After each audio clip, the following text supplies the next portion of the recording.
farce, a lot more people around the world who had heard about this matter from the news started tuning in to the Central TV International channel. 10 million people, 20 million people, 30 million people. The overseas viewership numbers continued to soar. There were even people from the various countries' media outlets and their military personnel watching. This was the first time that a Chinese program had attracted such attention overseas. On TV, the show had already started. Ye smiled and said, "Good evening, everyone. We meet again. Welcome to Central TV International Channel's Army Day Special. I am your host, Ye. I am Qi Shui. I am Zhang Ye." Both of them also looked into the camera and greeted the global audience. Yesterday, when we talked about the nuclear submarine threat, fellow Zhang suggested a plan that caused a heated debate and questioning by people around the world. Actually, I know what fellow Zhang meant to say was that victory in war does not depend on who has the more advanced technology or weapons. A battle is determined by a comprehensive mix of factors, and there are a lot of variables and tactics involved. Even an ordinary thing like kelp might stop a nuclear submarine's advance. Hence, we can say that no matter how advanced a weapons system is, it will still not determine the outcome of a battle. Zhang Ye nodded. That's right. Ye asked, what is fellow Qi's view on this? Qi Shui shook her head and said, I only agree partially with this opinion. I have a different view on the other portion of it. Technology, arms, and weapons determine the military strength of a country. I am a scientist, so what matters more to me is data. Against certain strategic weapons, battlefield tactics don't mean much at all. For example, a guided missile's range is only so long. It will either hit its target or not. That's all there is to it. Zhang Ye smiled, but did not say anything. Ye said, I heard that a country has already developed laser weaponry. Qi Shui acknowledged, yes, and that's indeed a very real threat. Ye said, is there a way we can handle it then? Qi Shui said without thinking, no, and it's not only us who can't handle it.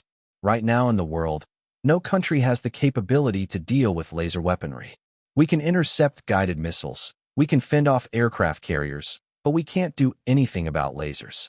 This is a very powerful weapon we have no answer for. No technology yet exists to stop such tactics. Zhang Ye spoke up, that's being too absolute. Qi Shui said helplessly, it's not being absolute. Rather, we really have no way to handle it. Laser weaponry are not invincible, Zhang Ye said bluntly. He was starting to stir up Qi Shui. Oh, so being unstoppable doesn't mean it's invincible. Zhang Ye laughed. Who says it's unstoppable? Ye said in surprise. There's a way. Qi Shui rolled her eyes. That's impossible. No. Country has the means to deal with it. Zhang Ye said calmly. But China does. China said startled. China does. Then Zhang Ye said something astonishing. He said, smog can stop lasers. Silence. Dead silence. It was all quiet in the recording studio and in front of the televisions. Smog. Stopping lasers? Qi Shui vomited blood. Zhang Ye looked at the shocked Ye and Qi Shui and smiled.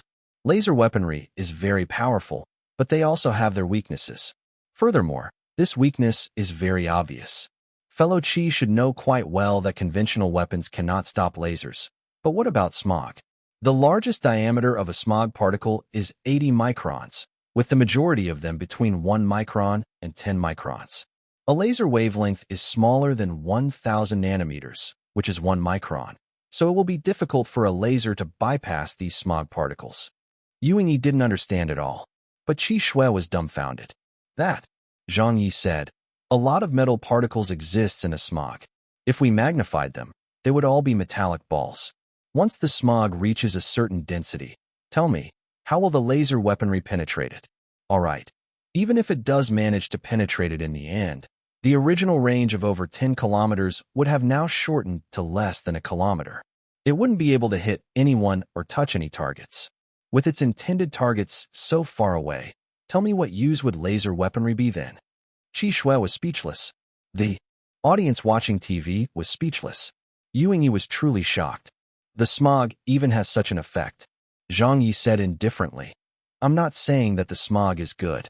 I've even made a documentary called Under the Dome, though I'm not sure if you two have watched it before.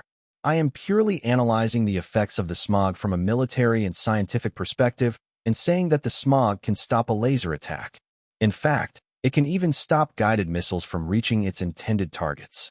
He said something astonishing again. Damn, it can even stop guided missiles. Zhang Ye said in shock. How would it stop that? Zhang Ye said, currently, the majority of the world's guided missiles are guided visually, with lasers, through infrared imaging, or using GPS. The first two types of guided missiles are more affected by smoggy environments. Smog, for example, can make visual guided and laser guided missiles less effective in combat. Although they can still be launched, the hit rate is not high. Of these, the visually guided missiles have a similarity to optical reconnaissance radar. It requires an operator to see the target before they can aim, lock on, and execute the attack. If this happens in a smoggy environment, they can't lock onto the target if they can't see it. In that case, they can't hit it. Qi Shui said in a speechless manner. Fellow Zhang, according to what you say, wouldn't the smog also be able to prevent paratroopers from landing? Zhang Ye solemnly nodded in agreement. Of course it can. Smog can indeed prevent paratroopers from landing. Without being able to see their ground target, how would the paratroopers be able to parachute down? Isn't that obvious? Qi Shui was floored. Zhang Ye was also looking truly dumbfounded. The second episode of the interview ended. However, the outside world was already blowing up again. China. On Weibo. The smog can stop guided missiles. The smog can stop lasers. The smog can stop paratroopers. Stop your sister. Misleading. This is fucking misleading.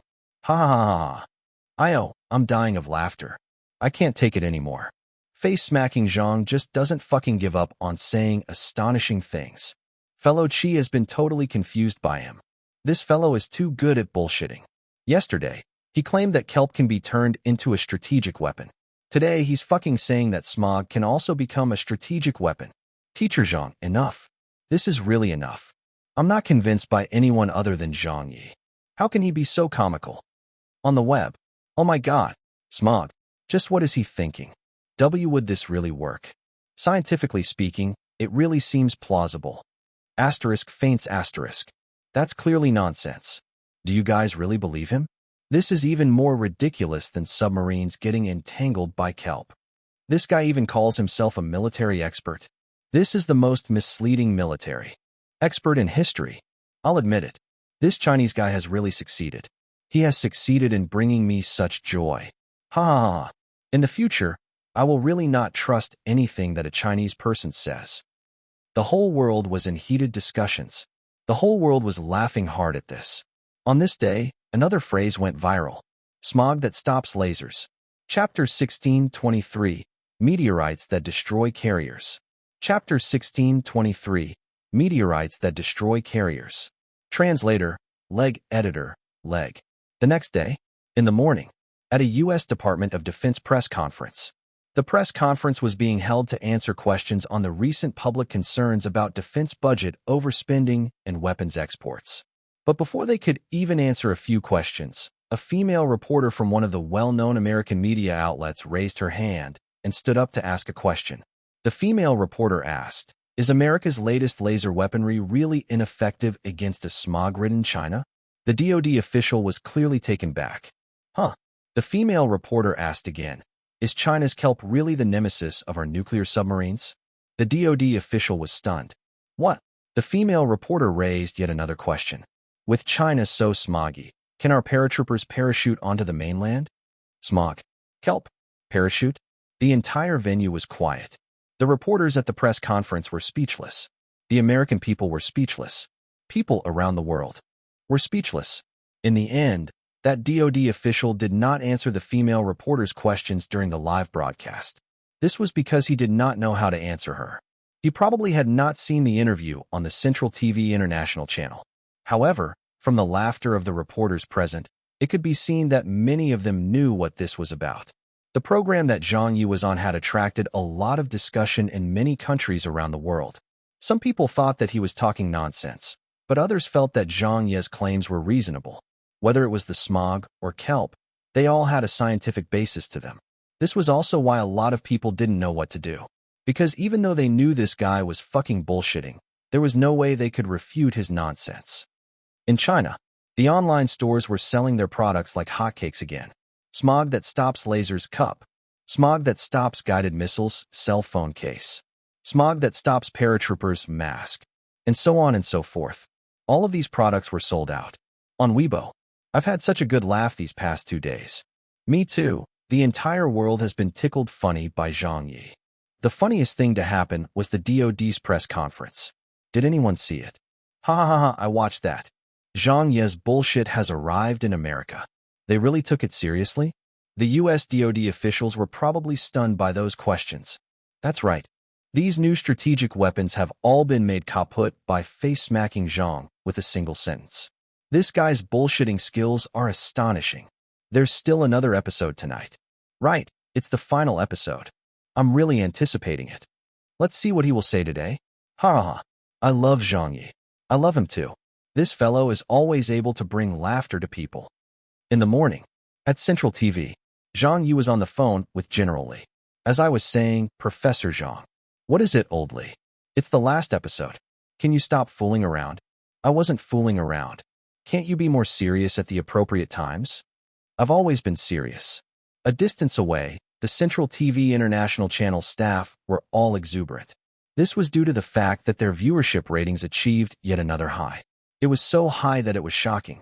Domestically, abroad, the viewership ratings had exploded. Actually, in China, a lot of people just treated this as a passing matter that amused them. They did not care about what Zhang Ye said, nor if his methods were feasible. They only knew that due to the Zhang Ye effect, the world was becoming more and more receptive towards China. This was something that no celebrity in the history of China had achieved before, as even the US DoD had been confused by Zhang Ye's claims. Who else could do something like that? That same night, the show started. Parties gathered from all over. The entire world was watching. At Zhang Ye's parents' house, his father said, "It's on." His mother said angrily, "If this kid spouts nonsense again today, I'll beat him to death." His father also felt somewhat helpless. At Spring Garden's place, it's starting. Ha ha ha ha, it's finally beginning. Let's see what strategic weapons will fall to Zhang Ye's claims today. At Zhang Ye's studio, I really have to take my hat off to Director Zhang. Director Zhang has been pushed into the global limelight these few days. It's a good thing. Our popularity is going to grow again. India, it's starting. Let's see how this fellow is going to bullshit today. Who cares about submarines and lasers? The greatest combat strength in the world is the aircraft carrier. Yeah, build an aircraft carrier if you're so capable. America, nothing the Chinese say makes any sense. That's right. As long as we have aircraft carriers, any theories they come up with are hogwash. The Chinese do not have any aircraft carriers yet, right? On TV, Yu Yingyi had put on a heavier makeup today, while Qi Shui, who hardly put on any makeup usually, was requested by the program team to dress up a little more. This was because they knew that it wasn't just the locals who were watching CTV International. The overseas viewership numbers had exploded to a new high. Therefore, just by sitting there, they were responsible for portraying the image of China. Of course, Zhang Ye still kept to his usual look. He didn't put any makeup on, and he was still dressed in those clothes. He rarely bothered about his appearance. However, in the current situation, this fellow probably did not have much of an image to speak of anyway. Zhang Ye, bullshit king. These two words had been associated with him by many of the audience members both at home and abroad. Yu Yingyi smiled and said, "Welcome to this episode of our Army Day special. We meet again. I read some news this morning about the US DoD's press conference that took place recently. Did you hear about it, fellow Qi?" Qi Shui gave a wry smile. "I saw it too." Yu Yingyi laughed and said, "Fellow Zhang's battle tactics have astonished a lot of people, and many netizens around the world are debating about them. Fellow Zhang, what is your opinion on this?" Zhang Ye said nonchalantly, "It's good to debate over such things. Being involved in the military and weapons development, there are times when we cannot just confine ourselves to technology. A battle can be fought in many ways. I am only offering everyone something to think about. Some might agree, while others would disagree. All of this is to be expected." Qi Shui shook her head. "I think I still have my reservations regarding fellow Zhang's conjectures." Yu Yingyi said, "Looks like fellow Qi and fellow Zhang's debate will continue today." Qi Shui nodded. "That's right, I still insist on sticking with technology." Zhang Ye said, "It's not wrong to stick with technology, But there are times when it would take time to catch up with technology. Let me offer you an example. Take, for example, that China has been embroiled in a war and our technology is as is. The weapons and equipment that we have are just what we have, with only that many fighter jets and tanks available. How will we fight the war? How are we going to use the existing weapons to effectively attack the enemy? I think this is what we have to consider. Qi Shui said. These words are quite sensible. Yu Yingyi said, speaking of war, there is a term that we cannot avoid, aircraft carriers. Qi Shui acknowledged her and said, we still can't build our own aircraft carriers at the moment. This is where there is a difference in technology levels, and we have to admit it. Yu Yingyi said, an expert once said, whoever has aircraft carriers shall rule the world. Qi Shui said, in modern warfare, under the circumstances of not resorting to nuclear weapons, I agree with that statement. Yu Yingyi asked, what about fellow Zhang? Zhang Ye smiled. I disagree. Qi Shui started bickering with him again. I also would like to see our Chinese military growing stronger and have the most advanced weapons in the world. But based on our current technology, we still can't do that. There's no way to avoid the issue that our weakness is in not having any aircraft carriers. I also know that our military has been sparing no efforts in this area of research. I didn't have a chance to participate in this project, but I believe fellow Zhang should have, right? You definitely know how important an aircraft carrier is to a country's military. Zhang Ye said, an aircraft carrier is indeed very important, but it is not invincible. It can still get blown up. But Qi Shui said, how would it get blown up? With guided missiles and bombing? But have you considered the presence of the carrier's destroyer escort? Do you think they're there on a sightseeing tour?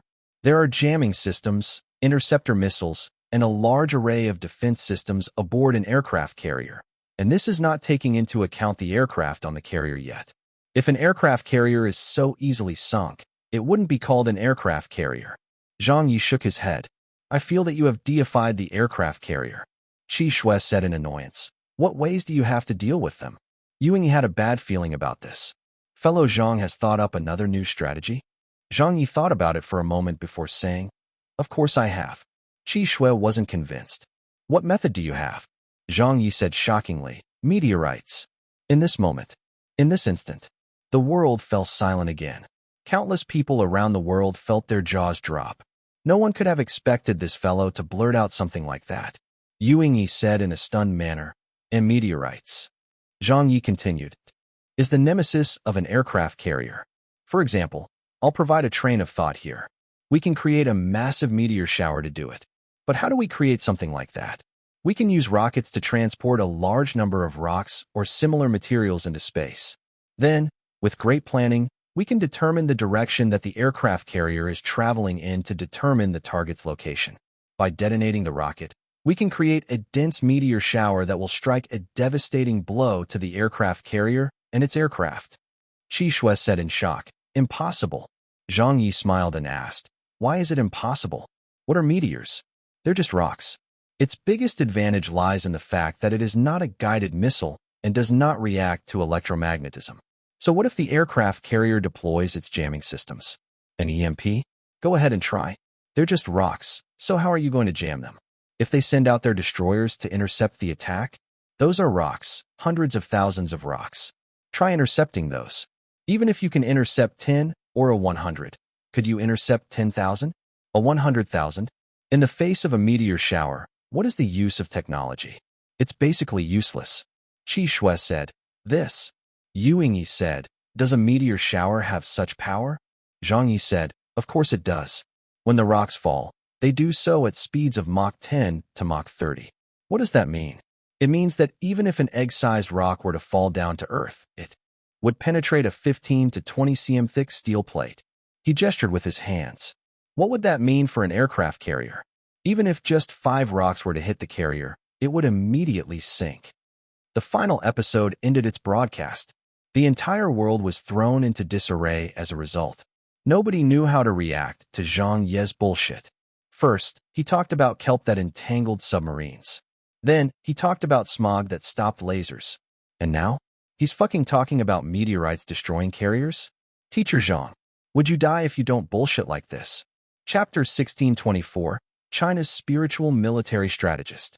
Chapter 1624, China's spiritual military strategist. Translator, leg editor, leg.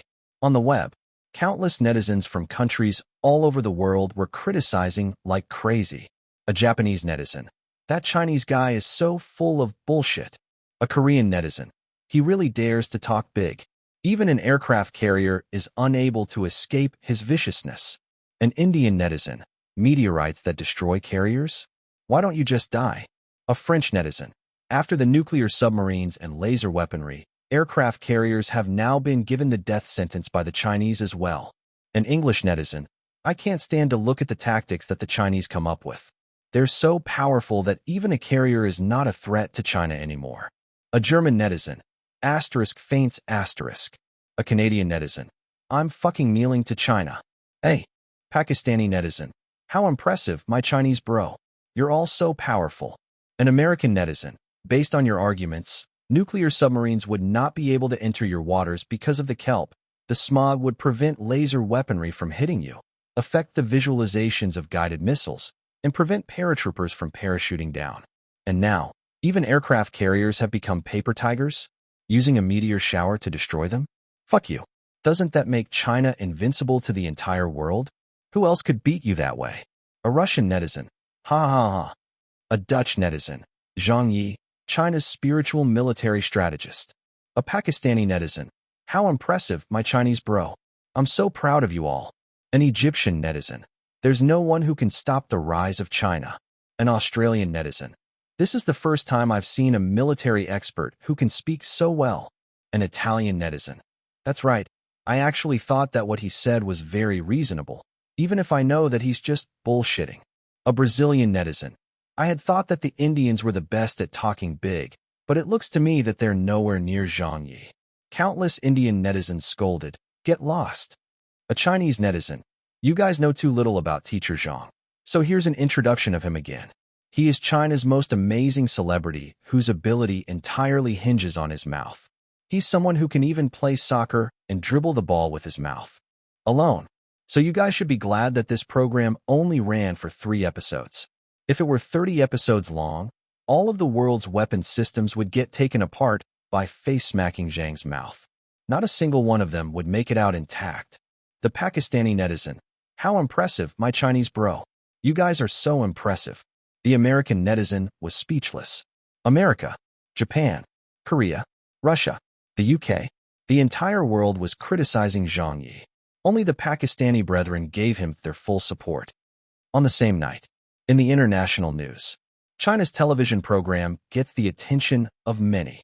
China's latest military strategies. An aircraft carrier or a paper tiger? China's battle tactics shock the world. 7 American-linked OEMs won withdraw from China. What is the reason for this? Is America's reason for withdrawing its OEM factories to help reduce China's smog? At Zhang Ye's studio. After recording the episode at the Central TV International channel in the morning, Zhang Ye spent the rest of the day at the studio where he and his studio's staff watched the show together.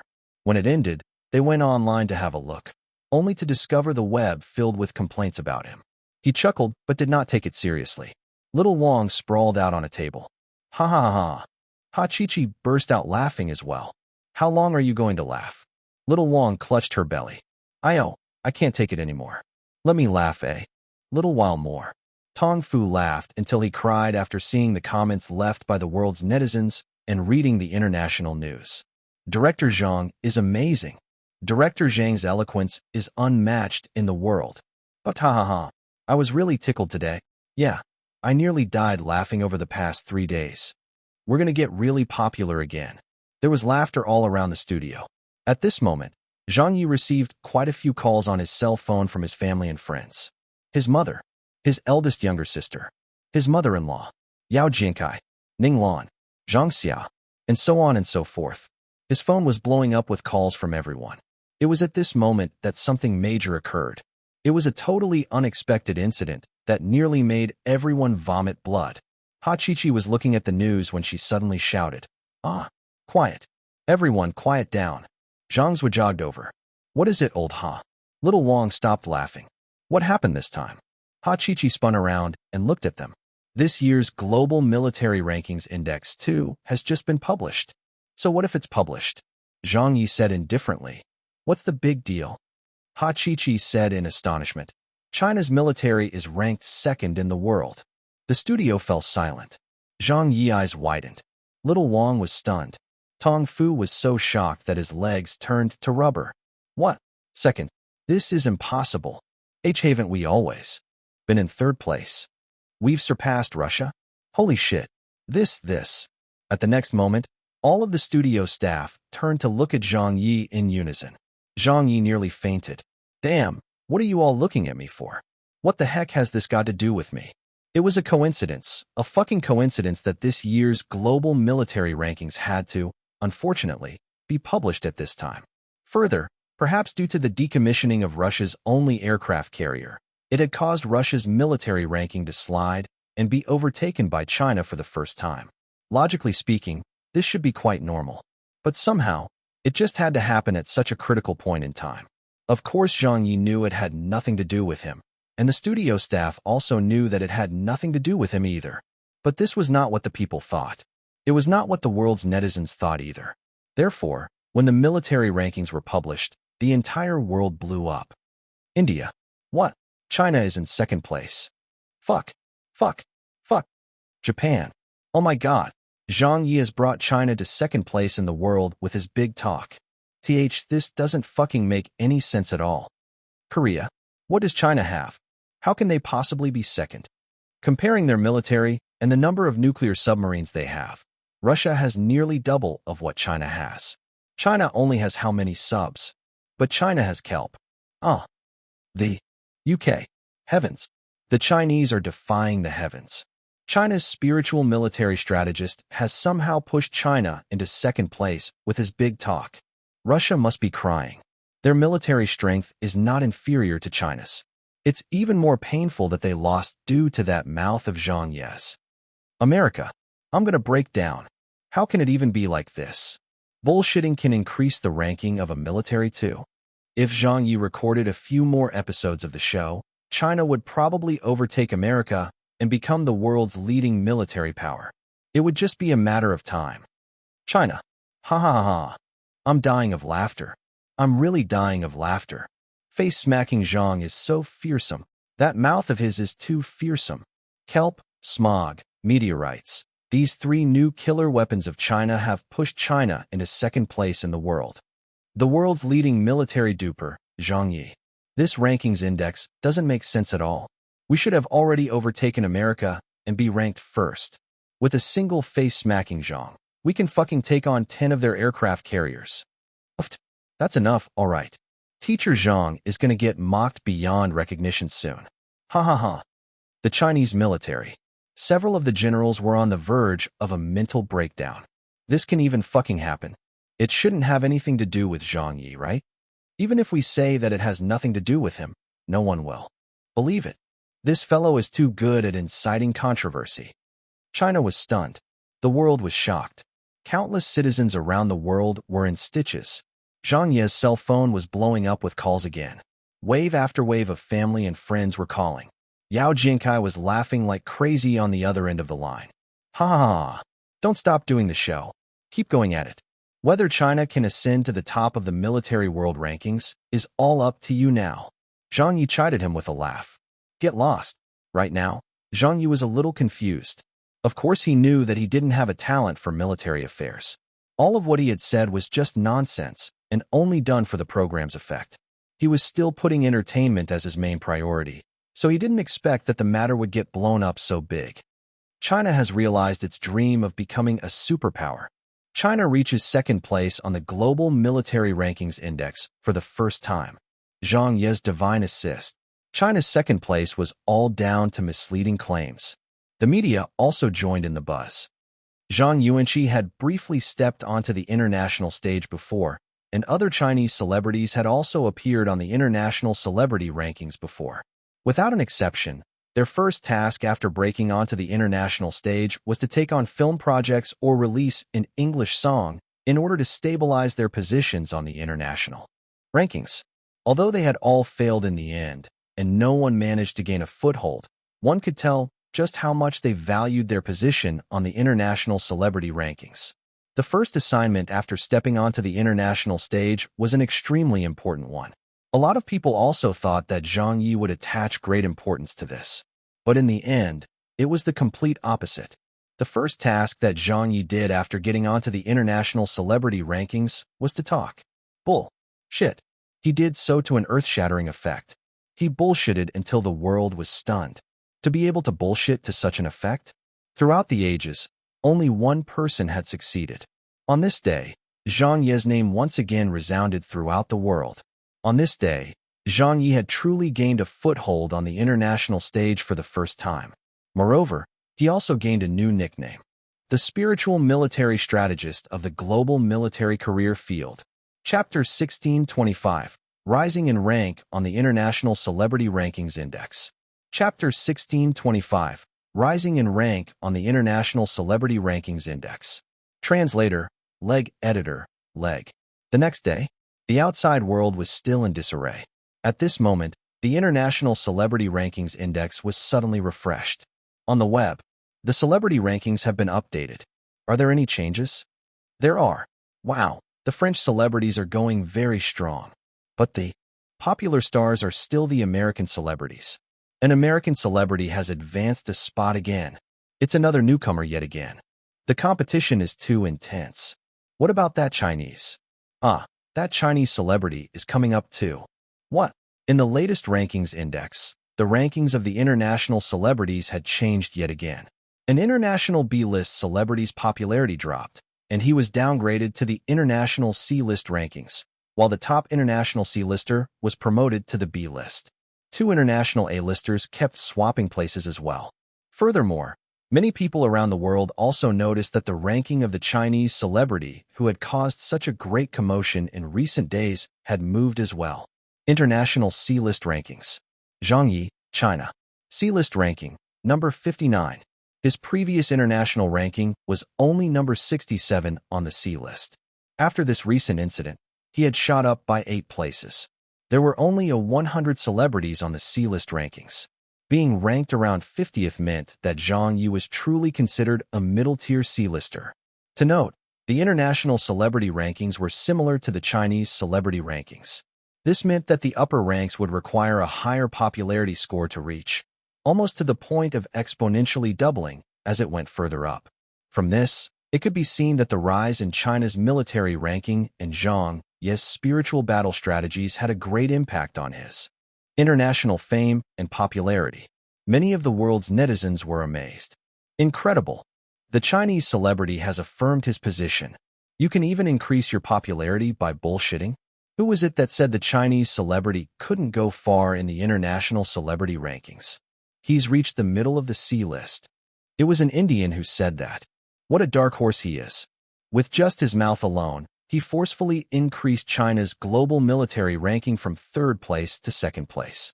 He deserves all this popularity. This is such an unorthodox celebrity. Impressive, my Chinese bro. I'm proud of you. The Japanese people rolled their eyes. The Indian people were scolding and cursing. The American people were speechless. The Chinese people were poking fun. Only the Pakistani brethren behaved as always. In China, noon, Zhang Ye's house. I'm smiling proudly. I'm smiling proudly one. In the house, Zhang Ye was humming and singing. Ring, ring, ring, ring, ring, ring. The phone rang continuously. Zhang Ye couldn't answer it as he was preparing lunch in the kitchen. He said to Cici, "Dear, help Daddy to answer the phone. Tell them I'm busy." Cici clumsily picked up the phone. "Hello, Zhang, congratulations." "Hello." It's Cici. MHM. "Where's your daddy?" "Daddy is making lunch for mommy." "Haha, your daddy is such a good husband." "This is Annie Shanshan. Tell your daddy that our old classmates are all congratulating him again on his rising international popularity." "Okay, Annie Shanshan. Come to Annie's house to play when you have time. Have you worn the clothes that I bought for you the last time?" "Yes. Mommy says it's very pretty." Zhang Ye overheard part of the conversation and said smilingly to his daughter from afar, "Thank your Annie Shanshan. Tell her not to buy so many clothes in the future. If she really wants to, just gift money instead." Cici replied in a childish voice, "Thank you, Annie Shanshan." On the other end of the line, Dong Shanshan laughed. She clearly heard what Zhang Ye had said. "You're welcome." Tell your daddy to stay out of this. The call ended. Cici went over to pass the message to her father. Andy Shanshan says congratulations to daddy. Zhang Ye more and less knew it was a congratulatory call, as he had also seen the latest international celebrity rankings. This was the thing that he had been waiting for today. Zhang Ye had not expected that his international popularity would surge by so much. He was so happy that he even started humming a tune as he prepared lunch. Working on the show for the past few days, and bringing out the chief of the strategic Full U agency. Wasn't all of that just for this little bit of international popularity? Some people had thought that Zhang Ye's first assignment after reaching the international stage was decided a little too hastily, but now, no one was saying such a thing. This was because everyone knew very clearly that the job he had chosen was actually perfect for him. It was an assignment that only Zhang Ye could handle. No one could imitate him. How could they? Could international superstar Lillian start talking nonsense on a program like that? No one would accept it if it were any of the other international celebrities who did something like that. Only Zhang Ye was an exception. They could all accept this fellow who had tripped an Indian writer at the Nobel Prize award ceremony and still brazenly called for world peace to bullshit like he did on the program. From a certain perspective, this was a demeanor that only Zhang Ye exuded. This demeanor wasn't found on any of the other international celebrities. Lunch was prepared. It was packed into an insulated lunch box. Cici, let's go. We're going to bring lunch to mommy. Okay. The father-daughter pair got in the car and headed straight for the central publicity department. At Old Wu's workplace, when Zhang Ye entered the compound, there was a huge reaction. Quite a few people working at the central publicity department crowded over in surprise. If it isn't Teacher Zhang. What is Teacher Zhang doing here? Sending lunch to Minister Wu? Cici has grown taller again. She's getting prettier and prettier. Fellow Zhang, congratulations on your rising international popularity. You've really done us Chinese people proud. Zhang Ye also chatted a little with everyone. At this moment, Wu Ziqing and another deputy minister came out of the office building. They were talking as they headed in the direction of what seemed to be the cafeteria. It was lunchtime, after all. That deputy minister immediately spotted Zhang Ye. He said with a smile, "Your husband is here." Wu Ziqing smiled. "What are you doing here?" Zhang Ye said, "I brought you lunch. I just made." Mommy. Cici ran over excitedly. Wu Ziqing picked her up dotingly. "You're such a good girl. Bringing lunch to mommy." Cici nodded enthusiastically. Daddy said that the food at the cafeteria here isn't tasty. The deputy minister beside them smiled and said, "No? I think it's pretty good." Then Zhang Ye said, "About that, Minister He, don't mind me saying this. This is a pretty big organization. Surely there can be more varieties of food being served? It's always those few dishes getting rotated through the menu, and they're not easily digested food either. My wife has been suffering from some stomach discomfort lately and gets gastric reflux at night. She's only been eating from the cafeteria here." Minister He didn't get angry. He smiled and said, "Sure, I'll speak with the cafeteria management later and get them to change the menu from tomorrow onwards. Minister Wu will surely enjoy the food tomorrow." When a nearby employee heard, he smiled and said, "I'll go and let them know immediately." Zhang Ye instructed, "Make sure they add more greens." The employee said, "Sure." Everyone laughed. All across the country, which official's family at the Central Publicity Department would dare to speak in such a way? Only Zhang Ye dared to do this.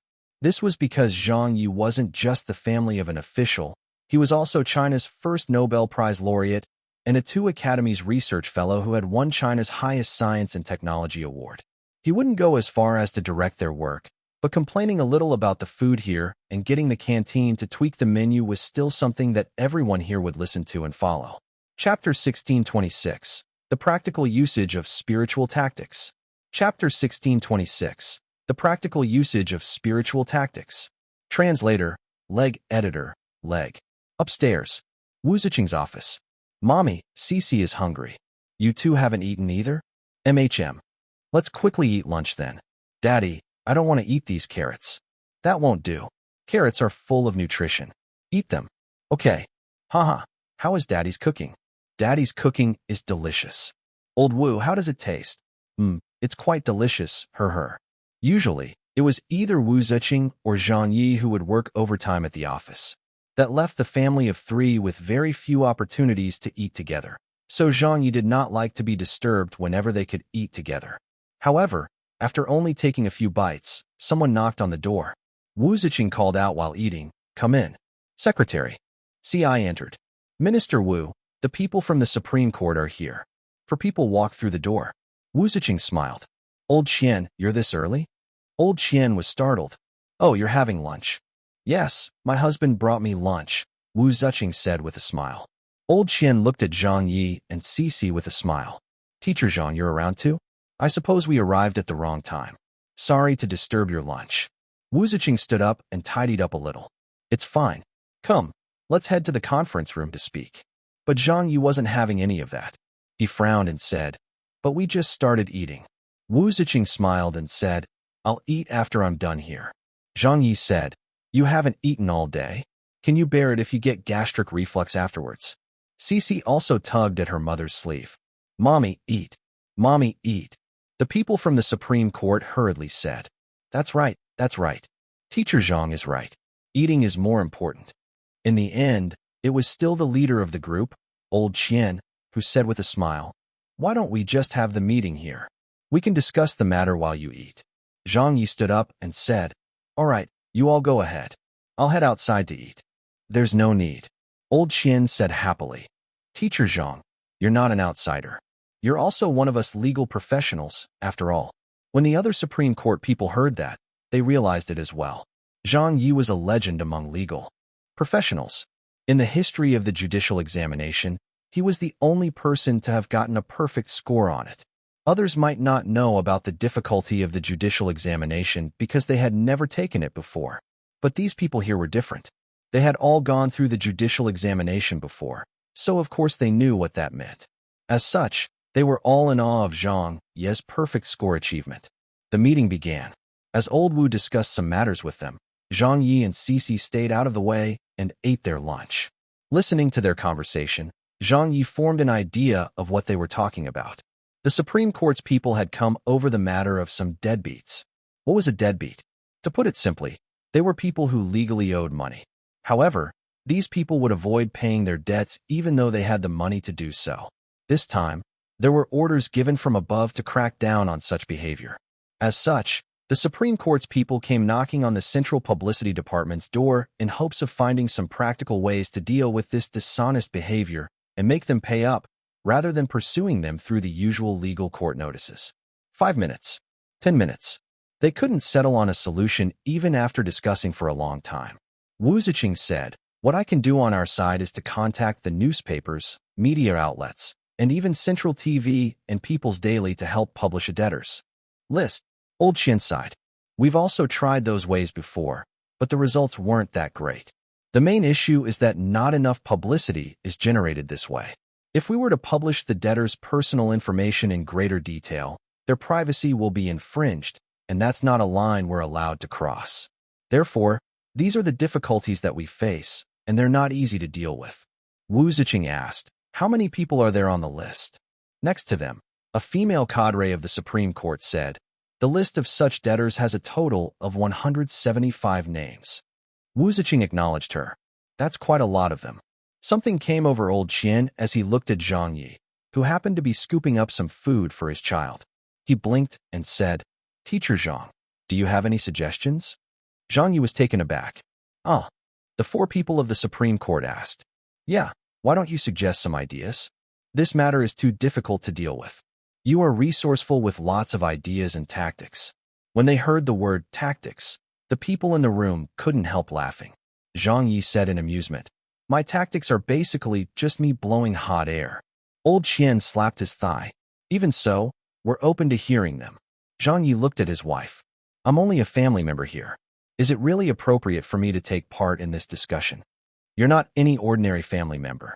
Old Qian paused for a moment before saying, "You're also a legal professional. When it comes to defeating these deadbeats, it's better to come together and brainstorm."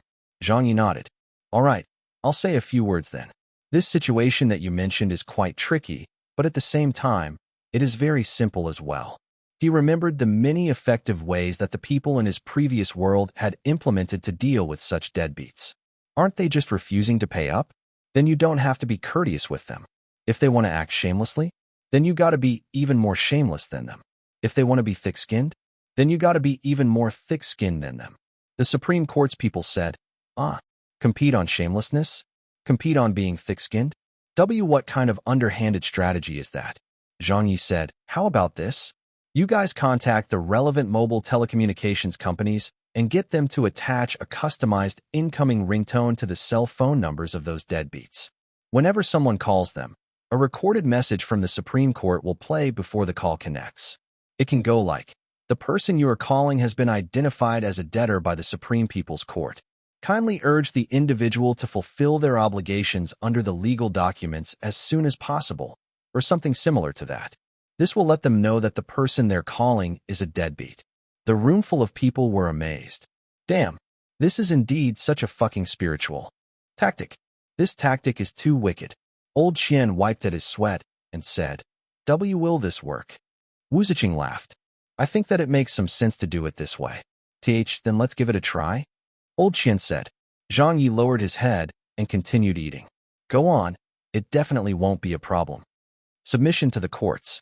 Getting the approval. On the very same afternoon, the document was issued. At a construction company, Sun He was in his office, smoking a cigar and waiting for a very important call. His wife smiled and said, has the project been confirmed? Sun He laughed and said, the discussions are complete and we'll be signing the contract very soon.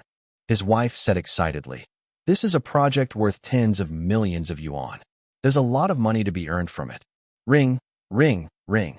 Sun He's cell phone rang. Sun He took a deep breath. Haha, here it comes. But when he answered the phone, he was dumbfounded. The CEO on the other end of the line said angrily, Old Sun, what's with you? Sun, he said in surprise. Boss Zhang? What's the matter? The CEO said, so you're actually a deadbeat? Let's forget about the project. I'll go and speak to another company and work with them instead. Hi. You better act appropriately. Sun He was panicking. Boss Zhang. Don't. Boss Zhang. His wife panicked. What happened? How does Boss Zhang know? After a while, they finally understood what was going on. When Sun He picked up the office telephone to call himself on his cell phone and heard the pre-recorded message from the court, his face turned green with anger. An angry roar rang out from within the office. Fuck your sister. Whose rotten idea was this? Inside a luxury sedan, two people were in the middle of a conversation. Have you changed the registered owner of the car yet? Yes, it's under my younger brother's name now. That's good. Those people from the courts are too annoying. Yeah, they keep coming in person to look for me. Don't they know that they're really irritating? At this moment, a call from his parents' house arrived. The man hurriedly answered and said respectfully, Mom. On the other end of the line, his mother did not say anything for a long time. The man wondered, Mom, what is it? His mother said coldly, Little Fu, do you owe people money? The man said dumbfoundedly, No, Mom. Who told you something like that? His mother said, Tell me the truth. The man said, I really don't. His mother lamented, Little Fu, why have you become like this? Pay off whatever you owe immediately. Otherwise, don't ever come back to our home. The man said in panic, Mom. The line went dead. Not long after, his elder sister also called. The man hurriedly asked, Big sis, what's with Mom? Did someone say something to her? His elder sister said angrily, Would anyone need to tell our mom anything? Call yourself on your cell phone and listen to it. You have totally disgraced our family. The man quickly used his chauffeur's cell phone to call himself. The person you are calling has been identified as a debtor by the Supreme People's Court. Kindly urge the individual to fulfill their obligations under the legal documents as soon as possible. The man's eyes darkened and he nearly fainted. Fuck your grandpa. Who did this? You're too fucking wicked. At a villa, a couple was having a conversation. Little one, I really like you a lot, so marry me. My parents still have some hesitations, but they're starting to relent a little. Don't worry, I'll go visit your family today and convince your parents. All right. Oh yes, my cell phone has died. My mom to call your phone later. Let's select a restaurant to eat at. She likes spicy food the most, and my dad loves drinking. Don't forget that. Sure, no problem. Ring, ring, ring. A call arrived. The youth hurriedly answered it with a sweet and polite voice. Hello, Auntie. The woman on the other end said coldly. Get my daughter on the phone. The young man was startled. He hadn't expected the other party's attitude to change so suddenly. He handed the phone to the girl. He heard her mother railing at her. "Are you stupid, or what? Don't you know that he owes money?" The girl was stunned. "Owes money? Impossible. His family is pretty well-to-do." Her mother said, "There's a court notice linked to his phone." "My foolish daughter. What kind of man did you find? You've been lied to by him all this while. Leave him immediately. Our family may be poor and average, but you must not find someone like that. And come home right now." The girl left. Before leaving, she even gave the young man a slap across his face. The young man was completely stunned, not knowing what had happened. When he used the villa's landline to call his cell phone, he finally learned what had happened. Holy fuck, holy fuck, holy fuck. Who is it? Who the hell is so wicked to do something like this? On this day, countless deadbeats around the country were in a state of confusion. They had thought that they were the most shameless people in the world, but never could they have imagined that there was someone who was even more shameless than them. The Supreme Court. "We were wrong about you. Since when did you fucking become like this?" Chapter 1627. A Brilliant Reputation. Chapter 1627. A Brilliant Reputation. Translator, Leg. Editor, Leg. In a group chat, many of the deadbeats in here knew each other personally. Old who? Did something happen to your cell phone's incoming ringtone? It got changed by the Supreme Court. Old she, how about you? Mine too. Will it stop if we turn off our phones? It doesn't work that way. I've already tried it. Even after turning the phone off, people can still hear the Supreme Court's message when they call in. Only after that will it say that the phone has been turned off. Can we cancel the number then? That doesn't work either. Moreover, all the cell phone numbers, including our home landlines, have had their incoming ringtone changed by the Supreme Court via the telecommunications companies. How fucking devious. Aren't they being too shameless by doing this? Who the hell came up with such a rotten idea? The business deal that I successfully negotiated has fallen through because of it. It's worth over tens of millions of yuan. What's the big deal about that? I lost my fiancée because of it. They're totally out to get us this time. When did the Supreme Court start behaving in such troublemaking ways? What times do we live in? Even a government organization has started behaving like the mob. There was a wave of scolding in the group chat. Many of the deadbeats were driven crazy. A lot of these people were not afraid of being called out in the public notices since not many people would look at them anyway. Who had the time to check the list of criminals on the television and newspapers every day? But it was different this time. It wasn't a public notice, but something that was a million times harsher. These people also had relatives, friends, and colleagues. Some even had business partners too. But with this, the people around them were now aware of their situation. This sort of pressure was simply too overwhelming. This also made the news in China. The Supreme Court clamps down hard on deadbeats. The Supreme Court makes its move. The deadbeat incoming ringtone is born. Shock. The Supreme Court resorts to unorthodox measures. The news also did a detailed write-up on the deadbeat incoming ringtone. On Weibo, the netizens were gobsmacked when they saw the news. Holy shit. The Supreme Court is so smart. Ha ha ha. I'm dying of laughter. This is hilarious. They can even fucking do this? Whoever came up with such an idea? This move is the best. It's so devious. I'm laughing like crazy. Here's a like for the Supreme Court. The Supreme Court is amazing today. Beautifully executed. Ha ha ha. Is this still the Supreme Court that I thought I knew? A wicked move like that couldn't have been thought up by just anyone. What a bright move by the Supreme Court. All hail our country's governmental organization. When faced with such scum, there's a need to use similarly scummy tactics to deal with them. Well done. This should have happened a long time ago. Those deadbeats have always thought that they were unscrupulous. But who could have guessed our governmental organization can be even more unscrupulous when they want to? The Supreme Court has played it really well. I just want to know now whose great idea this was. What a genius. They had better get a promotion and a raise. At night, Zhang Ye's parents' house. As he was too lazy to cook, Zhang Ye brought his wife and child over to his parents' place for dinner. As soon as Zhang Ye entered the house, he called out, "Dad, Mom, I'm hungry." His mother stared at him. "All you know is to eat." Cici said listlessly, "Nana, I'm hungry too."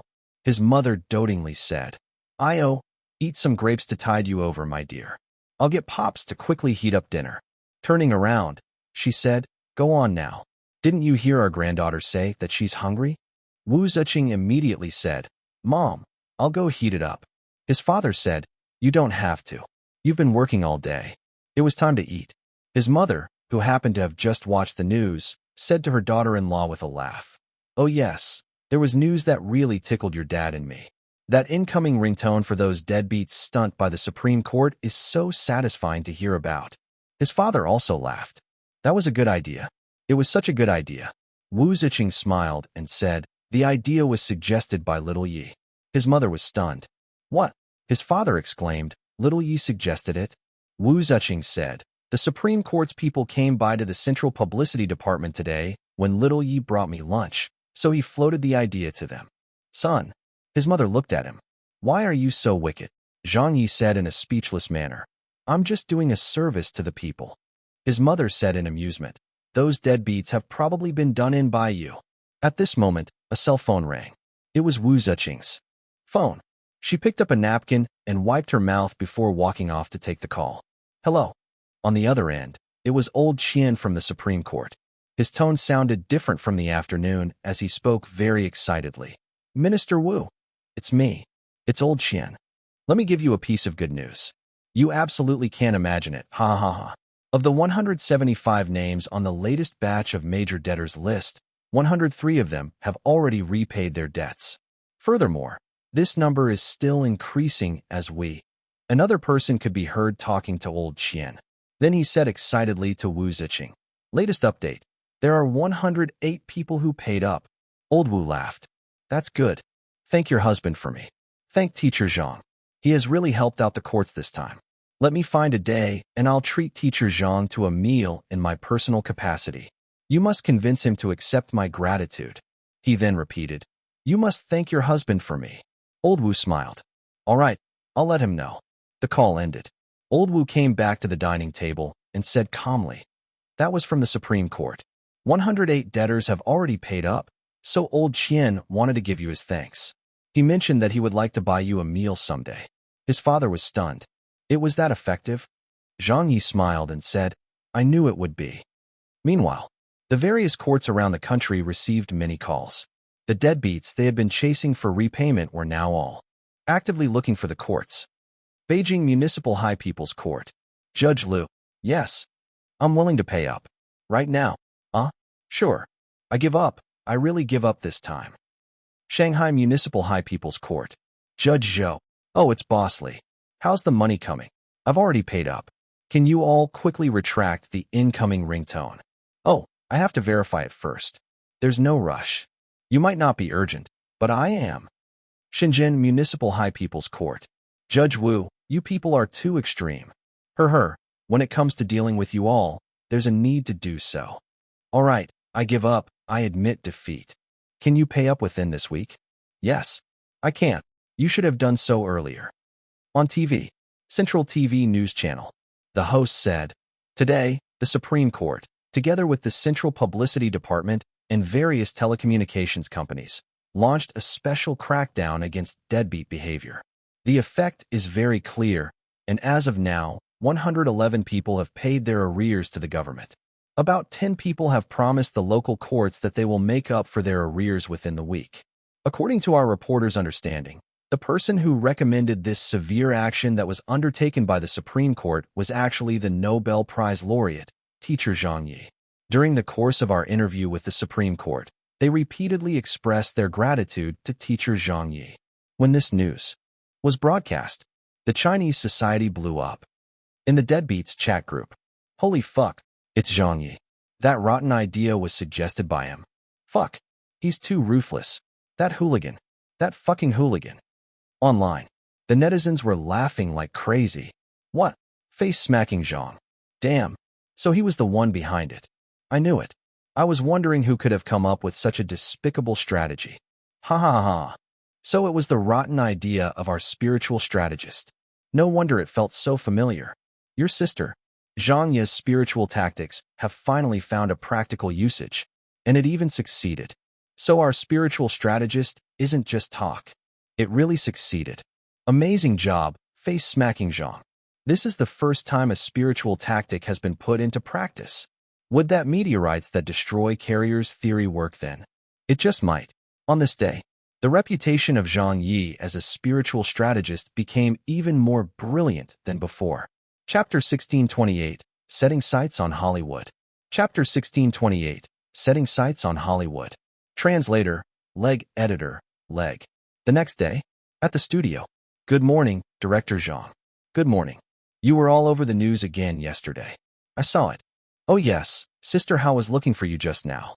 Is there a new project? I think so. The moment Zhang Ye arrived at the office, he had a quick chat with everyone. Ha Chi-Chi also came down from upstairs at. This time, she looked radiant. Director Zhang, you're finally here. I was just looking for you. Shall we talk in the conference room? There's something big. Zhang Ye said. Sure, let's have a meeting then. Ha Chi-Chi said to everyone. Come on, everyone, let's have a meeting. In the conference room, everyone got seated. Zhang Ye spoke first. He said with a laugh, our work has been smooth sailing recently. We've broken into the international celebrity rankings and stabilized our position there and fought hard to gain a certain degree of fame. It's now time for us to think of the next step, so I want everybody to think of which jobs we should take from here. The international entertainment industry is unlike the domestic one, with a lot more restrictions to it. For example, on the issue of ethnicity, the international scene is still not that impressed with Asians. So this is another problem that we must consider carefully when accepting a job offer. Let's talk about how we should feel our way forward towards the next step. All right, Old Ha mentioned a big matter earlier. Why don't you tell us about it first? Ha Chi-Chi and Zhang Ye smiled at each other. Ha Chi-Chi suddenly said, what do you make of us going to Hollywood? Zhang Ye was startled. Hollywood. Zhang Ye laughed and said, yes. Variety. Music. Television series. Animation. Comics. Novels. Zhang Ye had already dabbled in all the various forms of entertainment and industries except for the film industry, which he had basically still not touched yet. Although during his early years, Zhang Ye had acted in some supporting roles on 1 or 2 movies, he wasn't that different from an extra on the set. So those experiences couldn't be considered as having dabbled in film before. As such, Zhang Ye's resume and achievements in the film industry were still a blank, nor had anyone ever addressed him as an actor before. Ha Chi-Chi said, right now, it's only the film industry that we haven't dipped our toes in. Everyone should know that film is the largest industry in the entertainment circle, with nothing else coming close. Today, more than half of the international celebrities are movie stars, with all the other countries' celebrities still obsessed with getting into the film industry. This is because they have the greatest audience numbers, and it's also the fastest path to fame. So I feel that we can attempt to enter Hollywood now and open a path forward from there. Zhang Ye asked, did Hollywood come forward with a project for me? Yes. Zhang Ye smiled and said, in fact, you wouldn't believe which film crew approached us. Zhang Ye blinked. Which one? Ha Chi-Chi said, Commando 2. All of the studio staff were surprised. Commando, isn't that a Hollywood blockbuster? It was first shown 2 years ago, and the global box office earnings were around 500 or 600 million US dollars. They're going to film the sequel? And they've invited director. Zhang. Heavens. Zhang Ye said, what role is it? Ha Chi-Chi said, there are 6 lead characters in the show, with 2 of them being the main leads.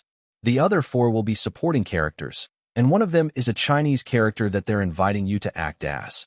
It's still considered a leading role, and I'm guessing they're doing this in an attempt to expand into the Chinese market. Moreover, Commando 2 will be helmed by director Wilson, a famous director in Hollywood. With him, and the fact that the first movie of the series is very well known and performed very well at the box office, Commando 2's box office earnings will definitely not be bad either. Zhang Ye also said, this is indeed a rare opportunity.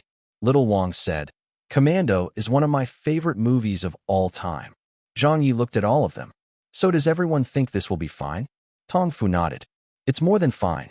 Wu Yi also chuckled and said, if we can increase our popularity and fame through this movie, it will be much easier to take on the international scene in the future.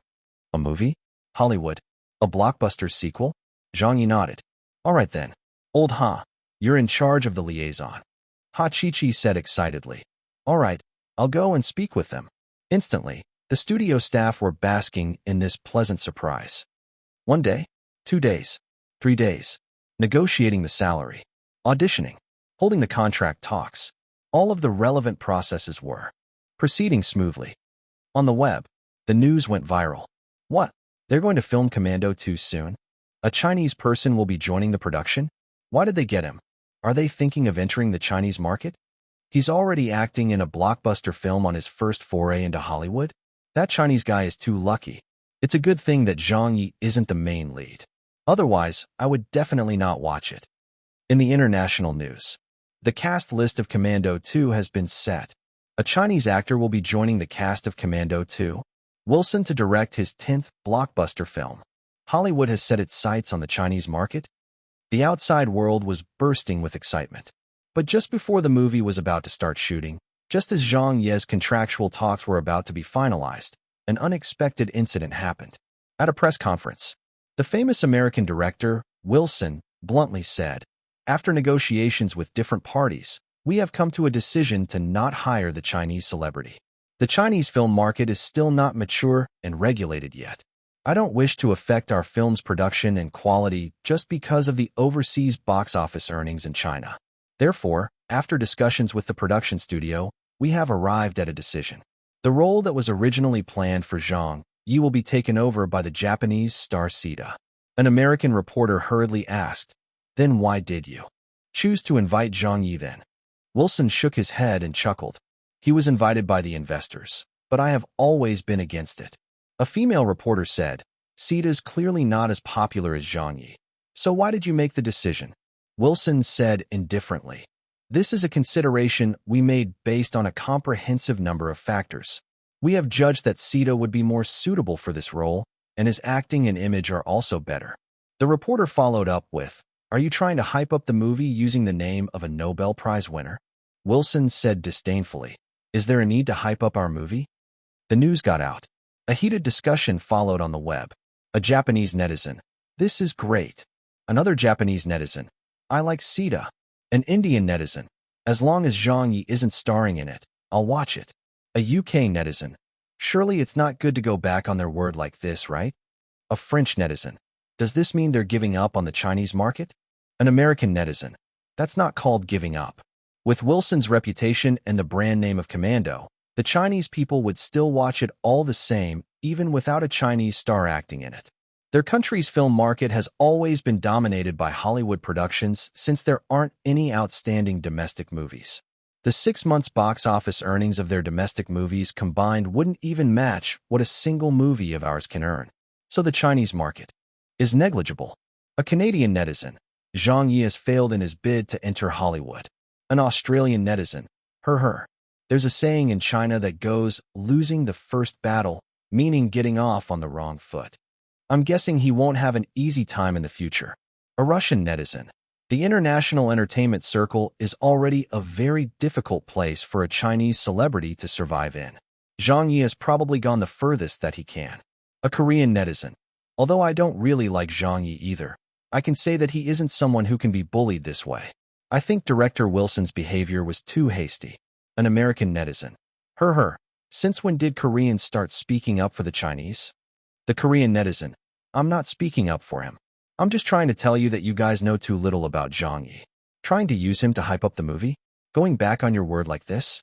Based on my understanding of Zhang Ye, he absolutely will not take this lying down. Director Wilson and Hollywood are behaving too carelessly. At least in Asia, no matter how much one might dislike Zhang Ye, even if they're a Korean or Japanese director, no one would dare to make fun of Zhang Ye like this. Besides, you can't imagine how united the Chinese are. You have absolutely no idea of what the name Zhang Ye means to their country. Wilson has cut himself off from the Chinese market." An American netizen mocked, "The Chinese film market's box office earnings in recent years have indeed exploded. There are already movies that can reach earnings of around 700 to 800 million. But remember this, that is not in USD, but RMB. Besides, any of our blockbusters can already easily earn 700 to 800 million US dollars. Another American netizen, "That's right. It's too bad that Wilson is the director, so he can choose not to use him if he wants. If Zhang Ye is so capable, let him make his own movie." Chapter 1629. Zhang Ye is going to make a movie. Chapter 1629. Zhang Ye is going to make a movie. Translator, leg editor, leg.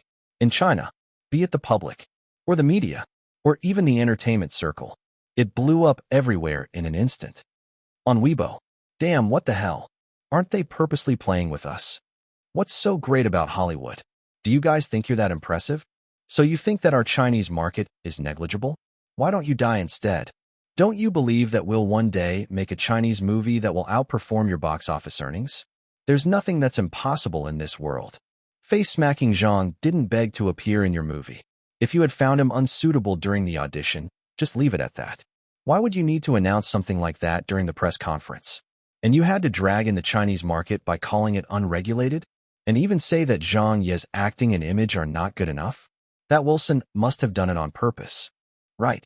And there was an American actor whose role had been confirmed earlier on like Zhang Ye, but was later removed. Why was there a need for Wilson to bring it up during the press conference? It's not like that person provoked you. So why did you have to do it like this? This is tabloidization. It's clearly hype. Yeah, Zhang Ye has been really popular in the international scene recently. Motherfucker. I liked Wilson a lot in the past. He's a famous international director, after all. But by the looks of it, he's really not much of a person. I won't watch his movies in the future.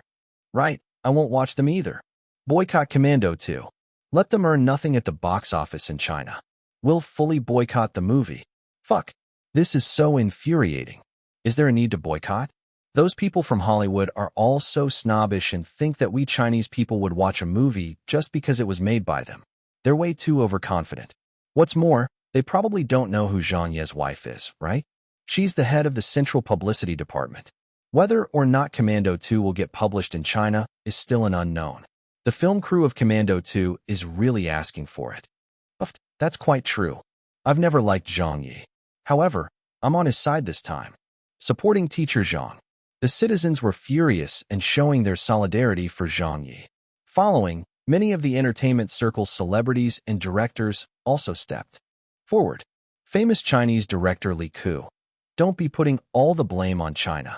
We're not as weak as you think. Another famous Chinese director came forward and posted on Weibo. The Chinese film market is rapidly growing, and Zhang Ye has always been one of the most dedicated celebrities in the Chinese entertainment industry. So please don't speak nonsense like this, and be careful of being caught out by your words. Ninglan's Weibo.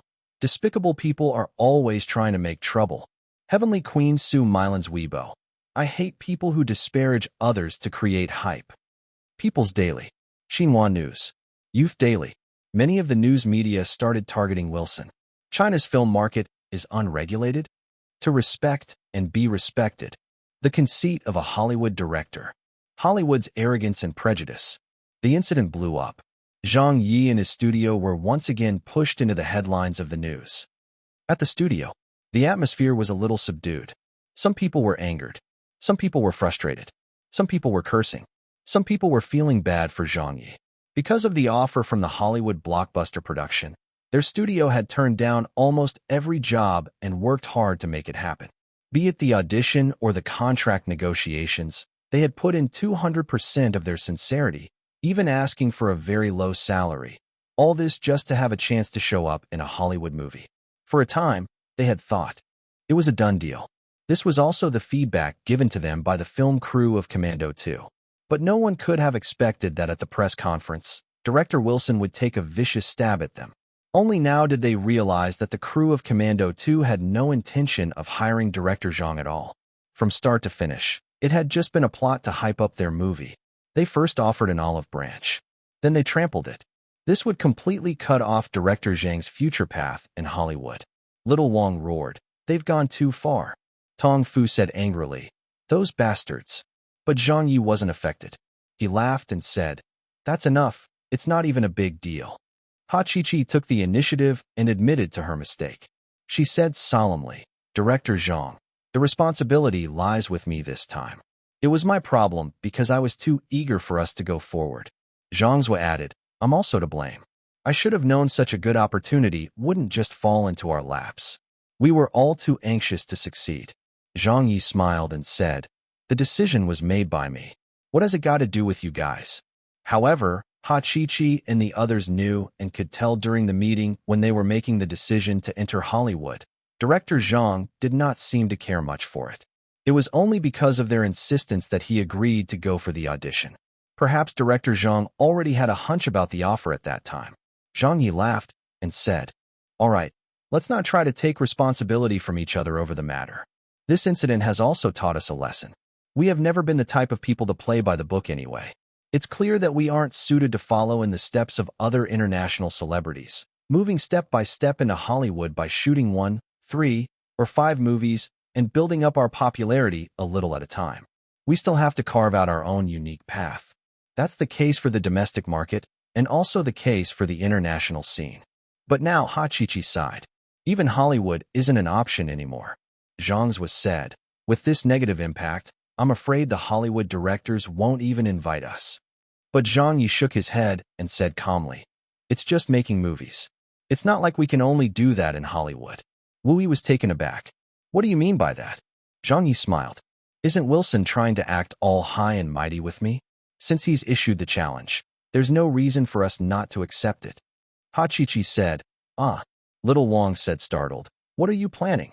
"What am I planning?" Zhang Ye only had 2 simple words. "Get him." Zhang's was said, "How are we going to do that?" Tong Fu said, wiping his sweat, "That's a famous Hollywood director we're talking about." "I've already decided." Zhang Ye astonishingly claimed, "We will also make a movie ourselves. We won't go to Hollywood, but instead, stay in China to make a Chinese movie.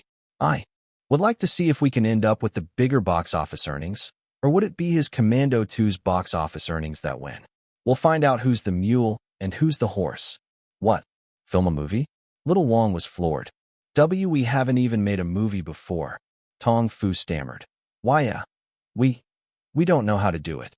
But Zhang Yi questioned, "Wasn't the TV series we produced also the first time we made one?" Zhang was already shivering in fear. "But a movie is a different matter. It's entirely different, all right." Hachichi also said in panic, "Director Zhang, we shouldn't make a movie just to get even. We're really inexperienced in this field. And besides, the opponent is a Hollywood director who is directing the sequel of a Hollywood blockbuster. What are we going to use to fight them in the box office earnings? It's impossible to compete. The gap between our Chinese film market and the American film market is not just a small one. This will be too risky. We mustn't make such an impulsive decision."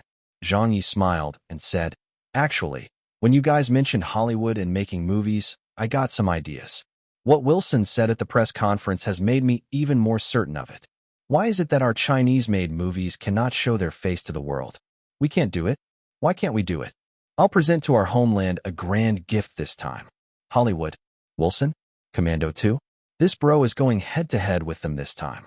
I would like to see, for myself, whether a Hollywood blockbuster is really as good as they claim it to be." Her.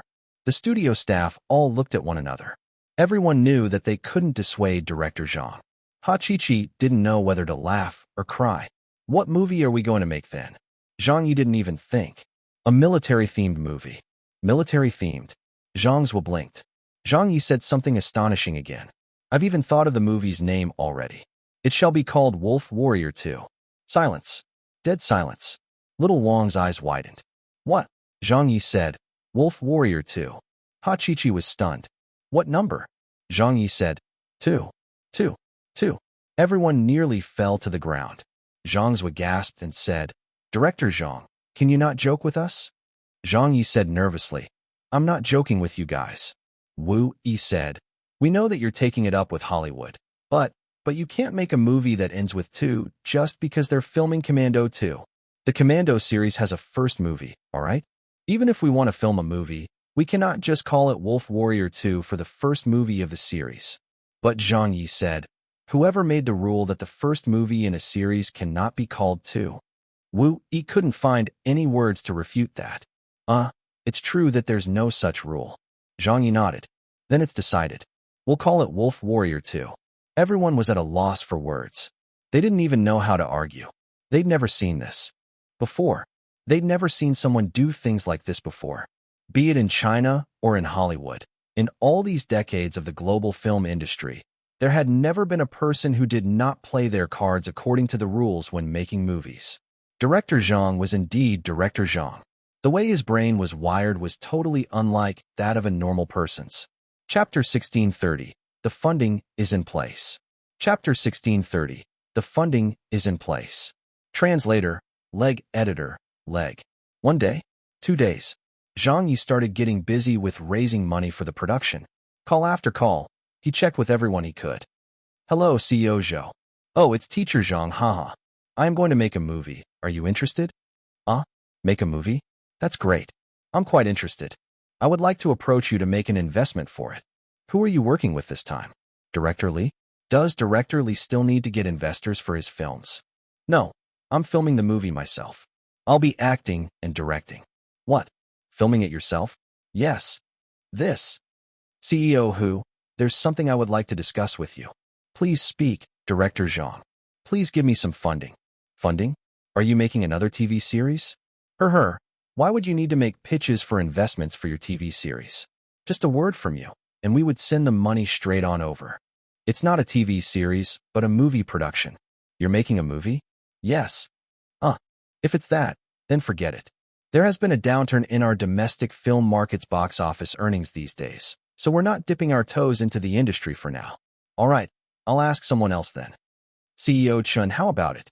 Are you really going to make a movie? Of course. You want a 200 million yuan investment? I'll need at least 200 million. A 200 million yuan investment. Could you be thinking of making a 3D movie? You're making a 3D movie as your directorial film debut? Teacher Zhang, it's not that I don't believe in your abilities, but that's 200 million we're talking about. Our company alone can't fork out such a sum. Why not allow us to invest a few million instead? You can get a few dozen more companies, and we can all bear the risk together. Forget it then. 1 company, 5 companies, 10 companies.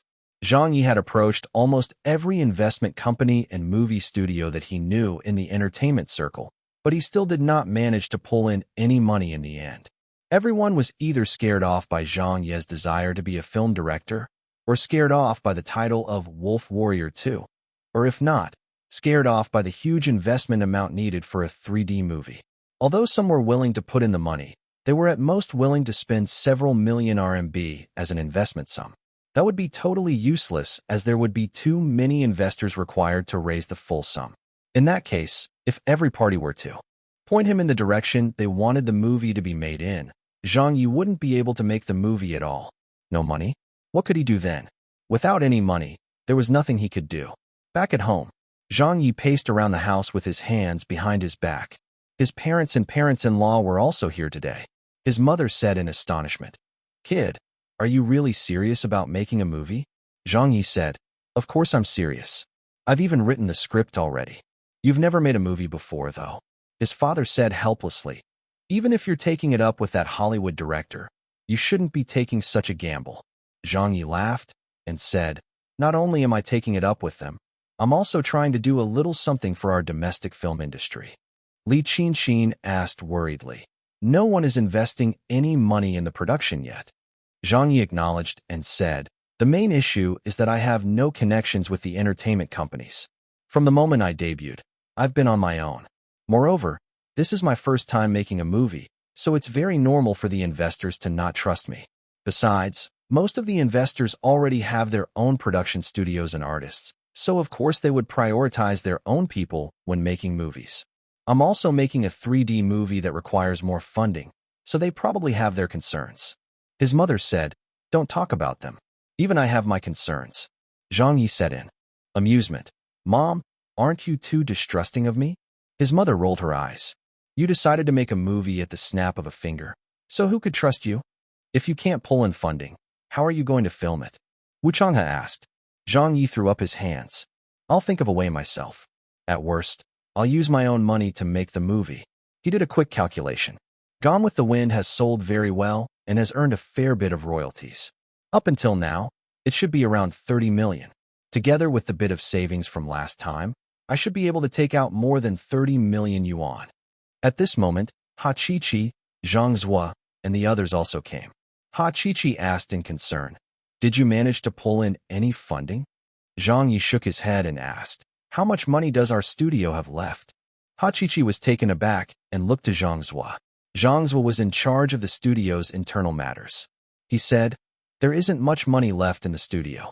I suppose we can take out about 3 to 5 million or so, Zhang Ye said. Then together with what I have, we should be able to raise close to 40 million. Little Wang was startled. You're thinking of putting in your own money? Zhang Ye said. If not, what can we do? Tong Fu coughed and said, Director Zhang, why not? Why not forget about it? Zhang Ye gave him a look. That's not an option. I must make this movie. Wu Ziqing was playing with their child. When she heard that, she calmly said, I can fork out a little. Zhang Ye immediately said, no need. His father also said, your mom and I also have around 2 million in savings.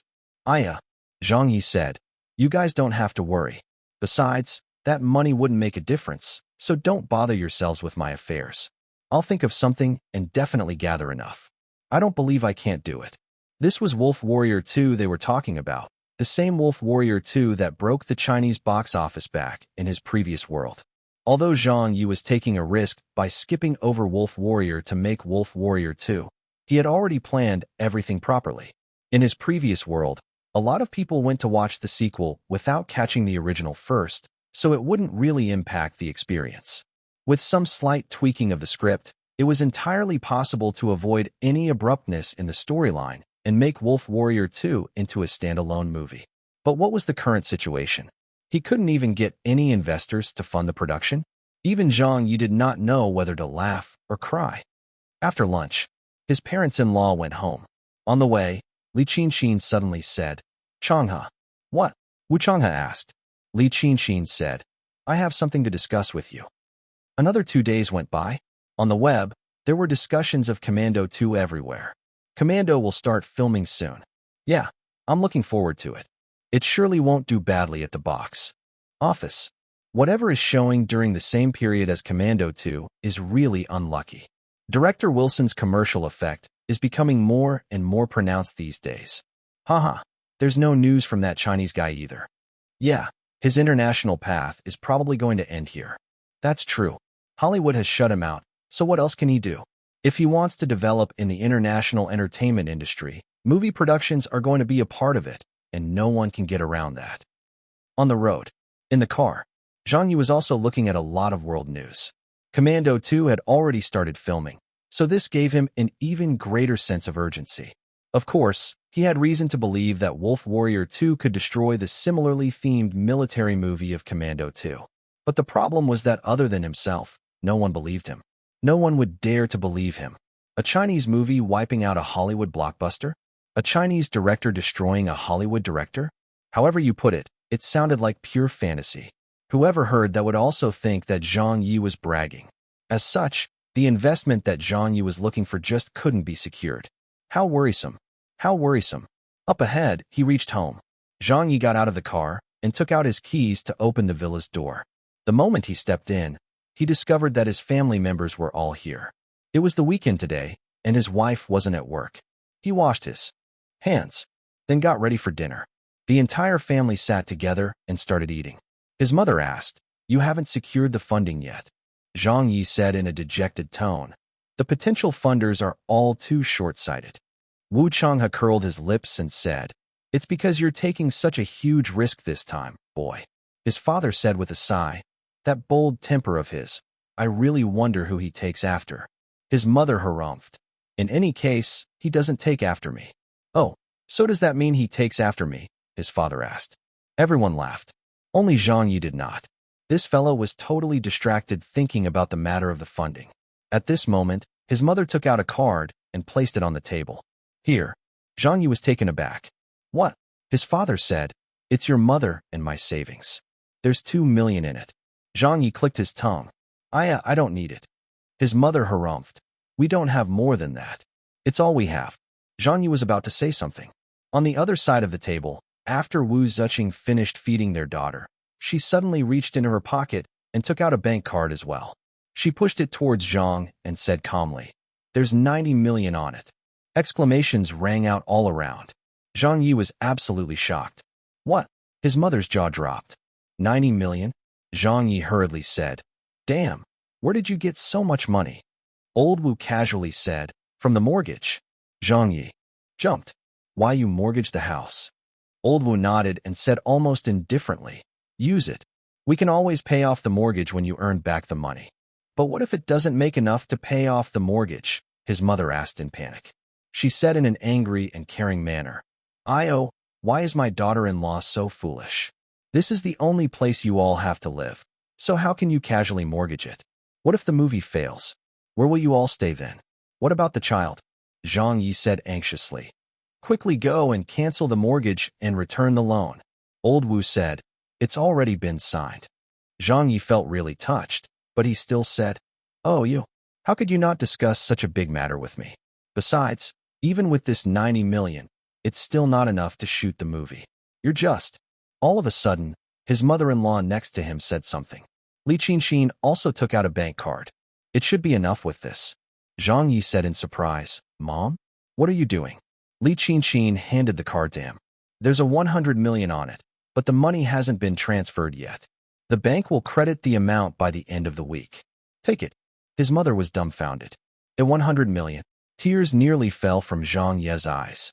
Where did you get so much money? Li Qinxin smiled and said, after we went home that day, I had a talk with Ziqing's father. At first, we wanted to go around to borrow some money for you. But after asking around, even though Little Mo and Ziqing's sister's businesses are doing all right, they don't have that much profit. So Ziqing's father thought that we might as well not trouble them. Since this is our son-in-law's career, we definitely have to support him. After that, we decided to mortgage the courtyard house to the bank. His mother said anxiously, that won't do. His father also hurriedly pushed the bank card back. In-laws, you all absolutely mustn't. His mother said, even if someone needs to mortgage their house, it should be us doing it. Li Qinxin pushed the card back again. Our courtyard house is larger and can get a greater mortgage. Besides, Little Yi is our son-in-law. We have always treated him as a son. Since we're all a family, what's there to differentiate? Just take it. Zhang Yi said, Mom, keep it. How can I take your money? This really won't do. Wu Changhe said coldly. If we say that it's for you, just take it. What are you rambling for? Zhang Yi said, feeling moved, Dad.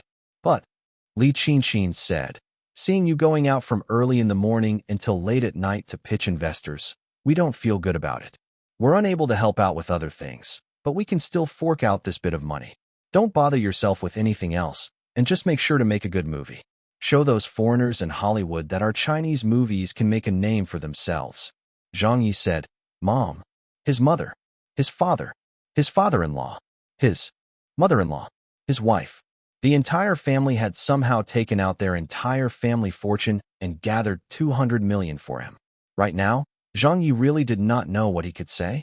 With 190 million raised, and his own tens of millions of yuan, that would total over 200 million renminbi in funding. It was enough for him to make Wolf Warrior 2. In the end, Zhang Yi didn't refuse their help.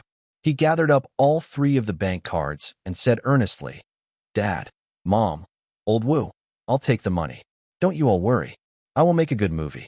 When the box office earnings are tabulated, I will return this money back to you all several times over. I'll consider this movie funded together by our family, so just wait and see what I can do. Chapter 1631. Choosing the Cast. Chapter 1631. Choosing the Cast. Translator, Leg Editor, Leg. The next day, it was still the weekend. At Zhang Ye's studio, everyone looked like they had seen a ghost. What? What did you say? The funding has arrived?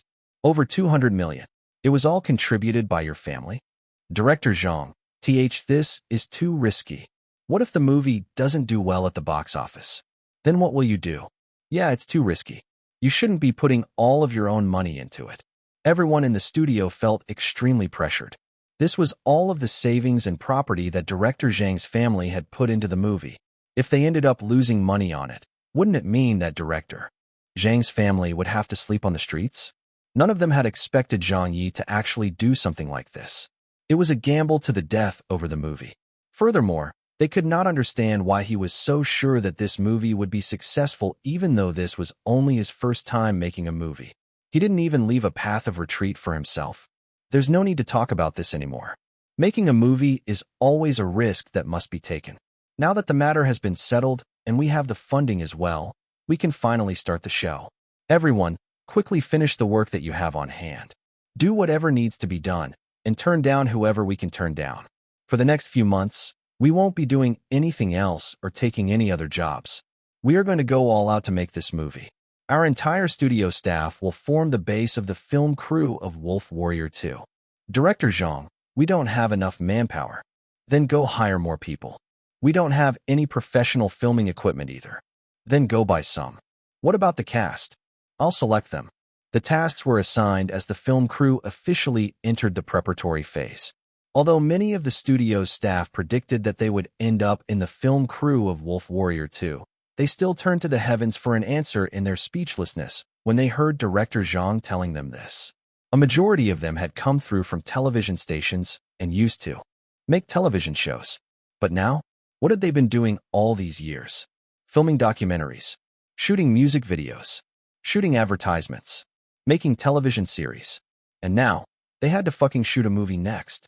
Sometimes, even they themselves felt that they were too ballsy. In this world, there was nothing left that director Zhang didn't dare to make them film. At the office, Zhang Ye flipped open the script and started thinking. It was time to determine the roles. Which actors should he invite on board? He picked up a pen and started scribbling on the first page. However, he only managed to write a single line at the top of the page. Wolf Warrior 2 cast draft. Producer, Zhang Ye. Executive director, Zhang Ye. Screenwriter, Zhang Ye. Stunt choreographer, Zhang Ye. Assistant directors, Ha Chi-chi, Zhang Zhua. Male lead, Lung Feng Zhang Ye. Female lead, Rachel to be decided. Some of the roles still required further consideration, but he had already come to a decision for others.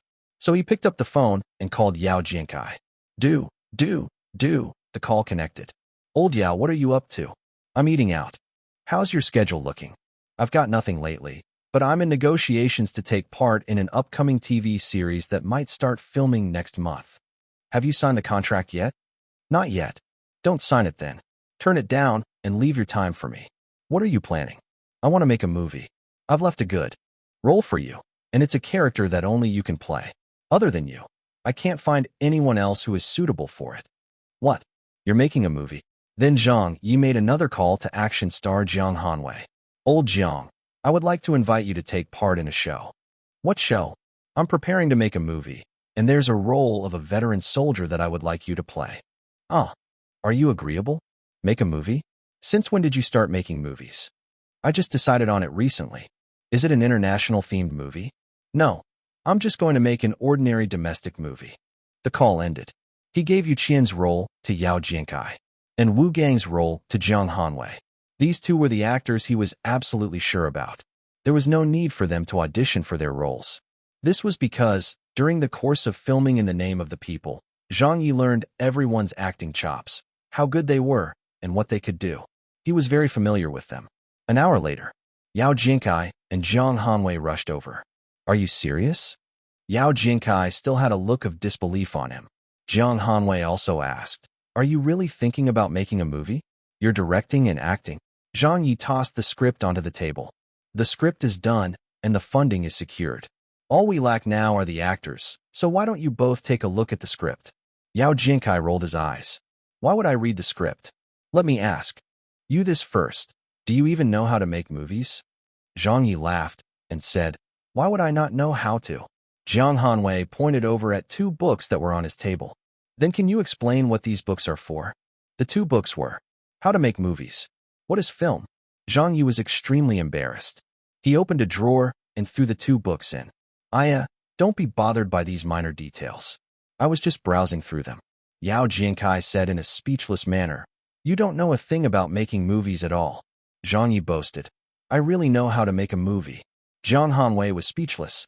Zhang Ye said, just tell me, are you two willing to act in it or not? Yao Jiankai said dejectedly, my contract negotiations are nearly done. Is this movie of yours really reliable? Zhang Ye laughed and said, if it wasn't, I wouldn't have approached you two. How many years have we known each other? Would I scam either of you? Don't worry, they're definitely good roles. Wasn't it also my first time directing a TV series during In the Name of the People? How did that end up? You two still don't believe in me. Yao Jiankai said helplessly. All right, I understand. I'll turn down the offer by the other party. Zhang Ye looked at Jiang Hanwei. Jiang Hanwei nodded. All right then. Zhang Ye clapped his hands. All right, it's settled then. After the two of them left, Zhang Ye continued to ponder of the roles. At this moment, Ha Chi-Chi happened to bring in something. Zhang Ye called out to her. Old Ha, I just thought of someone. What's the name of that American star who got replaced by Wilson on Commando 2? Ha Chi-Chi was taken aback. He's called Jacques. Zhang Ye decided on the spot. Okay, Jacques, he has a very good image. Ha Chi-Chi had also read the script. She said in surprise, are you thinking of getting him to play the main antagonist, Big Daddy? He's an international C-list celebrity. Although he isn't ranked higher than you, he's still an international celebrity. Ours is a Chinese movie, and the role is also a villainous one. Would he even agree to come? Even if you and him were both used to hype up Commando 2, it still wouldn't be easy to get him, right? With the funding we have, we wouldn't be able to give him a large salary either. Zhang Ye said, help me get in touch with him. I'll speak with him myself. Ha Chi-Chi said, sweating. You really have to gall to think that way. All right, I'll go and find out how to contact him. Very soon, they found his contact. Zhang Ye directly called Jacques. Hello, Jacques. Hi, who are you? I am Zhang Ye. Oh, it's you? Zhang Ye. Are you interested in coming to China to make a movie? China. There's a movie that I'm producing, and I think you would be interested in it. Half an hour. An hour. Zhang Ye coaxed Jacques for 2 full hours. Something about getting back at Wilson. Something about taking on Hollywood. Something about how he must retaliate. Something about getting into the billion-dollar box office earnings club. When the studio staff heard Zhang Ye's coaxing, they felt really speechless. Little Wang nudged her chin. Director Zhang is at it again. But to everyone's surprise, Jacques was moved by Zhang Ye. Zhang, I'm willing to accept the role. I'll head to China with my agent tomorrow. Zhang Ye smiled and said, all right, Jacques, I'll be waiting for you. After hanging up, Zhang Ye said, it's settled. The studio staff rolled their eyes or facepalmed. You can even do that? You're too good at cajoling others. I assent this hoodwinking others? Billion-dollar box office earnings club? That's over 6 billion renminbi. In the history of the Chinese film market, no more than 3 movies had earned over 1 billion RMB. But you're so casually claiming something like 6 billion renminbi? Do you get uncomfortable if you don't brag for a day? And the most speechless thing is, Jacques, you actually believed it? Oh my God, aren't you too honest a person? Don't you know Director Zhang's nickname? He's the internationally renowned great trickster. Selecting the actors, auditioning, buying the equipment, renting the venues. The film crew of Wolf Warrior 2 had quietly been formed. They were getting closer and closer to the day when the production would start shooting. Several days later, the news couldn't be contained any longer. Zhang Ye wants to make a movie? Shock. Zhang Ye crosses into the film industry. It has been reported that after Zhang Ye's failure to enter Hollywood, he will be acting in a self-directed movie. Movie title revealed, Wolf Warrior 2. Zhang Ye's Virgin movie production to start shooting soon. Zhang Ye wants to challenge Hollywood. The news was too shocking. In an instant, all of China was bursting in excitement.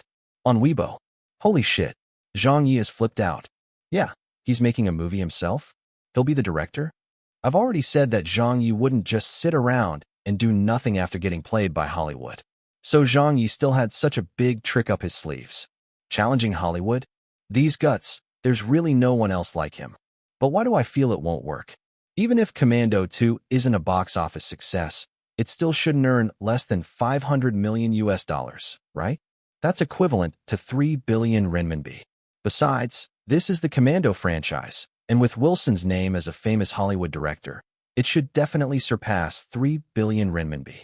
I think Zhang Ye is only going to shoot a domestic movie, right? How is he going to take on Hollywood with that? If he loses, that would be such a loss of face.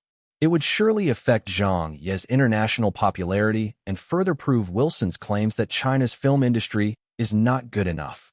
Zhang Ye is laying down everything for this. I heard that he poured all of his family's fortune into funding the movie. He even mortgaged his house. That can't be true, right? It's true. Someone from a bank revealed that Zhang Ye has really mortgaged his property.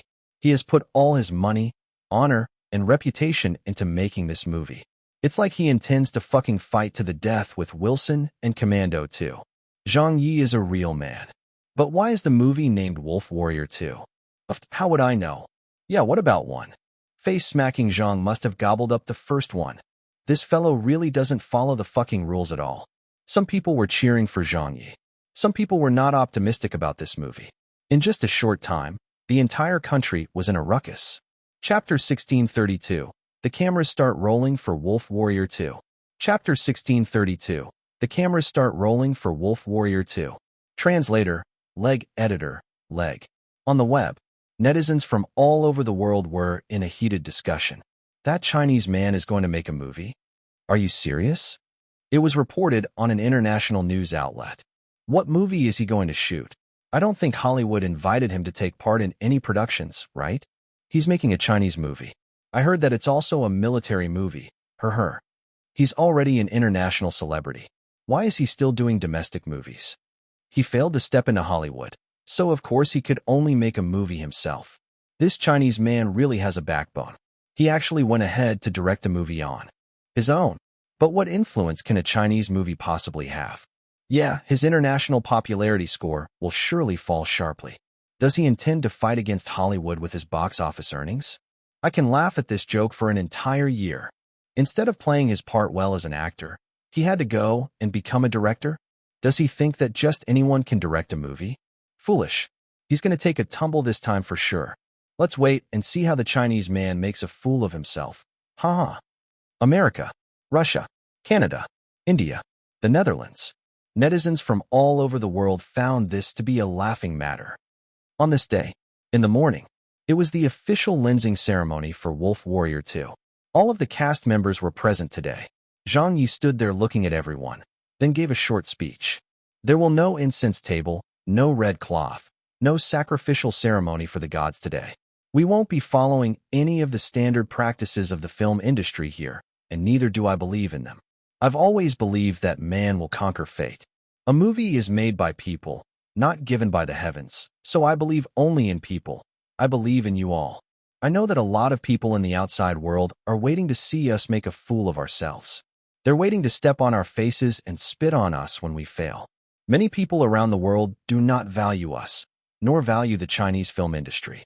They never address our Chinese celebrities by their names and always refer to us as that Chinese person. They don't say our movies by their titles either. It always this Chinese movie or that Chinese movie. This is the arrogance and prejudice that the world has against China.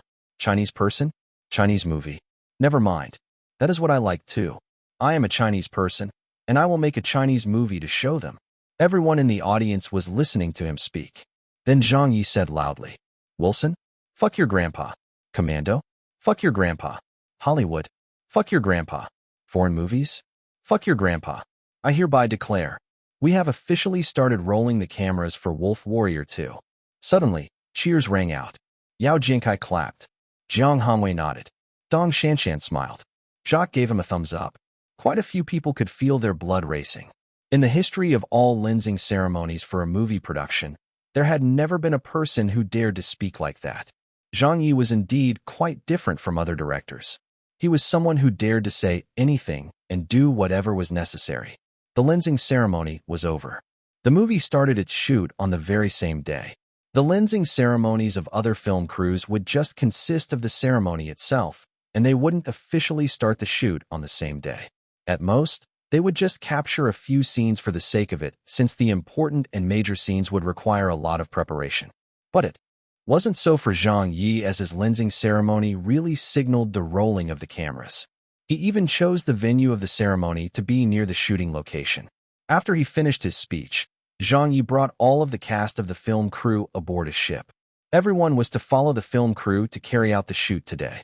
Although many of the cast members were not required for the scene today and had free time, Zhang Ye still requested for them to follow the crew.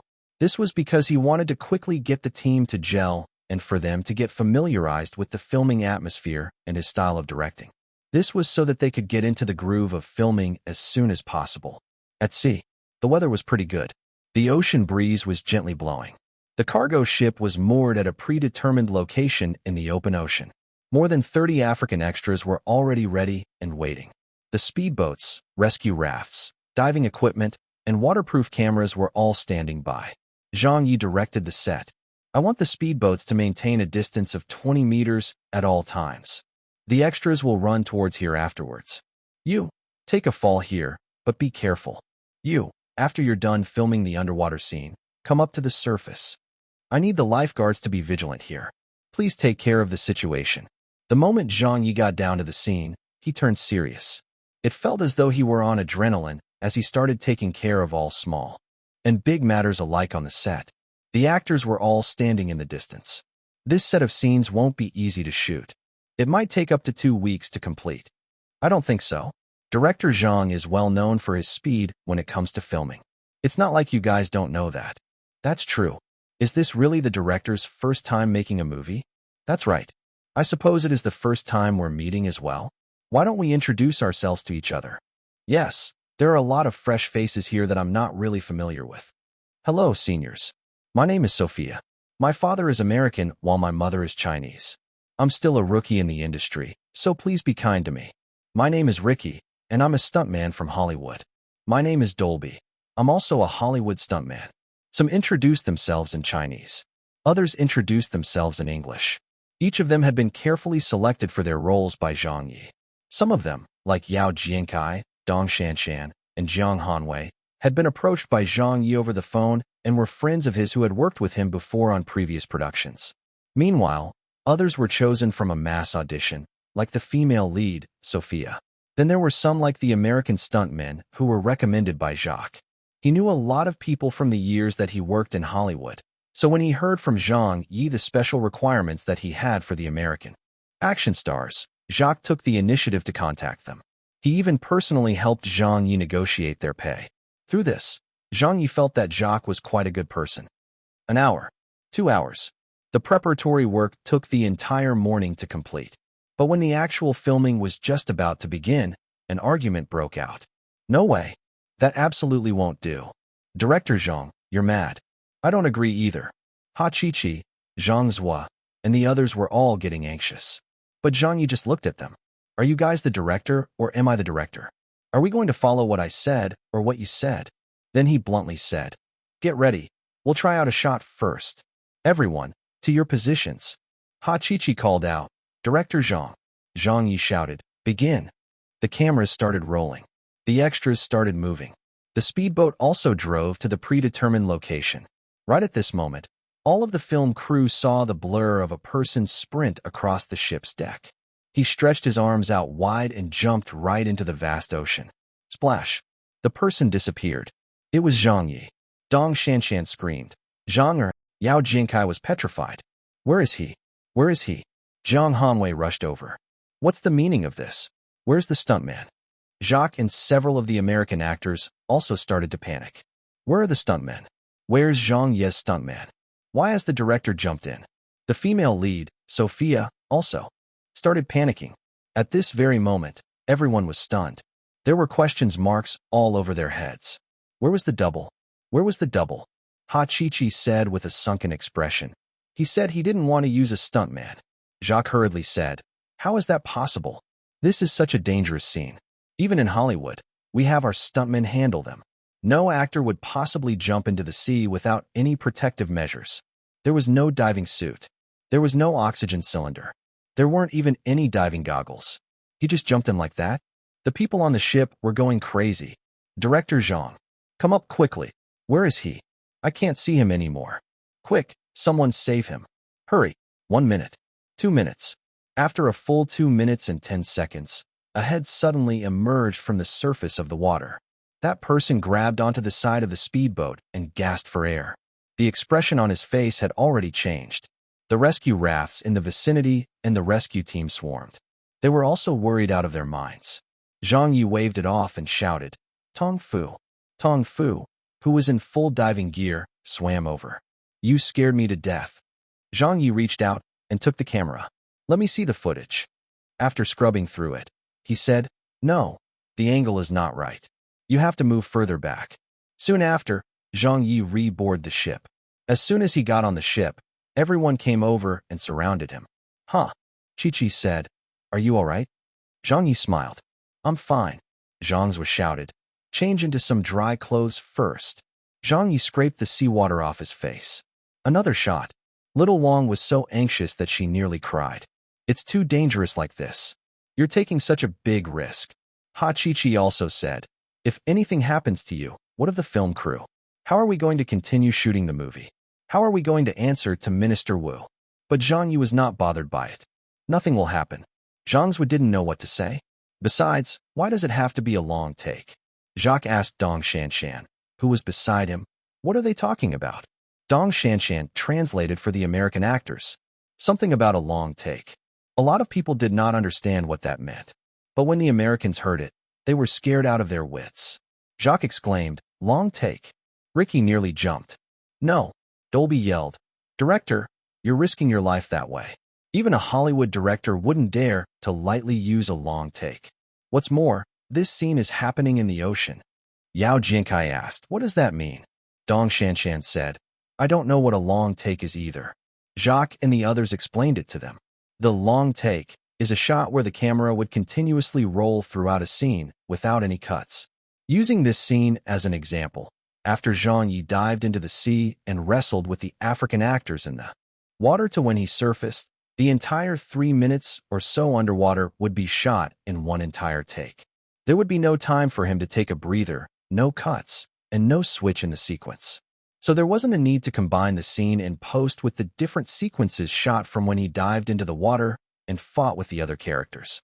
This is a commonly used technique in Hollywood, and it helped to create a more realistic scene to the viewer and gave them a better sense of immersion and shock. There were too many good points. The advantages were really great, but the only drawback was that it could be fatal as well. It wasn't easy to film. There were even some scenes that couldn't be shot this way. Yao Jinkai was stunned. So that's what long take means. Sophia gasped, holding his breath for 3 minutes? Who can possibly do that?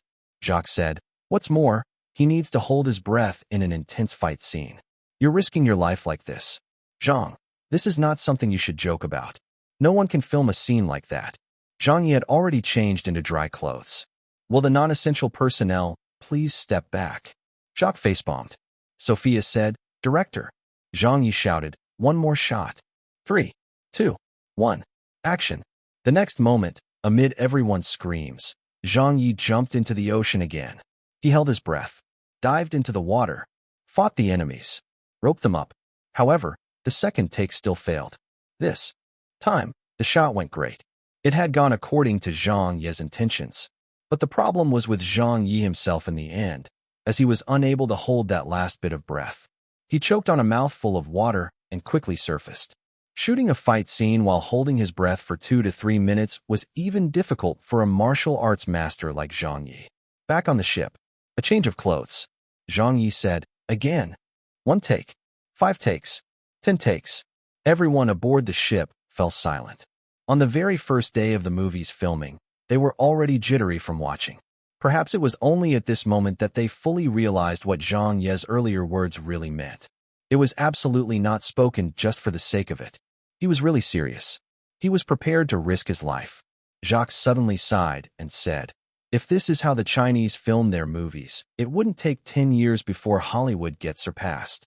Chapter 1633, A Last-Minute Actor Swap. Chapter 1633, A Last-Minute Actor Swap. Translator, Leg. Editor, Leg. 2 days later. Beijing at home. Mommy. MHM. Why isn't Daddy home yet? Your daddy has gone overseas for work. I miss Daddy. Daddy is very busy, so Cece must be obedient. Cece will be obedient, but I miss Daddy. How about this? I'll video call your daddy so that we can see what he is doing. Yay. I want to video call Daddy. I want to video call Daddy. Wu Ziqing took out her cell phone and video called Zhang Ye. Although she didn't know whether he was busy or not, she still gave it a try. Do-do. Do-do. The video call connected. On the cell phone, Zhang Ye's face appeared. Cece said in surprise, Daddy. Daddy. On the other end, Zhang Ye was smiling happily and saying, Hey, my dear daughter, did you miss Daddy? Cece nodded in response. I miss Daddy. Zhang Ye smiled and said, Then give Daddy a kiss. Moi. Cece gave him a kiss. Old Wu asked, How's the shoot progressing? Zhang Ye said, It's going pretty smoothly. Old Wu said, Why have you become so tan? Are you tired?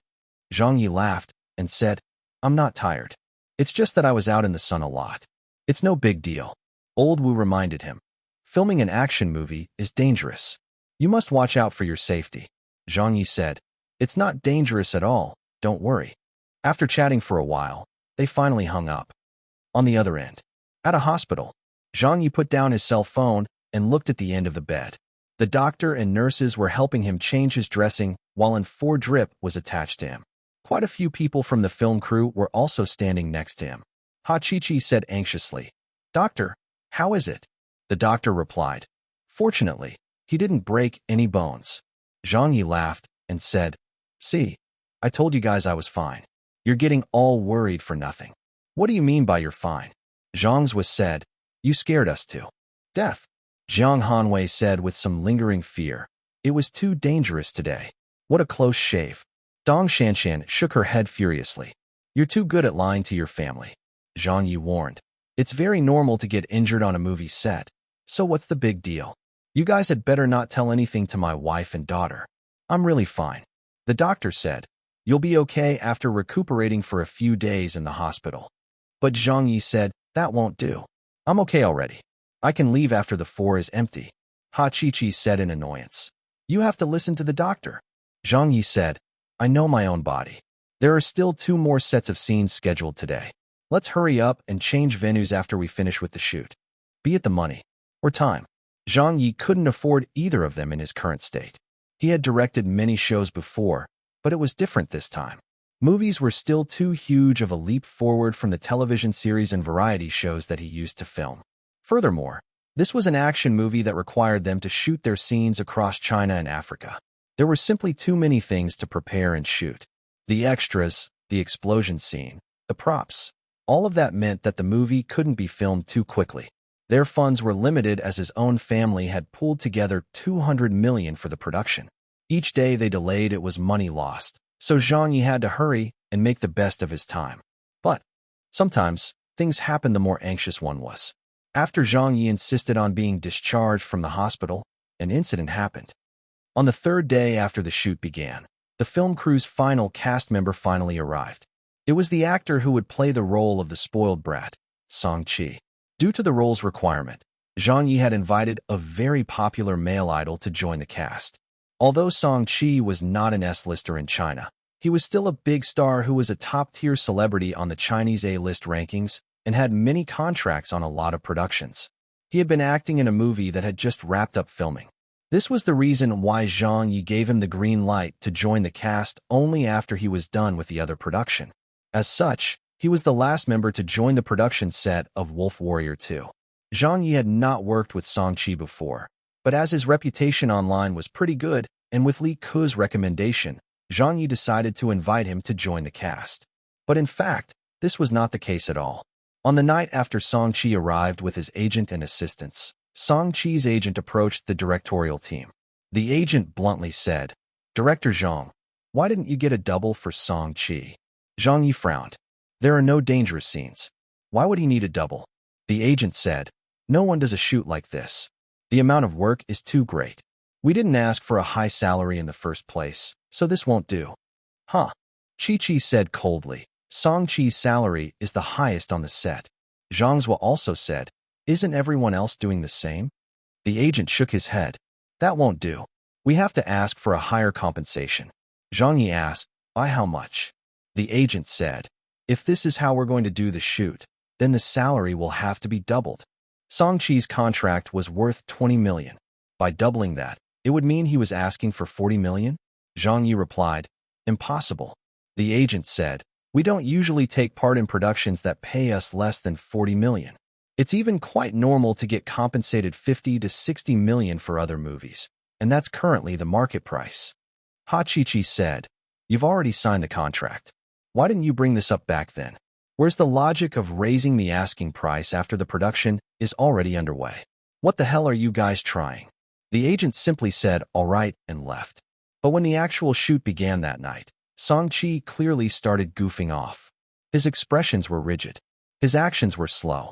He was not giving any effort on purpose. Even Zhang Hanwei was angered by this. What are you doing? Song Chi said, What about it? Zhang Ye lost his temper on the spot. Get the fuck out of here. Replace the actor. Song Chi's agent immediately said, It's you guys who are requesting a replacement, So that's a breach of contract. Song Chi let his agent and assistants off the set. Zhang's were cursed. What the fuck is this? Jiang Hanwei said. The male idols these days have totally been spoiled by the investors' money. He looked at Zhang Ye and said, don't get angry over this. Your injury hasn't healed yet. It would be a wonder if Zhang Ye didn't blow his top. He immediately called Director Li Ku and took it up with him. Director Li, we've known each other for so many years. Are you trying to trick me? Li Ku was startled. Zhang, what's the matter? Zhang Ye said. What kind of person did you recommend me? I even asked you which male idol in the industry was most reputable, and you told me that Song Chi was okay. Okay, my ass. He asked for greater compensation at the last minute, and even wanted it to be doubled. When we were filming a scene that required him to perform some roles, he deemed it tiring and fucking wanted a double to do it instead. When I didn't agree, he acted like a bastard on the set and deliberately acted badly. After shooting for the entire night, there isn't even a single scene that can be used. What the hell? Li Ku said with a heavy voice. That happened. Zhang Ye said, feeling annoyed. I've already told him to get lost, so tell me, where am I going to get another actor to save the day? Li Ku said in a serious tone. Zhang, I understand. Don't worry. I'll give you an explanation for this matter. The call ended. Ha Chi-Chi said, we can't blame Director Li for this either. Zhang's was said. The main issue is who do we get to replace? Song Chi. Zhang Ye was also considering his options. In a chat group for directors, Li Ku put out the news. Don't use Song Chi ever again. Quite a few directors started asking, why is that, old Li? Li Ku gave them an account of the events. Such a thing happened. Isn't Little Song's reputation quite good? An actor like this has got real problems with their character. Director Zhang has really been taken for a ride. All right, we know what to do. This sort of actor can't be used again. No one would dare to either. The actors had their own circle, and so did the directors. At Song Chi's studio, Song Chi and his people had just gotten off the plane when they got wind of the news through the grapevine. What? Director Zhou's next movie is going to change actors? Hasn't the deal already been negotiated? We were going to be the first male lead in that movie. I heard that Director Li lost it in the directors group and said that he wants us blacklisted. How can he do that? Song Chi's expression darkened. Song Chi's agent was panicking. They had not expected the situation to turn out like this. The next day, in the morning, the entire film crew's progress was at a standstill. Without the important cast members on set, they couldn't proceed with the shoot. The role of the spoiled brat was too important to the entire show, so Zhang Ye couldn't be sloppy about it. He needed a suitable person to play the role. Who should he look for? Who could play the role? He didn't sleep the entire night and kept thinking about this. All of a sudden, Zhang Ye thought of a person. It was someone who was even more suited to play the role than Song Chi. However, he didn't know if he could invite that person onto the movie. He hesitated for a long time before he finally called Ha Chi-Chi over to help him get that person's contact information. When Ha Chi-Chi heard the name, she was stunned for quite a while. They found his cell phone number, then called him up. Hello, who is this? I am Zhang Ye. Zhang Ye? Teacher Zhang. Boss Qian Jr., how are you? Why did you call me? Are you looking for my dad? He's at the office and his cell phone isn't off either. Is this about your movie? It's about the movie. Regarding the movie's distribution? You can speak directly to my dad then. Based on your relationship with my dad, it shouldn't be a problem for him to distribute the movie for you. It's not that. I'm actually looking for you. Looking for me? There's a role that I need you for. Do you think you can help me? What? I'm asking if you can play a role in the movie. You're asking me to act? That's right, are you interested? The two of them spoke for 30 minutes. Noon. The film crew was on their lunch break. Zhang Ye came over in high spirits and took a boxed lunch to eat together with everyone. Yao Jinkai was surprised. Did you manage to get someone? Zhang Ye smiled. I've found a person. Jiang Hanwei asked, who? Zhang Ye said, you'll know when he arrives. Surely not, right? Ha Chi-Chi exclaimed, he's really coming? Zhang Ye nodded. It's settled. An actor asked, so who is it, Director Ha? Ha Chi-Chi did not know whether to laugh or cry. You guys definitely can't guess who it is. Later that afternoon, 1:30 p.m., when that person hurried down to the filming location on a private jet, when his figure appeared in front of everyone, all of the film crew members were dumbfounded. That person suavely waved. Hi, Teacher Zhang, I'm here. Zhang Yi stood up and went to welcome him respectfully. Thank you for coming to save the day. That person laughed and said, I'm a good friend, right? Zhang Ye shook his hand. I owe you one. That person looked to be around 20 years old or so. He wasn't considered handsome, nor was he ugly. He wasn't someone from the entertainment circle. He wasn't a professional actor.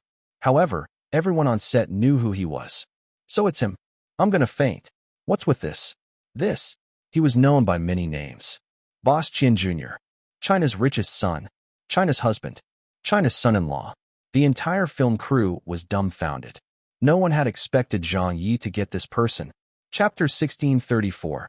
Who's the real Special Forces operator here? Chapter 1634. Who's the real Special Forces operator here? Translator, Leg. Editor, Leg. The actors of the two worlds were different. So naturally, the movie wouldn't be exactly the same either. For example, there were some flashback scenes of Wolf Warrior 1's female lead, Long Xiaoyan, in the movie. This role was still a very important one. But as Zhang Ye was unable to find a female actress who was as unique as Yunnan 1, he decided to get Dong Shanshan to play the role instead. Even so, Shanshan had her own valiant bearing after putting on the military uniform that Zhang Ye found to be very suitable. Then there was also the role of the spoiled brat who was the son of the owner of an African factory. In Zhang Ye's previous world, even though Wu Jing II had cast the male idol, Zhang Han III, in this role, the original person he had hoped to play the character was actually Wang Xikong. However, due to various reasons, Wang Xikong IV did not come on board the movie. In the end, he could only get a male idol.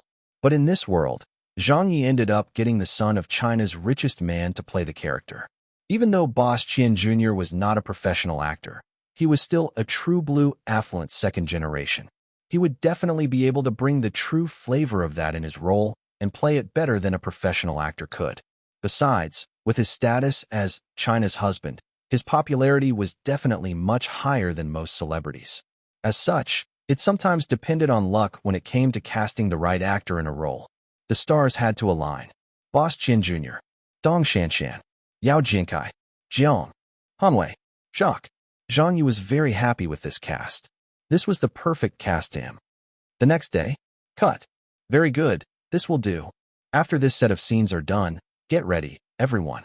We'll be heading to the barracks tomorrow. The dialogue scenes were more or less finished. All that was left were the fight scenes. But to film the fight scenes, the actors would require some training. Some movies would simply require the actors to fight each other with some simple props, and then add a tank in during post-production to complete the scene. However, Zhang Ye didn't want to do that. Since he was going to make the movie, he might as well be detailed. So he was prepared to use real tanks and guns for the production. As such, this made it even more demanding on the role that Zhang Ye was playing. Therefore, after they finished filming here, Zhang Ye started to play the lottery draw. He opened up the Game Ring's interface and activated the Lucky Halo Ultra. What he needed most were skills that would be useful in the production of his movie. 1 draw, 2 draws, 3 draws. Firearms Marksmanship Skill Experience Book, 212. Tank Driving Skill Experience Book, 67. Fruit of Strength, 21. Zhang Ye was very happy to receive these. Firearms. Tanks. These were exactly what he needed. Moreover, the number of skill experience books he received were quite a lot too. Although he had eaten a lot of the fruits of strength before, no one would think there could be too much. The next day, early in the morning, a part of the film crew were getting ready for their trip to Africa. Another group of actors who were involved in the fight scenes were brought to a military region by Zhang Ye. A sentry put his hand out and stopped them. Show your identification. Zhang Ye rolled down his car window. I'm looking for Commander Fong. The sentry recognized Zhang Ye and felt a little agitated. However, he still made a call to check. A minute later, he quickly raised the barrier and let the convoy pass. In the barracks, on the drill grounds, the commander came out personally with a squad to welcome them. Fellow Zhang, old Fong, why have you put on weight again? Did I? I remember you were still quite slim when I saw you 2 years ago. You must have been sitting around in your office, right? No good words ever come out of your mouth, you scoundrel. Haha, have you prepared the drill grounds for us? It's all been arranged. I've even found you the instructors too. They're all special forces soldiers in our military command. All right, I'll have to trouble you with some of my people for the coming days. I mainly require them to train their firearms handling and action sequences. Oh yes, Where are the guns and tanks that I requested? It's easier to find the guns, but the tanks are a no-go. Hey, didn't we already agree on it? I thought you only needed tanks that had been scrapped. We have those, and many film productions request that from us. But how am I supposed to lend you a tank that is still in service? If you feel that the scrapped tanks look too fake, you can add some special effects. Isn't that what everyone else is doing?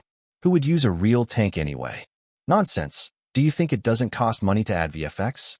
Hurry up and get them. If you're thinking of going into a tank to have a look and fiddle around as you please, I can allow you aboard any of the main battle tanks that are here in my military command. Your status is different since you're not considered an outsider. But I can't allow it to be used for the movie since this involves military secrets. I don't need the MBTs. Just get me a few tanks that will be decommissioned soon but can still be driven around. I'm not picky, old Fong, so you've definitely got to help me out with this. I have great use for them. Even if I give them to you, you won't know how to drive them. Just give me the tanks and you'll find out. During his years at the Research Institute, Zhang Ye had a lot of dealings with people in the military. Commander Fong was one of them, and their relationship was quite good. This was why he could speak without reservations with him. If it were anyone else who came to borrow some tanks to use in a movie production, Commander Fong would definitely ignore them. However, Zhang Ye's status was different, and face had to be given to him. When the people saw this situation, their hearts turned cold. Zhang Ye had his way around the barracks. In the morning, the training officially began. The instructors brought the trainees over. Have any of you fired a gun before? Jiang Hanwei replied. I've practiced firing them a few times before. Boss Qian Jr. smiled and said, I've been going to the shooting range since I was 10. Jacques said in English, I have my own guns at home. The other American actors also smiled and said, guns are not illegal in America. The instructor nodded and said frostily, okay, then let's give it a try. At the range, bang, bang, bang, bang, bang, bang. The firing of the guns was deafening. Ring 6, Ring 3, Mississippi, Mississippi, Ring 3. Someone was reporting the scores out loud. The instructor shook his head lightly. You call this having used a gun before? With such standards, none of you are even at 1/10 the level of an ordinary soldier. He picked up a gun, turned around, and fired. Ring 9, Ring 9, Ring 10, Ring 9. Everyone watched in shock. Quite a few Special Forces soldiers were standing nearby, watching and laughing. The instructor put down the gun. And the way you hold the gun when you shoot, your stances, all of you fail. Starting from today, I will teach you how to handle a gun, and Instructor Li will coach you on hand-to-hand combat. I don't care whether you're actors or celebrities, or who brought you here. As long as you're in my house, you will have to do everything according to the standards of military training. Boss Qian Jr. picked on that. Wouldn't it do as long as we know how to use a gun? Jiang Hanwei said. You mean we're going to do this for real? The instructor said coldly. This was fellow Zhang's request. If you have any doubts, please go and look for him. The training began. Under the scorching sun, the actors couldn't help but feel miserable. Zhang Ye and the film crew stood there watching. Ha Chi-Chi gave a wry smile and said, Director Zhang, can they really handle such training? Zhang Ye said, they've got to do it even if they can't stand it. Some of the scenes we shoot have to look realistic.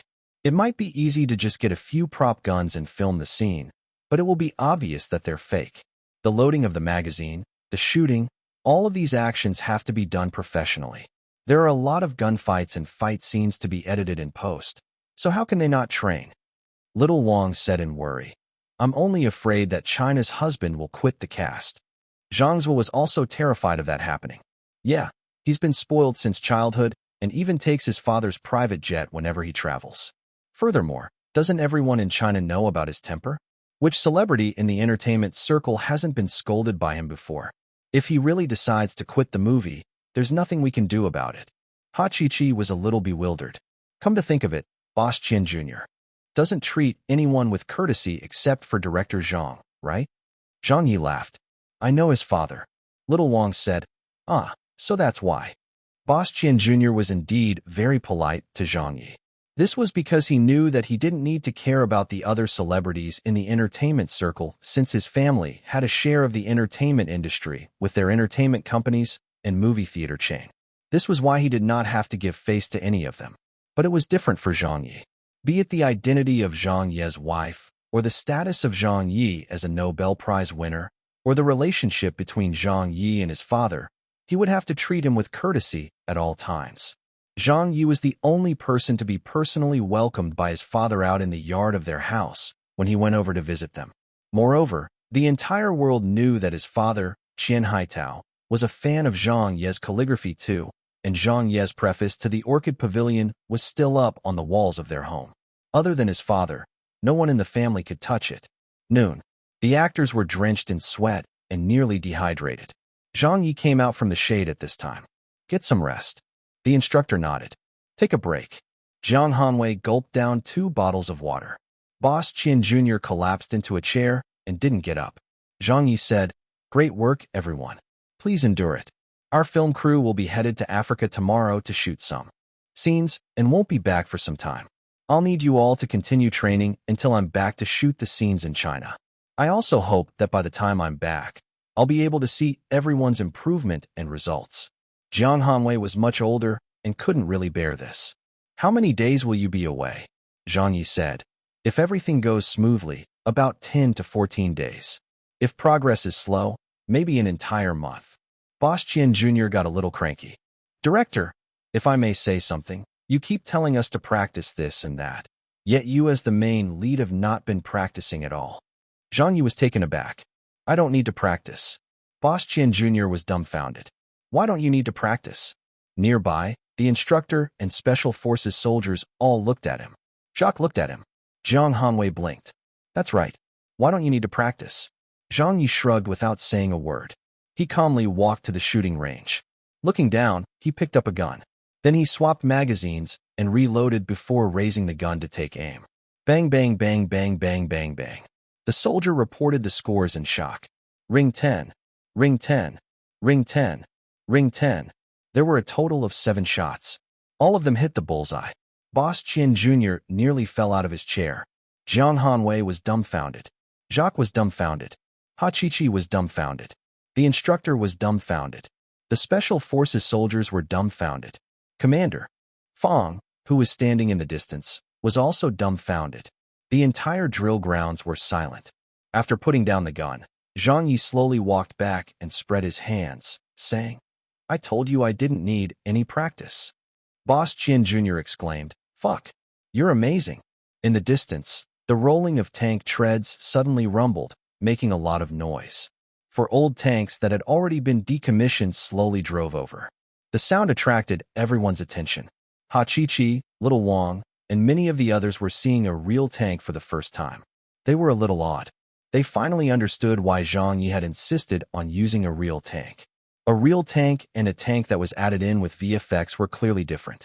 The tanks came to a stop. The tank crew crawled out of it. The soldiers saluted. Reporting in, Commander. The mission is complete. Commander Fong acknowledged them. Then he turned to look at Zhang Ye. Will these do? Zhang Ye was overjoyed. If you had something this good, you should have brought them out sooner. Why did you keep dancing around the subject? Commander Fong said in a speechless manner. Even if I brought them out, you wouldn't know how to operate them. But in the next instant, Zhang Ye walked up and touched a tank affectionately. Then he leaped up and got into the cockpit of the tank. Under the stunned gazes of everyone, the tank suddenly started moving after several seconds. The tank rolled along the drill grounds for dozens of meters before drifting and coming to a perfect stop. Zhang Ye opened the hatch and popped out. Not bad. I'll take these. Everyone was extremely confused. Commander Fong's jaw had dropped. Boss Qian Jr. was dumbfounded. Ha Chi-Chi nearly vomited blood. The instructor and many of the Special Forces soldiers were also stunned by what they were seeing. What the fuck? You know how to drive a tank? And you can even fucking drift it? Then they thought about Zhang Ye's marksmanship, and remembered how Zhang Ye seemed to have flown a civilian aircraft before as well. These Special Forces soldiers even started to suspect that Zhang Ye could drive an aircraft carrier away if they got him one. What kind of person was this? Are you the Special Forces operator, or are we the Special Forces operators? Chapter 1635, A Very Scary Chinese Film Crew.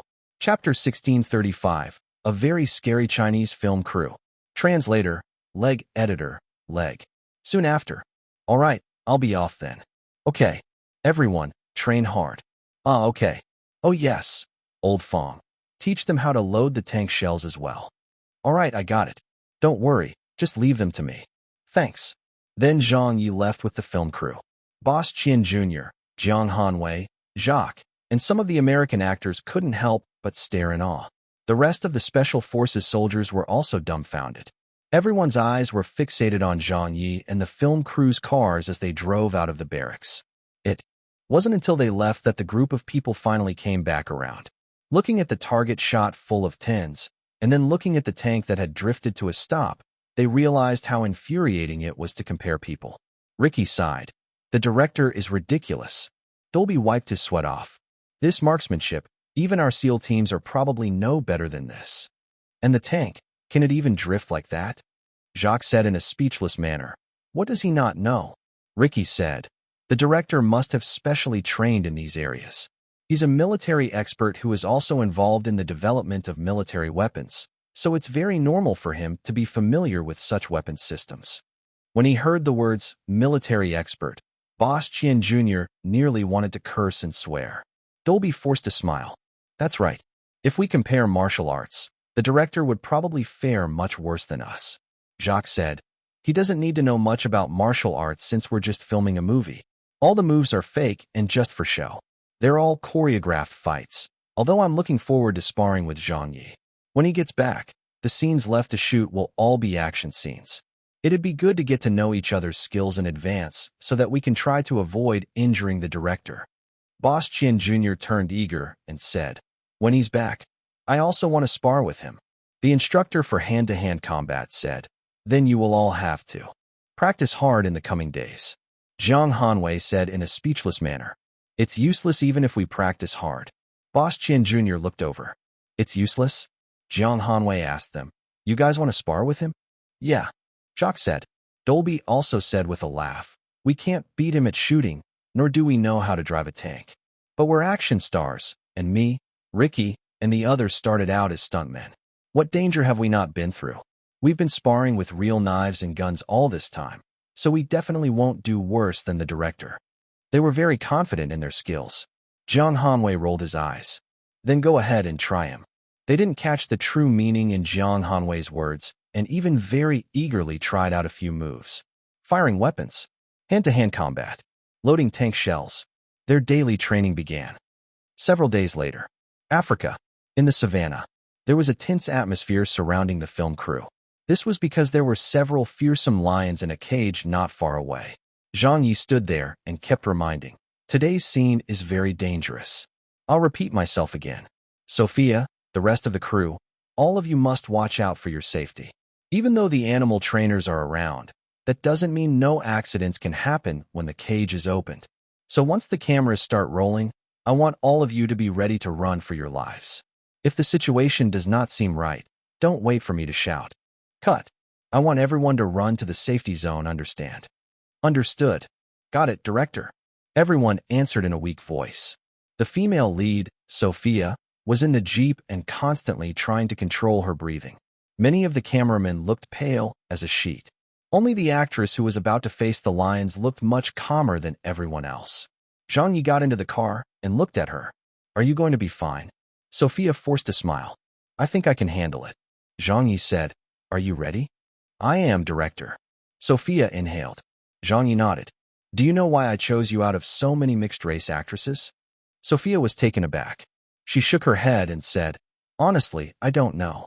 Zhang Ye smiled and said, It's because you're ballsy. Sophia said, Huh? Zhang Ye added in a whisper, The main reason is that your asking price is low. Sophia chuckled. Only then did Zhang Ye shout to the outside, This set of scenes is very dangerous, so let's aim to finish it in 2 takes. All right, let's try the first take.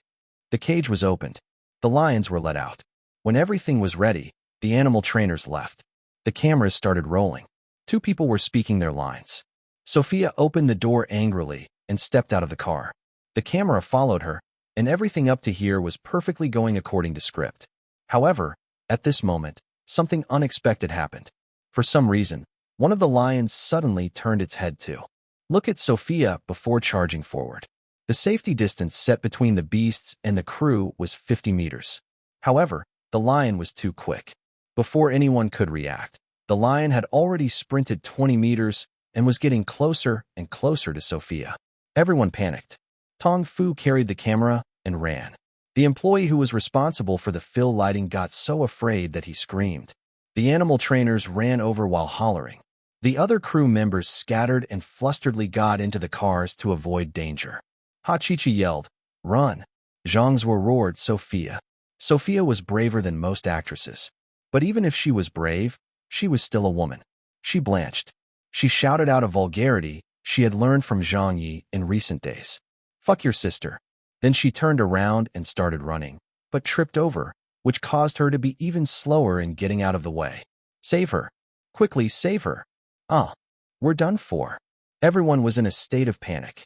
At this critical moment, someone sprang out of a car. "It's Director Zhang." "Director Zhang, be careful. Don't come out. Run, run." "Sophia, get up." Sophia leaped off the ground. That lion was closing in. When the other lions behind saw this, they turned their heads and looked at Sophia. Then they patted over. Zhang Ye stepped in front of Sophia at this moment. "Director." Sophia was very happy to see him, and she nearly cried. In the blink of an eye, the lion pounced. Zhang Ye stared coldly at it and raised his right hand, imbuing some concealed power into his palm. The moment the lion pounced at Zhang Ye, he moved his feet in the pattern of a taiji fish one and instantly shifted himself to the left side of the lion. Without any hesitation, he struck his palm onto the lion's body. Bam! It was a soft sound. In fact, it was so soft that no one could hear it. But the next second, that majestic lion trembled as a force traveled through it, and it slammed down onto its side. It slid on the ground for a full 2 meters. Zhang Ye had slapped it right into a bushed area. Sophia's jaw dropped. Ha Chi-Chi was staring with wide eyes. Little Wang was so shocked that her jaw dropped. The animal trainers who were running over nearly tripped over themselves. What the hell? What kind of strength is that? A lion? It was sent flying? With a slap? Silence. The entire film crew fell silent. The entire savannah was silent. Then they saw the lion shaking as it laboriously climbed to its paws. Its eyes glared hate at Zhang Ye. With a loud roar, it looked as though it wanted to attack again. Zhang Ye simply said one word: "Scram." The lion suddenly turned timid and gave a weak growl. Then it spiritlessly turned its head and patted away. When the rest of the lions saw this, they also slowly turned their heads away. They were behaving like they hadn't seen anything. Zhang Ye turned around and pulled Sophia to her feet. Into the car. As Sophia's knee was injured, she limped along and followed Zhang Ye into the car. The moment the door closed, everyone in the crew could finally heave a sigh of relief. Zhang Ye said in concern, "Where are you hurt?" "I'm fine." Sophia said gratefully, "Thank you. Thank you." Zhang Ye smiled and said, "You're welcome. You're with us to film a movie, and I was the one who brought you guys here, so I have to guarantee everyone's safety. No matter how I brought you over from China, I have to bring you back all the same. That's my responsibility." 2 other cars drove over. Ha Chi-Chi said from inside the other car, "Director Zhang, how is she?" Zhang Ye said with a smile, "Fortunately, everything is fine." Little Wang's eyes were red. "You guys scared us to death." Meanwhile, the rest of the film crew and the African employees were looking at Zhang Ye with a terrified gaze. They had a look in their eyes that suggested they had seen an immortal of some kind. The scene that happened just now was beyond their comprehension and all common sense. They had never seen something like that before. Zhang Ye asked Sophia, "Can you continue to act?" Sophia nodded firmly. "Yes." Zhang Ye said, "All right, let's do another take." Ha Chi-Chi said, "We're still going?" Zhang Ye instructed, "We must guarantee that there will be no mishaps this time." Understood. Ha Chi-Chi went over to get everything set up and in order. Zhang Ye then looked down and helped Sophia spray some medicine onto her leg. Today's scenes have to be shot and completed. There's no way to stop, so let's hang in there a little more. After this set of scenes is done, we'll stop work. There's no need to be afraid. I'm here. Sophia nodded. "Okay, director." 20 minutes later, the prep work was complete. When the cameras started rolling again, the second take went underway. This time, when Sophia got out of the car, everyone in the film crew took a deep breath as their hearts leaped into their throats. They were all afraid that another accident would happen. The lions turned around to look again. Sophia was very tense. But this time, Everyone noticed that Zhang Ye, who was sitting in the car, was glaring daggers at the lions. The lions looked at Sophia, then looked at Zhang Ye again before quietly turning back again. They went back to doing whatever they were doing. The lion that was beaten by Zhang Ye even let out a whimper. The African employees looked at one another. The lions are afraid. Jesus, who is this? What kind of person is he? I've worked in the savannah for so many years now, but I've only heard of lions eating people. I've never heard of lions being scared of people. Does a person who can fight a lion with their bare hands really exist?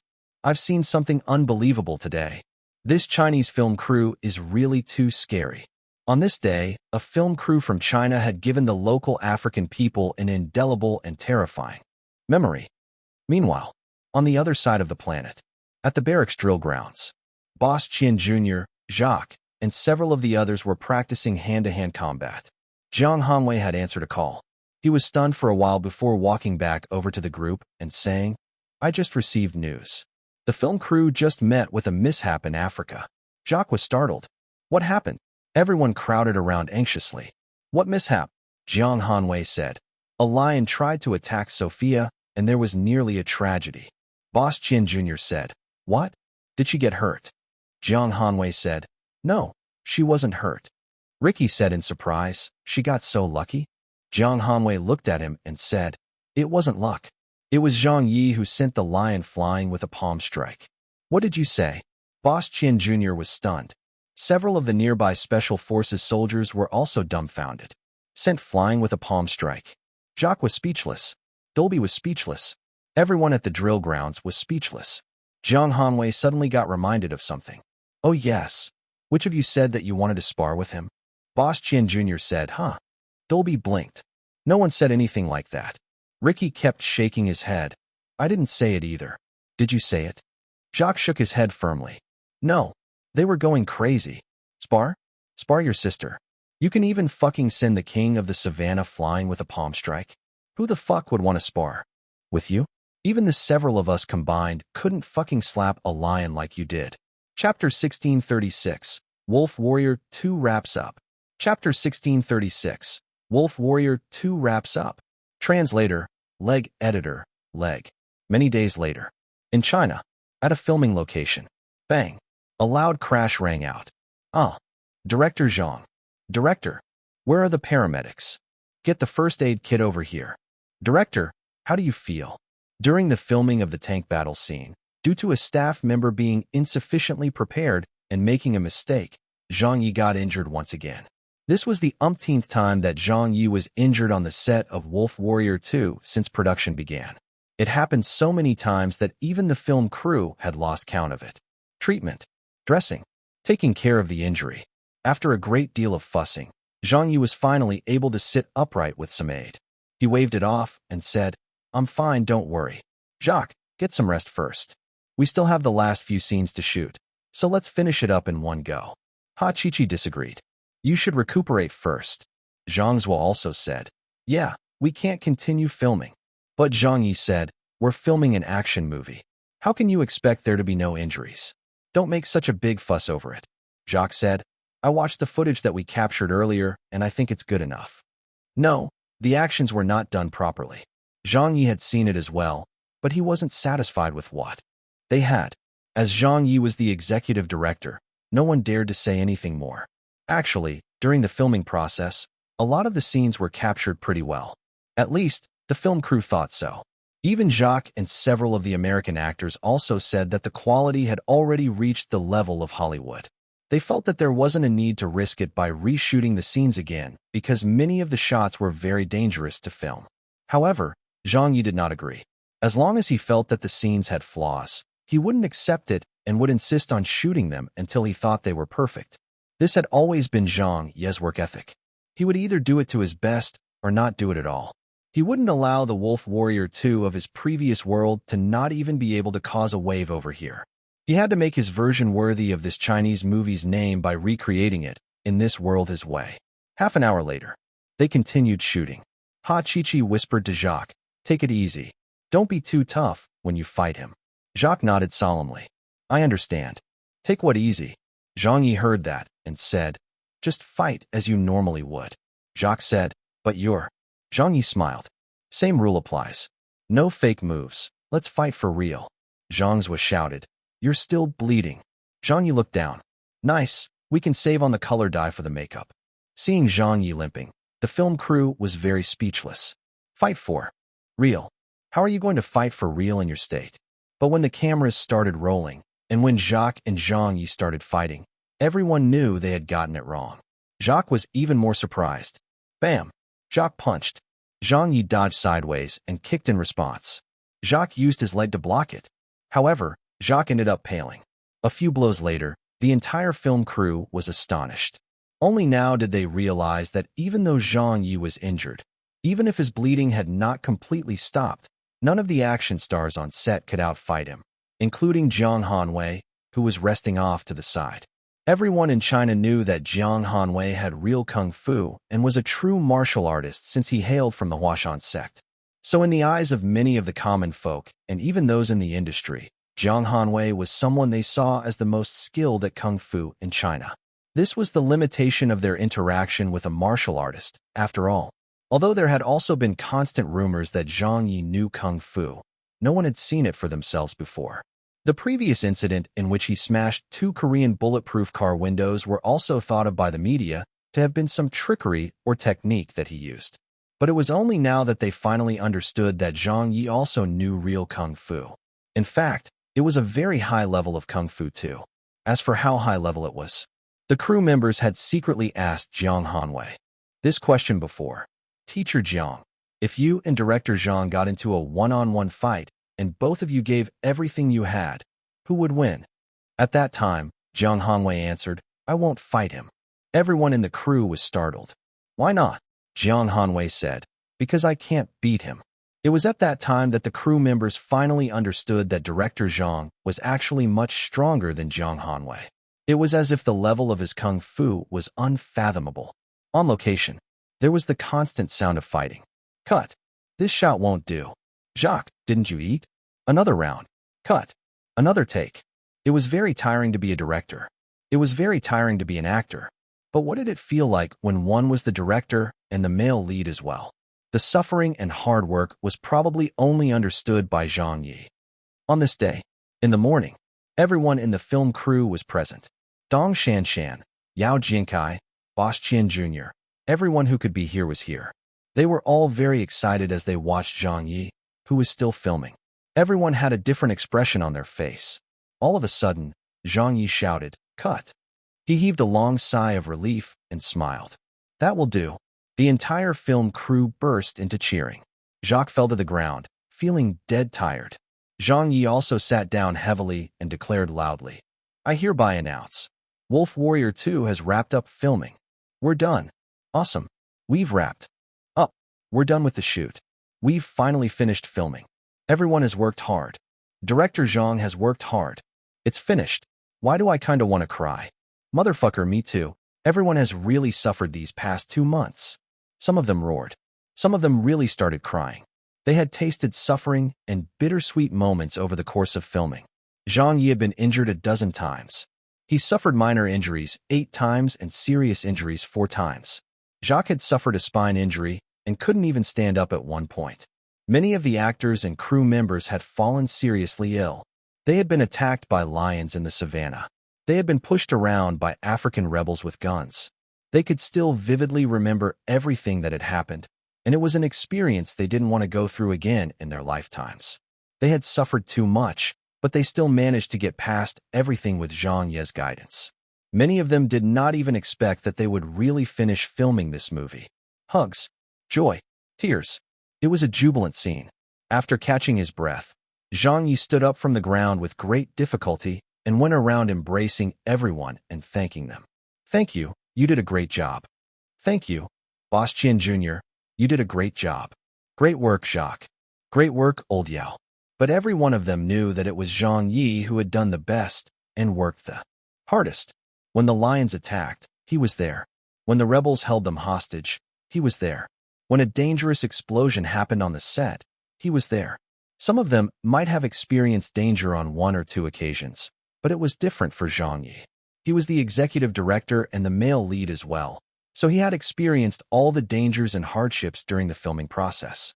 At a lot of dangerous moments, Zhang Ye even stepped forward to protect everyone. Besides being the film's producer, director, screenwriter, lead actor, and choreographer, he also had to take on the role of bodyguard. Zhang Ye had really given a lot to the movie. Jacques gave him a bear hug. "Zhang, it's been quite the pleasure working with you." "Same." Zhang Ye smiled and said, "I've always felt that you American actors would behave like divas. I didn't expect you to be such a professional. It has changed a lot of my views on things." Jacques smiled and said, "I always thought that there weren't any good actors in China and that a lot of them depended on their looks to earn a living. You've also changed my opinion of Chinese movies. Before coming to China, we never thought that there would be such an impressive director and actor like you. Zhang, I have a feeling that within 10 years, you'll become a world-famous superstar." Zhang Ye said, "I'll be banking on your words then." Boss Qian Jr. laughed and said, "Are we going to celebrate? I'll play host." Zhang Ye gave it some thought. "We can hold it when the box office earnings come out." Boss Qian Jr. said, "All right." Zhang Ye looked at him. "What about the distribution of the movie?" Boss Qian Jr. patted his chest. "I'll speak to my dad. There won't be any problems." The filming of the movie wrapped up. The actor's work was basically done. However, the movie still wasn't completed. There was still a lot of work waiting for Zhang Ye. The post-production, the VFX, the editing. Zhang Ye's battle had just begun. Chapter 1637, Zhang Ye, King of Posturing. Chapter 1637, Zhang Ye, King of Posturing. Translator, leg editor, leg hashtag. On this day, in China, on Weibo, I heard that the filming of Commando 2 has already wrapped up. Yeah, Hollywood productions move so quickly. The commercial films of Hollywood have an ecosystem of their own when it comes to movie productions, and the process is like a pipeline of sorts. Besides, this is the second movie of the franchise, so of course they wrapped up filming that quickly. It's totally unlike our domestic movie productions that sometimes take up to a year or two to finish. In the end, their box office performances don't even have the results to show for all that effort. Hi, there's really no comparison at all. Commando 2 will be out in theaters soon, calling for a strong boycott of that movie by everyone. Yes, based on the claims that Wilson made, we must boycott it. Let him have zero box office earnings in China. I heard a rumor that Zhang Ye's movie has wrapped up filming too. What? So fast? Is face-smacking Zhang on steroids? Didn't Wolf Warrior 2 start filming half a month later than Commando 2? Zhang Ye is really too fucking fast when it comes to filming things. Ha ha. This should be considered slow. Remember In the Name of the People? That fellow only took 10 days to finish shooting it. That's a TV series with over 40 episodes. Is he really thinking of challenging Hollywood? Supporting Zhang Ye. Fuck them up. Damn, can he really beat them? Who cares if he can win or not? Just fight them. I'm looking forward to Teacher Zhang's debut film appearance. Noon. Back at home. The welcome banquet had been prepared in advance. The entire family had gathered here today, and Cece was even lying on her belly at the first-floor window, looking outside eagerly and listening for the sounds of a car. A car drove over. Cece shouted in excitement, "Daddy! It's Daddy!" When the door opened, Cece clambered out. Zhang Ye had just gotten out of the car when he saw his daughter running to him. His heart melted. He sprinted over to pick her up, laughing loudly as he raised her in the air and spun around a few times. Then he lowered his head and gave Cece a dozen kisses. "Daddy, my dear, I missed you so much." "Daddy, I missed you too." "Good girl, good girl." Behind her, his family had also come outside. Wu Ziqing looked at him and said with a smile, "You've gotten a little tanner." His mother stared at him and said, "How is this just a little tanner? He's as tan as a black dog's bollocks. If not for the car's license plate number, I wouldn't have recognized you." Zhang Ye rolled his eyes. The sun was really strong in Africa. Li Qinxin said, "Why did you just get back?" His father also said, "Yeah, Yao Jiankai and Shanshan both returned much earlier than you." Zhang Ye sighed. "I was outside of Beijing all this while. After the filming wrapped up, I remained with the VFX firm to supervise their work. Then there was also the editing work to do. I couldn't leave it to the others, so I had to handle it myself. Luckily, it's all done now, haha. Ziqing, I sent the film's footage to the SARFD this morning. Get someone to quickly approve it for me. After that, there are only the publicity, distribution, and screening work left." Everyone will be able to watch it soon. Li Qinxin asked in concern, "How did it go?" Zhang Ye said as he followed them into the house, holding his daughter in his arms. "When we just started rolling the cameras, this bro still had some reservations and felt a little unsure about it. After all, it was my first time making a movie, so I didn't know how it would turn out. But after filming wrapped up, when the VFX were added in and the film's editing was completed, haha, don't mention Commando 2. Even if Hollywood released a few more blockbusters this year, I would still freaking challenge them." Wu Changhe curled his lips. His family members were also quite skeptical. As it was time for lunch, the entire family sat down to eat. Li Qinxin smiled and said, "You haven't been back in 2 months. Why don't you share a drink with your father-in-law?" Zhang Ye waved it off. "I can't drink today. I still have a press conference to hold in the evening." "You must have suffered a lot this time?" Wu Ziqing asked. Zhang Ye sighed. "It was no big deal at all." His mother muttered, "You even went to Africa. Don't you know how chaotic it is over there?" It was fine," Zhang Ye said, brushing it off. His father said, "Your mom is just worried that you'll fail." Wu Changhe rolled his eyes at that. Li Qinxin laughed. All parents are the same. Ever since the day Zhang Ye debuted, Zhang Ye's parents had been worried that their son would suffer. They were worried when he was with the radio station. They were worried when he was at Central TV. They were worried when he got banned by the SARFT. And they were worried when he quarreled with Japan and Korea. However, in which of those situations did this fellow even suffer once? Have you all ever seen him getting the short end of the stick? Worried that Zhang Ye would fail. This was a joke that would keep everyone laughing for an entire year. On the same night, the venue of the press conference, the live streaming equipment had already been set up, and all the reporters were waiting at the scene. The reporters from the Chinese newspapers, online media, and television stations had all descended like a swarm of bees. As too many people were in attendance and the organizers were not prepared for it, many of the reporters could not even get a seat. Even though around 20 chairs were added at the last minute, some reporters still had to stand in the aisles and behind the last row. It was such a crazy scene. There had never before been such a turnout for any of the movie press conferences in China. This was the current state of popularity that Zhang Ye had as an international star, and it further reflected the people's attention and interest for Zhang Ye's debut movie. Backstage, Ha Qiqi reminded, "There are still 2 minutes to go." "Okay." Zhang Ye straightened his clothes. Zhang's was smiled and said, "This is the first promo run we're doing for Wolf Warrior 2, so maybe you should reveal some tidbits for the press. Whether the movie can get hype or not all depends on you now." "Reveal some tidbits?" "Well, all right." Zhang Ye smiled. "I understand." Ha Qiqi checked her watch. "It's time." Zhang Ye gathered everyone and said, "Let's go." Yao Jinkai wasn't here. Dong Shanshan wasn't here. Jiang Hanwei and the others were not here either. There were no actors present today. The press conference was going to be headed just by Zhang Ye and the main production team. When Zhang Ye and his team appeared, the media at the venue blew up. "Director Zhang, how do you feel about your first time making a movie? Why is it called Wolf Warrior 2? When are you going to film the prequel? How much money was invested into this production?"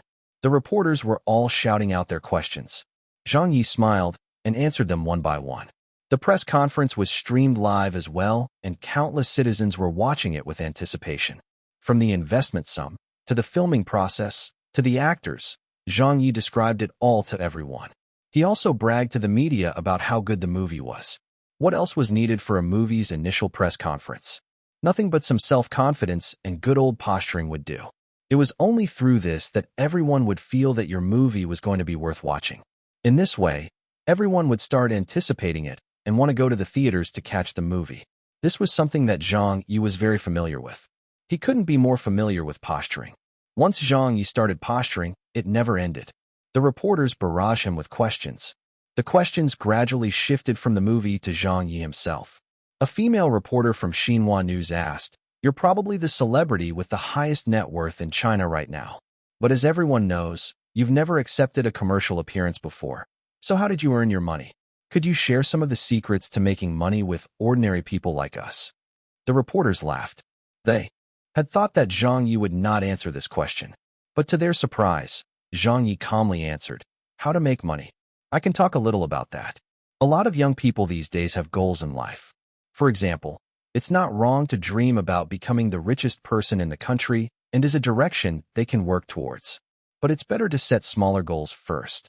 He raised a finger and said something that would make all of the reporters at the venue and the people watching the live stream around China want to vomit blood. For example, I can aim to earn a 100 million first. Then, see how long it takes you to earn that amount of money. Are you planning to do it within 3 or 5 years? Once you reach your target, aim for the next goal of earning a billion or even 10 billion. Set smaller goals. A 100 million? 1 billion? 10 billion? Fuck. Set smaller goals, your sister. 3 years. 5 years. I can't even earn 100 million in my entire fucking lifetime. Standing next to him, even Ha Chi-Chi, Zhang Ye, and the others could feel their legs sway a little as they nearly spewed. Another reporter said dumbfoundedly, "But to people from ordinary families like us." But Zhang Ye answered, "Actually, I don't think I'm that rich either. I'm also from an ordinary family. Years have passed, but our family's lifestyle hasn't changed much at all, other than the house getting a little bigger."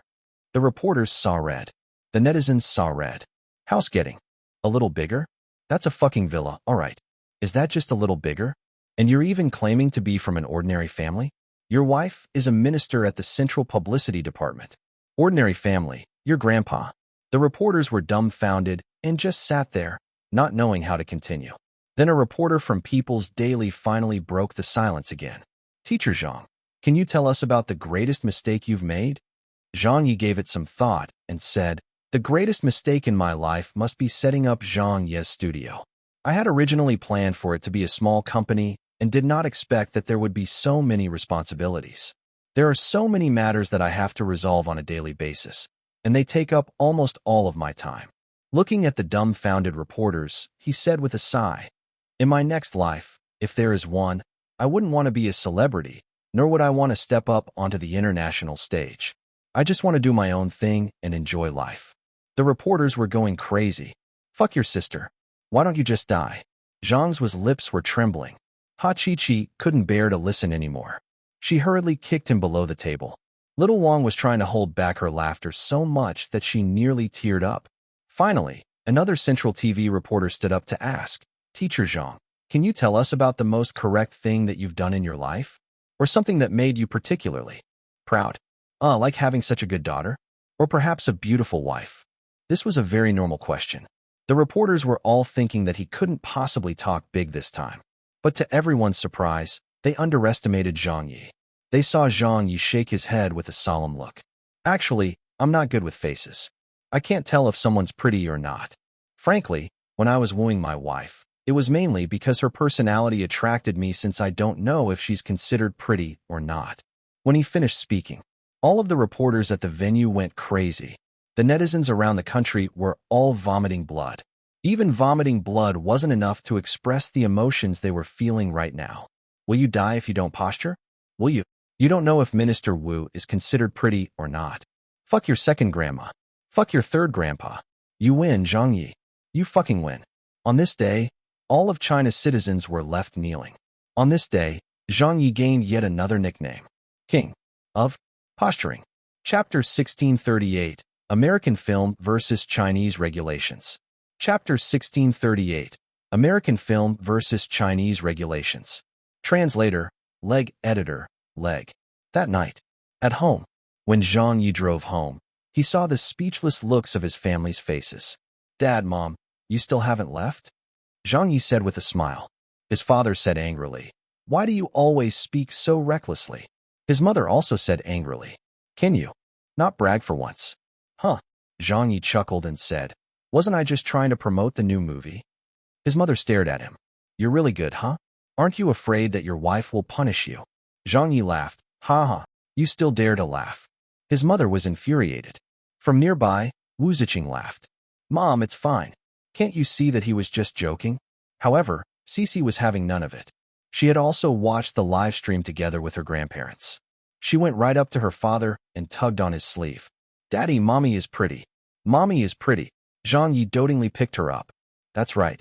Your mommy is the most beautiful in the world." Only then was Cece satisfied. Wu Ziqing also smiled and patted her daughter on the head. Posturing was an art form, and today, Zhang Ye had performed it to perfection. Back in Zhang Ye's previous world, the netizens unanimously elected 4 people as the kings of posturing. These 4 people were Wang Jinlin 2, the one who had nothing to his name; Ma Huadeng 3, the one who hailed from a normal family; Ma Yun 4, the one who regretted setting up Alibaba; Lu Qiangdong 5, the one who doesn't know his wife is pretty. This was because these 4 people had all publicly talked about things that were so unbelievable that it shocked China's citizens.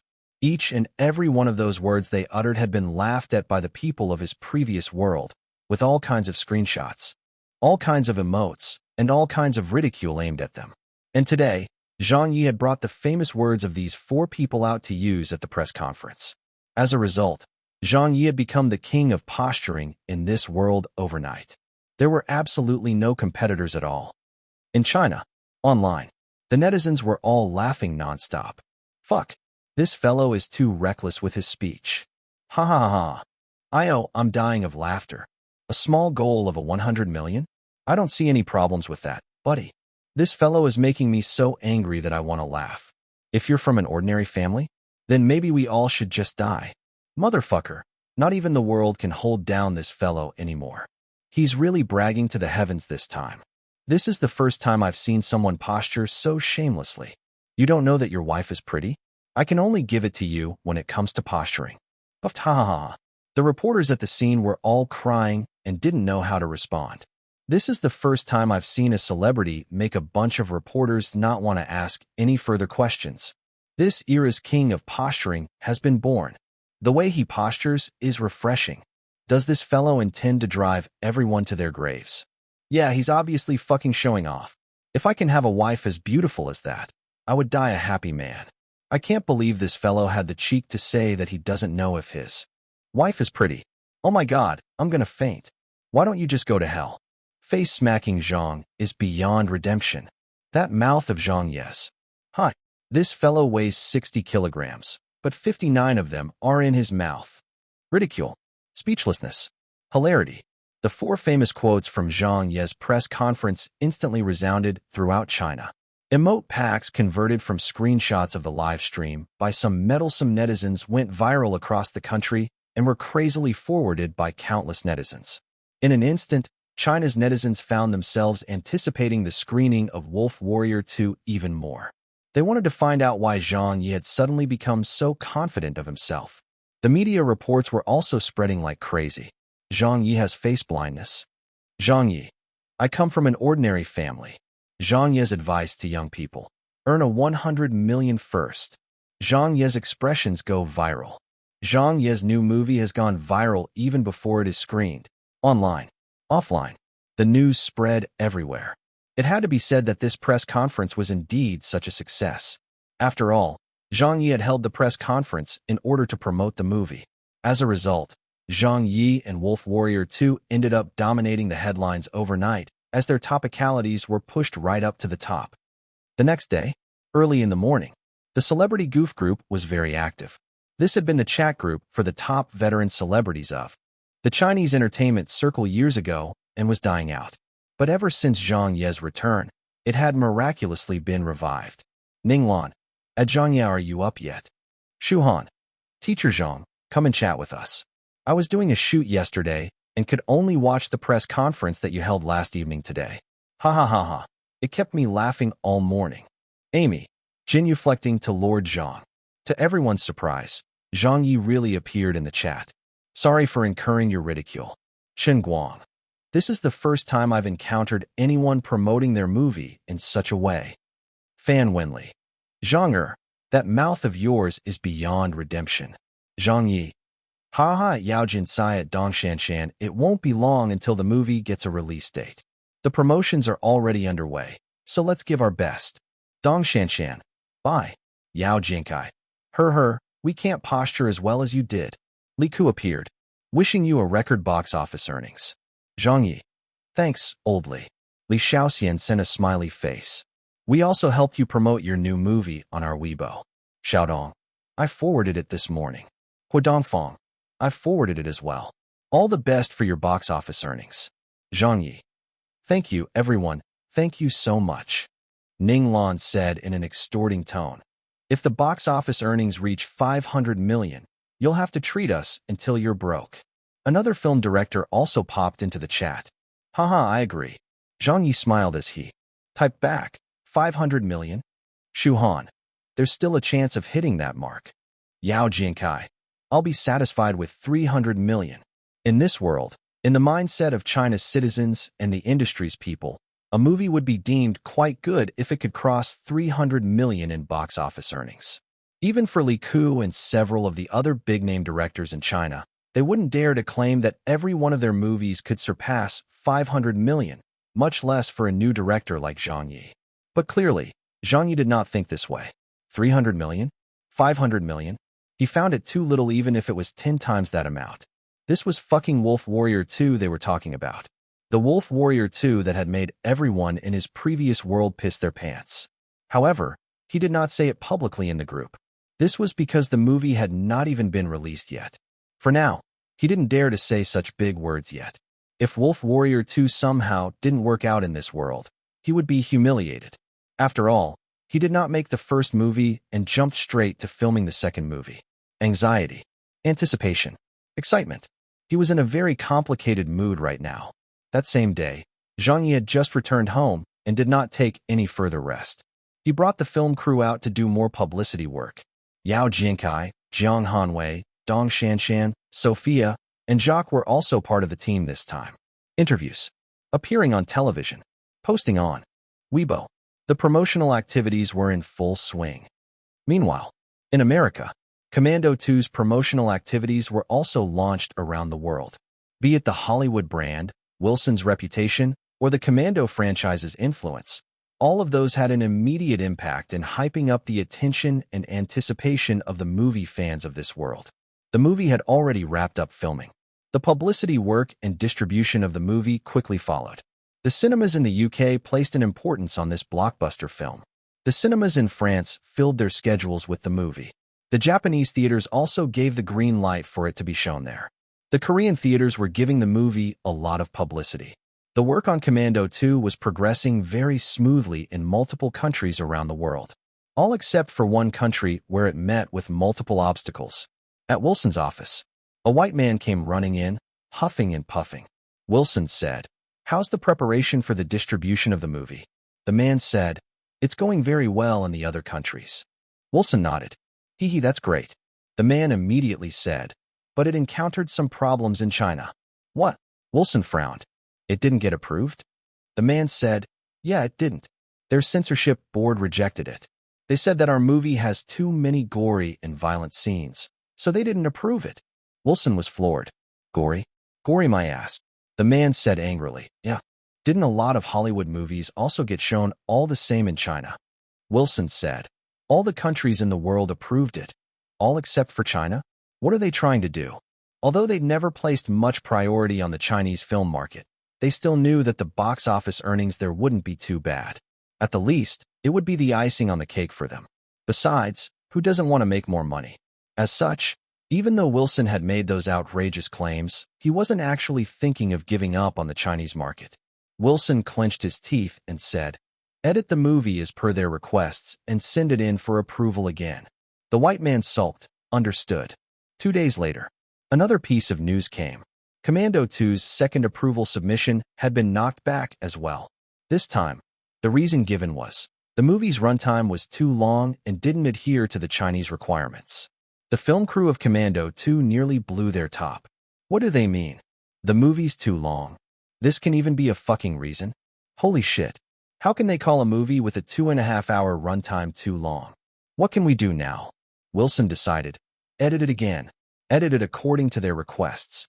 Not long after, Commando 2 was rejected by the censors for the third time.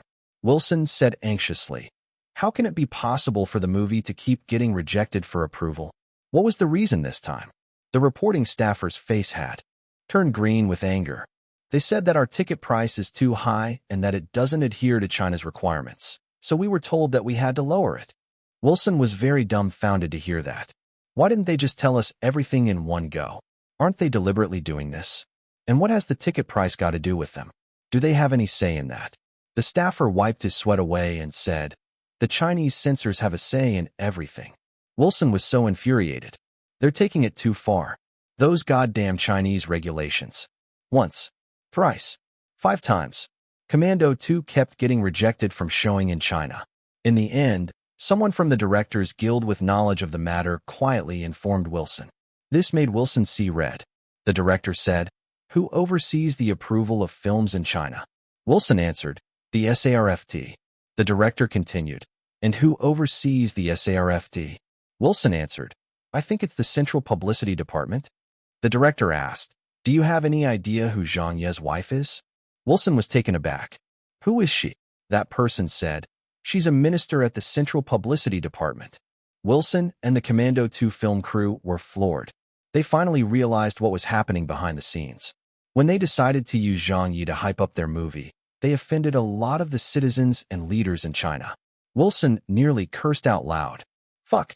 A hooligan like Zhang Ye who dared to hit someone at the Nobel Prize award ceremony that was broadcast live actually managed to get a wife? And she was even a minister at the Central Publicity Department? There must be a mistake somewhere, right? Chapter 1639. The global premiere date is announced. Chapter 1639. The global premiere date is announced. Translator, Leg editor, Leg. In China, the news spread. There was praise all over Weibo. Commando 2 was rejected for approval 7 times. Because the movie's duration was too long, and the ticket price was too high. Ha ha ha. Beautifully done. The SARFT is awesome. Ha ha. I've got to give a like to the SARFT this time, no matter what. Well done. This is in accordance with the public's opinion. How satisfying. The SARFT did really good this time.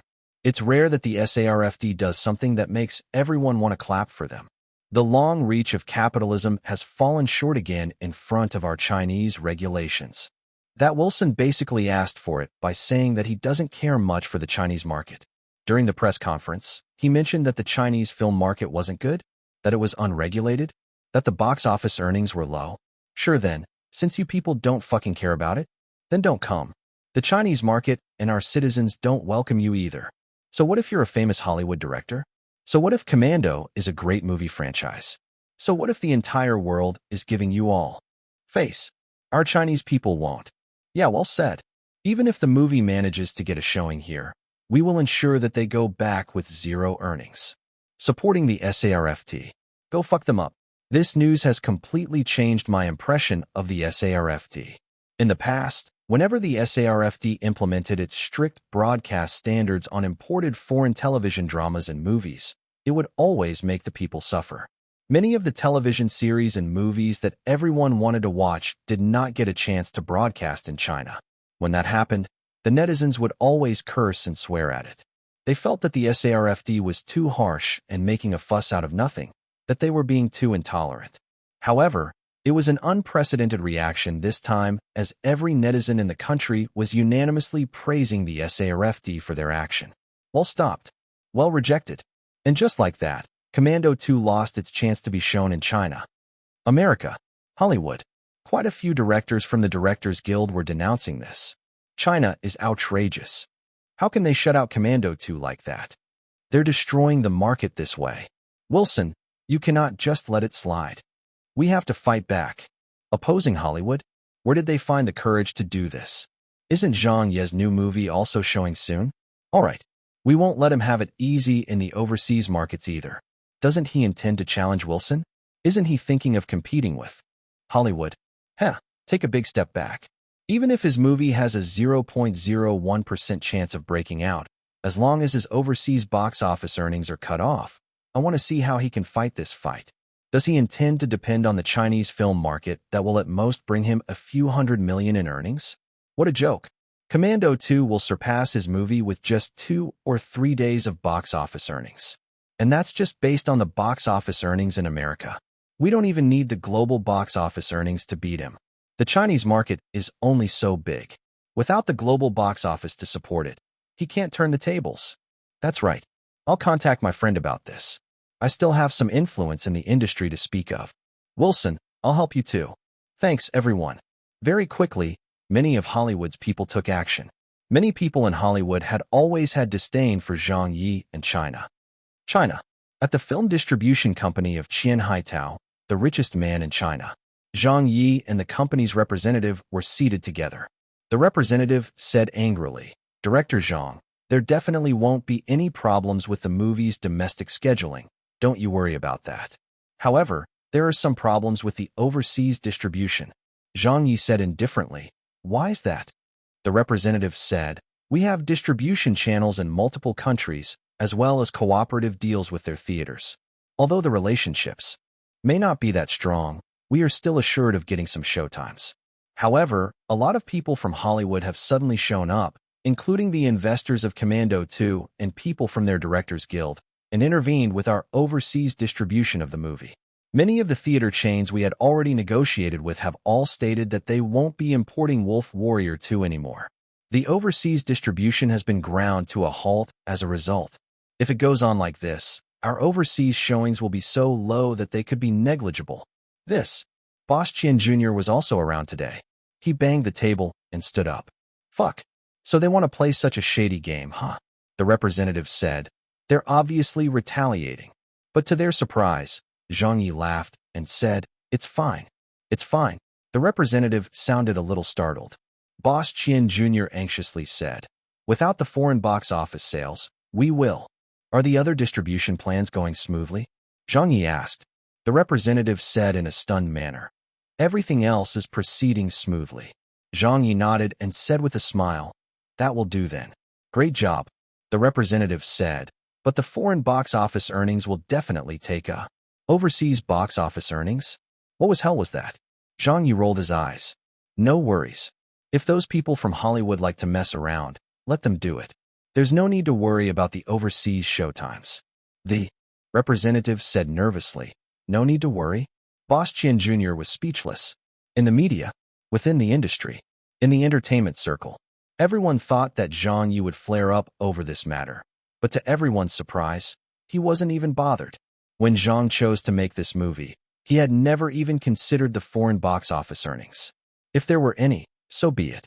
Otherwise, no big deal. He didn't care about it at all. Perhaps some people in the industry thought that if Zhang Ye wanted to challenge Hollywood, it would be impossible to depend on just the domestic box office. The movie would definitely have to be distributed overseas, as even many of Hollywood's blockbuster movies had a higher box office earnings globally compared to their own North American market. But unbeknownst to them, Zhang Ye never thought of it this way. Ever since the beginning, he had excluded all of the box office sales of the other regions around the world. This was because he knew exactly the market this movie was aimed at. North America? Japan? India? The UK? If his goal was to take over these foreign markets and their box office earnings, he wouldn't have made Wolf Warrior 2, a production that was a Chinese movie through and through. All he cared about this time was the Chinese market. He only wanted to use the domestic box office earnings to beat Hollywood. Of course, Zhang Ye did not tell the distributor about this, nor did he reveal it to the media or the film's actors. Even if he had told them, they would think that Zhang Ye was crazy, although no one in this group of people felt that Zhang Ye was normal to begin with. In many of their eyes, Zhang Ye had always been crazy like that. If they thought he was crazy, then so be it. In a person's lifetime, one must do something crazy once. He was going to get crazy with 1 billion Chinese citizens this time. In the international scene, the news was spreading all over the world. A Hollywood movie gets blocked in China? Surprise! Commando 2 gets buried in China. Hollywood's Directors Guild protests. Zhang Ye's debut movie to play soon. Zhang Ye's new movie nearly fails to get distributed overseas. An overly confident challenge from China. Based on Zhang Ye's current international reputation, he still wasn't that famous. Originally, the news of Zhang Ye's new movie would not have gotten such a huge amount of international coverage. However, with Wilson's reputation and Commando 2 being such a popular franchise, as well as Hollywood's backing, the competition helped to propel Wolf Warrior 2 into international attention as the media made comparisons between the two movies. On the web, there was the sound of ridicule everywhere. An American netizen, "Are they really trying to challenge us?" An Indian netizen, "That Chinese man must be cracking an international joke, right?" A French netizen, "A Chinese movie versus a Hollywood movie? There's no comparison. At all. How can anyone compare these two movies? Isn't that as good as an insult?" A Japanese netizen, It was Zhang Ye who tried to challenge them. A Pakistani netizen. No, it was Wilson who initiated the challenge. A UK netizen. No matter who provoked whom first, these two movies have gone to war. Commando 2 has lost its chance to screen in China, so there will be quite a big loss in the box office. Similarly, Wolf Warrior 2 has lost its chance to screen in the majority of the overseas markets and suffered even greater losses because of that. A Canadian netizen. Zhang Ye is at most an average international C-lister. Although his popularity isn't low, it isn't that high either, so how much could he possibly earn at the box office with a movie that he self-directed and acted in? Look at Commando 2. The two main leads are international A-listers, and there are also a few international B-list celebrities from Japan and the UK joining in as well. The overseas box office sales won't be too bad either. Together with Wilson's brand. I would consider Wolf Warrior 2 to have won if they can even get 10% of the box office earnings of Commando 2. An American netizen. That's right, but you haven't considered the possibility of the two movies showing during the same period. If they are released at around the same time, Commando 2 will crush the Chinese movie based on its reputation and influence. That will make the difference between the two movies even more obvious. A Dutch netizen. What is Wolf Warrior 2 about? An Australian netizen. Who knows? A German netizen. Does anyone have a link for Wolf Warrior 1? I'm quite interested in watching it. A Korean netizen. There isn't a part 1. He shot the sequel right off the bat. The German netizen. Huh? He made Wolf Warrior 2 first. A Pakistani netizen. How impressive, my Chinese bro. An American netizen. I just want to see if the Chinese guy has the balls to release his movie at the same time as Commando 2. If he does so, I'll have to give it to him. Another American citizen. That's impossible. He wouldn't do that. A Canadian netizen. Yeah, that Chinese guy can't be that stupid. Then quite a few Chinese netizens appeared. Is that so? Let's wait and see then. See if he has the balls. The netizens from the various countries were a little startled. Only the Chinese netizens were smiling. This was because they knew Zhang Ye's temper very well. After so many years, how could they not know what kind of person Zhang Ye was and what his character was like? What kind of temper did Zhang Ye have? The more other people didn't think he would do something or have the courage to do so, the more this fellow would want and dare to do it. Soon after, the entire world blew up. As it turned out, the Chinese netizens were right. On this day, Commando 2 announced its global premiere date. It was going to premiere on the 1st of next month. Concurrently, Wolf Warrior 2 also announced its global premiere date. It was also scheduled for the 1st of next month. The media was exhilarated. The industry was dumbfounded. The public was stunned. The entire world's attention was now focused on these two movies. Two movies that had been hyped up before their release beyond anything prior were about to premiere around the world on the same day. Chapter 1640, Battle of the Premieres. Chapter 1640, Battle of the Premieres. Translator, Leg Editor, Leg. On the 1st, it was the day of the premiere. The entire world's attention was on this. Today, a total of 3 Hollywood movies were being released. They were all big productions, and the one that attracted the most attention would have to be Commando 2. A global poll showed that it was the most anticipated Hollywood movie of the year, with no others coming close. The pre-sales results, the early reviews, the attention from the moviegoers, all those metrics were going off the charts. America. Lines were already forming up at the entrance of the theater. It's still not time? I can't wait any longer. I heard that this movie is pretty good. Yeah, the media's early reviews rated it quite good. That's right, the most authoritative film rating site has given it a score of 7.1. For a Hollywood action movie, that's a good score. Japan. Have you bought tickets yet?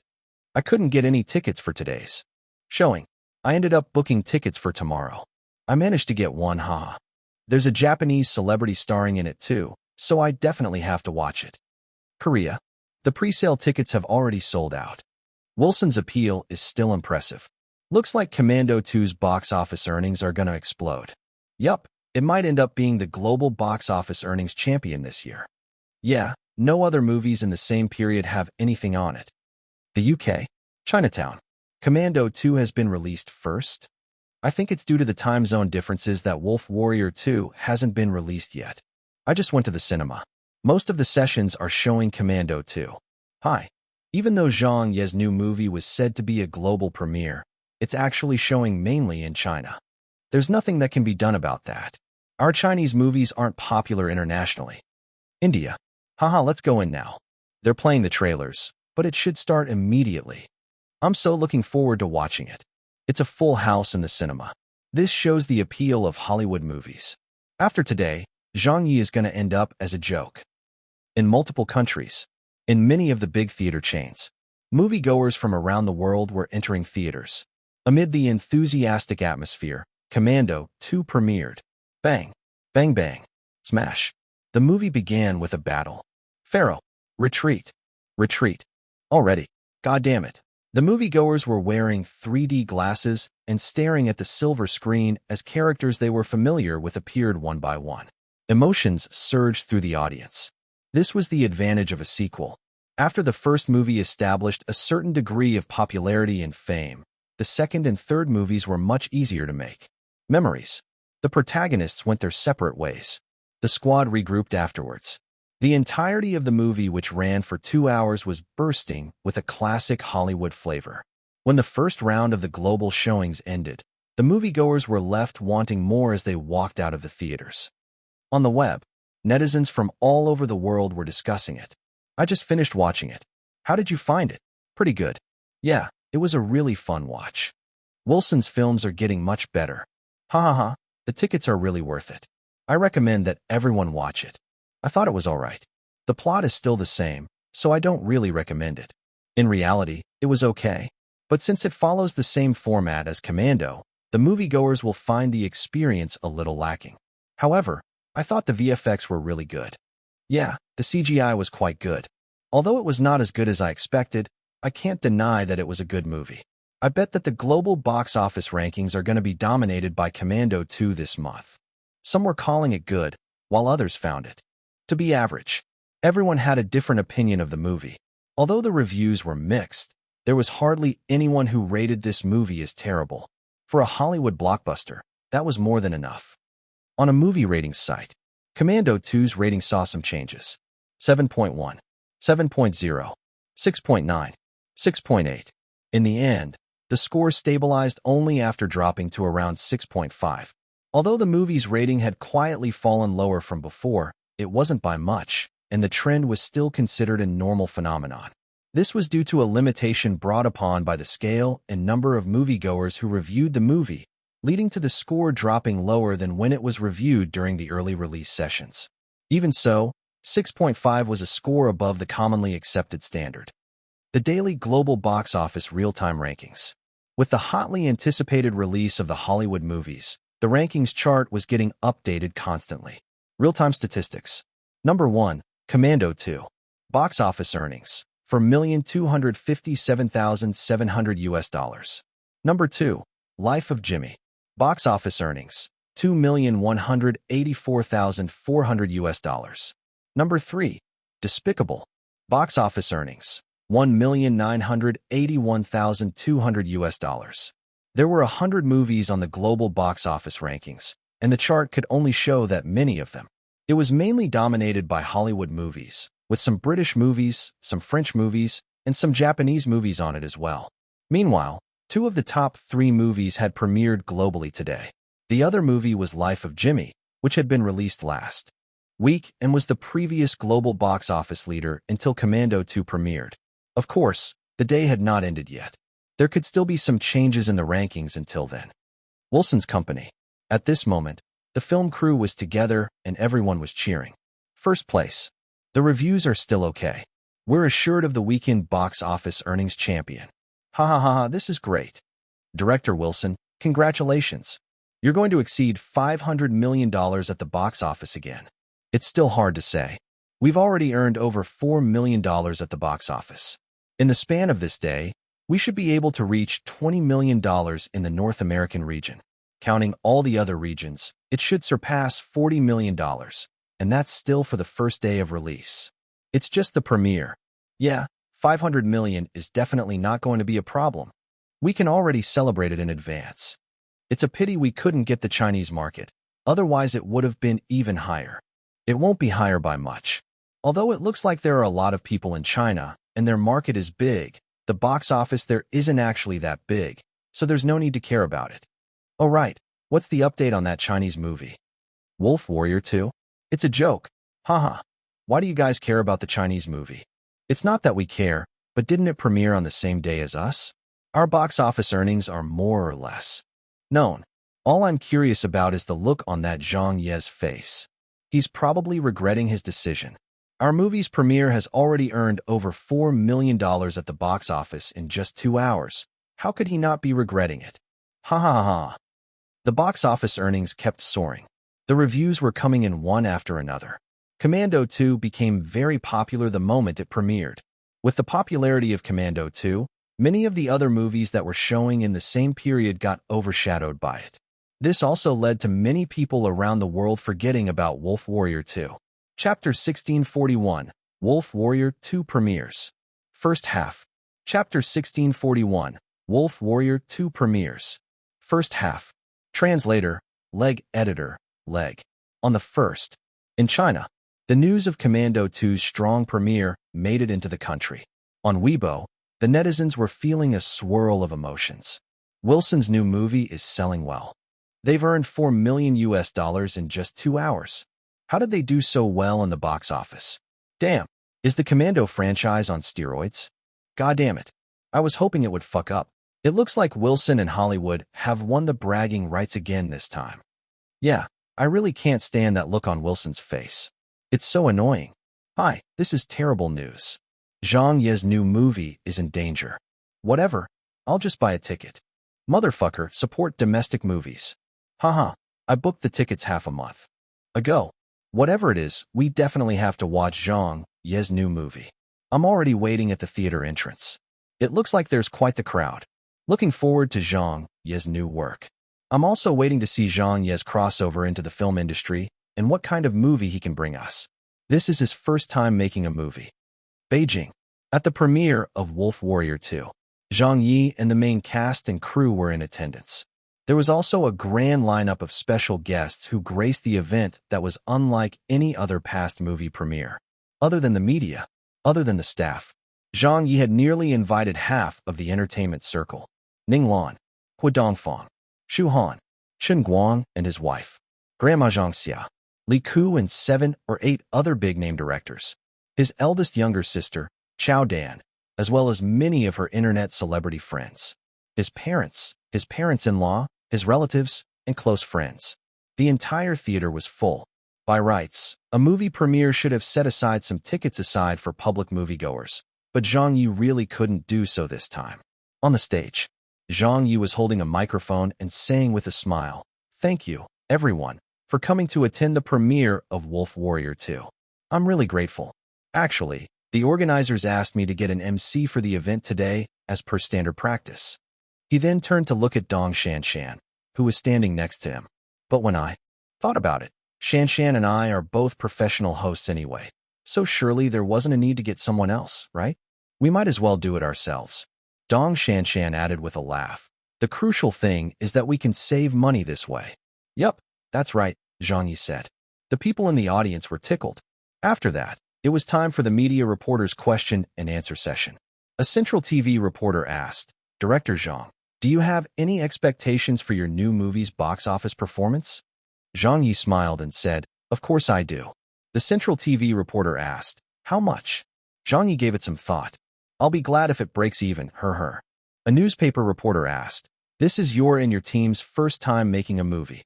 Strictly speaking, you and the team are not really professionals, right?" Zhang Ye nodded and said, "But we've got courage." Another reporter stood up with a smile. "Why wasn't there an advanced screening this time?" Zhang Ye answered, "I was thinking that if we want to watch it, everyone should watch it together, so I decided to go with screening it all at the same time. It's not my style to do it any other way." A dozen odd questions were thrown out. Then it was almost time for the movie to start playing. Zhang Ye led the team off stage and sat in the first row. Ha Chi-Chi was very nervous and her hands were trembling. Beside her, Sophia kept taking deep breaths. Zhang Ye smiled and comforted, "It'll be fine." Ha Chi-Chi gave a wry smile. "I'm really worried about the box office earnings." Zhang Ye smiled and said, "We're at this point, so let's just leave it to the market to decide." Actually, Not even Hachichi, Sophia, Yao Jinkai, and the others knew how the movie turned out after it had been edited. This was because everything was handled by Zhang Ye alone. They didn't even see the final version of the movie, and no one knew what it was like. So how could they not be nervous? It was finally time. Their production was finally going to be assessed by the market. The atmosphere in the theater had become a little bit tense. At the seats of several of the few big-name directors. Old Lee, how many theaters is the movie released in? I heard they're showing in 33.7% of the total domestic theaters. That high? Yeah, they're really giving him face. But the foreign screening rate is not even 0.01%. Near where Zhang Ye's family was seated, his three younger sisters were busy chattering. It's starting soon. Come on, bro. You can do it. Our bro has never failed before. At the celebrity seating area, Sister Ning, do you feel optimistic about this movie? Who knows? Is Zhang Ye really intent on challenging Hollywood? I guess. But how is he going to do that? God knows. The lights dimmed in the theater. The big screen lit up and the movie began. The theater fell silent. Everyone picked up their 3D glasses and put them on. Some of the people here were not too used to wearing 3D glasses.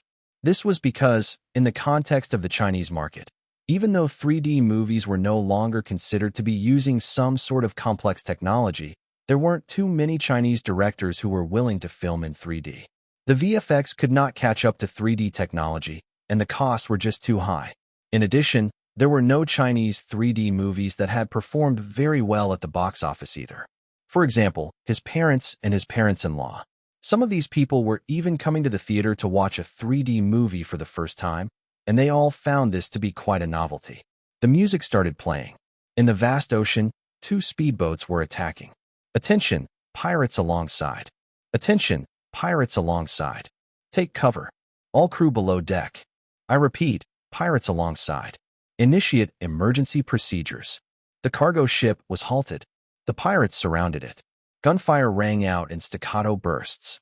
At this moment, Zhang Ye's figure appeared on the deck of the cargo ship as a piece of passionate music played. He opened his arms wide and dived into the ocean. Ah, wow, Io. Everyone in the theater began shouting. This scene immediately left an impact on everyone. But this was only the beginning. When Zhang Ye started the intense hand-to-hand combat with the pirates in the ocean, everyone in the theater gasped. Li Ku was startled. Beside him, several of the Chinese big-name directors were also so shocked that their 3D glasses nearly fell off. What the heck? A long take.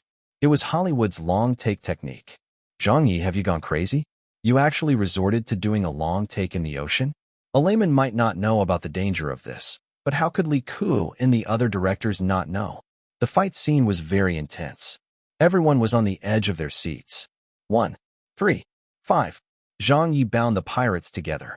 When Zhang Ye climbed onto the speedboat, he picked up a sniper rifle belonging to the pirates and took aim.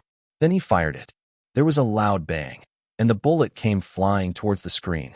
The entire theater screamed. Ah, ah.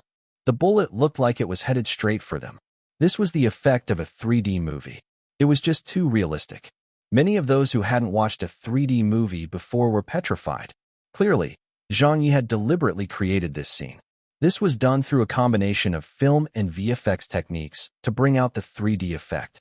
It was a badass move that was done to make the bullet look as though it were flying out of the screen and into the audience to excite their visual sense. It was really badass, and the effect it had was extremely obvious. At this moment, the movie's title slammed into view. Wolf. Warrior. 2. Ning Lan took a deep breath. Fuck, Shu Han said stunned. This? Yao Jinkai was nearly left kneeling. Awesome, Jacques said with wide eyes. This wasn't there when we were filming the scene. Ha Chi-Chi said dumbfoundedly. Was this filmed by us? His eldest younger sister, Chao Dan, had her jaw drop. Heavens! The group of internet celebrities were also shocked. Our domestic movies can actually achieve such a level of special effects. Zhang Zhuo looked at Zhang Ye. Was this made with imported techniques? Zhang Ye couldn't help but chuckle. He said, what do you mean by imported techniques? It was created by our very own domestic VFX firm. Don't always think that something imported is going to be good. China isn't that backward. Everyone found this a little unbelievable. The short opening to the movie turned out to be shockingly beautiful. At this moment, a question surfaced in the minds of a lot of people. Is this really something that a fucking non-professional film crew could film? Geez, are you fucking kidding me? This is clearly at the fucking level of a Hollywood production. A team that had previously worked on variety shows. A director who had never made a movie before. A combination like that can actually produce a domestic movie like this?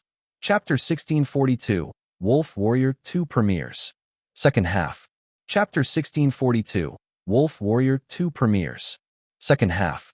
Translator, leg editor, leg. The movie was still showing. With just the opening, everyone's attention was caught. The theater fell silent. There wasn't any more whispering. Everyone just stared at the screen with wide eyes, wanting to see how the plot would develop. They wanted to know about Lung Feng's story and what would happen next. On the silver screen, the movie flashed back. A real estate company's demolition team was demolishing residential houses. Zhang Ye escorted the remains of his comrade back home. Zhang Ye got into a fight. He got dishonorably discharged from the military. Went to jail. The most elite special ops team, known as the Wolf Warriors, was revealed as a result. The movie cut away. Africa. Yao Jinkai made his appearance. Look, we're both Chinese. You do this to your own people. Hey, ever since 3 p.m. on the 14th of last month, I haven't been a Chinese citizen. A gunfight started and chaos erupted. The intense shootout on the African streets and in the supermarket made everyone tremble in anxiety. What do we do now? The Chinese embassy. Let's go to the embassy. They'll take us in. We're Chinese. What about us? Will they accept us too? Hard to say. That's our country. In the theater, peals of laughter could be heard. Chinese? You're back to being Chinese now? On the coast, the Chinese fleet was preparing for emergency evacuation operations. 47 Chinese workers are still stuck at the Hanban Chinese factory. What's worse, Dr. Chun is stuck 55 kilometers behind enemy lines on a medical relief mission. He's a high-value target for the rebel army. Everything is in total lockdown from Lochino to St. Francis. Without the UN's authorization, our troops aren't allowed to enter the war zone. This operation is highly important. We have to evacuate those Chinese workers and Dr. Chun by all means. Under the current circumstances, combat troops are prohibited from entering the war zone. Someone has to undertake the mission alone. I'll go. Stop right there. What are you doing?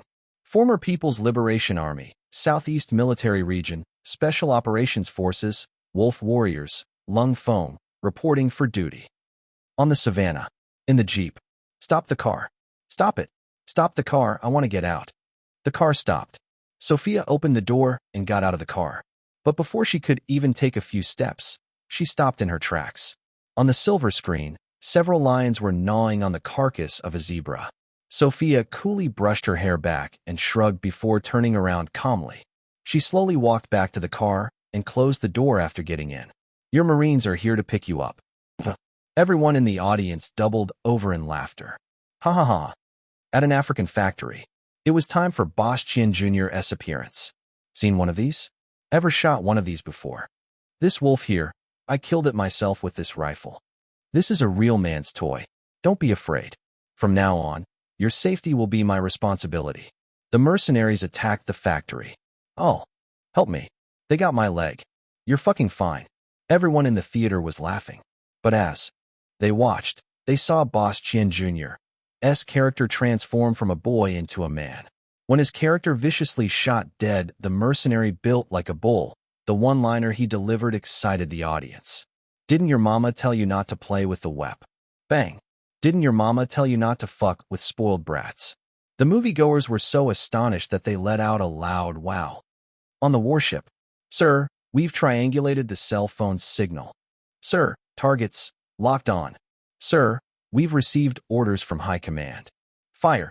Shuhan's eyes turned red. Ninglan was on the edge of her seat. Many of the moviegoers started tearing up. The war zone is up ahead. We can't get through. All the guns were aimed at them. All the tanks were aimed at them. Where's the flag? Here. Drive. When Zhang Ye hung the 5-starred red flag on his arm, when the vehicles drove safely through the battlefield, the entire theater fell silent. It's the Chinese. Hold your fire. Hold your fire. It's the Chinese. The flag. It was the Chinese flag. Li Ke clenched his fists. Emotion surged through Zhang Ye's parents. Many of the celebrities were holding back tears. Pride, fervor. They could feel the different emotions flooding in. At the end of the movie was a Chinese passport. Everyone in the audience was startled to see it. A passport? What did this mean? At this moment, several lines of text appeared on the back of the passport. Looking at the words, the audience was unable to get a hold of themselves. It was like a dam had burst. To the citizens of the People's Republic of China, when you encounter danger overseas, do not give up. Remember this. There is a powerful homeland backing you. 1 second, 2 seconds, 3 seconds. Silence reigned in the theater. Suddenly, the ending theme played. When the credits scrolled down the silver screen, the theater blew up. Zhang Ye's mother jumped to her feet. Bravo! His father was also very excited. Li Ku stood up and applauded. The directors around him were also clapping in amazement. Ning Lan was cheering. Zhang Xia gave a thumbs up. Shu Han nearly jumped to her feet. Everyone in the theater was on their feet. There was round after round of applause. Half a minute. 1 minute. The applause didn't stop. Ha Chi-Chi shouted. That was great. Great. Sophia cried. Little Wang cried. Jacques and a few of the American actors were still staring at the screen in disbelief. Yao Jiankai, Dong Shanshan, and the rest of the film's actors looked at one another in astonishment. Inside the theater, every one of the industry insiders and celebrities had been stunned. Even the actors who starred in Wolf Warrior 2 were stunned. They didn't dare believe what kind of Chinese movie they had watched today. Although they did not say anything specifically and were all congratulating and saying good things when they saw Zhang Ye. Earlier, it would be a lie to say that they did not have any doubts at heart. A layman, a pure layman who didn't hail from the film industry, had suddenly come to make a movie. Who wouldn't have misgivings about that? Many people were afraid that Zhang Ye's new movie would turn out to be neither fish nor fowl. They were afraid that he would shoot the movie based on his experience in making variety shows or television series and end up making a joke out of it. But now, they realized they were mistaken. Zhang Ye was indeed Zhang Ye. He was indeed still that fucking king of crossovers.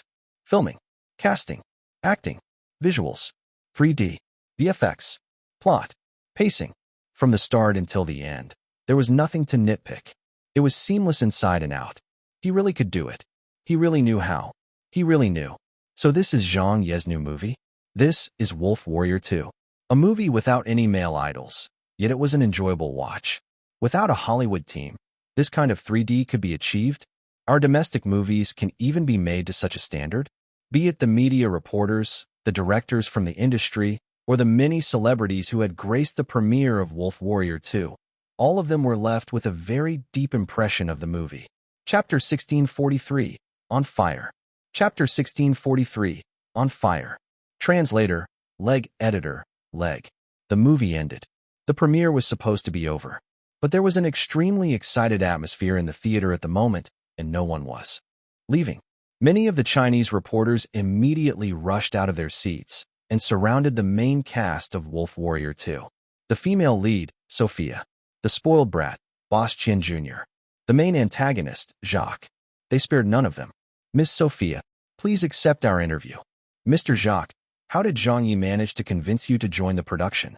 Boss Qian Jr., why did you decide to join the cast of this movie? Teacher Yao, I really liked your role in the movie. Teacher Shanshan, you didn't have too many scenes in this movie, but it's obvious that you should be the female lead of the first movie. Has director Zhang said anything about when he will shoot Wolf Warrior 1? Groups and groups of reporters surrounded them. Many of the actors were scrambling to cope with the media personnel. There was a shimmering light in the eyes of the reporters as they descended into a frenzy. Over there, Zhang Ye was swarmed by his relatives and friends. Ha Chi-Chi and Zhang Zhou both hugged Zhang Ye. Director Zhang, you're amazing. Ning Lan walked over. Zhang you're so impressive. I feel the same. Shu Han sighed and said, you really managed to make the movie. Chen Guang was yelling as he ran up. Damn, how did you do it? Fan Wenli gave him a thumbs up. Watching you in your first movie, your acting was quite good. Zhang Xia said, whatever movies that get released at the same time as you are in for a bad time. His parents-in-law, his cousins, everyone came over excitedly to congratulate him. At the back, after several of the big-name directors in China had gotten over their shock, they fell silent all at once. Then they looked at each other before finally shifting their gazes to one person. They stared at him in a particular kind of way. They were looking at Zhou Zhao, an elite Chinese film director. Zhou Zhao said in a speechless manner, "Why are you all looking at me?" Li Ku asked, "Old Zhou, isn't your new movie opening next week?" Several of the directors next to him nodded. Yes, next week. His movie will be released next week. Zhou Zhao was speechless. He didn't say anything. He just turned around and picked up his cell phone to make a call. "Hello, old Chun. Go and contact the theater chains and amend the proposal to the SARFD. We're not going to show our movie next week. If I say we aren't, then we aren't. Why do you care? Just hurry up and get it done as I said. Push the release back by another 2 weeks." Li Ku was dumbfounded. The other directors were also dumbfounded. After hanging up, Zhou Zhao looked at them and said, "It's not going to be next week anymore." After holding it back for a long time, Li Ku finally said, "Shameless." The other directors around him looked at him in contempt. "That's how you react." But Zhou Zhao spread his hands. "There's nothing else to do. You need to know when to cut your losses." They were all elite directors in China, especially Zhou Zhao, who was one of the most senior figures in the directing world. But after watching Wolf Warrior 2, Zhou Zhao did not even hesitate and immediately postponed the premiere of his new movie. This showed just how great of a competitor he thought Wolf Warrior 2 would be. A female director asked, "What kind of box office earnings do you guys think he'll achieve?" Another director sighed and said, "Let's see if the regular folks will buy tickets." Li Ku turned his gaze to the outside of the theater and said, "The first showing at the other theaters should be over as well, right? I wonder how many people have gotten shocked by this new movie of Zhang Ye's." Meanwhile, Shanghai, at a theater, the moviegoers were still staring dumbfoundedly at the big screen. "Oh my God, this is a domestic movie? Can it not be so impressive? Is that Zhang Ye fellow on steroids or something? Is this movie really fucking made by him? Someone else must be behind it. There fucking must be someone else who directed the movie. This doesn't make any sense." Beijing, at the entrance of a theater. "Old Li, why are you crying?" "Motherfucker, you're asking me? Aren't you crying yourself?" "Hi. It was such an exciting watch. I couldn't hold back my tears. When the command to fire was given, that must have left so many people in tears. No good. I must come back tomorrow. I also want to watch it again. I'm going to bring my family this time. This is the best domestic movie I've watched this year. No, it's the best domestic movie I've ever watched." Shenzhen, outside a theater, a group of teenagers were screaming as they came out. "Oh, I haven't had enough. I really haven't had enough. Oh, my amazing face-smacking Zhang. You're truly my idol. This movie impressed the shit out of me. It was just that fantastic. I love Boss Chin Jr. My hubby can act so well. He can actually act. Get lost. That's my husband you're talking about." Guangzhou, at a theater. "Zhang Ye has done it again. That fellow is so amazing. I liked the scenes with Yao Jiankai. They were really funny. Old Yao and Zhang Ye are truly the best fucking duo in the industry. Ha ha. Sophia's scene in the savannah was hilarious. The lion chasing after the car was so thrilling. The 3D effects were spot on. No other domestic movie has ever been made with such quality shots and CGI. How can it be so fun to watch? The movie was shot well, and the cast was chosen well. It was perfect." Nanjing, at the People's Square. The tickets were so worth it. That tank battle gave me goosebumps. Motherfucker, I want to watch it another time. When Zhang Yi raised the Chinese flag, I actually cried. Yeah, it was so touching. And that image of the passport at the end. It really makes your blood race. Our homeland is so powerful. Yeah, I've never felt such a sense of pride being Chinese as I do right now. Tianjin. It was crazy good. This won't do. I have to quickly recommend this movie to my coworkers. Yeah, if they don't watch this movie, they're going to regret it for the rest of their lives. The best quote from the movie has to be, "Whoever offends the mighty nation of China, however distant, shall be destroyed." These were the exact words that Zhang Yi declared back when he was an unknown hacker. That's right. I always get pumped when I hear it. When I learned that Commando 2 wouldn't be showing in China, I felt so bad about it for several days. I quite like that series and have always liked director Wilson's movies. But after watching Wolf Warrior 2, the only thing I wish to say now is, fuck you, Wilson. Fuck you and your Commando movie. On Weibo, the majority of the people had not watched the movie yet. Has the premiere ended? Has anyone watched Wolf Warrior 2? How was it? If it isn't good, I won't be watching it. I just came out of the theaters. Go and watch it. Motherfucker, it has to be the best movie of the year. Strongly recommending it. Recommending everyone watch Wolf Warrior 2 with everything I've got. It was crazy good. I still haven't calmed down.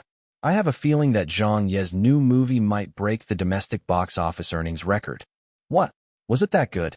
What's the movie about exactly? Okay, I've bought tickets as well. Your review is making me want to watch it. If it isn't good, feel free to come and beat me up. Chapter 1644, The Premiere's Box Office Earnings. Chapter 1644, The Premiere's Box Office Earnings. Translator, Leg Editor, Leg. On this day, one person, one movie. That was all it took to turn the entire country upside down. The real-time statistics of movies' box office earnings in China. Number 1. A Cause to Kill 3, Hollywood action movie, CN 21.07 million. Number 2. Cosmic Crisis, Hollywood sci-fi, CN 19.8 million. Number 3. My World, Chinese published, CN 11.51 million. Number 10. Wolf Warrior 2, earnings pending. These were the 10 films currently being shown in China. The first and second place movies of the day were both Hollywood films that had just been released. Although they were already past the peak of their box office period, these two top Hollywood films were still making tens of millions of yuan at the box office each day. Compared to that, the Chinese movies were performing much weaker relatively both abroad and at home. My World, ranked third, was already one of the highest-grossing movies of the year, and its box office gross thus far stood at 520 million renminbi. As for Wolf Warrior 2, its statistics had yet to register on the rankings. This was because today was Wolf Warrior 2's first day of release. Due to the underdeveloped real-time tracking technology of ticket sales, many cinema chains and movie theaters could not upload their figures to the database in time. This resulted in Wolf Warrior 2 not appearing on the real-time box office rankings. Nobody knew when it would appear on the real-time leaderboards. Noon. At Zhang Ye's studio. After the premiere, Zhang Ye brought his team back to the office. Why haven't they refreshed the rankings? Just how much have we earned at the box office so far? I'm so anxious that I could die. Hocus pocus. May the heavens bless us. Ha Chi-Chi kept refreshing the rankings every once in a while. Zhang Zhou clasped his hands in prayer. The premiere had ended, so it was all about the box office earnings now. The studio staff all knew exactly how important the premiere's box office result was. It could even be said that it would affect the survival of a movie. If the box office earnings were good, there would be an increase in the showtimes of the movie at the various movie theater chains. With a reputation and good word of mouth, the public's enthusiasm would definitely rise, and that in turn would increase the box office earnings. If that happened, the battle would have been half won. But if the box office earnings were poor, the theater chains would surely lower the shown rate of the movie, and that would spell the end for Wolf Warrior 2. No matter how good the word of mouth the movie had earned, it would be difficult to revive it. This was how important the opening day box office earnings of a movie was. Commando 2's global box office earnings had already almost assured that they would have a good performance in the theaters. As for them, everything was still an unknown right now. Little Zhang was getting restless. Director Zhang, how much do you think we can bring in? Zhang Ye was amused.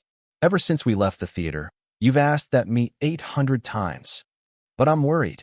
Little Wang had her head in her hands as she cried out. Shooting this movie was such torture. Before we started production, we were worried about whether there was enough money.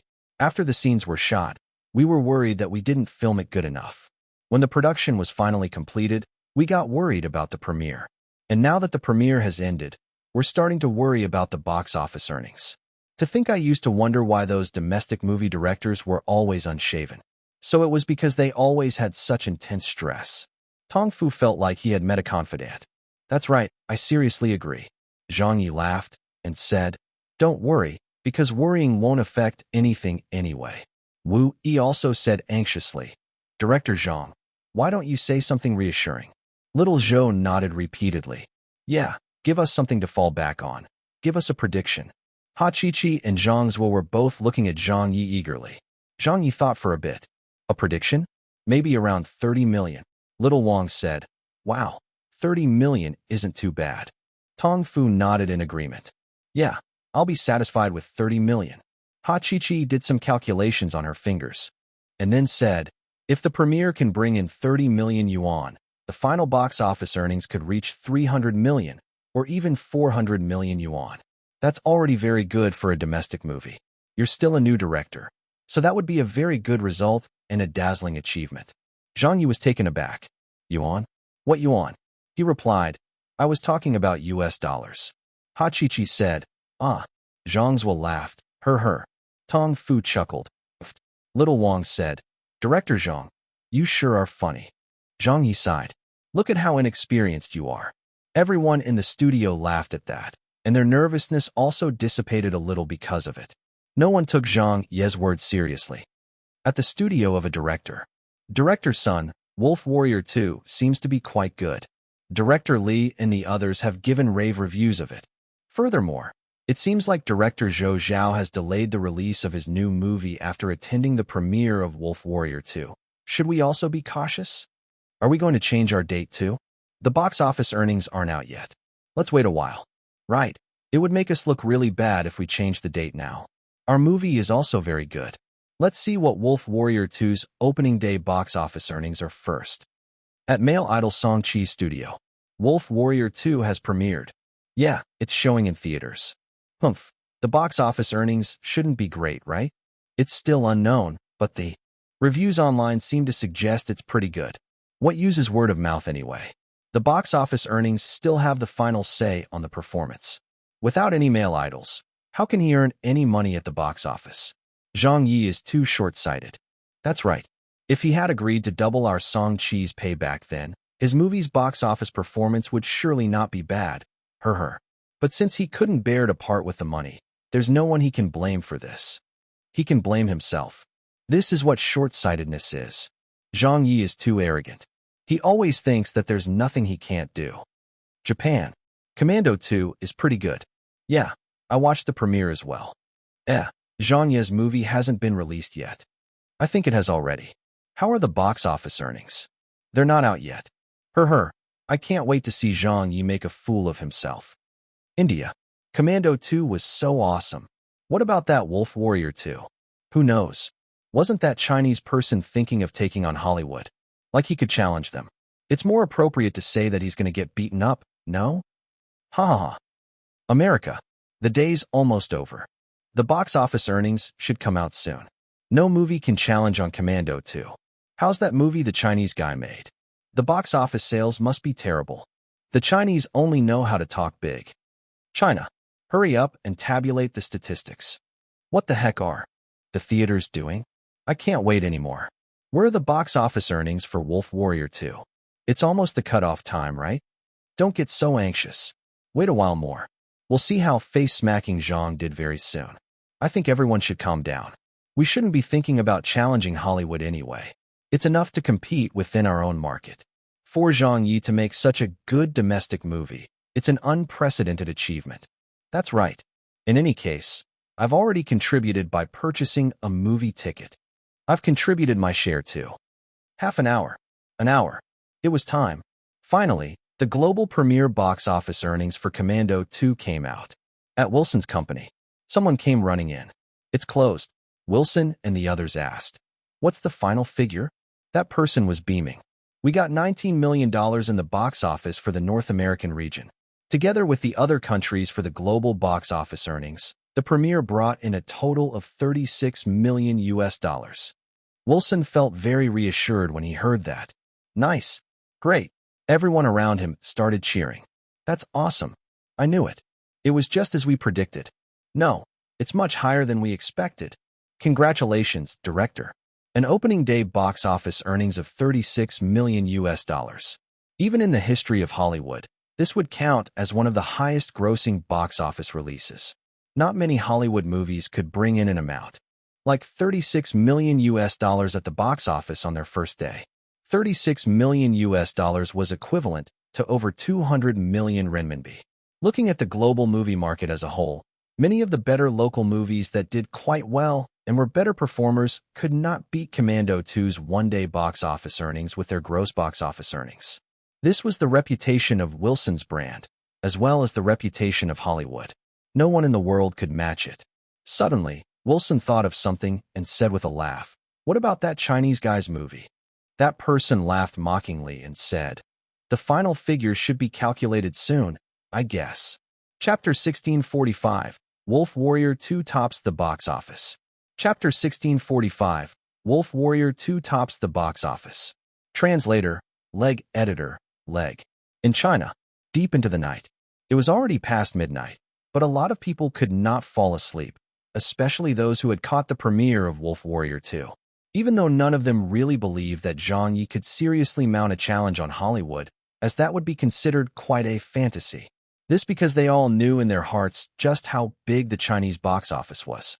All they wanted to know was how much the domestic box office earnings for Wolf Warrior 2 would get on its first day of release. On Weibo, "I can't sleep. It's the end of the first day. Just how much did it earn in the box office?" Commando 2's results came out first. Over 36 million USD. What about Wolf Warrior 2? I want to know about Wolf Warrior 2 as well. Countless citizens were looking forward to it. 1 time, 5 times, 10 times. Everyone kept refreshing the box office rankings. In the intense atmosphere of the public's attention, the opening day box office figures for Wolf Warrior 2 were finally released. The public and industry had waited the entire day for this. The results were finally going to be revealed. Zhang Ye's house. His daughter was already asleep. Zhang Ye had his hands behind his back as he paced around the living room on the first floor. Having reached this point, he was also starting to feel a little nervous. Would it work?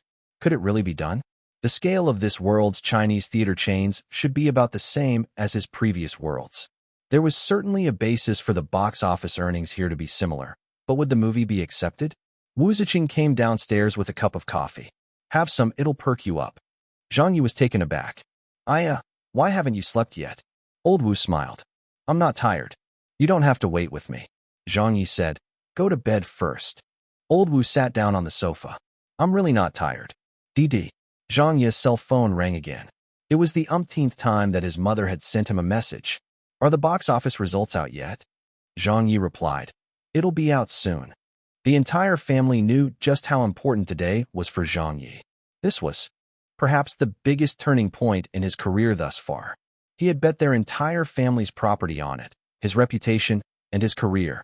Zhang Ye had placed himself on the verge of losing everything for this one movie, all in order to carve out a way forward. He was doing this for himself, as well as for the sake of Chinese movies. Ring, ring, ring, ring, ring, ring. A call came in. Zhang Ye had raised his cell phone alerts to the highest volume, and they could be heard clearly throughout the first floor of the villa. "Here it comes." He immediately picked up his cell phone and answered. "How much is it?"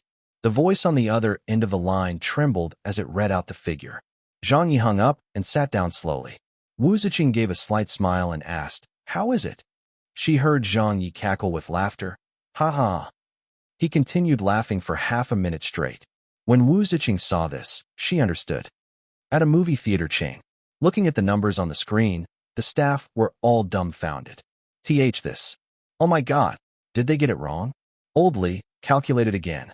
Quick, hurry up.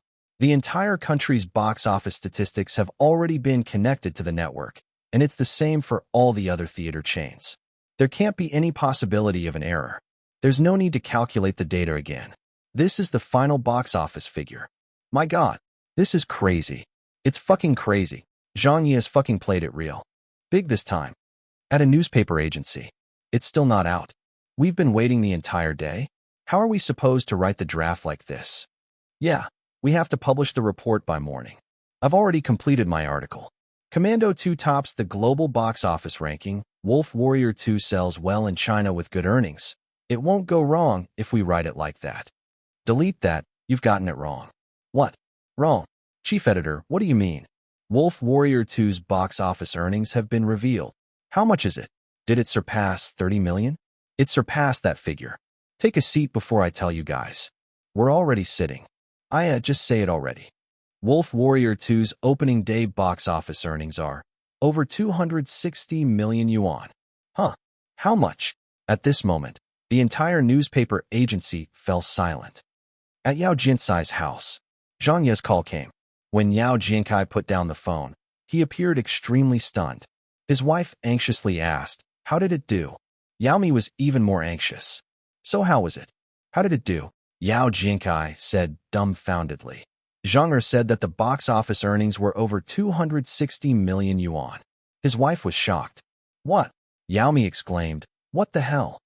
Dong Shanshan's house. Zhang Ye called. "Say that again?" Dong Shanshan said with wide eyes. Zhang Ye laughed and said, "More than 260 million yuan. Dong Shanshan exclaimed, "Can you not brag?" Zhang Ye said, "It's true." Dong Shanshan didn't believe him. How can it possibly have done so well at the box office? In a hotel, Jacques and several of the American actors finally received a call from Zhang Ye. After hearing the figure that Zhang Ye provided him with, Jacques dropped his cell phone in shock, and the call was cut off. What did the director say? "Fuck, 260 million? Impossible. This doesn't make any sense. Jesus, we're not dreaming, right?" At the house of the richest man in China, Boss Qian Jr. exclaimed, "How can it be that high?" Upstairs, Qian Haitao and his wife were awoken by the shouting and came downstairs to have a look. Mrs. Qian asked, "What is it, son?" Qian Haitao frowned. "Why aren't you sleeping?" Boss Qian Jr. said in a daze. Wolf Warrior 2 earned 260 million in the box office on its first day of release. As the wealthiest man in China, Qian Haitao was obviously a very calm soul. But when he heard this box office figure, his knees nearly gave way. After a moment of silence, he sighed and said, "Teacher Zhang is going to tear a hole in the sky." At Songqi's studio, the entire room of people blanched. "Are you serious? It's been published online. How did it turn out like this? 260 million. Songqi and his agent both looked disgusted and terrible. This box office figure had shocked them so much that they nearly spat out a mouthful of blood. At Zhang Ye's studio, silence reigned in the office. "How much? 260 million. How much? 260 million. Come again." At Li Ke's home, a call from a director friend woke him up. "Old Joe, do you know what time it is? Something big has happened." "What's the matter?" "Zhang Ye has started something big." "What?" Wolf Warrior 2 scored 260 million yuan on its first day at the box office. "What did you say?" With a bounce, Li Ke sat up in bed in shock. America. At a banquet. It was still daytime here. The entire film crew of Commando 2 was present. The director, the actors, the investors, everyone had gathered together and were celebrating with a party. At this moment, someone came running in. "This is not good." Everyone looked over. "What's the matter? What's the matter? Why are you carrying on?" That person said with a panicked expression, "The box office earnings of that Chinese guy are out." Wilson laughed and said, "So how much did they take in?" "A fraction of ours." That person wiped his sweat away and said, 40 million. Everyone laughed. 40 million? You mean yuan, right? That's not too bad a performance. "Oh yeah, it's chump change. Ours is $36 million. His is 40 million yuan. With the exchange rate, they're at most a fraction of our box office earnings, haha." But the person who came bearing the news had an ashen face. Wilson looked at him. "What is it? Is something wrong?" That person gulped. "In dollars." Wilson was startled. "What about dollars?" That person said with a bitter smile, Wolf Warrior 2's box office earnings were counted in US dollars. The entire venue fell silent. US dollars? 40 million US dollars? Wilson spat out a mouthful of blood. The day's global box office rankings were out. Daily rankings. Number 1, Wolf Warrior 2. Box office earnings, 40,080,000 US dollars. Number 2, Commando 2. Box office earnings, 36,120,000 US dollars. Number 3, Life of Jimmy. Box office earnings, 15,500,000 US dollars.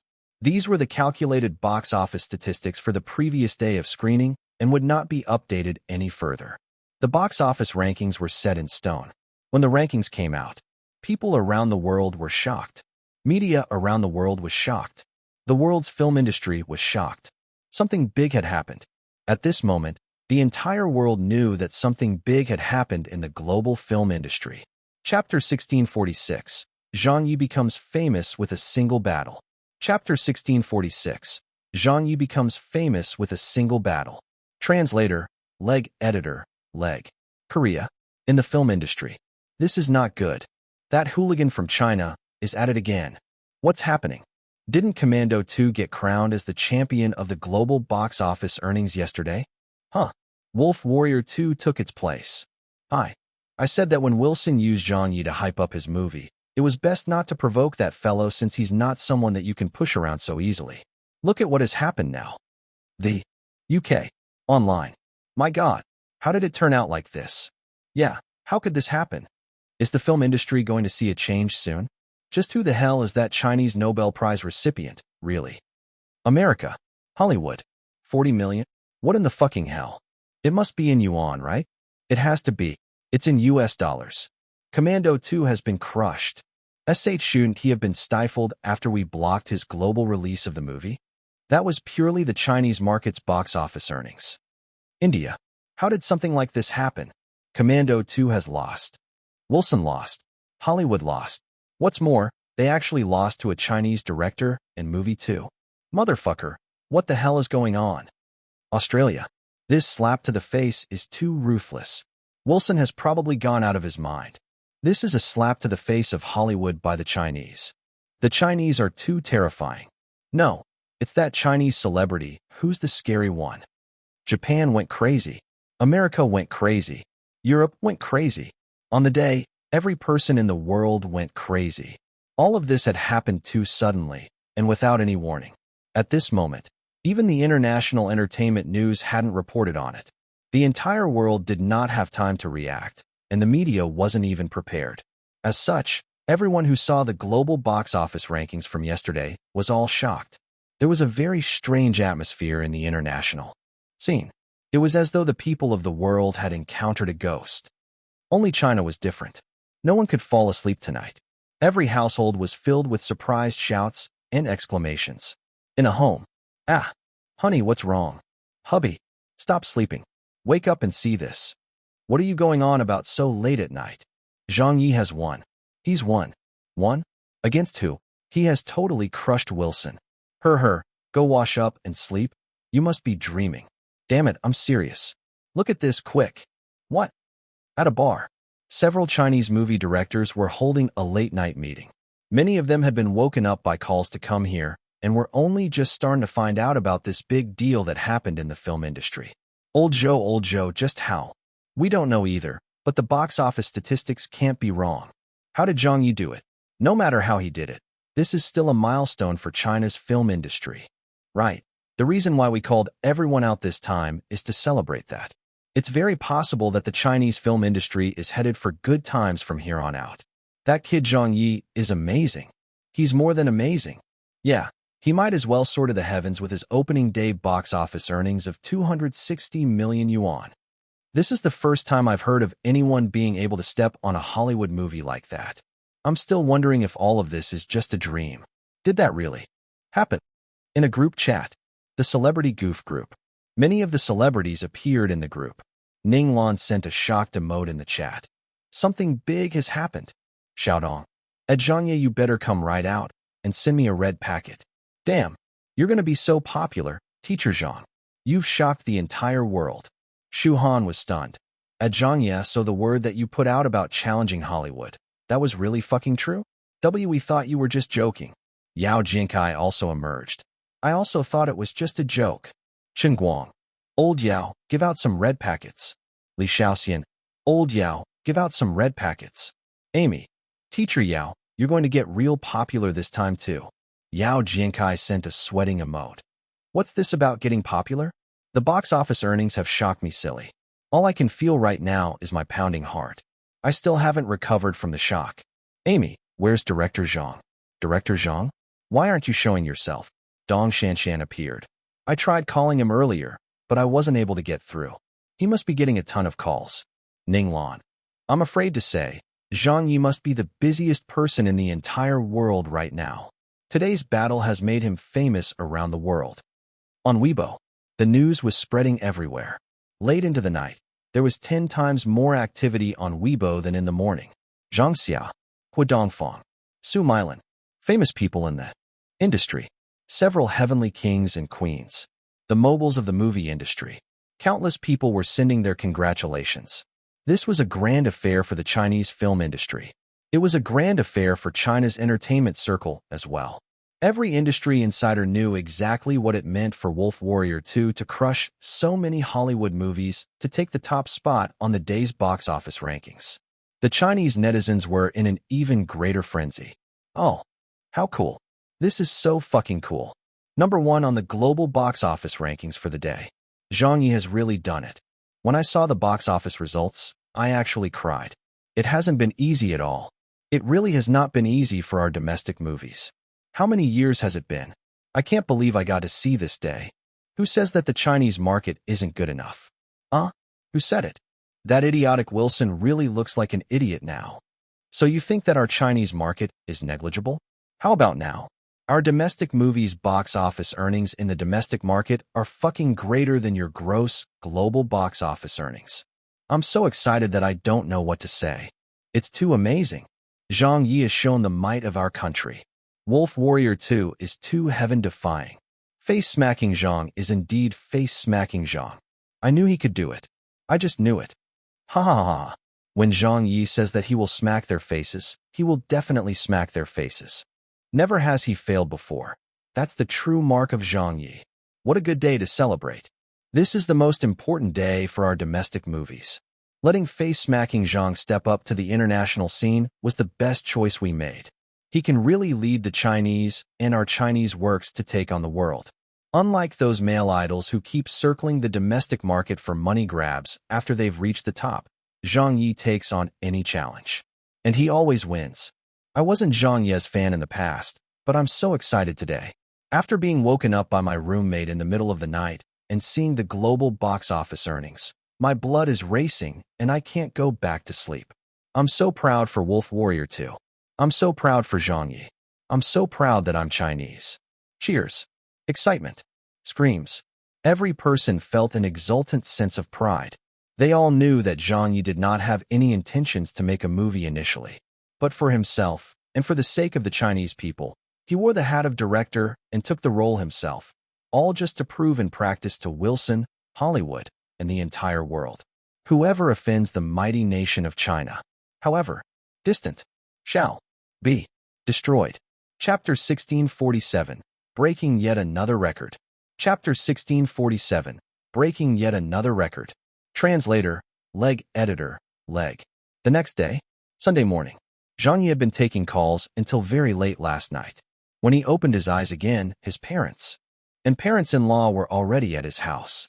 From his bed upstairs, Zhang Ye could hear his mother's loud voice. He smiled and yawned, then stretched as he walked downstairs. Dad, Mom, he said. Wu Ziqing looked at him. Why didn't you sleep for a while longer? Zhang Ye smiled and said, I can't sleep anymore. His mother pulled at her son. Did you see the box office earnings? Did you see it? I knew about it earlier than you. How could I not have seen it? Zhang Ye laughed. His father said excitedly, those earnings are beyond belief. You've broken the record. Li Qinqin also said excitedly, Little Yi, you've caused quite a sensation this time. Wu Changhe had a tired and weary look on his face. Clearly, he also couldn't sleep well after finding out about the opening day box office earnings of Wolf Warrior 2. It was too high. It was too frightening. There had never been such a high opening day box office in the history of the Chinese film industry. Zhang Ye chuckled and said, Dad, Mom, it's only the first day, so we still need to see how we'll do in the next few days. The opening day box office is very important, but in the end, it's still the total box office earnings that count. I won't be able to stay around to entertain you all. I've got to head back to the studio to arrange for some publicity. I'll be busy this entire month and won't be home early most days, so I'll hand Cece over to you all. His mother said, Don't worry, we are here. Li Qinqin urged, Hurry up and go to work. Wu Ziqing smiled. Let's go. I'll drive you to the studio. What are you doing? Zhang Ye asked. Old Wu said, I've booked a theater for this morning and invited my colleagues to watch Wolf Warrior 2. Zhang Ye said happily, All right, let's leave together then. The news was overwhelming. A Chinese film's rampage. A great enemy rises up against Hollywood. The ultimate box office breakout of the Chinese film market. What incident took place yesterday? Commando 2 gets defeated by Wolf Warrior 2 in the Battle of the Premiers. The first time in history, a Hollywood movie has lost to a Chinese movie. The world may need to re-examine the Chinese market. How far can the breakout of the Chinese film industry go on for? Who's going to be the global box office champion of this weekend? Hollywood's industry insiders predict Wolf Warrior 2's performance might only be a flash in the pan. The UK, America, France, Japan, Canada. The news outlets in many countries all over the world were crazily reporting on this matter. Some countries even published the news in the most prominent headline spot on the front page. It was clear that the sudden emergence of this Chinese movie had truly shocked the world. It was a fact that the media and industry insiders from all over the world found this hard to accept. The news in China was even more ferocious. Xinhua News, Central TV, and even People's Daily. Many of the Chinese media outlets were giving their support to Zhang Ye. At the studio, the atmosphere was a jubilant one. When Zhang Ye arrived, he immediately got surrounded by the staff. Director Zhang, we're the best. We're on fire. On fire. Have you seen the international news yet? From the night until now, a lot of the studio staff had not gotten any sleep. They were all immersed in this great joy and couldn't control themselves. Zhang Ye laughed and said, I've seen it already. How is it now? Everyone gave him a report about the situation. Ha Chi said, in order to avoid our limelight, 3 directors have confirmed that their new movies will have their releases delayed. That's why our showtimes have increased. How much is the screening rate today? Zhang Ye asked. Ha Chi said excitedly. It's already reached 45%. Zhang's was said. Nearly half of the movie theaters are showing our movie. Zhang Ye nodded. All right, are the real-time box office earnings for today out yet? Of course, the box office earnings can be tracked in real time now. Little Wong held up her cell phone and said, I'll check for the latest updates again. As of right now, we've already hit 93 million in the box office earnings for today, and it isn't even noon yet. 93.5 million. It's going to cross a 100 million very soon. Zhang Yi said, what about Commando 2? Tong Fu checked. Almost the same. They're already past $10 million in earnings. Zhang Yi suddenly said, just winning for a day isn't considered much. Everyone, don't slack off. The battle has only just begun. Don't screw up at this critical juncture. We'll need to keep up the momentum and continue following up with the promotions. Where's the graphic designer? Is the movie poster highlighting a total box office earnings of 300 million done up yet? When he got a positive response, he immediately said, okay, do it again, keep working on it. Make sure we have it out on time. Old Ha, go and inform the actors to take a few more events. Be it the news or variety shows. Get them to help out with the promos as much as they can. In short, I want us to get first on this weekend's box office rankings no matter what. Sure, got it, Director Zhang. Understood. Everyone got down to business. In China, on Weibo, it broke 100 million today. Yeah, it's already surpassed that figure. Wolf Warrior 2 is breaking common sense. Can it become the box office champion this weekend? It's still quite difficult to say. Commando 2 is starting to catch up. Come on, face-smacking Zhang. Fuck that Wilson up. Vanquish Hollywood. Lord Zhang is almighty. It's all up to you now. America.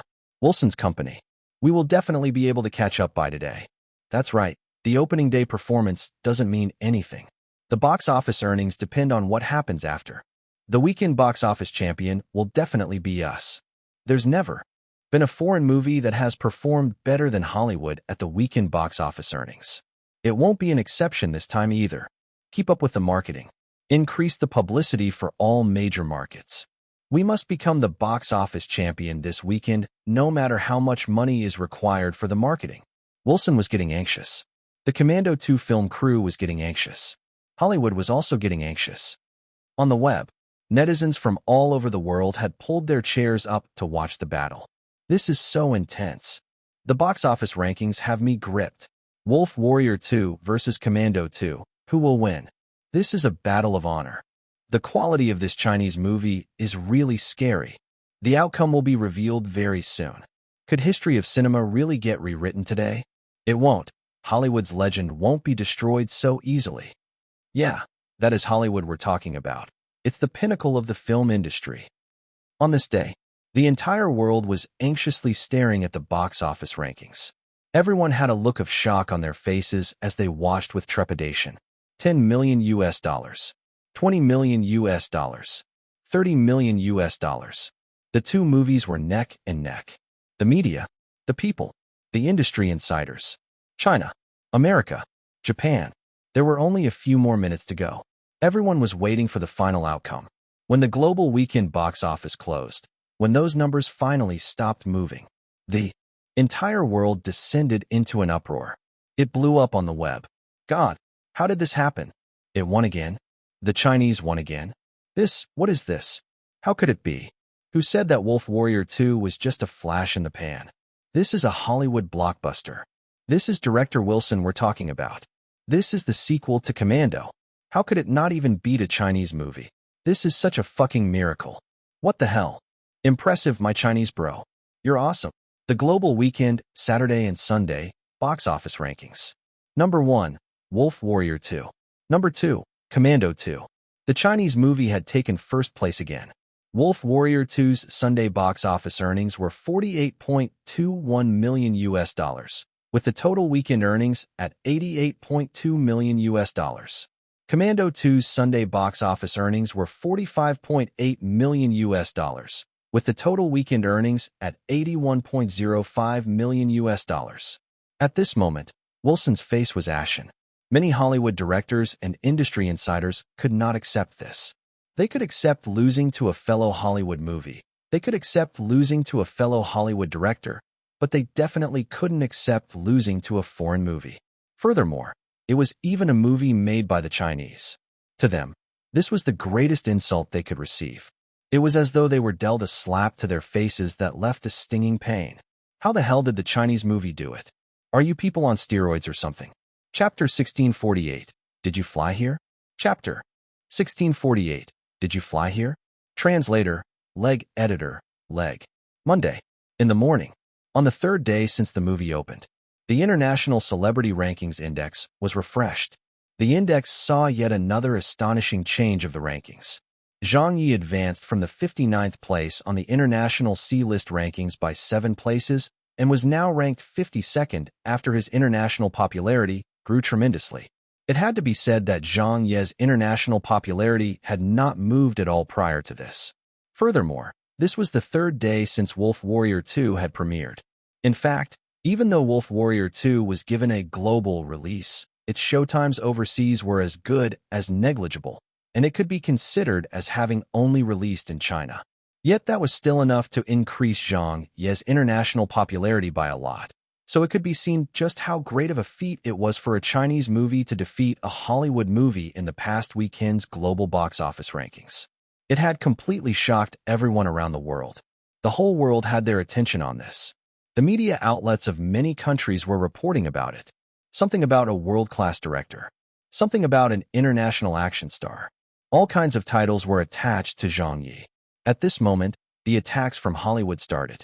The final box office earnings are still not confirmed. World-class director? That'll depend on the gross box office earnings the movie gets. It has only been 2 days. I won't acknowledge that he's an international action star. It's clear as day that Zhang Ye's physical fitness is atrocious. So how can he be called an international action star? That's actually too professional a term to use for him. Actors who can be labeled as action stars are all very good at fighting. They have to do it for real and not just shoot a few action scenes to be called an action star. Neither would having a slightly better global box office performance earn them the title of being an international action star. Just look at Zhang Ye. Does he even look like he's an actor who can fight? Don't mention fighting. Just based on his physical fitness alone, I doubt he can even run a mile. Heh. The barbs were all pointed at Zhang Ye. The purpose of Hollywood's attack was obvious. It was to stifle the bluster of Wolf Warrior 2's performance to affect their box office earnings. Even now, they were still hopeful that Commando 2 would be able to beat Wolf Warrior 2 and that their own box office earnings would surpass their rivals by the end of the day. In China, Shanghai, outside the airport, in a van, Zhang Ye and several actors were on the way to a promotional tour stop. For the next few days, the main members of the film crew would be traveling the entire country to promote their movie. This was also their way to express their sincerity and help push Wolf Warrior 2's box office earnings to a new high.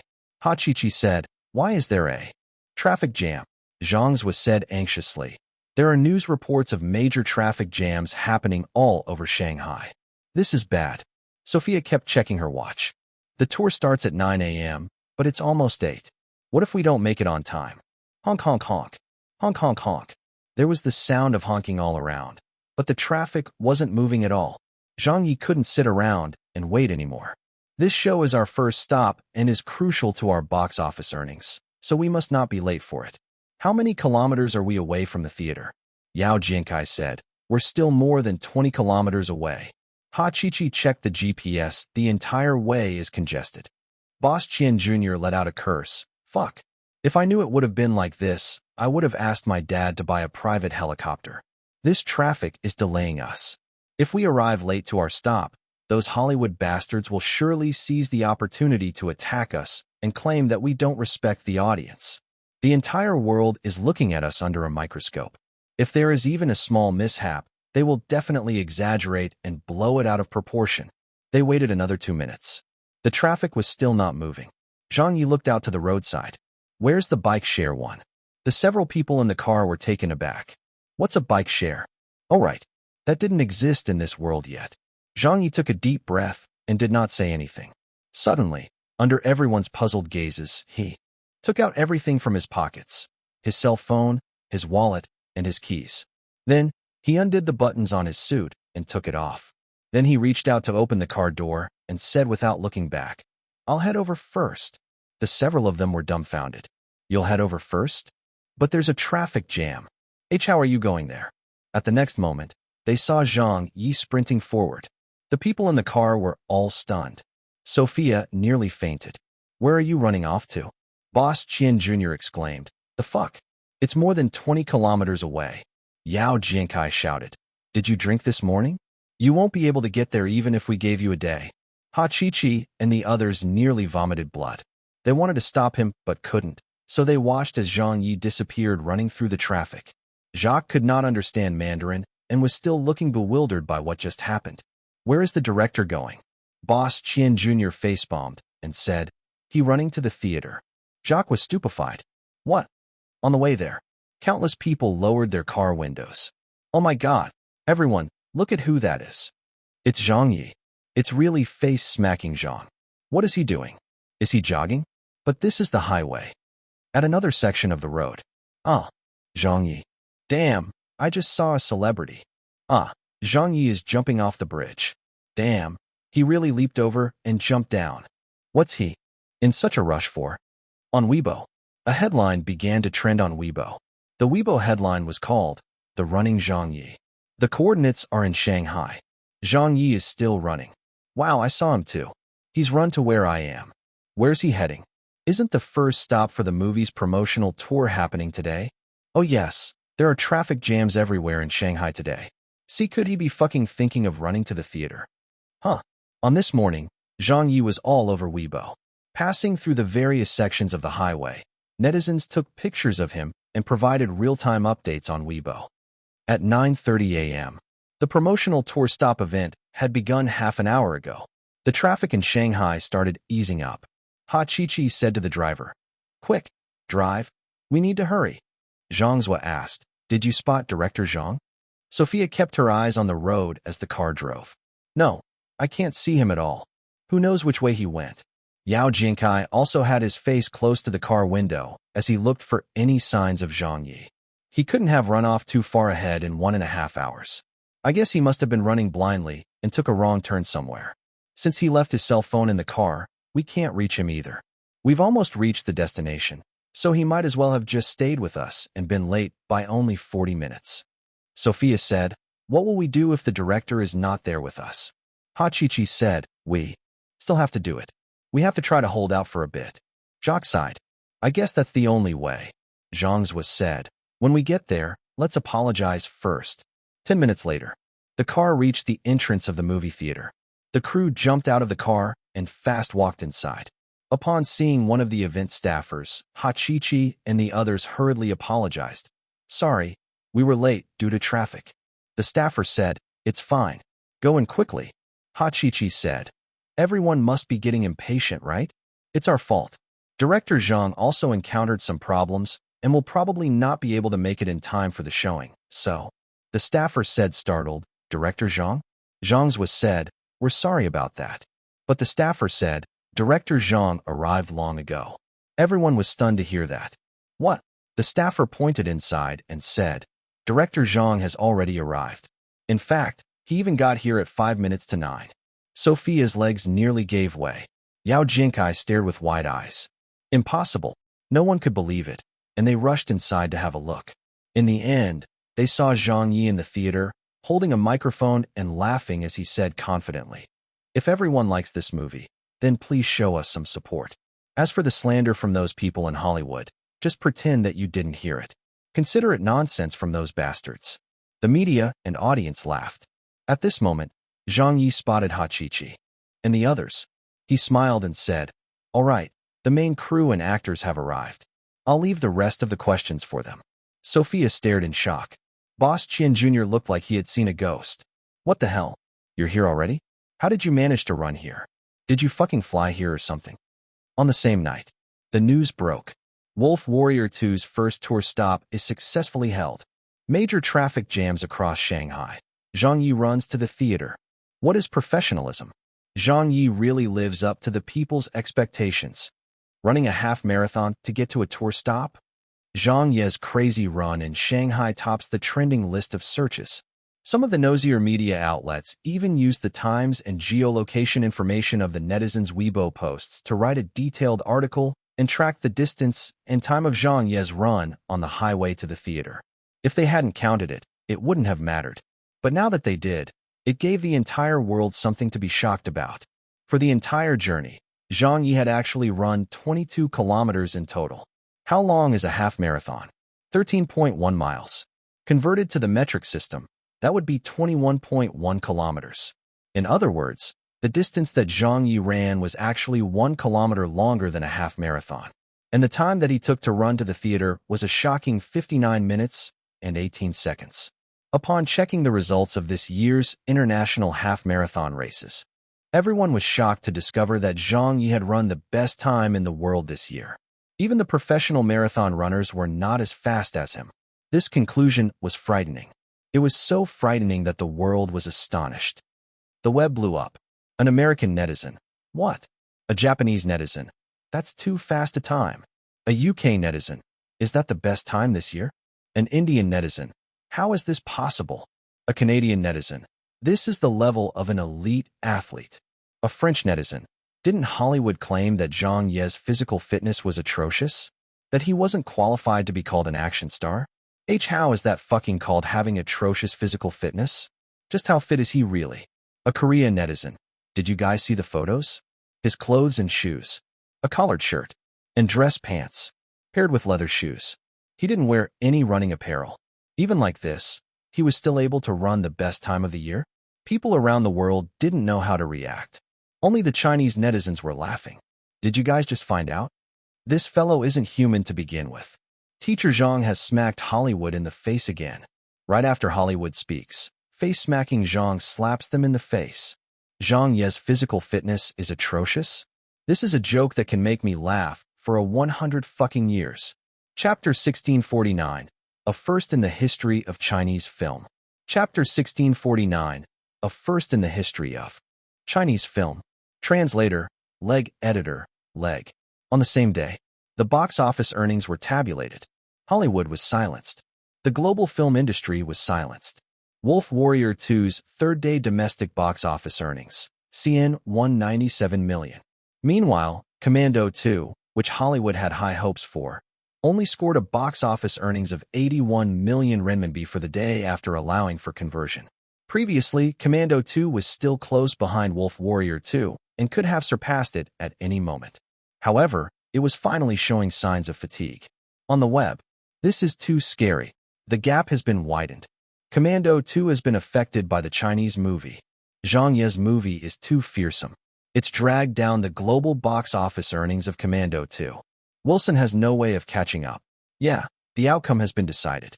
These box office earnings are so scary. And it's even Monday. Very few movies can achieve such box office earnings during the work week. Do the Chinese not need to work? Hollywood has really lost this time. The only thing to look forward to now is how much Wolf Warrior 2's final box office earnings will be. There was something unique about the Chinese. They were busybodies. There was still another unique point about the Chinese.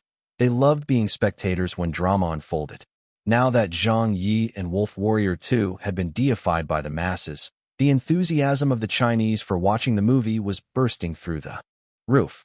When people were out and having conversations with one another, there was almost a necessity to bring up the topic of Wolf Warrior 2. Such a phenomenal level of discussion had never happened before. In the span of a night, it was as though there was no differentiation between men and women, old and young, or even the rich and poor anymore. There were only two kinds of people now: those who had watched Wolf Warrior 2, and those who hadn't. At a company. Come on, let's not work overtime today. The boss has booked a theater and invited everyone to watch Wolf Warrior 2. Wow, long live the boss. This is great. In a neighborhood. Old Manly, have you watched Wolf Warrior 2 yet? Not yet. Whoa, why are you so out of date? You haven't even watched it yet. You've watched it already? My son brought me to watch it. I thought it was especially good. Wow. Then I should get my daughter to book a ticket for me too. In a school. Hurry, it's time to go. Have you bought the tickets already? I've bought them long ago. Let's go and watch it together. Haha, let's go. I've already watched it 3 times. But I still want to watch it again. I've already watched it 4 times, but I still want to do my part to help Zhang Ye take on Hollywood. In the neighborhood where Tang Dezhong, the crosstalk actor, lived, Tang Dezhong was currently taking a stroll in the neighborhood. Yo, old Tang. Auntie Zhao. You're walking the dog. That's right. AI, have you watched Wolf Warrior 2 yet? I don't watch Zhang Ye's movies. Yeah, why didn't you watch it? It's really very good. I'm not gonna watch it. Go and watch. You aren't Chinese if you don't watch it. Tang Dezhong nearly vomited blood. What do you mean by I'm not Chinese? Don't you all know that I'm at loggerheads with Zhang Ye? Why would I watch his movies? But in the end, Tang Dezhong still went to watch it. He put on his sunglasses and a face mask and sneaked into the theater. He was just very curious about why Zhang Ye's movie was able to bring everyone together in China. What right did Zhang Ye have to challenge Hollywood? This was something that no one in the Chinese film industry had ever managed to succeed at in many years. At Songchi's studio. In these past few days, the atmosphere in the studio had been changing by the day. In the beginning, everyone was waiting for Zhang Ye to make a fool of himself. Later on, they started hoping that Wolf Warrior 2 would fail at the box office. However, with how everything had developed to this point, they were powerless. They were all stunned by Zhang Ye's new movie. They've broken the record again. If only we had known. We wouldn't have asked for a raise back then. A movie that will enter the annals of history like this one. We would have acted in it, even without pay. If only we had taken this role, Little Song would have had a lot more development. Potential. Song-chi was regretting his choice now. His agent was also extremely regretful. They had now become the butt of the joke of the Chinese film industry. Song-chi had posted an advertisement on his Weibo to promote his new movie today. However, countless people left a lot of comments replying to that post calling out Song-chi. It was revealed he had gone back on his word and backstabbed Wolf Warrior 2 during its production phase. Comments. Get out of the entertainment circle. How can there be anyone as petty as you? Song-chi, go to hell. Because of you, Wolf Warrior 2 nearly didn't make it out of production. Changing your compensation terms at the last minute? Why don't you just die instead? Song-chi's reputation stunk up the entire street. 1 day, 2 days, 3 days. Wolf Warrior 2's box office earnings continued to soar. The speed at which the box office earnings was rising was totally unprecedented. 800 million, 900 million, 1 billion, 1.1 billion. In only a short period of 5 days, Wolf Warrior 2's gross box office earnings had already surpassed 1.2 billion renminbi. At this point, it also completely broke the Chinese film industry's highest grossing box office earnings and successfully took first place in the Chinese box office rankings. Moreover, this record would still be rewritten over the upcoming days. There were almost no signs of this coming to a stop. On this day, a celebratory feast was held. Zhang Ye booked a banquet hall and arrived early at the venue to make sure the arrangements and the place were set up properly. He even stood at the door to personally welcome the guests. An endless stream of friends walked in. Yao Jinkai was laughing out loud from afar. Haha, Zhang. Zhang Ye opened his arms and embraced him. You've worked hard, old Yao. I just went to a few more interviews. How is that hard work? Yao Jinkai said with a smile. Zhang, I'm here. Dong Shanshan appeared in a spectacular getup. Zhang Ye was wowed. Whoa, you're so beautiful today. Dong Shanshan smiled gleefully and said, Of course, the celebratory feast this time is held in honor of us winning against Hollywood, so I definitely had to dress up more presentably. Behind her, another few honored guests arrived. The richest man in China and his wife. Zhang Ye smiled and said, Boss Qian, we owe it to you for the movie's distribution this time. Qian Haitao grabbed hold of his hand and said, It was all down to your movie being good. Moreover, I should be the one saying thank you instead. You've really done our Chinese movies proud this time. Zhang Yi smiled. It's because everyone is supportive. Mrs. Qian added, Teacher Zhang, I'll be depending on you to watch out for my son in the future. He's still young and has been spoiled by us all this time. He hasn't achieved anything to be proud of, but after working with you on your movie, I've seen a great change in him. Moreover, he really respects you too, so please guide him well in the future. Zhang Yi hurriedly said, Ma'am, you're too generous. Boss Qian Jr. also walked up from behind. He had heard what they said and couldn't help but laugh and say, Mom, Teacher Zhang is even more vicious at scolding others than I am. He has also scolded more people than I did. So are you sure you want me to learn from him? Mrs. Qian slapped him upside the head. Oh, you. Jacques and the other American actors were here as well. Jacques smiled and said, Zhang, congratulations, you've become the #1 director in China. Zhang Yi said happily. Oh, come on, there are a lot more directors who are better than me. As for you, have you seen the news lately? You're even more popular in China than a Hollywood A-lister is. Jacques said emotionally. That's all due to you. Zhang Yi ushered them in. Come in. Let's catch up over drinks later. Very quickly, the guests had all arrived. Zhang Yi stood on the stage. He picked up the microphone and said, Everyone is here now.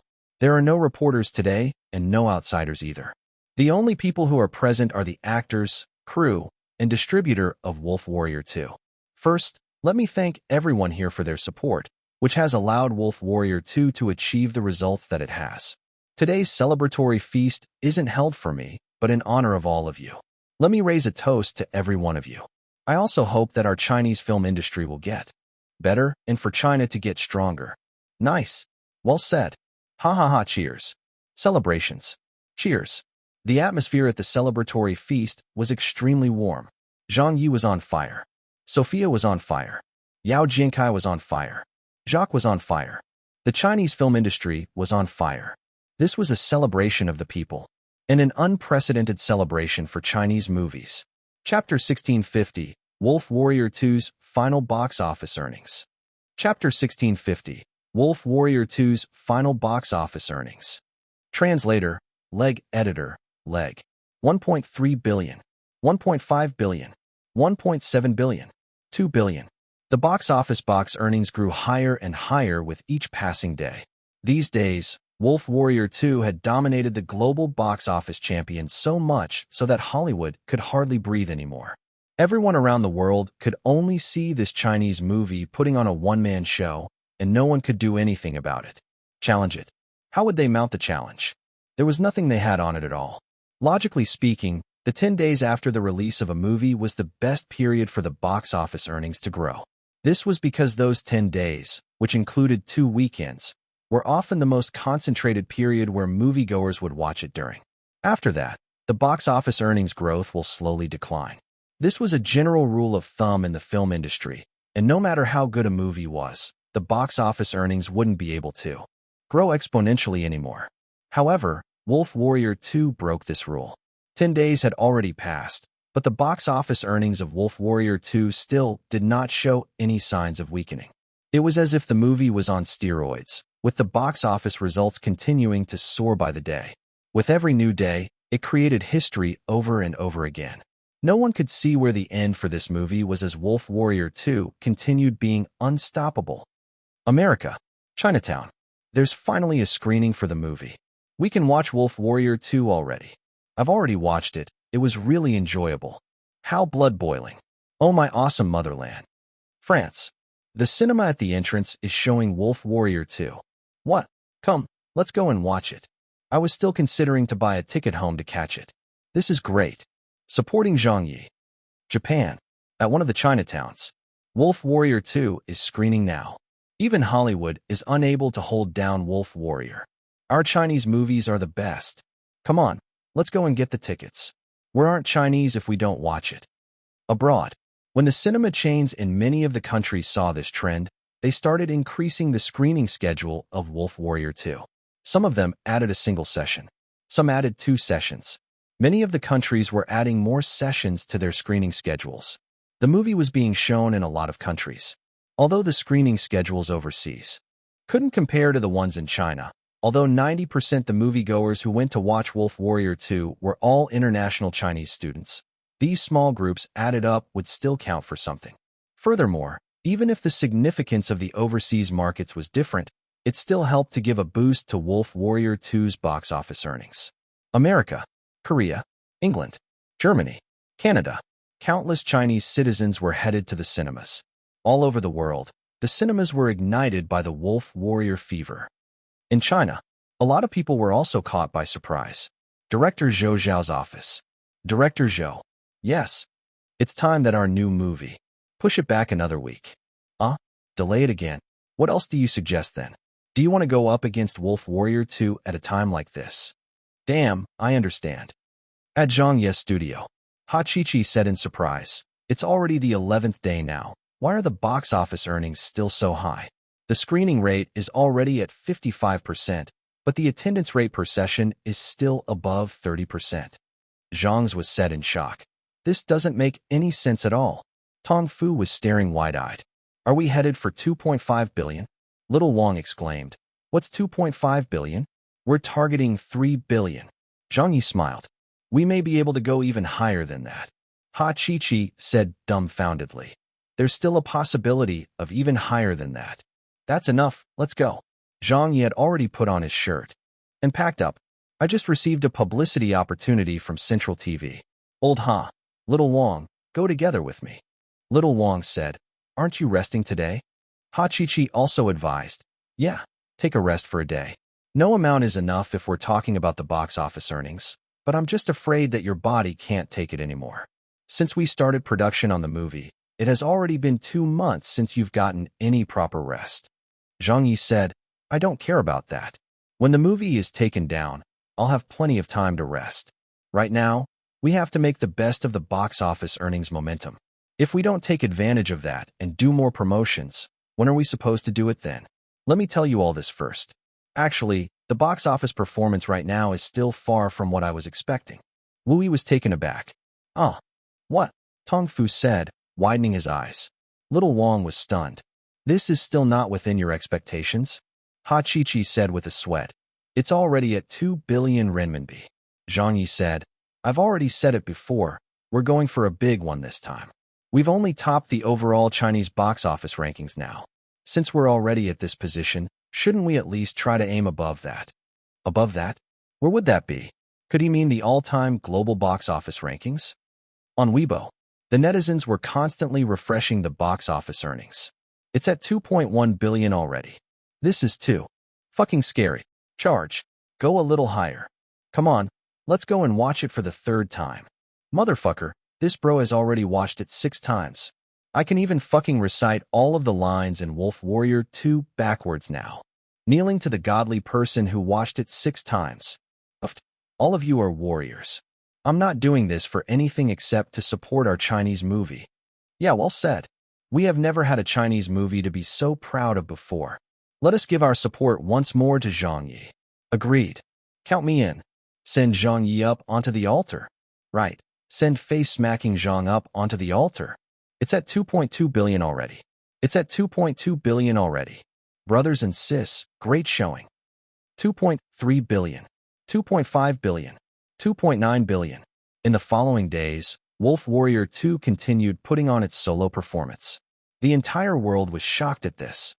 Back at home, his mother was stunned. It's at 3 billion already? His father was startled. It's really 3 billion. His mother said, this, This has surpassed the previous domestic box office earnings record by 3 times. His father said, "Little Yi has torn a hole in the sky this time." Several days later, at Ninglan's house, several female celebrities were having a gathering. Did you all see that? Yeah, saw it. Damn, it's almost hitting 3.5 billion. It's not almost. It has already surpassed 3.5 billion a minute ago. Several days later, at a directors' gathering, it has reached 4 billion. There was an air of silence at the gathering. Old Joe, you haven't released your movie yet. Not yet. When are you going to start screening it? It's still to be confirmed. What about you? Me? I'll wait a while longer as well. Hi. There's no fucking way we can release any movies at a time like this. Another few days went by.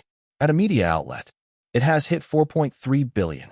This is fucking crazy. Yeah, everyone in the country is going crazy. I'm going crazy too. Wolf Warrior 2's box office earnings have already started slowing. Yeah, it will be taken off from screening pretty soon as well. I wonder how much it will be at the end. On the last few days before the movie was to be taken off from screening, there was a commotion on the internet. It's almost there. It's at 4.6 billion already. It's getting closer and closer to the top 100 of all-time box office earnings.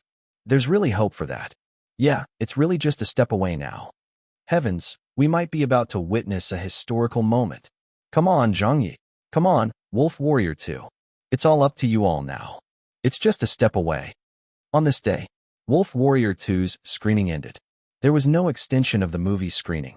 The Wolf Warrior 2 box office performance in this world was different from that of Zhang Ye's previous world, and the exchange rate here was also different.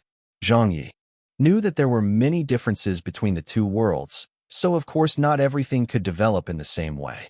Zhang Ye was already very satisfied with this box office performance. This was even a very big surprise to him, and to the whole of China too. Meanwhile, for America, for Hollywood, and for the rest of the world, this was simply a huge shock. The box office earnings were tabulated. Wolf Warrior 2's final box office earnings were CN 4.8 billion won. Under the current exchange rates, the box office earnings brought in $738 million US. On this day, all around the world, people were shocked to discover that a new movie had suddenly appeared on the all-time global box office rankings top 100. It was also the only non-Hollywood movie to ever make it onto the chart. It was called Wolf Warrior 2. Its global box office ranking was number 96. Wolf Warrior 2 was deified. Zhang Ye was deified. On this day, the world was shocked. Hollywood bore this name in mind. The entire world bore this name in mind. Chapter 1651, the International Celebrity Rankings Index. Chapter 1651, the International Celebrity Rankings Index. Translator, Leg Editor, Leg.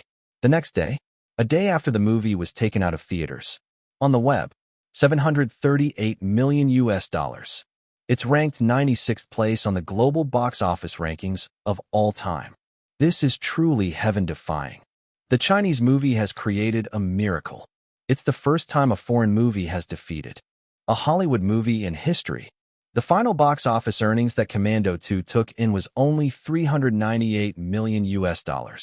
It didn't even cross 400 million. China finally has a world-class movie director. That's right. He's the only Chinese director who can compete with Hollywood's might. It is hard to imagine, but you have to admit, China has really risen. For a Nobel Peace Prize laureate to have a military movie that climbed into the all-time global box office rankings, is it a joke or did it really happen? Shouldn't a Nobel Peace Prize laureate be committed to the cause of peace? Shouldn't they all be dedicated to philanthropy? Why is he completely different from all the others? Ever since he got onto the international celebrity rankings, he's been beating up people at awards ceremonies, promoting military strategies on television, and filming military movies. Is this something that a Nobel Peace Prize recipient should be doing? Buffed. The people from the Nobel Prize Committee are probably regretting awarding him the Peace Prize. Zhang Ye? I'll remember him. I've remembered it as well. He's a weirdo. International showbiz is going to get interesting. Netizens from all over the world commented one after another. Zhang Ye's international popularity blew up again. Many foreigners who did not know Zhang Ye before were now starting to learn of his name through this incident. Those who had heard of Zhang Ye in the past were now becoming more familiar with him through this topic as well. From the discussions of the foreign netizens, it was very obvious that everyone used to refer to him as that Chinese guy, and hardly anyone could name him. But now, the foreigners were all typing out Zhang Ye's name every few lines, so this showed just how much his popularity had grown. Back at home, in the villa, after being busy for close to 3 months, Zhang Ye was finally able to get some rest. When he got home last night, he immediately laid down and fell sound asleep. He did not wake up until this morning. His back ached. His feet ached. His neck ached. He was aching everywhere. Old Wu asked, "Are you up yet?" Zhang Ye said, "I want to sleep a little more." But aren't you already awake?" "I can't get up. I want to lie down for a while longer. I have to go and buy some groceries to make lunch." "No, let me hug you for a while more." Cici said, "Daddy, play with me." Zhang Ye said, "Daddy can't move anymore." Zhang Ye closed his eyes and hugged his wife. He did not want to get up, nor did he allow Old Wu out of the bed. He placed his hand over her stomach and put his leg over hers, mumbling shamelessly about not letting her get up. Old Wu smiled and massaged his head and neck. She knew that he must have been utterly exhausted during the past few months. The television was on. The news on it was all about Wolf Warrior 2. The last day of the box office earnings yesterday had allowed a Chinese movie to break the monopoly that Hollywood had on the global box office rankings. With this, they were finally able to make their name and voice known to people from all over the world. This incident had caught countless Chinese media outlets and industry insiders off guard, and the news started blowing up yesterday. On the television, this is the first time a Chinese movie has left an impression on the world, so let us remember this historic moment and remember the name Zhang Ye as well. Astonishment, mania, disbelief.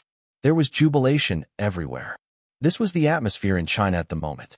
Zhang Ye narrowed his eyes at the television screen. "Turn it off. I'm getting tired of listening to that racket." Old Wu chuckled. "But I haven't." Zhang Ye asked, "Have the international celebrity rankings been updated yet?" "Let me see." Old Wu browsed online and said, "Not yet." Zhang Ye said, "How inefficient." He had been waiting for today's international celebrity rankings to be updated. To him, his work this time had been completed.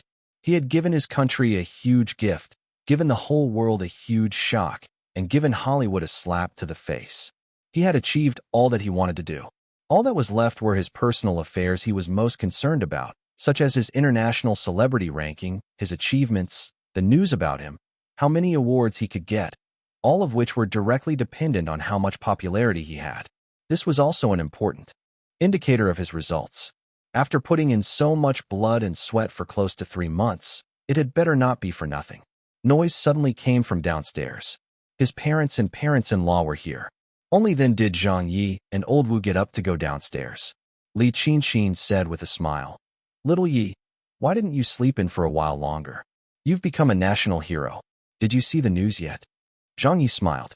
"Mom, tell me, in what way do I look like a hero?" Li Qinxin scanned him from head to toe, then covered her mouth and laughed. She said, "You totally look like one." Zhang Ye threw his hands in the air. "I dare not be called a hero. I'll be thanking the heavens as long as no one scolds me."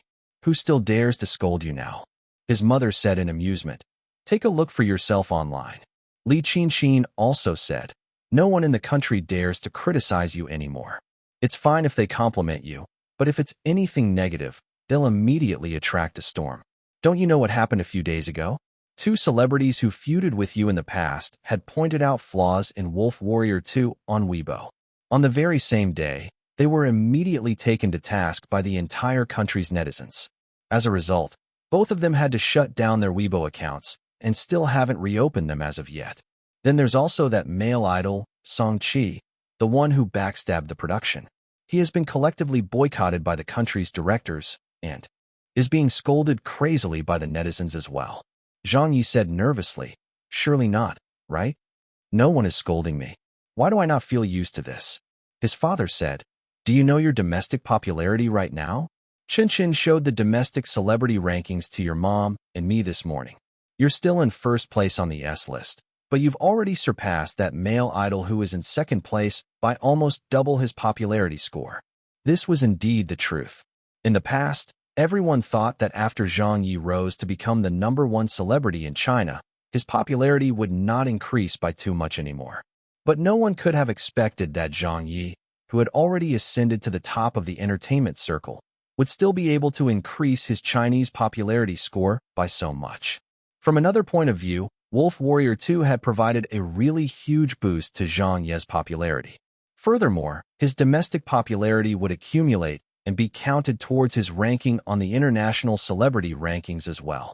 Back when he was still bordering on an appearance in the international celebrity rankings, and before winning the Nobel Prize, Zhang Ye had mainly gotten there as a result of his domestic popularity score. Zhang Ye smiled and said, "It looks like I've made the right choice in shooting this movie." His mother beamed. "More than that, this movie has catapulted you to fame. How much has our family earned this time?" His father also asked in concern, "Have you counted it yet? Your parents-in-law and Zhang still have their properties mortgaged, so you should quickly return the money to them." Zhang Ye smiled. "I've already done the calculations." Everyone sat down on the sofa. Zhang Ye brought over a pen and paper, then happily scribbled on it. When it came to this matter, he was very excited. "Everyone, take a look. The gross box office earnings figure is 4.83 billion yuan, with some of it coming from overseas. That part of the split will be a little complicated, so let's not talk about it for now. Domestically, we've earned around 4.8 billion from the Chinese market alone. After deducting taxes and related expenses, we will be splitting the sum with the various major movie theater chains so that they will take about 50% to 51%. After that is accounted for, the investors will end up receiving about 1.8 billion or so. Since it was our own family who wholly invested in the movie, there isn't a need to split the earnings with any other investors. All of the 1.8 billion belongs to us. Oh, there will also be some additional income later on. For example, Wolf Warrior 2 will be selling its internet streaming copyright and TV broadcast copyright as well. Based on the box office earnings we had, that won't be a small sum either. Furthermore, this future sum basically belongs to us, and there won't be a need to share it with anyone else. Therefore, I calculated the final sum to be this in the end." A figure was written on the piece of paper. When the family members saw it, they all shook in their boots. 2 billion renminbi. His mother's jaw dropped. "We'll be getting 2 billion in total?" Zhang Ye chuckled and said, "That's right, and I've already deducted the rest of the money as well." Wu Changhe, who had been silent all this time, was startled. "Why is it so much?" "Because the box office earnings are high," Zhang Ye said with a smile. His mother yelled, "We're rich. We're rich." His father sighed and said, "Why does this feel so unreal? 2 billion? That's all ours. I've never seen so much money before in my entire life." Wu Changhe sighed. "I've never seen it before either." Li Qinxin said in surprise, "We invested 200 million, and we got back 2 billion? Zhang Ye smiled and said, "I said it before I started the shoot. Since all of you were willing to invest the money in me, I'd return it by several times the amount." His father waved it off. "Your mom and I only came up with a bit of money, so don't count our share of it." Wu Ziqing smiled and said, "Dad, that won't do. Business is business." Zhang Yi said, "That's right, you gotta take your share." His mother was feeling generous for once. She waved it off and said, "Enough. Your dad and I don't have anywhere we can spend that much money on anyway, so keep it for yourself." Li Qinxin laughed and said, "We don't want it either. When the money comes in, let's just pay back the mortgages. You two can keep the rest of the money. In the future, if you wish to shoot a movie or TV series, there won't be a need to go around raising money or be afraid that you can't get any investors again." Zhang Yi was getting anxious. "That won't do," Wu Changhe said. "Just keep it with the both of you." After haggling for a long time, they still insisted on not accepting it. Finally, Wu Ziqing said, "Then let little Yi and me put the money aside for you." At this moment, the latest International Celebrity Rankings Index was refreshed. Old Wu said, "It's been updated." Li Qinxin asked, "What ranking are you now?" His mother asked, "What's your rank?" Ever since Wolf Warrior 2 was released, Zhang Ye's international popularity had been on a continuous rise. 59th place, 52nd place, 47th place, 45th place. He had gradually been moving higher on the international C-list rankings. But it was only today that the popularity that Zhang Ye had amassed was finally revealed. His position on the international celebrity rankings changed once again. The International Celebrity Rankings Index. International C-list rankings. Zhang Ye's ranking. 29th place. He jumped a level from mid-tier C-lister to become a frontrunner. He was getting closer to the B-list. Remember, just 3 months ago, Zhang Ye wasn't even on the international celebrity rankings yet. At that time, he still wasn't considered to be an international star. From not being in the rankings, to getting onto it, from being at the bottom of the rankings, and advancing to the middle of the rankings, to becoming a frontrunner. All of that took only 3 months. He had rocketed to his current position. This momentum that he was progressing at was simply too shocking for the people of this world. On the web, it's out. The Celebrity Rankings Index has been refreshed. Heavens! Jacques has advanced. Jacques has risen to the middle of the international C-list rankings. He was previously just a lowly C-list celebrity. It must be due to the popularity that he gained from China with Wolf Warrior 2. Guys, look at Zhang Ye's ranking. He's at 29th place on the C-list rankings. This is too frightening. No one has progressed so quickly before. Yeah, the international superstars from back then like Farah, Robert, and Lillian, none of them progressed at such a speed before. How many months has it been? That Chinese celebrity has only been on the international celebrity rankings for 3 months, but he's already making a push for the international B-list rankings. This is too fast. What's wrong with this world? There has never been a Chinese celebrity who has reached such heights on the International Celebrity Rankings Index. With just one movie, Zhang Ye's path on the international scene has completely opened up. Chapter 1652, the first international brand endorsement contract. Chapter 1652, the first international brand endorsement contract. Translator, leg editor, leg. Sunday. In the morning. Outside the window, the clouds were a cotton-like presence. It looks like quite a good day today. Daddy, I want to go out and play. Where would you like to go to play? I don't know. I want Daddy and Mommy to bring me out to play. All right then, but you'll have to let you Mommy shower you first. I don't want to shower. Be good. If you clean up, Daddy and Mommy will bring you out to play. Oh, will Sister Chin be going too? Yes, we'll all be going together. MHM. Zhang Ye signaled to old Wu with his eyes. Wu Ziqing smiled slightly and took Cece to the shower. This little girl was good in every way and was usually very obedient as well. However, she would always start getting resistant at the mention of a shower as she did not really like it. This was why Zhang Ye and his wife always had to work together to cajole her into taking one. 2 hours later, at a vacation destination in the suburbs, the family drove their car and went on an outing. Fishing, swimming, soaking in the hot springs. Cece was having heaps of fun and feeling spoiled. Zhang Ye laid down on the deck chair and commanded, Chen, watch your sister closely. Don't let her bump into anything, and keep her away from the riverbank. Make sure she doesn't fall into the ditch as well. Chen was furious. Zhang Ye, why are you so lazy? Zhang Ye laughed and said, this bro hasn't had any rest at all during the 2 months of filming, so why can't you let me have some rest now? Chen said angrily. You said over the phone that you were bringing me out to play. Zhang Ye, how the hell did I believe you? Sister Chen. Cece pointed at the river and exclaimed, it's a big fish. A big fish. Chen wanted to shirk her responsibility. Get your daddy to help reel it in. Cece grabbed Chen's hands and playfully waved them around. I want Sister Chen to catch it for me. Chen rolled her eyes. I'm gonna end up becoming your little nanny soon. Although she said that, she still used the kid's fishing rod to reel in the fish earnestly. It's a big fish. Sister Chen, hurry. Sister Chen, quick. I know, don't rush me. Ah, there's another one. Stand further back. Be careful of falling in. Quickly. Quickly catch it. Oh, you've caught the big fish. Mommy, come and see. Daddy, come and see. The big fish is so big. Hey, that's cool. The whole family was enjoying themselves and having a great time. When it came time for lunch, it was a feast of grilled fish. Wu Ziqing was smiling as she fanned the flames. She had taken the responsibility of grilling the fish. Off to the side, 3 mouths were waiting eagerly to eat them. Old Wu said, okay, I've got one that's ready, a non-spicy one. Cece called out, Mommy, give me. All right, eat it slowly. It's hot. Old Wu handed it to her. A moment later, another piece was done. Chen called out, it's mine. Mine. Zhang Ye tried to snatch it from her. Give it to me.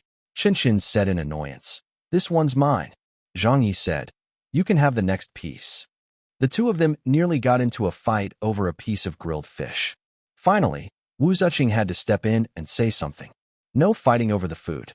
Let Qinshan have this piece first. She stretched out her hand to block off her husband and personally handed the grilled fish to Qinshan. Qinshan gave Zhang Ye a look before gobbling up the fish. Zhang Ye harumphed. Wu Ziqing laughed and said, "You're an international star. Why are you still fighting over food with a child?" Zhang Ye rolled his eyes. An international star still needs to eat, right? At this moment, Zhang Ye's cell phone rang. It was from the studio. Zhang Ye answered. "Hello, Sister Ha." Ha Chi-Chi immediately said, "Director Zhang, something big has happened." Zhang Ye laughed and said, "I'm most afraid of something big happening right now. Is it good news or bad news?" "It's good news." Ha Chi-Chi said, "We have been approached for an endorsement contract." Zhang Ye wasn't too interested in that. He said, "Is it a brand endorsement? Which brand is it for? If it's any of those brand names that I had endorsed before, reject them. I won't do it no matter how much money they are willing to pay. When this bro was sent to jail back then, all of them kicked me while I was down and took legal action against me for breach of contract. In the end, we had to pay so much in compensation that my wife even had to dip into her savings and pay them off for me. We nearly went bankrupt as a result. I'll always remember them for that." Ha Chi-Chi laughed and said, "It's not a domestic brand name." Zhang Ye said, "An overseas brand?" Ha Chi-Chi said, "And you won't be able to guess which one it is for sure." Zhang Ye blinked and said, "Which one?" Ha Chi-Chi said something astonishing. "The #1 beverage brand in the world. Is it cola?" Zhang Ye was taken aback. "That's right," Ha Chi-Chi said excitedly. Zhang Ye said happily, "Why would they come to me?" Ha Chi-Chi said, "Your international fame is on a completely different level from before. You're at the peak of your popularity right now. Have you forgotten? The biggest sales market of cola is China, so I guess that's why they wanted you to be their brand ambassador. We've just been contacted by them, and this is an opportunity for us to increase our international presence and visibility. This is why we quickly got in touch with you to let you know." "How much are they offering?" Zhang Ye asked. Ha Chi-Chi said, $10 million US. "How long is the contract for?" 1 year. "When does the contract negotiation start?" "Their representatives will arrive tomorrow." "Okay, I got it." After hanging up, Zhang Ye was in a very good mood. Wu Ziqing said, "I've finished grilling another one. Who wants it?" Zhang Ye immediately scuttled forward. It's mine, it's mine." "Oh, you." Wu Ziqing shook her head and laughed. "Who was that call from?" Zhang Ye ate while answering. "It was from the studio. There's a global brand endorsement deal from the cola company in America. It's the leading international beverage." Qinshan loved drinking cola the most. When she heard that, her eyes lit up. "Zhang Ye, you're going to endorse cola?" Zhang Ye said, "What do you want?" Qinshan said, "Get me 10 boxes.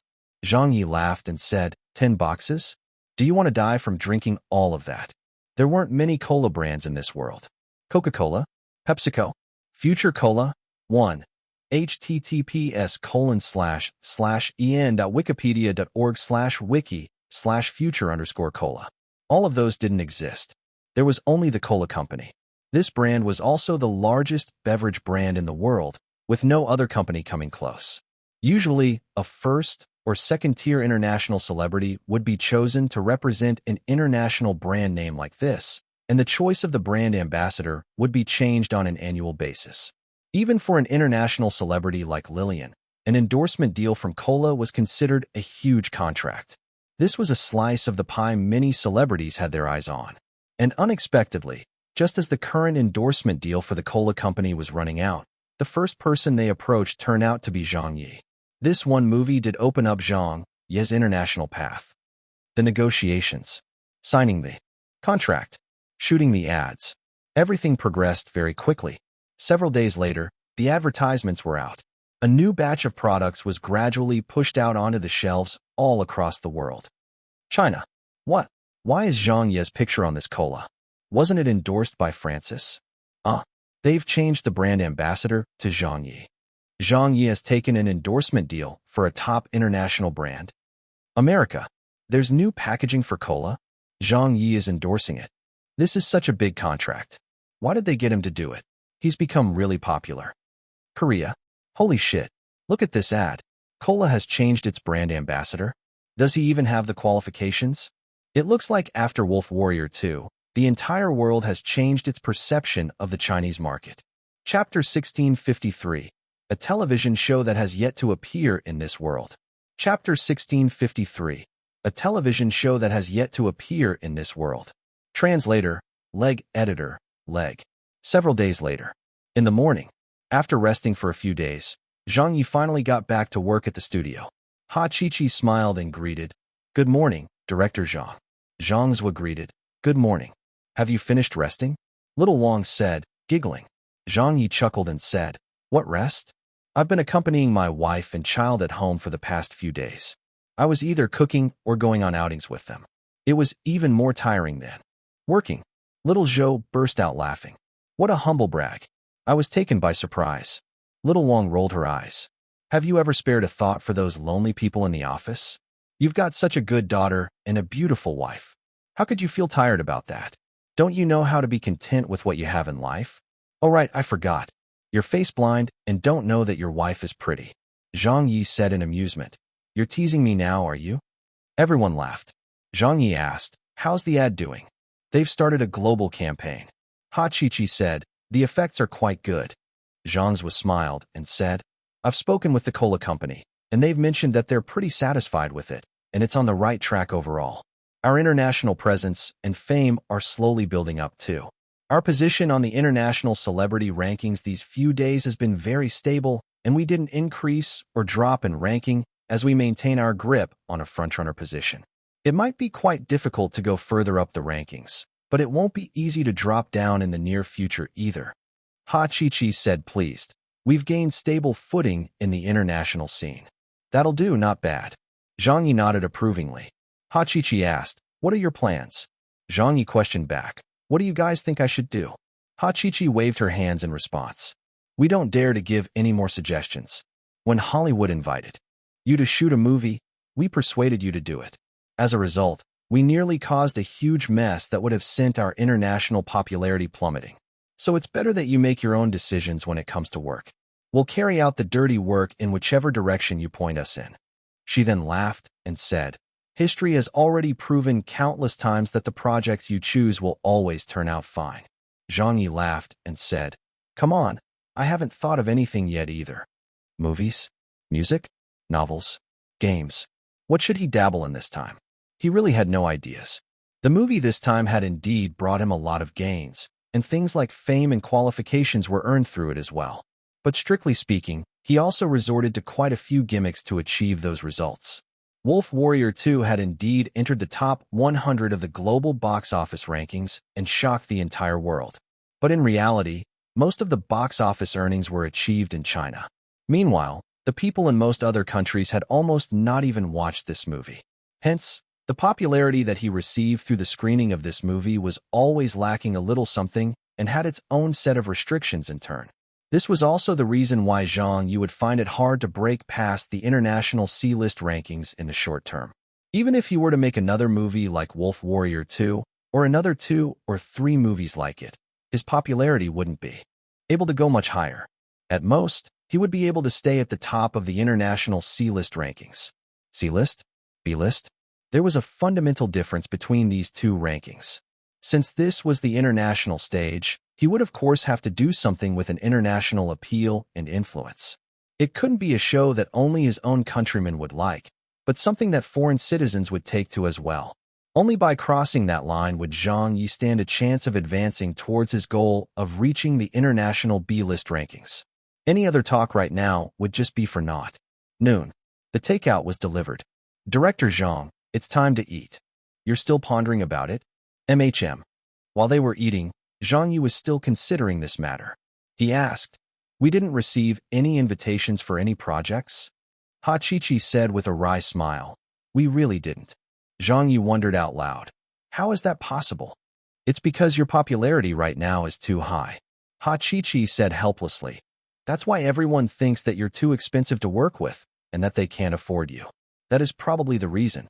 Zhang Ye rolled his eyes. Sure, it's my fault for being so popular. Zhang Zhe said. The main issue is you're way too popular. You're a director of a 5 billion yuan movie. Zhang Ye corrected. It's 4.8 billion. Ha Chichi laughed and said, don't mention 4.8 billion yuan.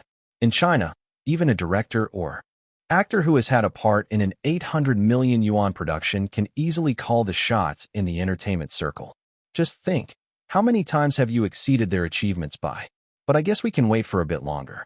There will be no projects extending an invitation to us. The only thing we should be concerned about is whether it suits us or not. What we lack now is not work, but a good project. We have to first open up our path on the international market before we can go further. Zhang Ye nodded. I agree with that. Suddenly, his cell phone rang. It was a call from his old classmate, Yu Yingyi. Zhang Yingyi, what's up? Are you at the studio? Yeah. All right, I'll head over for a visit. Sure, come over. 10 minutes later, Yu Yingyi arrived. The moment she entered the office, she said in surprise, You're still eating takeout? Zhang Ye laughed as he ate.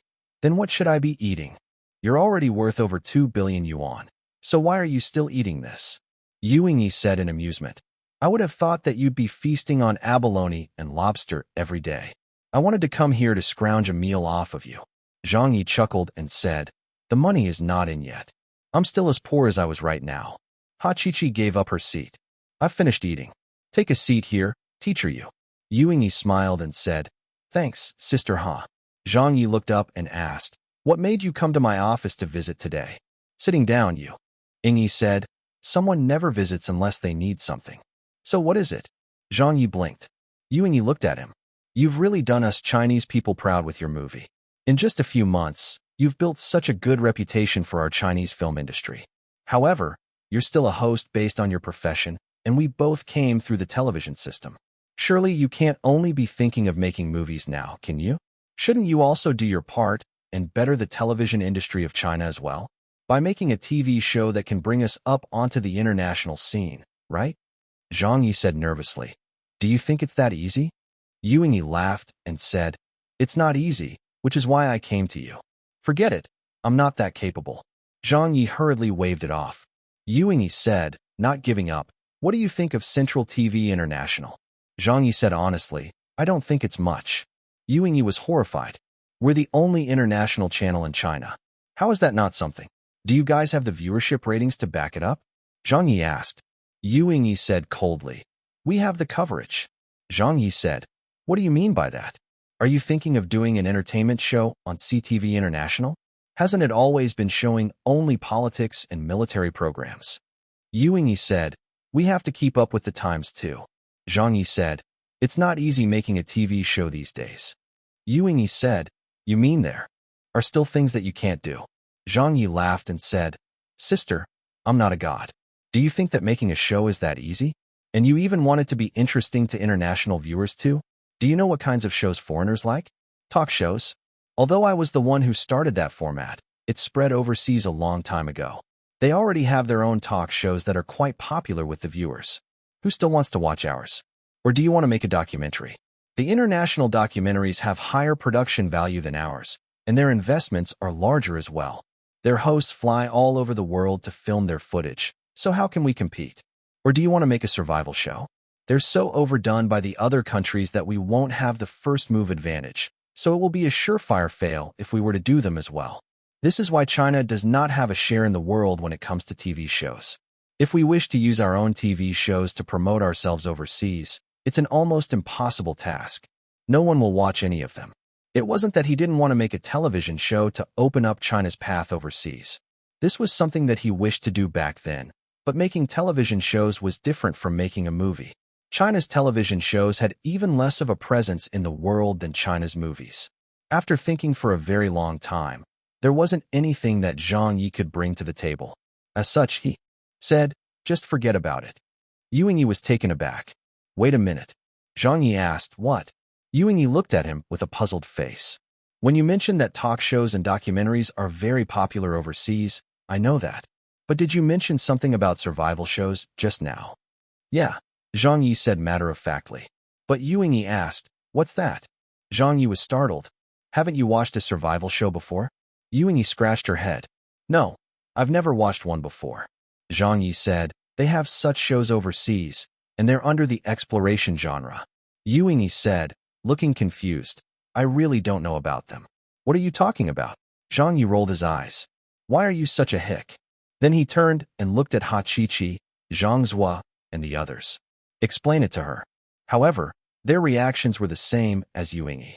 Ha Chi-Chi said, I don't think I've heard of it before either. Zhang Zhua seemed like he was thinking hard. Are there shows like that? Little Wang said, exploration? Exploration of what? Digging for oil. Everyone was shaking their heads. No one had heard of it before. Zhang Ye was dumbfounded. There isn't such a thing. He quickly searched for it on his computer. Soon, a surprised expression appeared on Zhang Ye's face. He shouted, What the fuck? It really doesn't fucking exist. Yuingyi said curiously, Just what sort of strange show did you watch? Strange show? That show isn't strange at all. It was a phenomenal show that was extremely popular all around the world. Chapter 1654, I'll film it. Chapter 1654, I'll film it. Translator, Leg Editor, Leg. On that night, Beijing, at a gym, a car parked outside. Zhang Ye and Wu Zuqing stepped out with their daughter. Old Wu asked, What made you want to come to the gym all of a sudden? Zhang Ye smiled and said, I wanted to train a little and also wanted to have Cici learn how to swim since there are coaches here. I've already made the arrangements. There won't be any outsiders around. Old Wu asked, Who's the owner? Zhang Ye said, Su Milan. It's not usually open to the public. Cici was a little conflicted. Daddy, I don't want to swim. Zhang Ye patted her on the head. Be good. When you learn how to swim, Daddy will buy you something nice to eat. Wu Ziqing smiled. She's been afraid of water since birth. Zhang Ye said, That's why I want her to learn. It's best to conquer your fears. Someone was already waiting for them at the entrance. That person came up and welcomed them. Teacher Zhang, you're here? My last name is Zhang. I'm a coach here. Sister Lan just called me and arranged everything. Please follow me. Zhang Ye said, Thank you. Coach Zhang smiled and said, You're welcome. The gym wasn't big, but it was very luxurious. As it wasn't open to the public, there was hardly anyone around. Most of the people here were either employees or coaches. When they saw Zhang Ye, there was a noticeable commotion. Although Heavenly Queen Su Milan had opened the gym, and the people who came by were often celebrities and big shots they were used to seeing, they still reacted a little differently when they saw Zhang Ye. Zhang Ye was an international star. Cici went to learn to swim. Sitting where the equipment was, Zhang Ye and his wife watched through a glass panel. Zhang Ye suddenly said, My classmate came to look for me today. MHM. Zhang Ye said, CTV International approached me to make a show for them. Old Wu asked, Have you accepted it? I haven't given them my word yet. If it's going to be for the international audience, it won't be easy. Yeah, I know that. Do you a concept? I do have some ideas, but I'm not sure if they'll work. I still have to ponder over it for a bit. If I'm really going to make that show, I won't be able to stay at home for a period of time again. That's why I'm hesitating. I have to get my wife's permission since I just finished making a movie. What genre is it?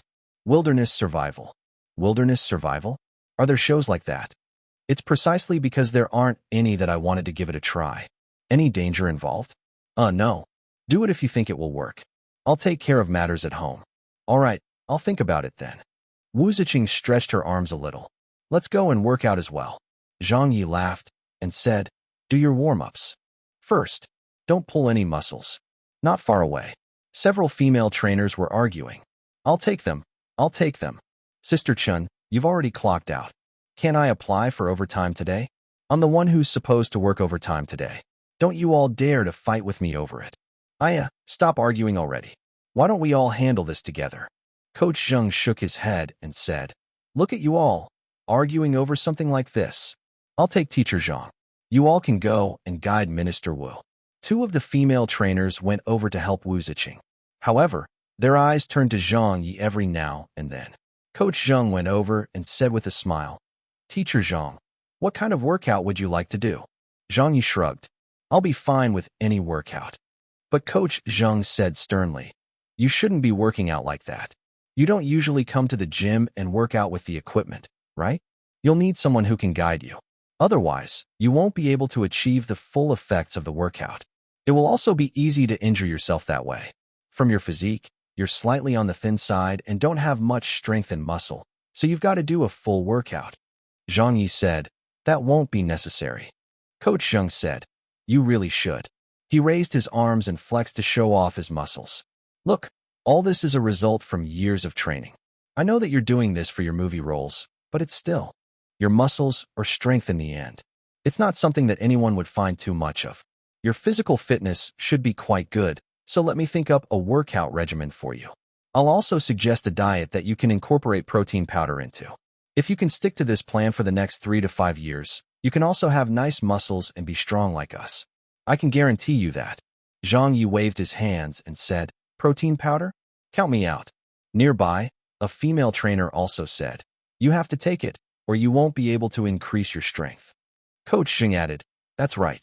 But Zhang Ye kept waving it off. He said with a laugh, "Forget it. I'm not really thinking of working out so hard anyway. Just put the focus on my wife and guide her well. You don't really have to worry about me." Everyone was helpless. Wu Ziqing had already started her workout. Zhang Ye found a random machine beside her and started working out on it noisily. The trainers were all shaking their heads. "All right then, let us know if there's anything you need." Zhang Ye's mind was not on gym workouts at all. He had come out with old Wu today, mainly to get her opinion on a matter. He had been filming Wolf Warrior 2 for 2 months, and then being busy for another month for the screening of the movie. During these 3 months, Zhang Ye was hardly at home, so he was afraid that his wife would mind if he were to be away again for his work. Fortunately, old Wu had always been fully supportive of him when it came to work. This made Zhang Ye feel very grateful about his situation. Should he make the show or not? Could it work? No matter how much Zhang Ye thought about it, he found it to be an enormous risk. Just as he had said to Yu Yingyi, it was almost impossible for a show from China to get accepted by the entire world's viewers. Be it the region, language, or culture, all of those factors would have already made this path an unwalkable one. But a wilderness survival show was different. This type of show was not limited by international boundaries of any type. It just needed one person and a film crew, and they'd be able to film the show in the wilderness anywhere in the world. Then the show would just have to be translated into English or another language, and everyone around the world could watch it. The method for survival would also be scientific, so it isn't limited by cultural differences either. In addition, Zhang Ye was an international star now, so he had a certain influence on the international scene. Therefore, it didn't really matter much whether the person who hosted the show was Chinese, English, or American. The most important thing was, this kind of show didn't exist in this world. An hour. 2 hours. Wu Ziqing checked her watch. "It's about time, isn't it? All right, let's get going." Zhang Ye smiled and got off the equipment. Wu Ziqing smiled and said to the trainer beside her, "Thank you for your guidance." The female trainer smiled and said, "When you come here next time, do look for me again." Old Wu said, "All right." Another female coach said, "It's just that teacher Zhang didn't really do much working out." Zhang Ye laughed. "Didn't I just work out for 2 hours?" The female trainer covered her mouth and laughed. "That weight you were working out with, even us female trainers find it to be too light. We'd only lift that during our warm-ups." Zhang Ye said in amusement, "That's because you're all professionals." The female trainer pointed to the side. "Coach Zhang is the most professional one here. Look at him." Coach Zhang was bench pressing some weights. A few trainers were standing around him. "He's increasing the weight. It's already at 180 kilos. How impressive. That's twice his weight." When Coach Zhang saw so many people watching him, he felt even more motivated. He probably didn't lift this much normally. Letting out a shout, he braced himself until his veins were showing. With great effort, he unracked the bar and pushed it upwards with his arms trembling mightily. Everyone cheered. "Great. Nice." He lifted it. The trainers were all clapping. Zhang Ye and Wu Ziqing did not pay much attention to that. They just smiled and prepared to go and fetch their daughter. But at this moment, just as they were walking past, a loud voice rang out. "Io!" The bar in Coach Zhang's hand slipped. His left hand couldn't grip it, and he lost control. Momentarily, as 180 kilograms of weight came crashing down towards him. "Ah! Careful, old Zhang." Several of the female trainers paled. The male trainers rushed up, wanting to help, but none of them dared to even stretch out their hands out to catch the bar. It contained 180 kilograms. For such a load to fall downwards, they wouldn't be able to catch it unless all 3 of them caught it at the same time. However, none of them were prepared for this. Coach Zhang was so terrified his face turned green. At the very last moment, a hand suddenly appeared above Coach Zhang's head. Zhang Ye was happening to pass by when he turned his head and noticed the situation. With just a look, his reflexive response caused him to stretch one hand out and grab hold of the bar. He stopped it from falling. It was stopped just 2 centimeters above Coach Zhang's eyes. Zhang Ye asked, "Are you okay?"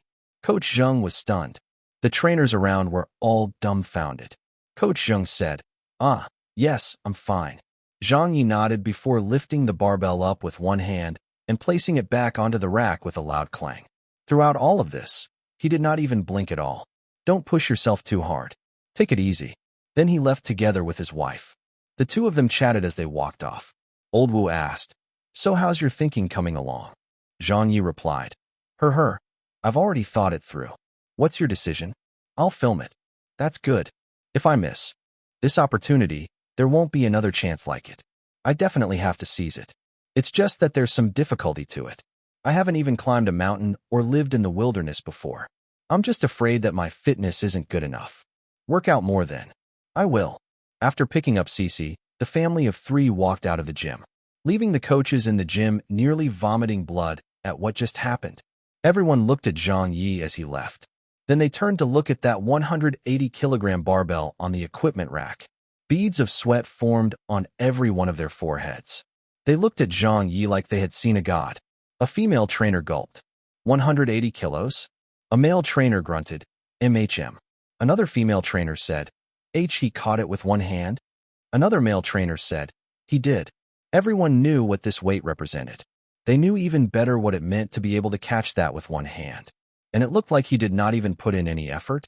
What left them even more speechless was that before leaving, Zhang Yi actually said, "I'm only afraid that my fitness isn't good enough," while speaking to his wife. "Your fitness isn't good enough? Then how fucking good does it have to be before it can be deemed good enough?" Silence. It was so silent that it was awkward. It was so awkward that they could feel their faces flushing.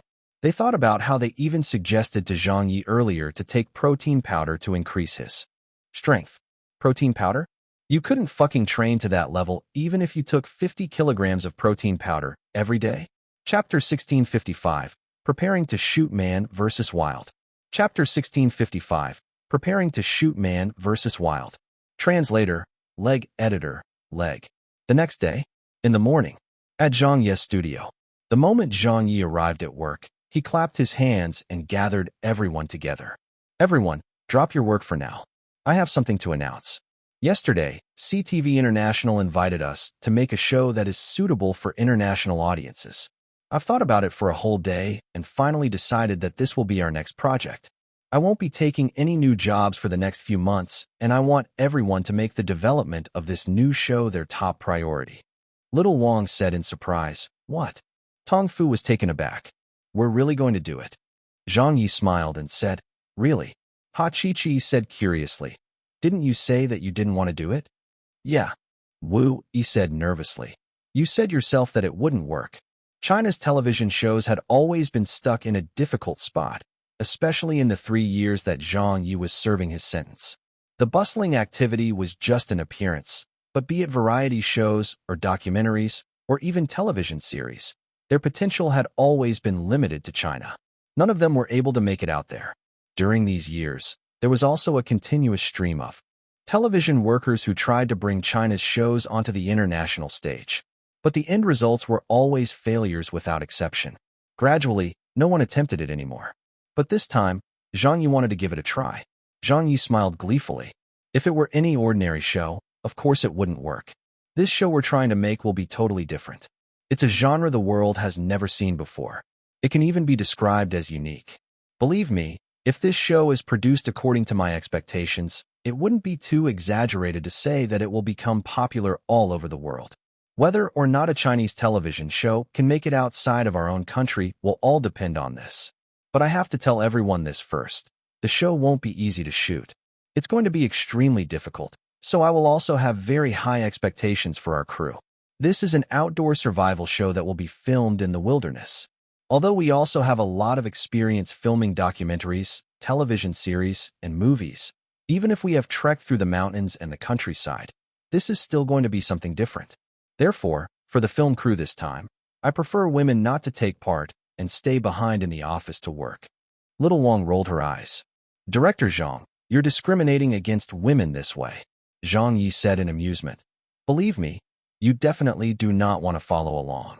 It's possible that everyone will have to stay out in the wilderness for up to 3 or 4 days without any sort of logistic support. The accommodations and living conditions are not going to be too convenient for women, so you might as well not go. I'll plan around that by focusing on our male staff for the shoot. Ha Chi asked, just what is the show going to be like? Little Wang also asked, yeah, is it really that good? Make it out of China? Become popular all over the world? They were completely unable to imagine what Zhang Ye described. Zhang Ye chuckled and thought that he might as well bring out the proposal he had worked on through the night to prepare. Everyone immediately lowered their heads to read it. Man vs. Wild? 1 page. 5 pages. 10 pages. After looking through it, everyone in the studio had a look of shock on their faces. Before this, none of them understood exactly what Zhang Ye had meant when he talked about it being a survival show shot in the wilderness. It was even more difficult to understand what the format would be like and how it would be filmed.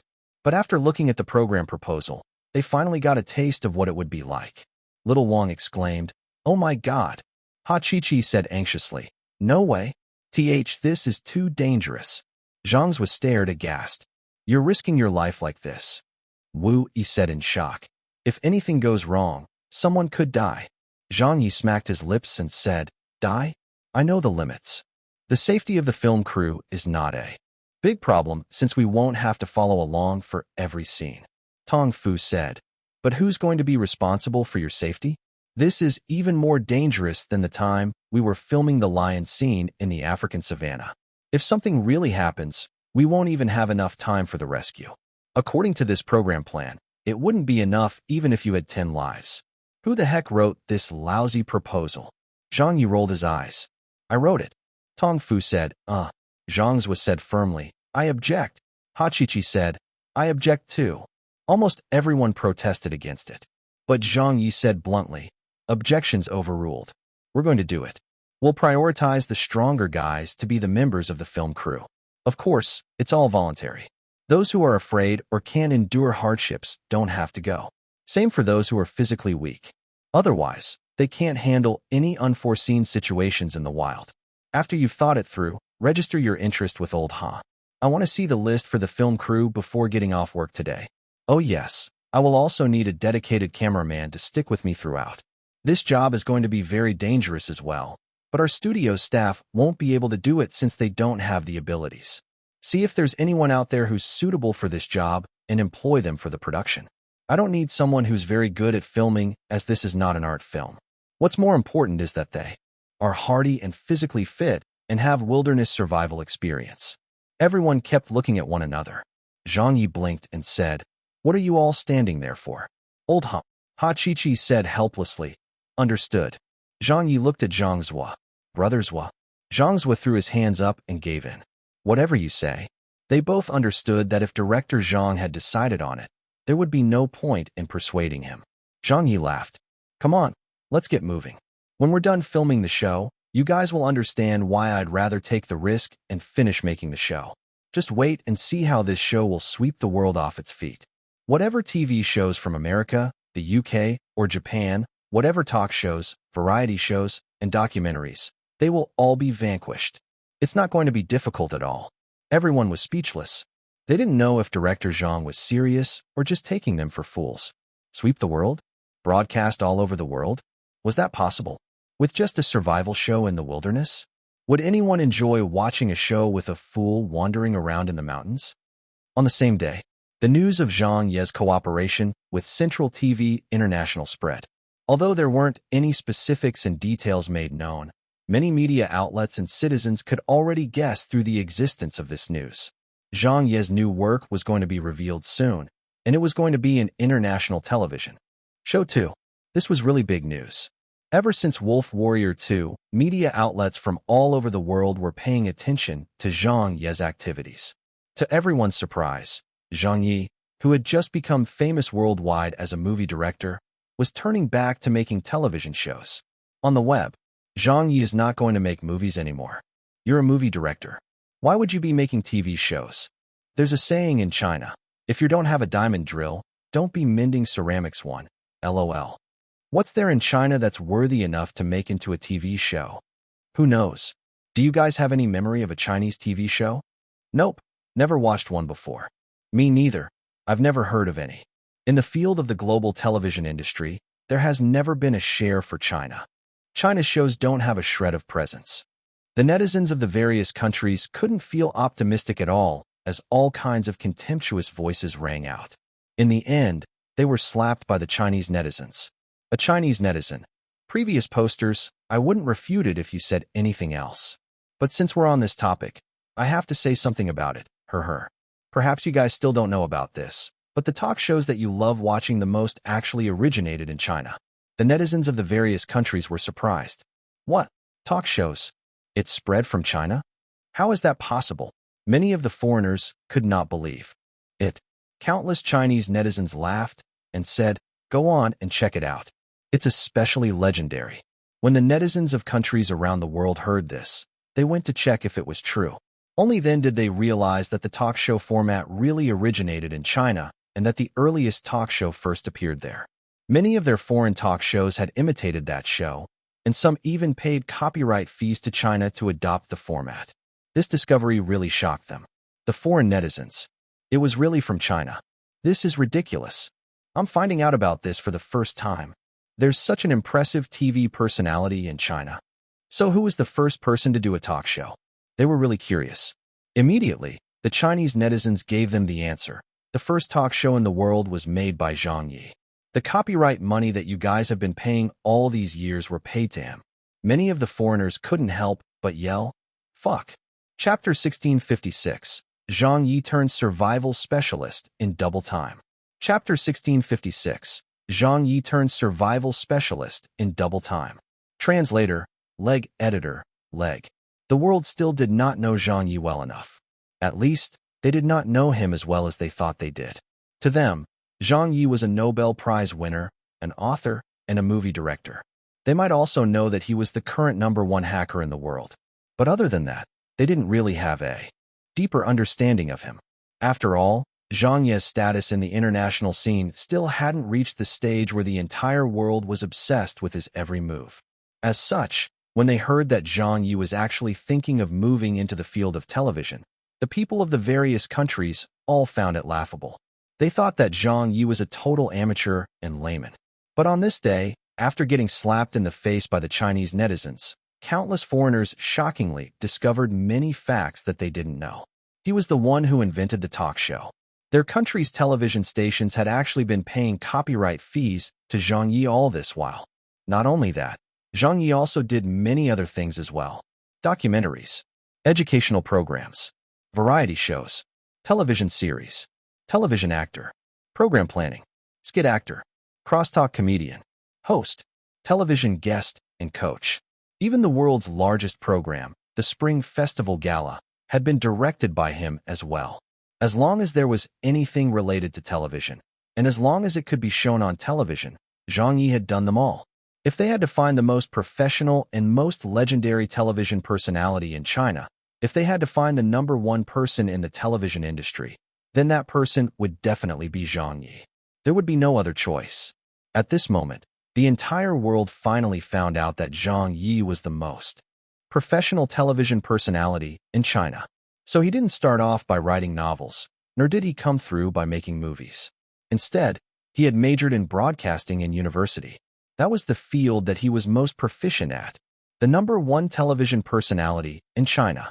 It would be his first time creating an international television show. Could a miracle be about to happen again? At this moment, no one knew. They would have to wait until the show was broadcast. In the morning, back at home, Zhang Ye's parents came to pick up his daughter. Zhang Ye said with an embarrassed smile, "Dad, Mom, I'll have to trouble you two again for a while. This bro will be getting busy again and won't have time for other things." His father said, "It's fine." His mother gave him a stare and said, "What's fine? You've only rested for how long after shooting the movie? Besides, why did you go back to making TV shows? How many years has it been since you've made a TV show?" Zhang Ye laughed and said, "That's why I'm doing it again." His father asked, "Everyone's discussing it on the internet. So what kind of show is it?" Zhang Ye laughed. "I'll be keeping it a secret for now." His mother said, Is it an international show? That's right. Zhang Ye nodded. His mother said suspiciously, Are you sure you can do it? You better not fool around and come up with something lousy. Zhang Ye laughed. If I can't do it, then no one else can. His mother said, When are you going to start filming it? Zhang Ye said, Once Central TV has finished their arrangements. It should be soon. The equipment, the personnel, travel visas, funding. There was a lot of preparation work to handle. Zhang Ye had only needed to set up the film crew, and he was already pretty much done. The rest of the work that would be handled by Central TV International were tasks like chartering a plane, renting boats, coordinating for the entry of the crew to various countries, and so on. Zhang Ye couldn't handle all that, so he had to leave it to them. Zhang Ye had his own matters to deal with. During the preparation period, he urgently needed to fix any flaws with the show. The selling point of the show was not as simple as just having a few skills to survive in the wilderness. The relevant knowledge, the ways to survive, the methods to make camp, what could be eaten, what could not be eaten, how to build a boat, how to escape danger, etc. All of these were skills that Zhang Ye did not possess. If he were to shoot the show in his current state, it would definitely not work. Therefore, there was still a lot of preparation work that he needed to do. He had to transform from a layman who knew nothing into an all-around survival specialist with knowledge of everything. And so, his wife was currently helping him shop for books online. Old Wu asked, The Wilderness Camping Manual, is this fine? Zhang Ye replied, Yeah, buy it. 10 Ways to Identify Time in the Outdoors. Buy it. A detailed description of animal species. Buy it. Fire starting with the hand drill method. Buy them all. His mother was dumbfounded. Rascal, are you thinking of setting up a library? Zhang Ye smiled and said, That's not even a lot of books. His father said, Will you be able to read them all? Of course, Zhang Ye said. During the day, the books were delivered. 100 books, 200 books, 300 books. The entire living room was almost filled to the brim with books. Some of the books covered outdoor experiences, some covered scientific knowledge, and some were introductions to flora and fauna. There were Chinese books and English ones as well. These books covered nearly all of the knowledge on how to survive in the wilderness around the world. There were even medical books that taught about how to give treatment for external injuries. For others, wanting to gain experience in a short period of time from books was not too practical a method. But doing this was not difficult for Zhang Ye. This was because he could use the Game Ring's memory search capsule to quickly assimilate this knowledge into his mind, which would then become a part of him. As long as it was written in the books, as long as the information was available online, he could learn them all. If a 100 books weren't enough, he would read a 1,000 books. If a 1,000 books weren't enough, he would read 2,000. In just a short duration, Zhang Ye had speedily absorbed the knowledge and gained experience. He learned so much that he even believed that no other survival specialist in the world knew more knowledge than him, and neither would any specialist from his previous world. In his previous world, on many of such survival shows, most of the survival specialists only looked like they knew a lot. In actual fact, they had a professional team supporting them from behind. There were botanists, zoologists, and medical experts too. It was those people who supported and channeled their knowledge through the host from behind the cameras. But Zhang Ye didn't need such a team. He could do it all by himself.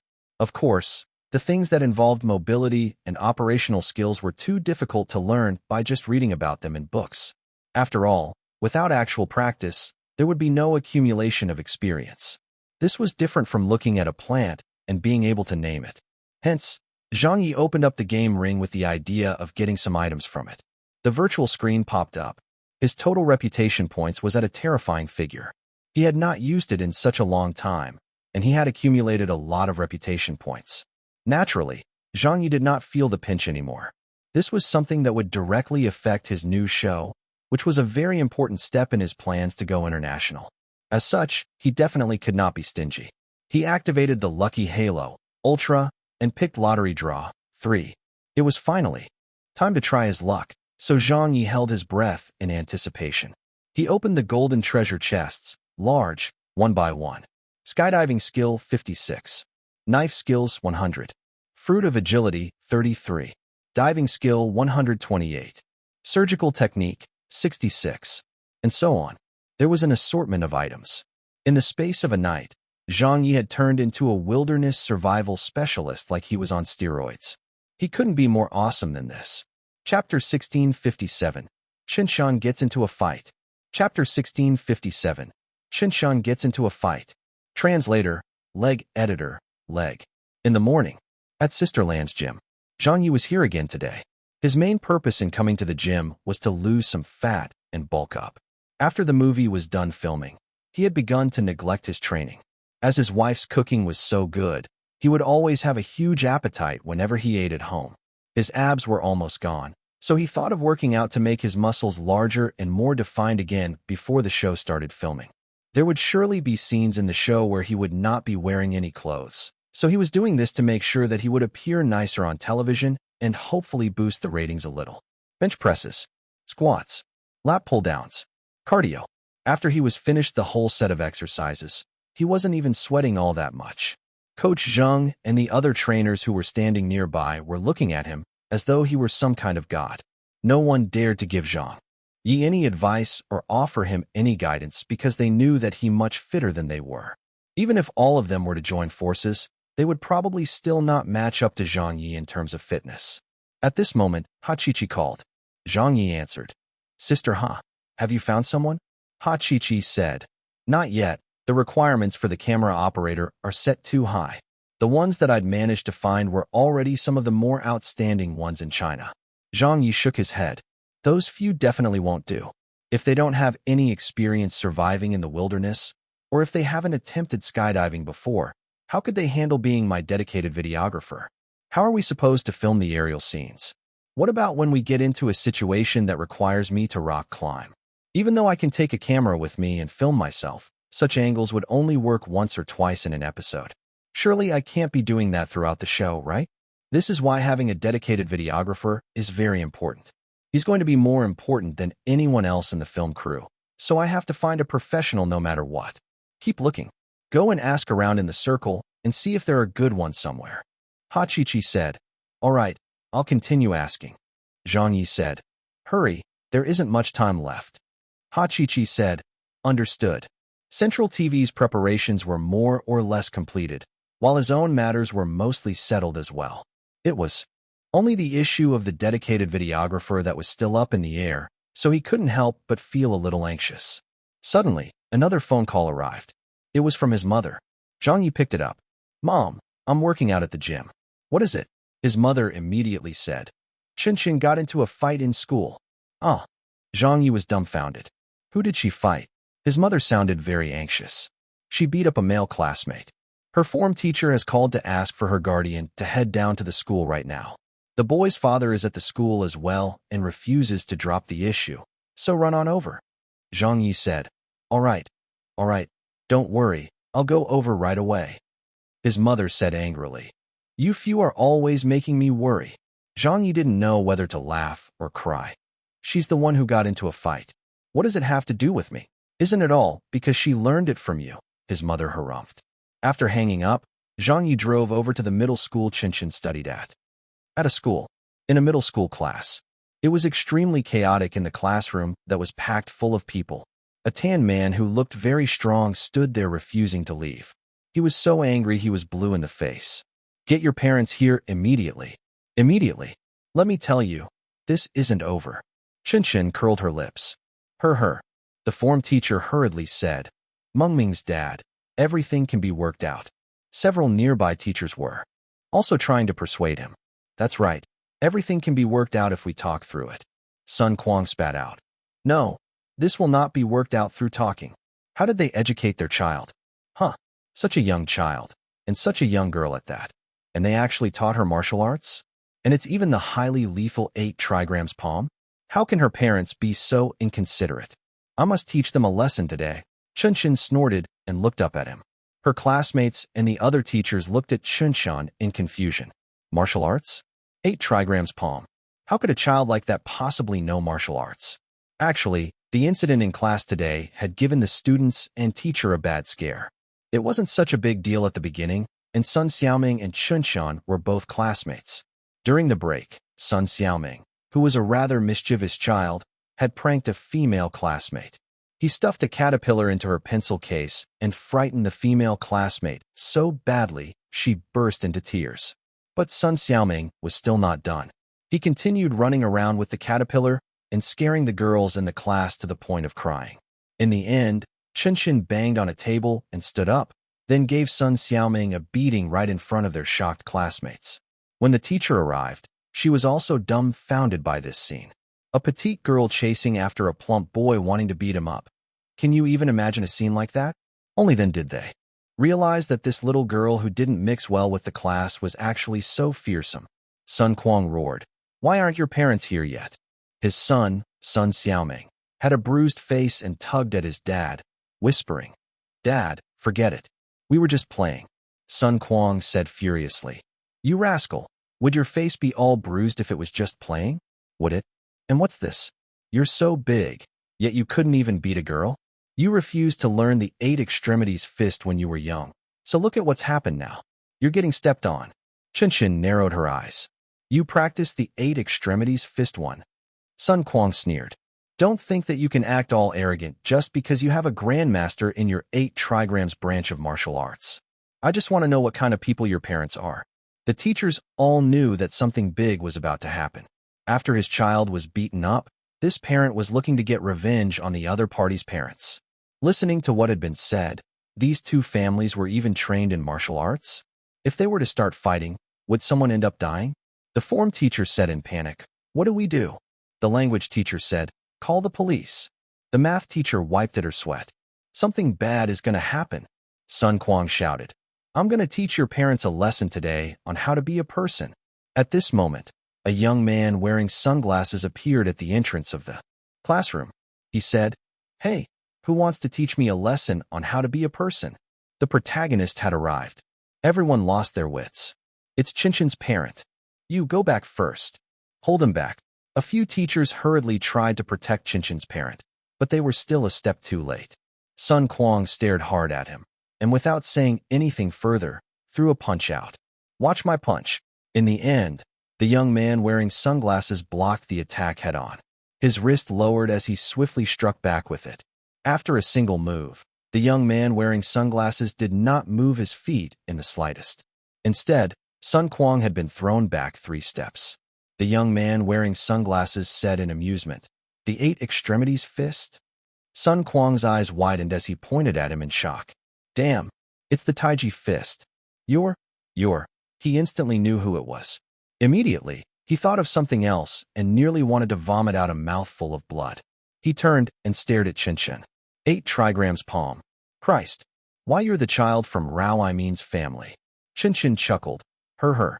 Sun Xiaoming said in panic, "Dad, are you okay?" Sun Quan felt like crying. He had never wanted to cry this badly before in his entire life.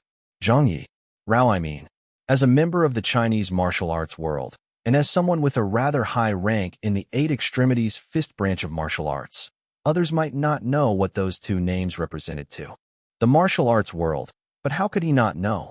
One was a female hooligan who had dominated China's martial arts world for decades.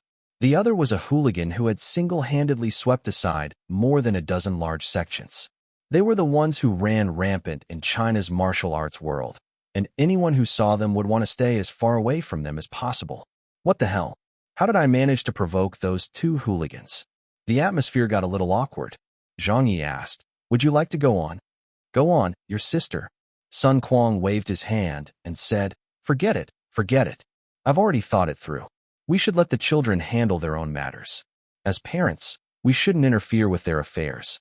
Moreover, this is a school, a sacred place, so we should listen to teachers and not just do anything rash." The students jeered, "Boo." The teachers rolled their eyes. "That wasn't what you said earlier." But even if they were fools, they could also tell that Mengming's parent was not a match for Qinshan's parent. Zhang Ye walked over to Qinshan. "What happened?" Qinshan pointed at the little fatty. "He used a caterpillar to scare others." Zhang Ye stared at her. "That doesn't mean you can beat up others. You're getting bold, aren't you?" Qinshan said, "It's not like I used my full strength." Zhang Ye said angrily, "That still won't do." Qinshan curled her lips. "Okay, got it." When Sun Xiaoming heard that, he trembled a little. Sun Quan was also chiding his son. "Don't bully girls in school again in the future. Do you hear me?" Sun Xiaoming said submissively, "I understand, Dad." The matter was finally resolved. Both parties shook hands and made peace. Seeing this, the teachers heaved a sigh of relief. Fortunately for them, nothing major happened. However, the students in the class could no longer sit still. They immediately surrounded Chun-Chun, talking back and forth excitedly. Chun-Chun, you're so impressive. You're really fearsome. Even a boy can't beat you. How did you learn that? Chun-Chun, teach me. Chun-Chun, your dad is very impressive as well. Is he some sort of a martial arts expert? He's not your dad? But anyway, I feel that he looks a little like some superstar celebrity. In the teacher's office, Zhang Ye and Sun Quan were both called over. The form teacher lectured. Earlier on in class, I didn't want to criticize the two of you in the presence of the students. As parents, you two were too incorrigible. Chun-Chun's parent, why do you still have your sunglasses on? Can't you give a little respect to a teacher? Hi, I forgot. Zhang Ye took off his sunglasses. As a result, the form teacher was stunned by what she saw. She screamed, Zhang Ye. Zhang Ye said, I didn't discipline the child properly and caused trouble for you. The form teacher hurriedly said, it's not troublesome at all. The teachers next to her were also stunned. Then, they exclaimed and came over to look. It's Zhang Ye. It's really him. Heavens, I've finally seen him in person. The teachers were all very surprised. The form teacher suddenly felt that her reaction didn't look so elegant, so she put on a straight face again on purpose. Of the two of you, one of you is an international superstar, while the other is a famous domestic cameraman.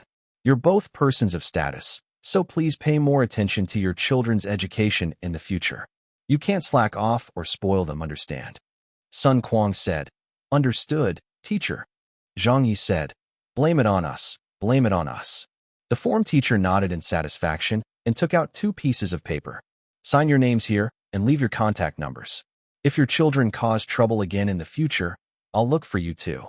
Zhang Yi signed his name and then handed the pen to Sun Quan. Sun Quan was also about to sign, but the ballpoint point happened to run out of ink. Teacher, do you have another pen? He watched the form teacher carefully stow away the piece of paper with Zhang Ye's signature and cell phone number on it. She put it into the drawer like it was a collector's item. When she heard Sun Quan's request for another pen, she waved it off. Oh, never mind, I don't need yours. Sun Quan was floored. What do you mean you don't need mine? Outside the school, the two of them were walking side by side. Sun Quan didn't continue making a big fuss. He gave a fist and palm salute. Master Zhang, sorry if I've offended you today. Zhang Yi smiled and said, Master Sun, please don't stand on ceremony. After all, friendship grows out of an exchange of blows. We were just doing it for our children. Sun Quan felt the same way. Hi, the children these days are really too worrisome. All right then, let's meet again if there is a chance. I'll be off now. Master Sun, please wait. Zhang Yi held out a hand to stop him. Sun Quan was startled. Master Zhang, is anything else the matter? Zhang Yi looked at him and asked, You're a cameraman? Sun Quan smiled and said, That's right. Not that I want to brag, but I'm quite well known in China. Many of my works have won gold medal awards in cinematography. I've also won prizes overseas too. Zhang Yi asked with interest, How are your martial arts skills? Sun Quan was slightly embarrassed. In front of Master Zhang, I definitely would not dare to claim that I'm very skilled. But ordinarily, not even 3 to 5 well-built men could get near me. Zhang Yi blinked. Do you have any experience in wilderness survival? Yeah, I do. Sun Quan could not understand why he was being asked such questions. The subjects that I usually shoot are things to do with nature, plants, insects, sunrises, and sunsets. In order to capture a shot, I sometimes have to wait up to a day or 2. Of course, I can't stay at a hotel. I have to set up a tent and camp outside. Mountaineering has become a standard affair to me. I'm not bragging, but I've scaled Everest twice already. Zhang Yi said excitedly, Do you know how to skydive? Sun Quan said, Yeah, I know that. Zhang Yi asked, How about diving? Sun Quan said, For an underwater project that I did, I spent half a year to get a diving certification. Zhang Yi asked, How about rock climbing? Sun Quan said, I might not be able to free solo, but I'm fine with ropes and protective gear. Zhang Yi got even more excited the more he listened. But Sun Quan was extremely confused. Why are you asking all this? Zhang Yi smiled and said, I'm planning to make a show and need a dedicated videographer with me. I haven't been able to find anyone up to the task, So I wonder if Master Sun would be interested? Sun Kuang was surprised. You want to hire me? Zhang Ye nodded. Yes. Sun Kuang said. When does filming begin? Zhang Ye replied. Immediately. Chapter 1658. Shooting begins for Man vs. Wild. Chapter 1658. Shooting begins for Man vs. Wild. Translator, Leg. Editor, Leg.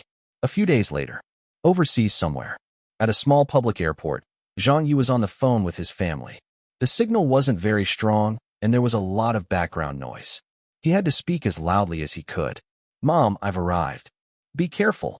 I know, but it won't be dangerous. Still, watch out for your safety. I understand. It's about time to start the shoot. I'm gonna hang up. There. We're a total of 3 groups of people on the scene. One group was made up of the locals. Another group was Zhang Ye's film crew. The last group was sent by Central TV, and they were responsible for communication and ground coordination. A person from Central TV ran over and said, Director Zhang, the plane is ready to take off at any time. An advance party comprised of your people has already gone ahead. I've just established contact with them, and everything is progressing smoothly. We'll leave the remainder of the filming and coordination to you now. If anything unexpected happens over the next few days, you all must send us a signal. The locals have repeatedly reminded us that it is very dangerous over there. It's considered an uninhabited zone, so be very, very careful. Zhang Ye smiled and said, I understand. Thanks. The person from Central TV shook hands with him. All the best to you guys. Zhang Ye said, I'll count on your blessings. On the other side of him, the pilot stepped forward and handed them the parachutes. Zhang Ye and Sun Kuang were the only 2 on the film crew who needed to skydive this time. Sun Kuang took his parachute and went off. However, Zhang Ye did not move. Instead, he unfolded his parachute amid everyone's startled gazes. Sun Kuang was taken aback. What are you doing? The pilot said in English. What? Zhang Ye said, I'll pack it myself. He unfolded it. He spread it flat. He folded it properly. He executed the steps. In a flowing motion. The pilot had a look of surprise on his face as he showed a smile and gave him a thumbs up. Sun Kuang was also a little surprised. You're such a professional. Zhang Ye smiled. I feel at ease knowing that I packed it myself. Sun Kuang could be considered someone who knew his stuff when it came to skydiving, although he wasn't exactly a professional skydiver. However, he had come across many such professionals before and knew that most experts would not usually allow others to pack their parachutes for them. Due to certain beliefs or safety concerns, they would only trust themselves with such a thing.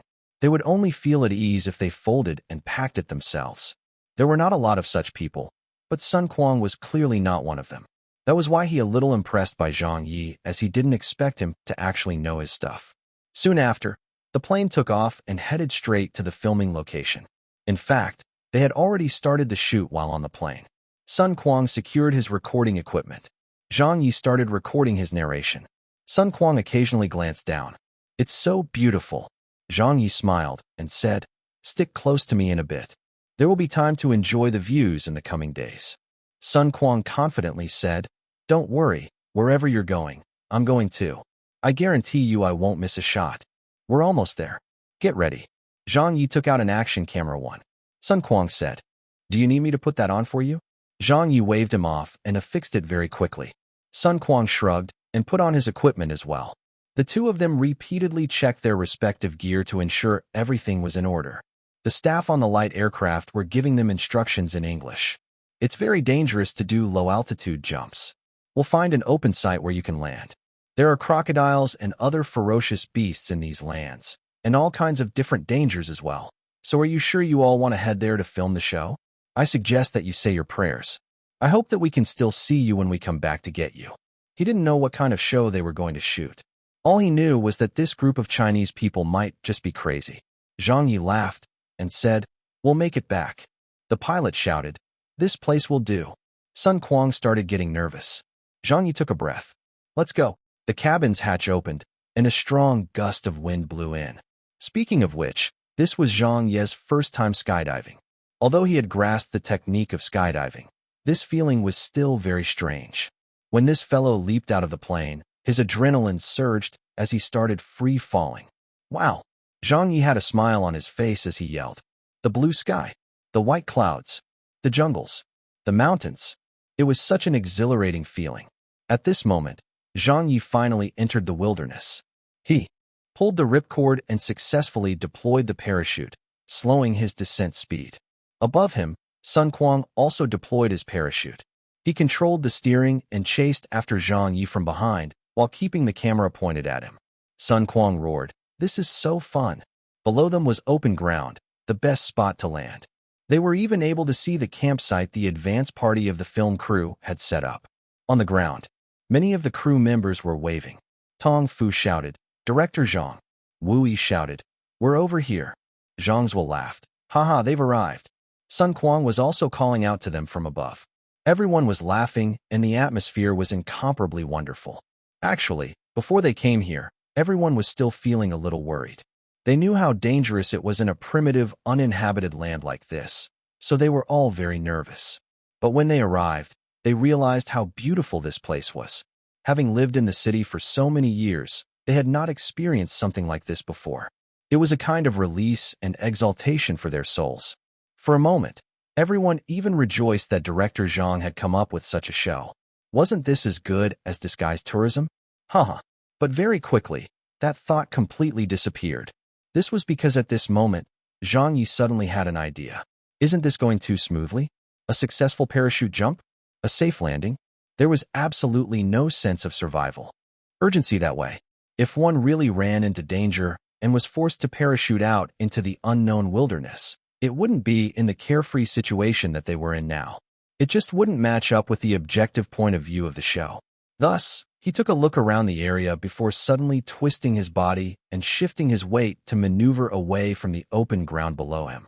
He leisurely flew in the direction of the jungle a short distance away. This sight stunned everyone. Zhang Zhuo called out, "It's not that way." Tong Fu yelled, "Fuck! That's not it. You're going the wrong way." Wu Yi shouted, "Director Zhang, where the hell are you going off to?"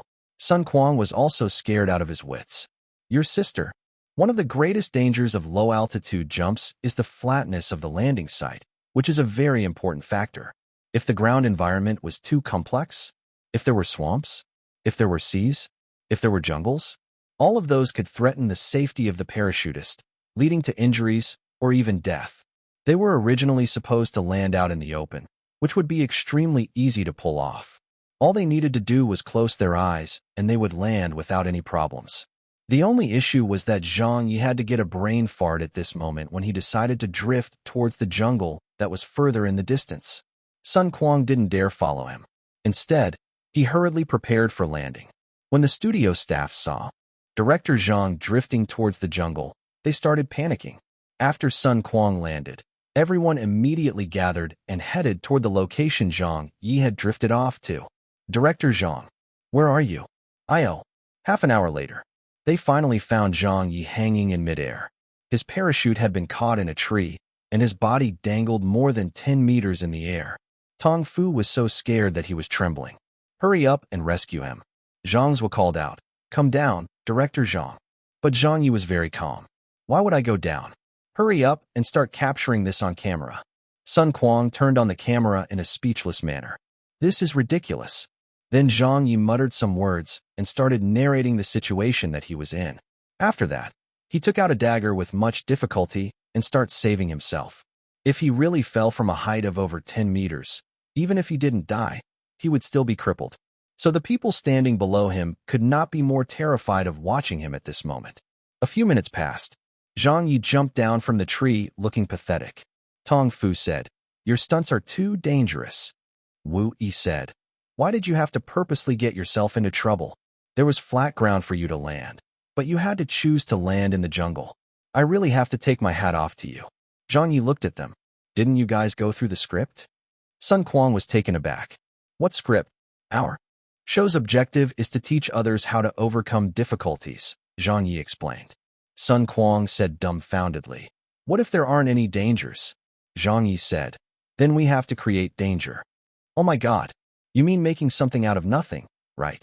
Zhang Ye knew that they had never watched a similar show before, nor did they understand the value of this show, so he explained it to them.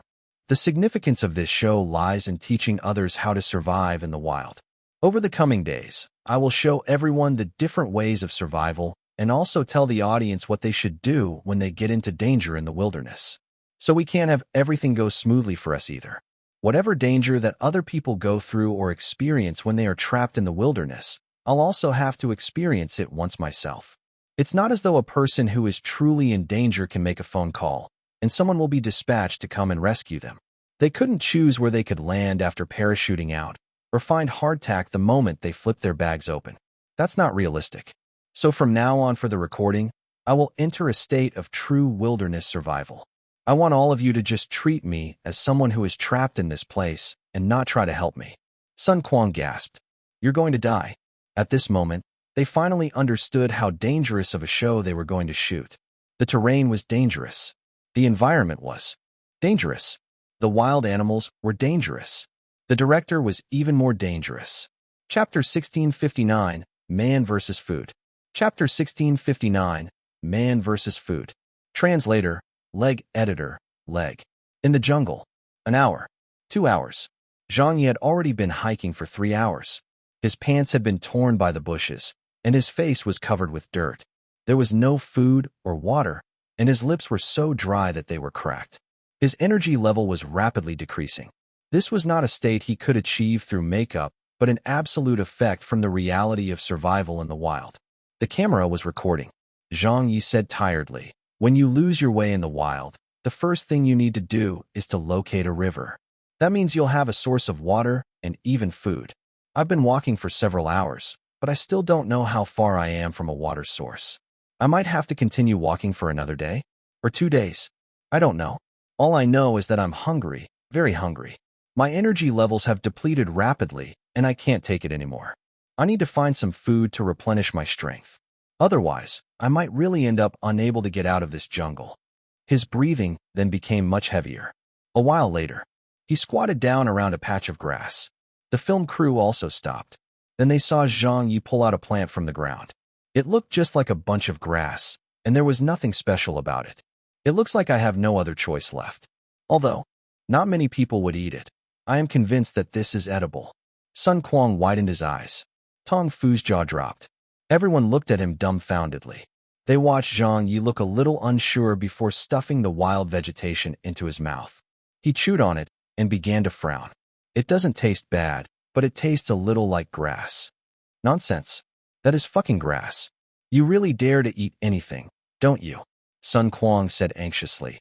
That had better not be poisonous. Zhang Ye smiled. Don't worry, it isn't. Everyone continued on their way forward.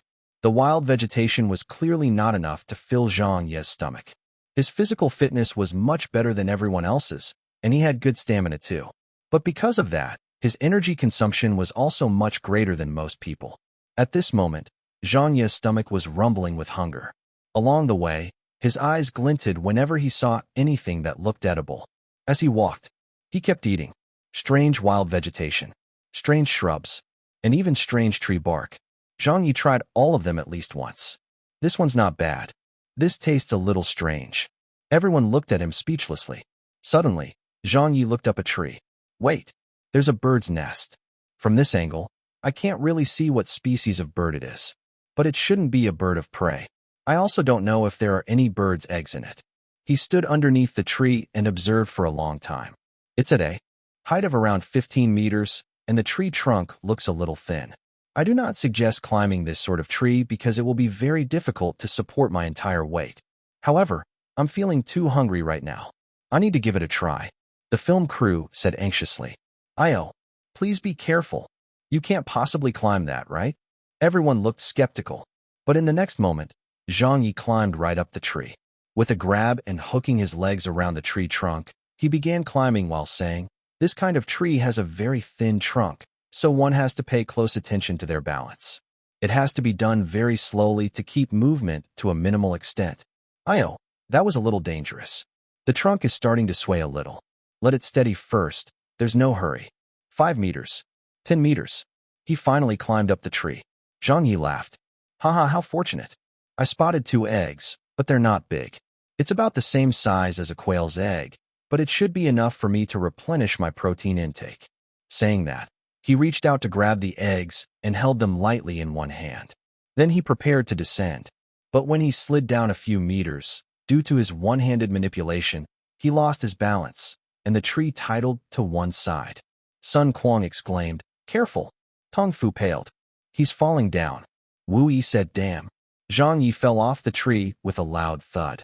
The moment hit the ground, he landed on his feet and rolled on the ground to relieve the impact. However, he still let out a loud, pained cry in the end. He picked himself up with some difficulty and opened his hand to have a look. "Luckily for me, the eggs are fine." Everyone ran up to him. "How are you? Did you get hurt?" Zhang Yi stood up with a smile. "I'm fine."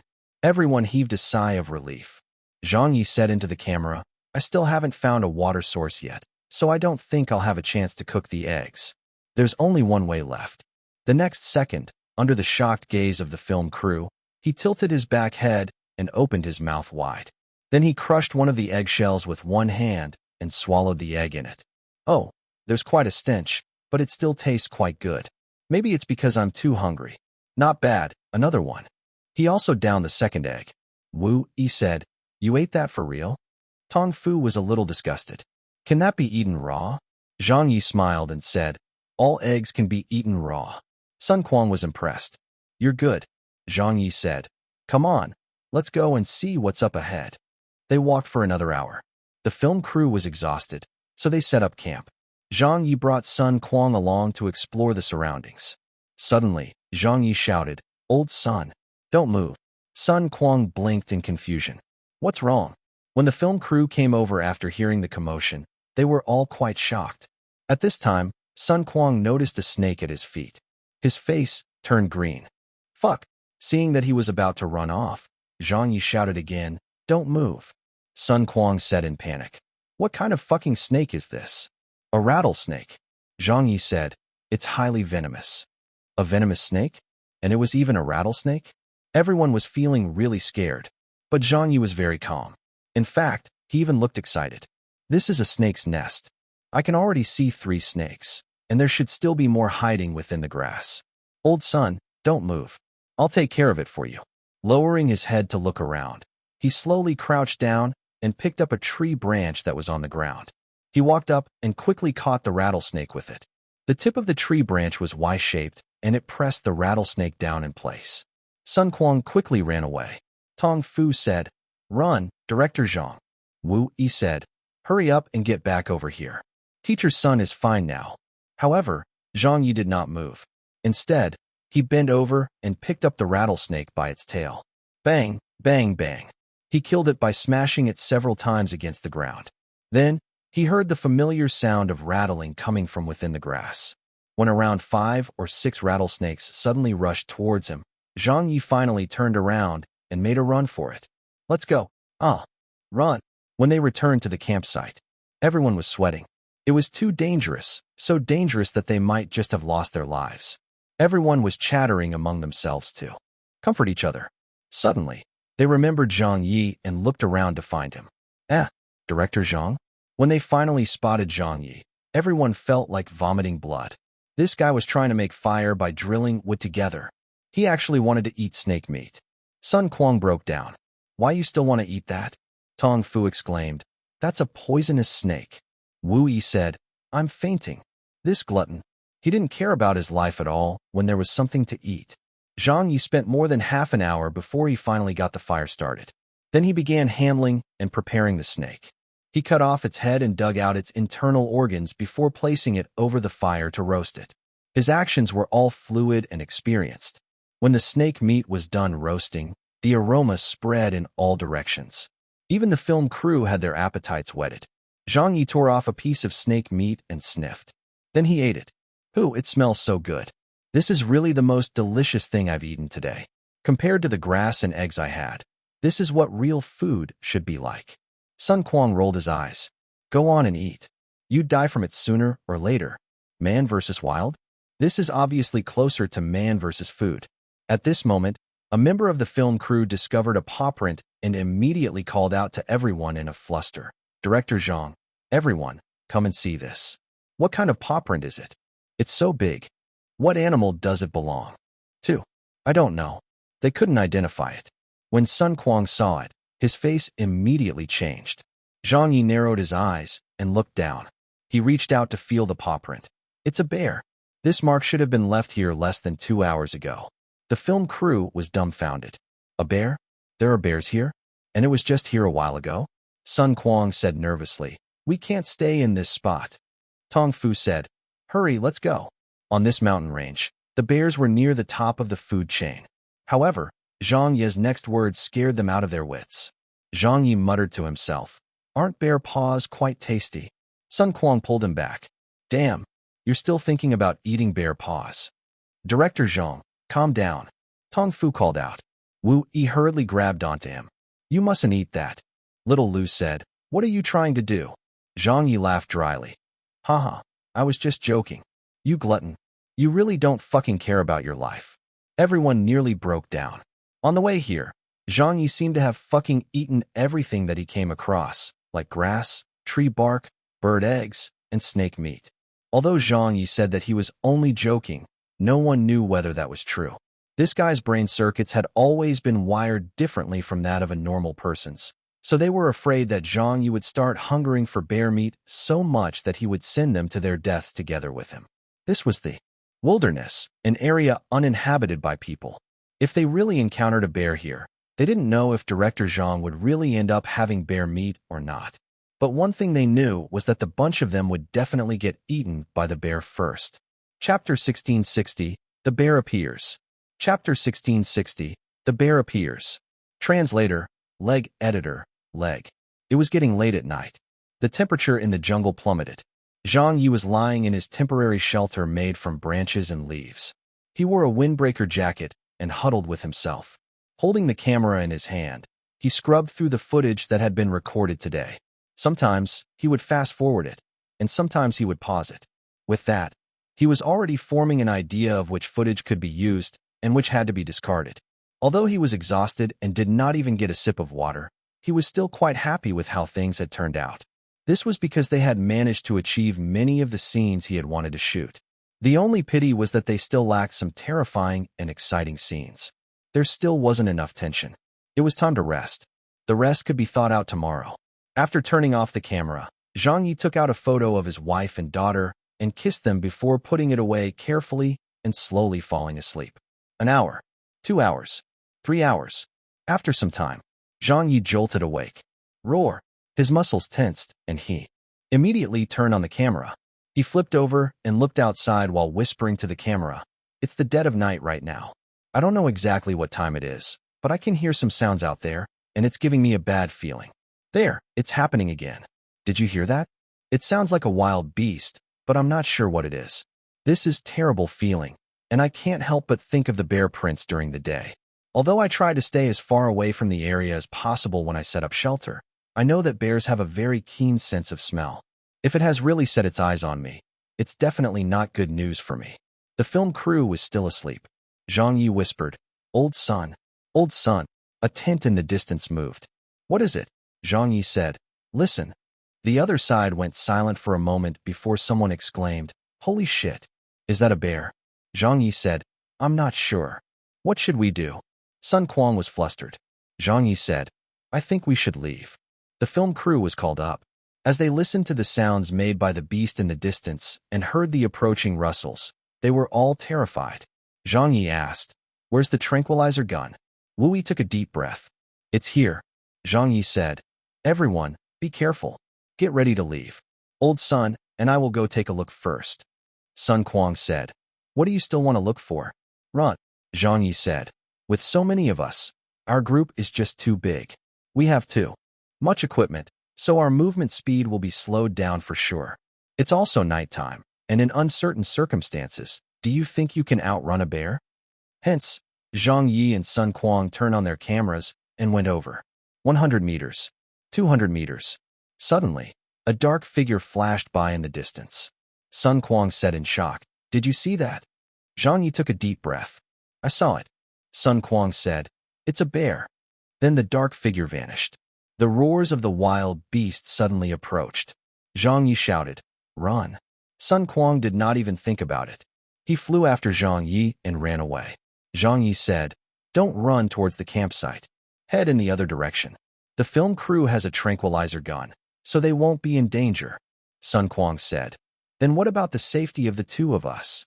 Zhang Ye said. That depends on how fast you can run. Sun Kuang said, fuck. As they ran, Zhang Ye was still holding up his camera and aiming it behind him. Sun Kuang was astounded. He wondered how Zhang Ye could still have the presence of mind to shoot the scene at a time like this. As he ran, he asked, Master Zhang, give me some reassurance. If the bear corners us, can you defeat it? Zhang Ye asked back, can you? Sun Kuang was in tears. Like I could fucking do that. Don't mention me. Even my master would be kneeling if he were here. Zhang Ye said, then I can't beat it either. Sun Kuang was somewhat skeptical. For people who practice Chinese martial arts like Sun Kuang, be it the internal or external styles, it wouldn't be a problem to use them against most ordinary people, nor would it be ineffective when dealing with some small-time gangsters. But when faced with a wild animal, and in such rough terrain, there was basically no way to even make a move. The moment they encountered one would mean the end for them. But Sun Kuang knew that experts like Zhang Ye and Rao Aimin were different from the rest of them. No one knew how powerful their concealed power was. They ran for 5 kilometers. Sun Kuang was panting. Has it caught up to us? Zhang Ye did not look too good. It's still behind us. Sun Kuang said, motherfucker. It's got its eyes on us. Zhang Ye said, listen, there's water around here. Sun Kuang said, a river? It was almost dawn, and visibility in the jungle was starting to get a little clearer. In the distance, they could see that the path ahead had been cut off, and there was a cliff beyond it. The splashing of the water was coming from nearby, below the cliff. Behind them, the beast growled. They couldn't see the figure of the bear, but Zhang Ye and Sun Kuang both knew that it had been following closely all this while. Sun Kuang said anxiously, it's a dead end. How about we run along the cliff? Zhang Ye stood on the cliff and looked down. I have an idea on how to shake the bear off our trail. Sun Kuang said, what is that? Zhang Ye picked up the camera and said into it, it's a dead end up ahead. The bear is coming. It's my only option to shake it off my trail. He lowered the camera and aimed it down at the river that had a rather slow current. The height was over 20 meters. Sun Kuang had a bad premonition. What are you doing? Sun Kuang shouted. Zhang Ye shouted, jump. Saying that, Zhang Ye leaped off the cliff. Sun Kuang had such a fright that he cursed. Then he heard a roar come from behind him and couldn't help bursting into tears. He clenched his teeth and stomped his feet before jumping down as well, all while scolding, Zhang Ye, fuck your sister. Sooner or later, you'll be the death of me. Plop, plop. As both of them were martial arts experts, they landed in the water with their bodies rigidly straight. Zhang Ye poked his head out of the water first. Old son, over here. Puffed. Sun Kuang spat out a few mouthfuls of water. Zhang Ye belly laughed. Let's get ashore. When the two of them finally swam ashore, they were so exhausted they were gasping for air. Zhang Ye started lapping up over a dozen mouthfuls of water from the shore. Phew, I'm alive again. The thirst was killing me. Sun Kuang said angrily. You're alive, but I was nearly scared to death by you. Zhang Ye laughed and said, let's contact the film crew and get everyone to gather. 2 hours later, the film crew hurried over in panic. Tong Fu was going crazy with anxiety. Where's Director Zhang? Where's Director Zhang? Wu Yi cried out. Are you too? All right. Is anyone hurt? Little Lu looked around. Where's Director Zhang? What happened? Sun Kuang pursed his lips, then nudged his chin in the direction of the river. Everyone's gaze followed in that direction, and they nearly face-planted into the ground. A bonfire had been set up by the river, and several fish had already been cooked. What the hell? You are way too efficient. You can still think of eating at this time like this? Can't you stop eating for a minute? After Zhang Ye finished filming with his camera, he turned around and said to everyone, the fish have been cooked. Those who want some, please register your names first. There's a limited quantity, so it's first come, first served. Looking at his appearance, it didn't seem like he took last night's life or death situation seriously. His mental fortitude was clearly on a whole other level. Sun Kuang asked, does your director usually not care about his life when he shoots a show or movie? When this point was raised, Tong Fu was filled with bitterness. That's right, he's usually like this. We've been scared to death countless times by Director Zhang over the years. Hi, let's not talk about this anymore. It will just make me want to cry. I think I'll take a bite of that fish to calm myself down. Then he quickly ran over and said, leave one for me, Director Zhang. The others also shuffled off to eat. Sun Quan did not go over as he was still angry at Zhang Ye. He snorted as he took 2 bites of the hardtack that he had before he quickly got sick of eating it. Looking at the grilled fish they were eating, he stubbornly picked up 2 sticks of wood and tried to make a fire.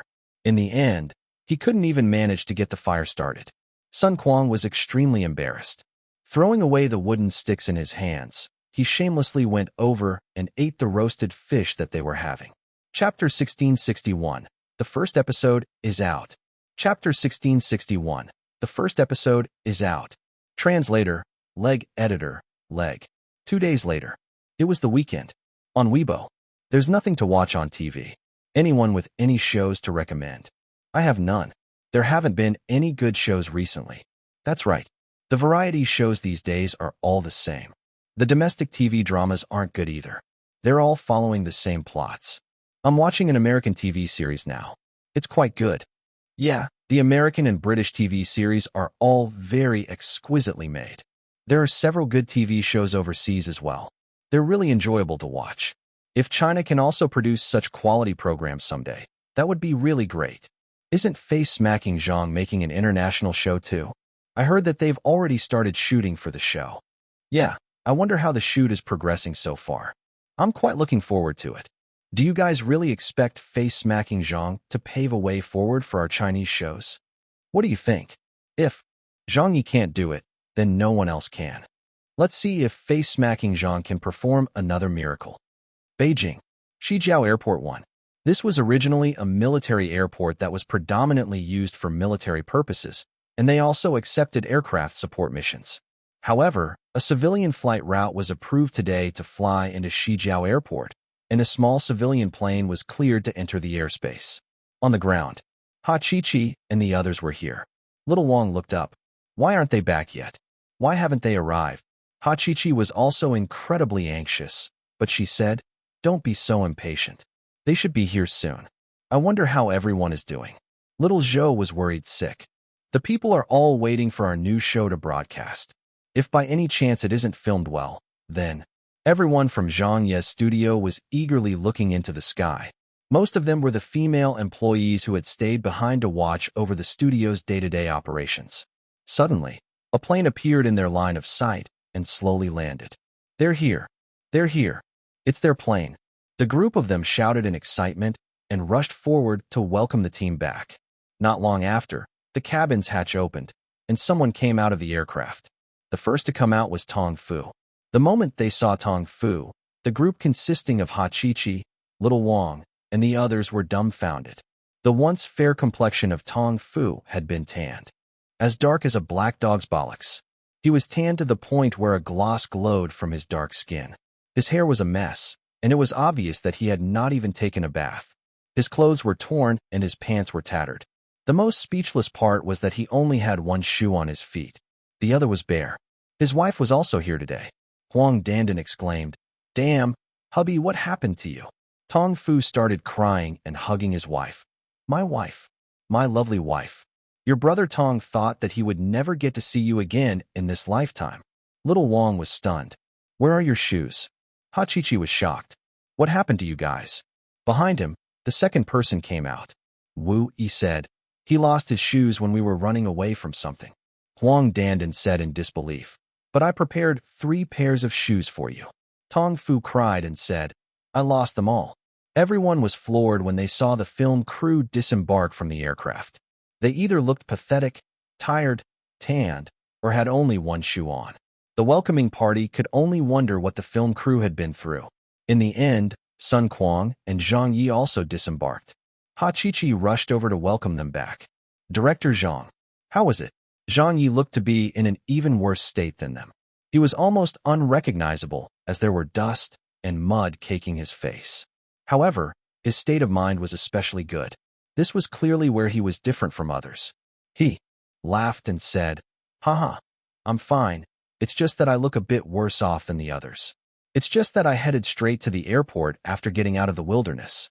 No one wanted to rest for another day at the local hotel, so I made some arrangements with the military, and they approved a flight route for us to fly back directly." Little Wang asked, "Why didn't you all rest up first?" Tong Fu was crying. He said, Rest? How can we rest? I couldn't stand staying in that damned place for a minute longer. I just wanted to come home as soon as we could. Wu Yi also said with some lingering fear. It was too dangerous. It was really too dangerous this time. Have you guys encountered a bear before? We did. The bear came after us for 3 days and nights. The first time, we managed to escape from it. Then it came back on the second day. We don't even know if it was the same bear as the one we met on the first day. All we knew was that we had to run. We ran so much that our legs almost broke. Everyone was extremely shocked. What? A bear? Damn, you guys encountered a bear? Sun Quan rolled his eyes. There were also venomous snakes, wild beasts, and high cliffs too. We encountered all of those things on this trip. Ha Chi-Chi said, filming isn't done for the show yet. Tong Fu said nervously. Sister Ha, based on director Zhang's temper, do you think we could come home if we didn't finish the shoot? Zhang Ye called out to everyone. Let's go. This is a military airport, so let's not cause any delay for them. We'll go back to the studio first and talk on the way there. As they were walking out, he introduced Sun Quan to everyone. This is Sun Quan. Some of you have not met him yet, right? Thanks to old Sun, this time, we were able to successfully complete the shoot. There were many dangerous scenes where old Sun followed me and caught them on camera.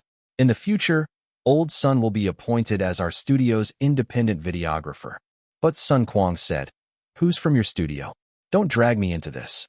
You want me to work with you? Even if I have several lives, it wouldn't fucking be enough. Zhang Ye laughed, haha. On the way back, in the minibus, everyone started complaining. They began relating their adventures in the wild and recounting their encounters over the past few days in detail. Ha Chi-Chi and the others from the studio were all frightened out of their wits when they heard about it. They had never experienced it before, nor had they seen the things that were being described by the film crew. But just by their words alone, it was enough to shock them to death. Only then did Ha Chi-Chi and the others realize how greatly the film crew had suffered over these past few days. Bear attack? Leaping off cliffs? Falling into a river? Encountering venomous snakes? Ha Chi-Chi said, I said this show is too dangerous. Zhang Ye laughed and said, fame and fortune come from taking risks. Sun Quan harumphed, but, will this show of yours be any good? None of them really knew what the show would be like. Zhang Ye smiled and said, you guys don't know, but when the show is edited, you will all understand. I'll take a hot shower right after we get back and have something to eat first. After that, I'll head over to Central TV to edit the footage and add in the narration and subtitles. I'll do my best to finish up the first episode as soon as possible and then broadcast the first episode to test out the market. Since everyone won't have anything to do for the next 2 days, I want you all to go back home quickly to get some rest and relax a little. If the first episode is well received, we will still have to shoot the second and third episodes. At that time, we'll get really busy and probably won't have any time to go back home between shoots. Tong Fu sobbed. There's still some more filming to do. Sun Quan said in a terrified manner. I'm not going to do it anymore. Zhang Ye said, that won't do. Actually, I didn't have much experience either when we filmed the first episode. It's my first time doing such a show after all, so the prep work wasn't done well. That was why we ran into so many problems during the trip. But since we have the knowledge now, we'll just have to add a little more manpower and work out better safety guidelines to ensure that there won't be any more hiccups. He added, don't worry, with me around, everyone's safety will be assured, I guarantee. Everyone. Mourned. Guarantee my ass. You still went over to get 2 photos when the bear was approaching. You still wanted to get a selfie when the venomous snakes were coming. It's precisely because of you that we're in danger. The minibus arrived back at the studio. The film crew dispersed and went back to their respective homes. After Zhang Ye took a shower, he didn't stay idle when he came out. He started organizing the footage that he had on hand and got Ha Chi-Chi to contact Central TV. Sun Quan was still around. Aren't you going to get some rest? Zhang Ye laughed and said, I'll consider it after I'm done with work. Sun Quan was impressed. You're truly a warrior. Ha Chi-Chi said helplessly, this is what Director Zhang is like. No one can persuade him otherwise. They had survived out in the wilderness for so many days, so even though everyone else was complaining loudly after they came back, they still knew that Zhang Ye was actually the most tired. But who could have known that he would return to work the moment he arrived back, without even resting? On this point, No one in the industry would dare to compare themselves with Zhang Ye. This fellow was really just like an Iron Man. On the same day, at night, after Zhang Ye had returned to Beijing, he did not even go back home. Instead, he went straight to Central TV International and locked himself up in the studio. Then he began editing the show for the rest of the night. An hour, 2 hours, 3 hours. Finally, the footage was fully edited. Total runtime, 42 minutes and 30 seconds. The first episode of Man vs. Wild was out. Chapter 1662, Advertising Abroad. Chapter 1662, Advertising Abroad. Translator, Leg Editor, Leg. Sunday.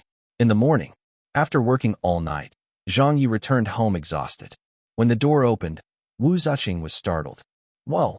Zhang Ye smiled and said, "I'm home, old Wu." Wu Ziqing smiled. "How did you get so tan?" "Hi. It's because I was exposed to the elements." Zhang Ye said, "My daughter." Cici cheered and ran over happily. "Daddy, Daddy." Zhang Ye picked her up and kissed her many times. "My dear, Daddy has missed you so much. Have you been obedient and listened to Mommy these past few days? Have you been a good girl at school?" Cici nodded firmly and said, "Cici has been a very good girl." Zhang Ye's smile filled his face. Wu Ziqing asked, "Have you eaten yet?" "Not yet." At the mention of it, Zhang Ye became very hungry. "Old Wu, quick, I haven't had any hot food in so many days. Hurry and cook some meat for me to eat. I want to have red braised pork as well as stewed pork ribs." Wu Ziqing said, "You want to eat that this early in the morning?" Zhang Ye said, "I'm hungry." Wu Ziqing chuckled, all right." Soon after, his parents also came by. When they saw their son, the two of them got a fright as well. His mother said dumbfoundedly, "Did you get conquered one by the Japanese?" His father said, "Just what kind of show are you making? Why does it look like there's so much hardship involved?" Zhang Ye collapsed on the sofa and said listlessly, "It's a show that no one in the world has ever done before. Both of you will find out in a few days when it broadcasts. Pork belly, pork ribs, chicken soup." Zhang Ye devoured the dishes and even had 5 bowls of rice along with them. Wu Ziqing smiled and said, "Can't you eat slower?"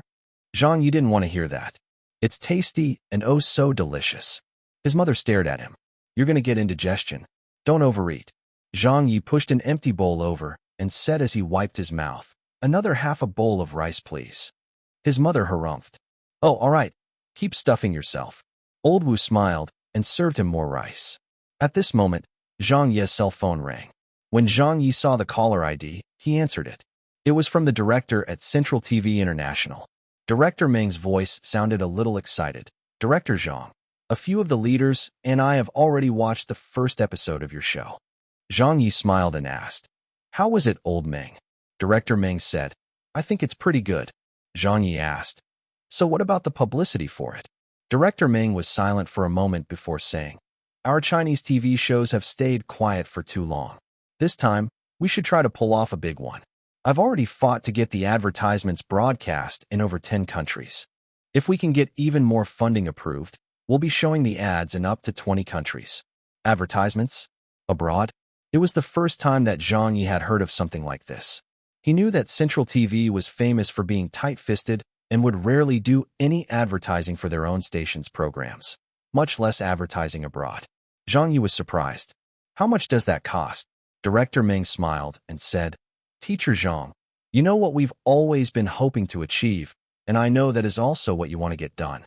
This time, we have partnered up in order to try to push China's shows out into the world. With all the great effort that you've put in, we naturally cannot afford to hold back. Everyone knows that the viewership ratings for CTV International have always been poor. If there isn't enough publicity and advertising, a show's potential will be limited no matter how good it is. We at the station have already discussed this, so we've already decided that we'll take a bet on it together with you this time. It will also be a bet on the future of our Chinese TV shows." Zhang Ye said, "You really trust me, huh?" Director Meng said in seriousness, "Right, I really do trust you. The entirety of Central TV trusts you as well." Zhang Ye laughed. "Thanks. It should be us thanking you instead." After hanging up, Zhang Ye finished his food and went upstairs to sleep. In his sleep, he dreamed of millions of heroic soldiers. In his dream, all of the past dynasties of China came to worship him. Submitting for review. requesting approval, getting approved. The show was filed with the authorities. A series of procedures were quickly formalized. At this moment, Zhang Ye's new show was finally revealed. The promotions for the show were also carried out in full swing. On Central TV, on the forums, on the video hosting sites, in the media outlets and newspapers. It was getting publicized everywhere. Man vs. Wild synopsis. Central TV International has launched a brand new show hosted by Zhang Ye, who will travel across the globe to find the most dangerous tourist locations and environments in order to show us how to survive in them. Zhang Ye will trap himself in some of the most popular destinations in the wilderness where tourists often get lost or encounter danger. He will go airborne and descend into tropical rainforests, rappel into deserts and lakes, and climb the highest and most isolated peaks in the Americas. By placing himself in the most realistic of situations, Zhang Ye will use his professional survival skills to escape from danger, survive, and find his way back to civilization. In the Chinese entertainment industry, his new show is about to get broadcast. I heard about it too. It's called Man vs. Wild. What genre is it? I think it's something about survival in the wild. It's a show that he created himself that no one has done before. So no one really knows what this show is going to be like. How risky. Yeah, I thought he would do a show that he's good at. Zhang Ye wants to rely on this brand new genre to take on the world. It's difficult to predict anything right now. After all, this is Zhang Ye we're talking about. His shows have created miracles countless times before, so who knows if it will be the same again this time. On Weibo, it's finally showing. Zhang Ye's new show has been announced. Which day is it on? Next Saturday. That's right. It's called Man vs. Wild. The broadcast date has been set. Man versus Wild. What the heck is that? Buffed, face-smacking Zhang has created another new format for his show. I'm really worried for Zhang Ye. Although he has also done TV shows before, he only had to compete against 1 or 2 competitors at the same time slot in the domestic market back then. But it's different this time. He's going to broadcast the show on China's only international channel and compete with all the other TV shows that are showing at the same time slot from around the world. American TV series, talk shows, British TV shows, Korean reality shows, Japanese cartoons. Unless face-smacking Zhang's new show is really so heaven-defying, and even then, it has to be heaven-defying to an absolute extent for it to be able to break out of the encirclement by the TV shows from all over the world. Is that even possible? It won't be easy. Let's see if face-smacking Zhang can keep at this. Time. We can't control what other people do. But for Zhang Ye's show, we definitely have to give our utmost support. That's right. As long as it's a show made by Zhang Ye, I will watch it even if it's shit. Haha, just 6 more days. I'm looking forward to it. America. An ad for a Chinese show? The hell? It's Zhang Ye's new show. This is the first time I've seen a Chinese show get advertised. Japan. Man vs. Wild? Zhang Ye's new program. They even showing the ad for it in Japan? Korea. It's going to broadcast this soon? They're showing so many ads for it. They must have spent a great deal of money. China's TV station is really rich. The UK. Wilderness survival. It does sound quite interesting. Let's have a watch when it broadcasts. I quite like this Nobel Peace Prize recipient, haha. China. Holy shit. Central TV has a little something, doesn't it? They're going crazy with the ads. I even saw it at Times Square in New York. Many countries around the world were seeing advertisements for Man vs. Wild. Unlike Man vs. Wild, Wolf Warrior 2 did not get any publicity overseas as its target audience wasn't there. Even if he did any advertisements for the movie, they would have been wasted. But Man vs. Wild was different. To Zhang Ye and Central TV, it was an international show whose audience was the entire world. It wasn't just going to be shown in China. With this status, the advertisements would also have to be targeted. And this time, Central TV was going all out. Be it the publicity efforts or coverage, it was almost unprecedented. The advertisements were so numerous that quite a few television industry insiders overseas were shocked. For a moment, the global attention on Man vs. Wild was soaring high. Chapter 1663, The International Hosting Qualifications Examination. Chapter 1663, The International Hosting Qualifications Examination. Translator, Leg Editor, Leg. Tuesday. Advertisements, promotional footage, trailers. The publicity efforts were in full swing. The countdown to Man vs. Wild's premiere officially began. There were only 4 more days left to the broadcast of the show, and all preparations for it were ready. At Zhang Ye's studio, in the early morning, everyone had gathered for a meeting. It's time to get ready to shoot the next episode. So quickly. Who's signing up to join the film crew this time? Director Zhang, can I not go? Tong Fu, you have to go. I lost 3 pairs of shoes the previous time around. Then bring 4 pairs this time. Where are we going to shoot the second episode, Director Zhang? I've already decided on the destination and am in contact with them right now. Zhang Ye had always been very efficient when it came to planning his work. The first episode was just a pilot that he lined up to be broadcast on Saturday. But after that, he didn't want to broadcast just 1 episode a week. His original plan was to have 2 episodes a week, with 1 episode on Saturday and 1 episode on Sunday. Therefore, the filming plan involved a heavy workload with a huge time crunch. At this moment, a call arrived. It was from Yu Yingyi. Yu Yingyi said in a hurry. Zhang Ye smiled and said, "What's up, Yingyi? Hurry down to Central TV. Something has happened." "Okay, I'll be right there." At Central TV International. When Zhang Ye and his staff from the studio arrived, he saw a panicky Yu Yingyi together with the staff from CTV International. Even the channel's director Meng was here as well. Zhang Ye asked, "What's the situation?" Yu Yingyi hurriedly said, "Zhang, do you have an international hosting license?" Zhang Ye was taken aback. "What?" Director Meng said. "An international hosting license." Zhang Ye threw his hands up. "I only have a hosting license for China." Hachichi was also taken aback. "Why does he need that?" Director Meng immediately said, "It's not us who require you to have it. All the different countries have their own host qualifications exam. Even at Central TV International, we don't usually have to worry about this. But it's true that many of the other countries do require their international channel hosts or announcers to have this certification to be able to work. We also request this from our hosts and announcers. Before Yingyi came to our channel, she also spent a year earning her international hosting license. But we didn't originally need you to have it since this type of show doesn't truly have a host." Hachichi said, "That's right. Man vs. Wild doesn't have a host." Director Meng said, "But there are people finding trouble with this right now. They're questioning Zhang Ye's lack of international hosting credentials. In their minds, Teacher Zhang's role in Man vs. Wild is as a host. India, America, and Canada have all suggested that if they do not see Zhang Ye's license, they will unilaterally halt the broadcast of the show." Hachichi's face sank. "Halt it? How can they halt it at this time?"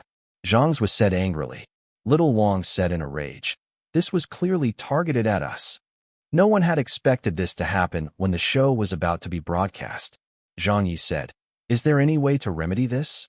Director Meng said, "The worst-case scenario is that we have to give up on broadcasting the show in America, India, Canada, and some of the other countries. But if we give up on premiering it in those countries, the impact on our show will surely be fatal.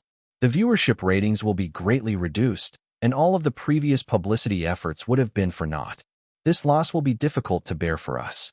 Our people are still negotiating with the relevant authorities in those countries, but it seems like it will be very difficult to reach an agreement." Zhang Ye asked, "What's the best way to deal with this?" Director Meng looked at him.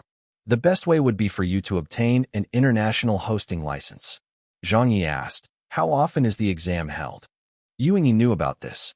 "Once every half a year." "When is the next time they're holding it?" Zhang Ye asked. Yu Yingyi said, Tomorrow." Zhang Ye nodded. "Is it too late to register for it now?" Yu Yingyi hurriedly explained.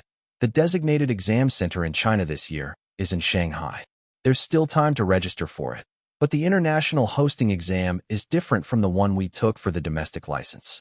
They're aimed more at the professional international news broadcasters, so the topics tested are slightly biased on their profession. International geography, international history, and topics regarding politics are all tested. It basically doesn't have anything to do with what we've studied before. Moreover, it is also separated into an interview segment and a written test and requires a very high score to pass."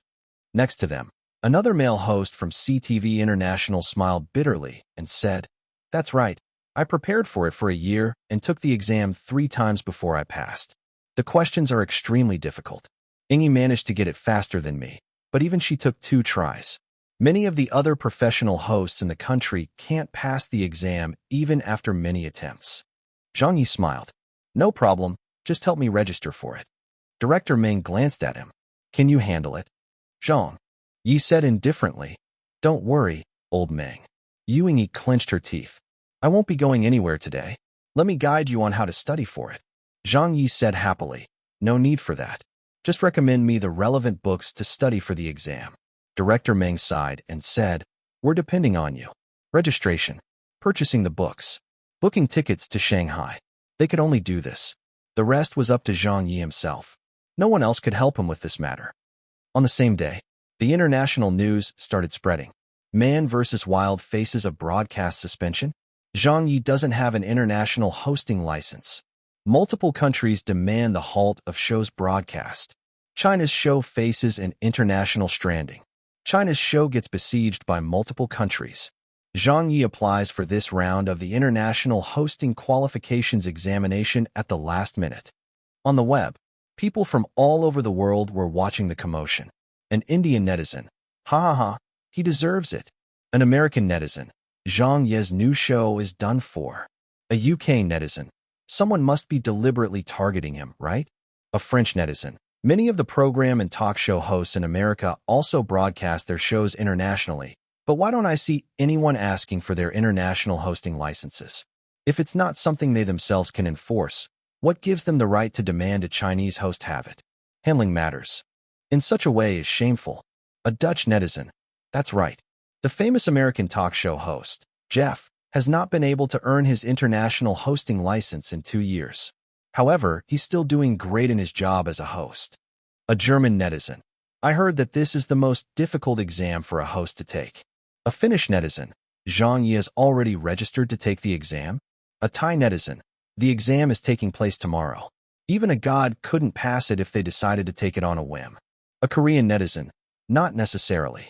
A Japanese netizen, yeah, I agree. An American netizen, haha, do you guys really think he can pass? Many people around the world were waiting to see China make a fool of themselves. At this moment, the Chinese netizens came forward. Fucking idiots. You guys are trying to mess with face-smacking Zhang again. Her. It's just the International Hosting Qualifications Examination, isn't it? Just wait and see. Just watch Zhang Ye pass. Zhang Ye, Man vs. Wild. For a moment, these 2 names were pushed into the headlines again. Chapter 1664, A Shocking Examination Result. Chapter 1664, A Shocking Examination Result. Translator, Leg. Editor, Leg. The next day, in the morning, the outside world was in an uproar. This year's International Hosting Qualifications Examination had attracted worldwide attention. To watch the commotion, to see a joke, there were all kinds of people paying attention to it. Many of Zhang Ye's family, friends, and colleagues also heard about the difficulty of the exam and were feeling nervous for him. They knew that if he did not pass the exam this time, it would spell the end of his new show. He had received 3 calls from his mother alone. But at present, on the high-speed rail from Beijing to Shanghai, Zhang Ye was sitting cross-legged with a relaxed expression. He was listening to music and flipping through books related to the International Hosting Qualifications Examination. The matter did not bother him at all. From his expression, there was no trace of Zhang Ye being nervous or worried. This fellow would even hum a few lines of the song that he was listening to every so often. Occasionally, he would also take out his cell phone to browse Weibo. On Weibo, good luck, face-smacking Zhang. Don't come back if you don't pass the exam. Teacher Zhang. Fuck them all. Hurry up and get your license. Don't be afraid. We're all waiting to watch your new show. Teacher Zhang. Can you do it or not? Zhang Ye replied to one of the Weibo posts. Who knows? That Weibo reply immediately blew up. Damn, Teacher Zhang has suddenly appeared. Haha, what a surprise to see face-smacking Zhang. The atmosphere was a jubilant one. The train arrived. A car came to pick him up, and he headed straight to the examination venue. When Zhang appeared, he immediately became the center of attention. All of the announcers and hosts who had come to take the exam were looking at him in surprise. A young woman came walking over in a hurry and said respectfully, Professor Zhang. Zhang Ye smiled and said, Did you graduate recently? The young woman said shyly, I just graduated this year. Another youth came over. Professor Zhang, it's really you. Zhang Ye smiled and nodded at him. Hello, the youth said worriedly. Are you prepared for the exam? The young woman stared at him. You're worried that Professor Zhang won't pass? The youth said in embarrassment. I'm not. But I'm worried because I've studied this exam all year. The questions are especially odd, and the paper is all in English too. It's too difficult. The young woman clearly knew him. That's because you're dumb. The youth said in shame. All right. As the two of them addressed Zhang Ye as professor the moment they met him, Zhang Ye immediately deduced that they must be students or recent graduates of Media College. Zhang Ye was a professor at Media College, so he would also be considered their teacher. This was even though this teacher was a little raffish and didn't even hold any classes over the years. Everyone was chatting as they headed in.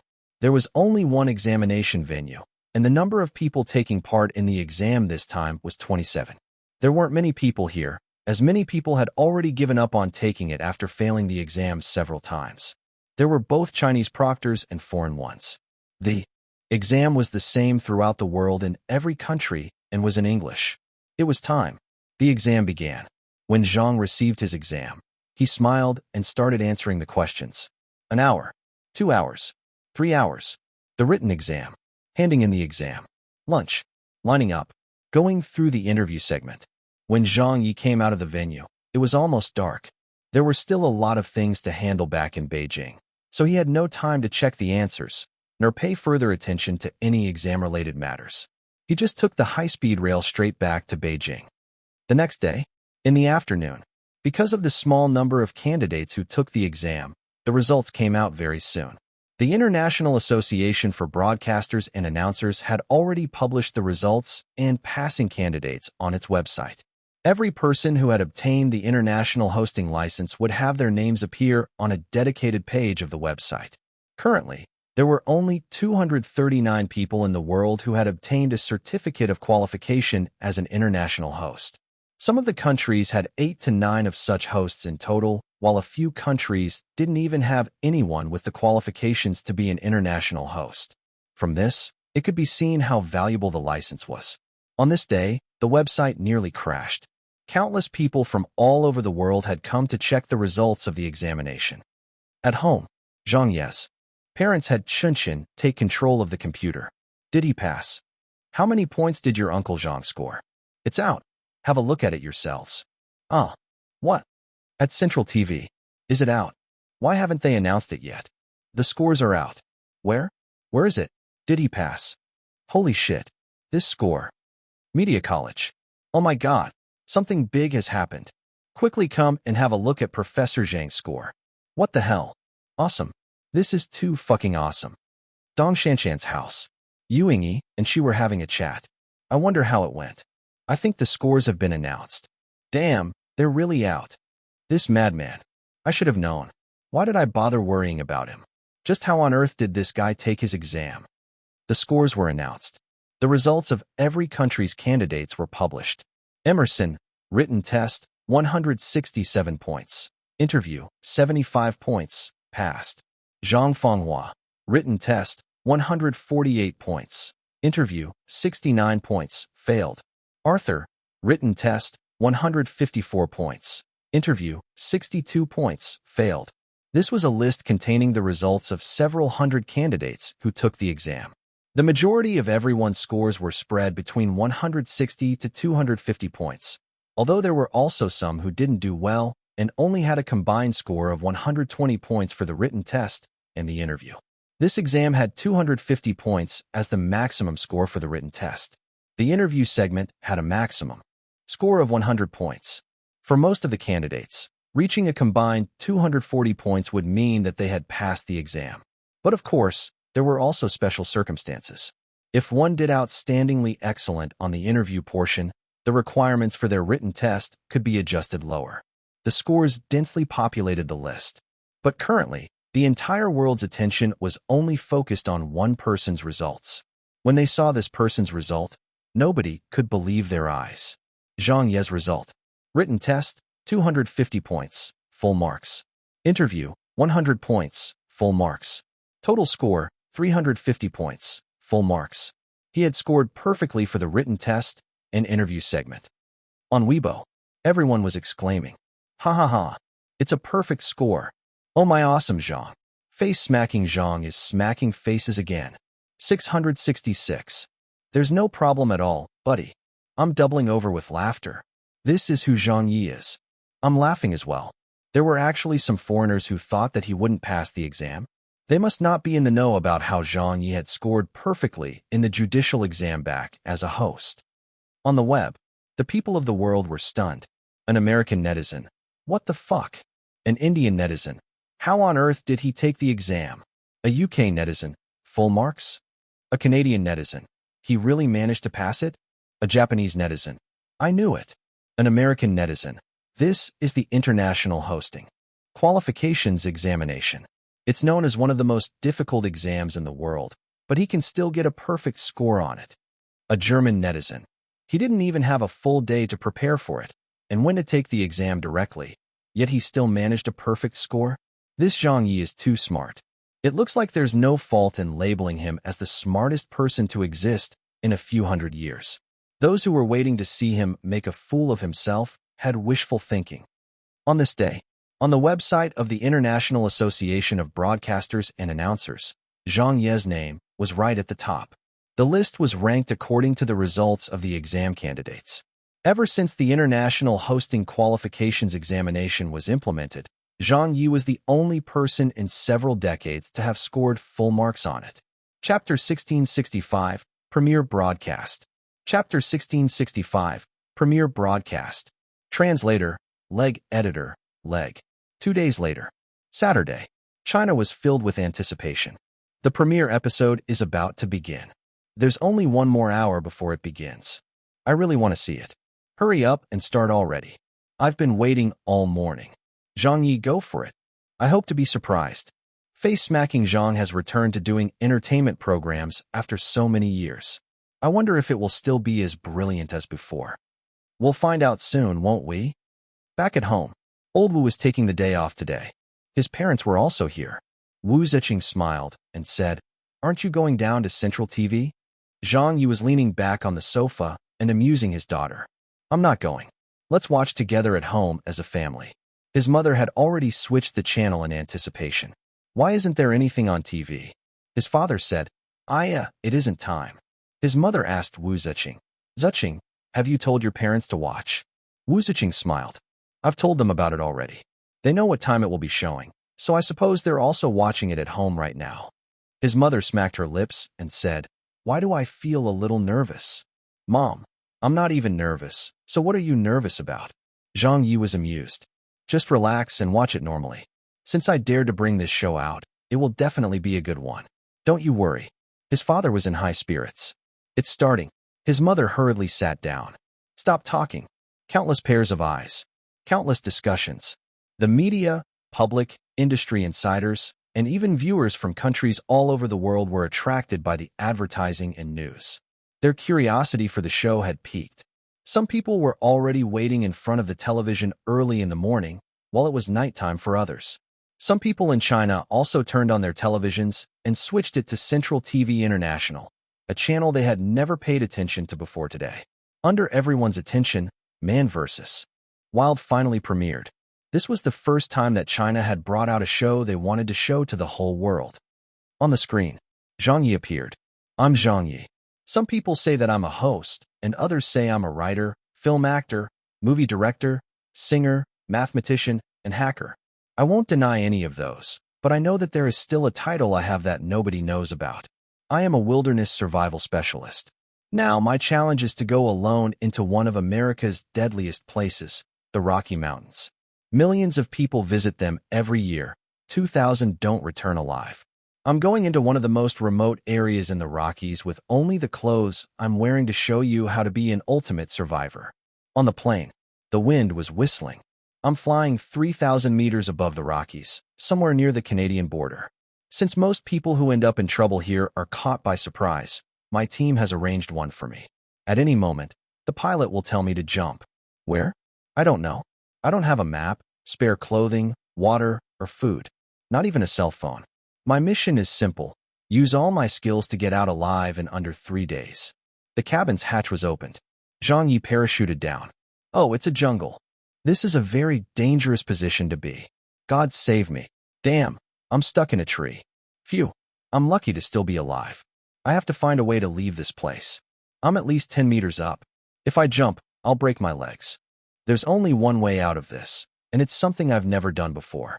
Remember, if you get into danger in the wild, the first thing to do is to keep calm, because that will likely save your life. Ah, I'm down. I need to look for a river now, as that means food and water. Look at what I found. This is a type of local vegetation. I know that it might not taste good, but I don't really have a choice. I have to eat it to recover some of my strength. Oh, a snake. This is a rattlesnake, and it's extremely venomous. You'll need a branch that looks like this. See, I've caught it. This is great. That's going to make for a good bit of dinner. It's the dead of night right now. I don't know exactly what time it is, but I can hear some sounds out there, and it's giving me a bad feeling. There, it's happening again. Did you hear that? It sounds like a wild beast, but I'm not sure what it is. This is a terrible feeling, and I can't help but think of the bear prints during the day. Although I try to stay as far away from the area as possible when I set up shelter, I know that bears have a very keen sense of smell. If it has really set its eyes on me, it's definitely not good news for me. Heavens, it's a bear. God damn it. I have to get out of here. Run. It's a cliff. I have nowhere else I can go. I'm gonna jump. Wish me luck. At the studio, many of the staff were speechless. They were watching it for the first time. What kind of grass is that? No idea. Did director Zhang really eat it? Yeah, he really ate it. At Yao Jinsai's house, Dad, Uncle Zhang could even eat tree bark. This fellow must have gone crazy from hunger. Ah, he even ate the venomous snake? This glutton. At Central TV, it's a bear. Heavens, it's a real bear. It's been recorded. It's over. This is too dangerous. Back at home. Son, have you gone crazy? You even leaped off the cliff? Didn't you say that there wouldn't be any danger? There was even a bear. Ahem, it's really not dangerous. We found actors to play it. It was just actors. Actors, your grandpa. Like you have any actors with so much body hair. China. Ah. Face-smacking Zhang is gonna get sacrificed. It's really a bear. How thrilling. This is so fun to watch. He really risked his life to film this show. America. Holy fuck. Zhang Ye has been attacked. Will he escape? He jumped off the cliff. God, that was terrifying. His physical fitness is really good. The UK. Phew, he finally shook it off. It was so close. Oh no, there's another bear. It doesn't look like the one from before. The Chinese man is out of luck. He's in danger. Japan. It's a real situation. Are there shows that are shot like that? Has he gone mad? Of course he's mad. Is this the first day you learned about him? Korea. Quick, watch Man vs. Wild. I'm definitely not watching Zhang Ye's show. Zhang Ye is going to get eaten by a bear. What? Which channel is it on? I'll go watch it right away. Uff. Can you guys be a bit more humane? India. Devour him. Devour him. Quickly eat him. This stupid bear. Chase after him, quick. Zhang Ye is escaping by swimming away. Quickly chase after him. What a dumb bear. Why is it running so slowly? Pakistan. He's managed to escape. There's a road there. Thank goodness. Impressive, my Chinese bro. He's indeed the man who ran the best half marathon this year. Another 40 minutes passed. The first episode ended. Immediately, heated discussions blew up all across the world. Chapter 1666. The international viewership ratings are out. Chapter 1666. The international viewership ratings are out. Translator, Leg Editor, Leg. The UK. At the home of international superstar Lillian. Lillian praised with a sigh. Oh my awesome fellow smoker. Her father pointed at the television and asked, Is this that friend of yours from China? Haha. That's right, Lillian said. Her father said, He's really quite different from most other people. Lillian smiled and said, In my opinion, it won't be long before he chases up to me. Her father was taken aback. You're an international A-lister. Do you really think that highly of him? Lillian acknowledged him and said, In the past, his development was limited to just within China, so his works also tended to be aimed at only the Chinese audience. That made it difficult for him to achieve anything internationally. But it's different this time. Coming back after 3 years, he has finally decided to make an appearance on the international stage. Even I don't know how far he can go. You're right, Dad. This smoking buddy of mine is indeed unlike most other celebrities on the web. This is a Chinese show? Oh my God, amazing. The host is so impressive. Why does this Chinese man know everything? Moreover, he can even identify everything. He actually knows about the local vegetation as well. Watching this gives me goosebumps all over. Yeah, my eyes never left the screen the entire time. Is it really that fun to watch? Go and watch it to find out. There might be a rerun, or maybe a video will be uploaded. I really can't believe that this show was made by a Chinese guy. It's so unbelievable. So this guy is Zhang Ye? I've heard of his name, but this is the first time I've seen his work. In China, on Weibo, face smacking Zhang, 666. It was crazy fun to watch. Where's the second episode? When's it showing? I knew Zhang Ye would pull it off. Ha ha ha. Face smacking Zhang might really be able to defy the heavens this time. A Chinese show is finally going to make it out there on the international stage. I wonder what the viewership ratings abroad are going to be like. Yeah, I'm not worried about the viewership ratings in China. It's mainly how it performs overseas. We should find out tonight. At home, the entire family was dumbfounded. Cici screamed in fright the entire episode. After the broadcast finished, Zhang Ye's mother looked at him in shock. This is your new show? How did you come up with an idea like this? Zhang Ye smiled and said, I just thought of it. Wu Ziqing said, it's a bit dangerous. Zhang Ye explained, actually, it was really nothing. The danger that you guys felt was just from the effect of my editing. I purposely landed in the jungle, and everything was under my control the entire time. I knew exactly what I was doing. For the bear, the film crew was also equipped with a tranquilizer gun. If there were any signs of danger, they would immediately tranquilize it. With 2 shots of that, even a bear that large would drop to the ground. Besides, I'm sure you all know how skilled I am. It was really nothing much. Cici yelled out, Daddy is awesome. Zhang Ye gave his daughter a kiss. Thanks for the compliments, my dear. His father slapped his thigh and exclaimed, this show is going to be on fire. His mother also said, it was really good, but I wonder if the foreigners will accept it. At this moment, the calls started arriving one by one. His mother-in-law, Li Qin, was the first to call. Little Yi. Mom, that was such a good show. I loved it. Haha, thanks, Mom. When does the second episode broadcast? I haven't filmed it yet, but I'll be getting to it tomorrow. You must take care of yourself, all right? All right, Mom. Then Ninglong called. Zhang, I've watched the show. Was it okay? It was way too okay. I think it's going to be on fire. Hopefully. Believe me, this show is definitely going to be very popular. Then Dong Shanshan called. It's indeed a show done by you. It was amazing. Thanks, Shanshan. I bet the entire world didn't expect you to make a show like this. All they know is how to stab me in the back. This time, I feel like you're going to end up smacking their faces again. Haha, who knows? Call after call. Countless family and friends phoned him. The feedback from everyone was almost unanimous praise. They all felt that the show was very refreshing, because no one in the world had ever made something like it before. Wilderness? Survival? Absolutely no one had such an idea for a show, and no one thought that there would be anyone who would watch something like that. Therefore, after watching Man vs. Wild, a lot of people were dumbfounded. It could even be done this way? There was even such a thing. Choosing to do Man vs. Wild and using this particular episode for the premiere broadcast was a decision that Zhang Ye made after having considered it for a very long time. He had filmed the first episode with a relatively conservative attitude, and there were not too many shocking scenes in it.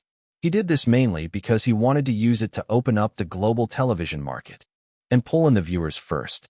In the past, the shows that he made were generally limited to a certain type of audience. For example, the performances on the music shows mainly covered pop songs, which made a lot of the older viewers not want to watch it. Or the lecture room series, which most younger people did not have the patience for. And even a show like A Bite of China, which attracted viewers of all demographics, was still limited by the cultural differences of overseas viewers. However, Man vs. Wild wasn't the same. Be it man or woman, young or old, be it the nationality of the viewers, there were no clear limitations. This was also why Zhang Ye placed great importance on this show and was the least worried about it. On the same night, at the studio, Zhang Ye drove back here. Ha Chi looked very excited. Director Zhang. Whoa, you guys haven't knocked off yet. Zhang Ye smiled and looked at everyone in the studio.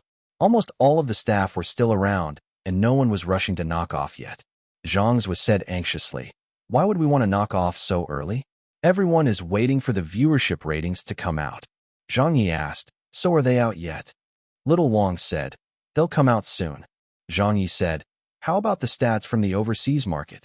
Ha Chi said, the overseas viewership ratings will be gradually made known. The other countries use different calculation methods. Some are based on the viewership ratings, and some are based on the viewer numbers. We're just waiting for Central TV to draw up a summary of the results before they call and update us. Half an hour. An hour. In fact, it wasn't just them. All of China was also waiting. The entire world's media outlets were also waiting. People around the globe were also waiting. Everyone wanted to know what kind of answer Zhang Ye could come up with. Finally, under everyone's attention, the answer was revealed. When they saw the results, the entire world had a look of horror just like the one they had when they saw Zhang Ye's international hosting qualifications examination score.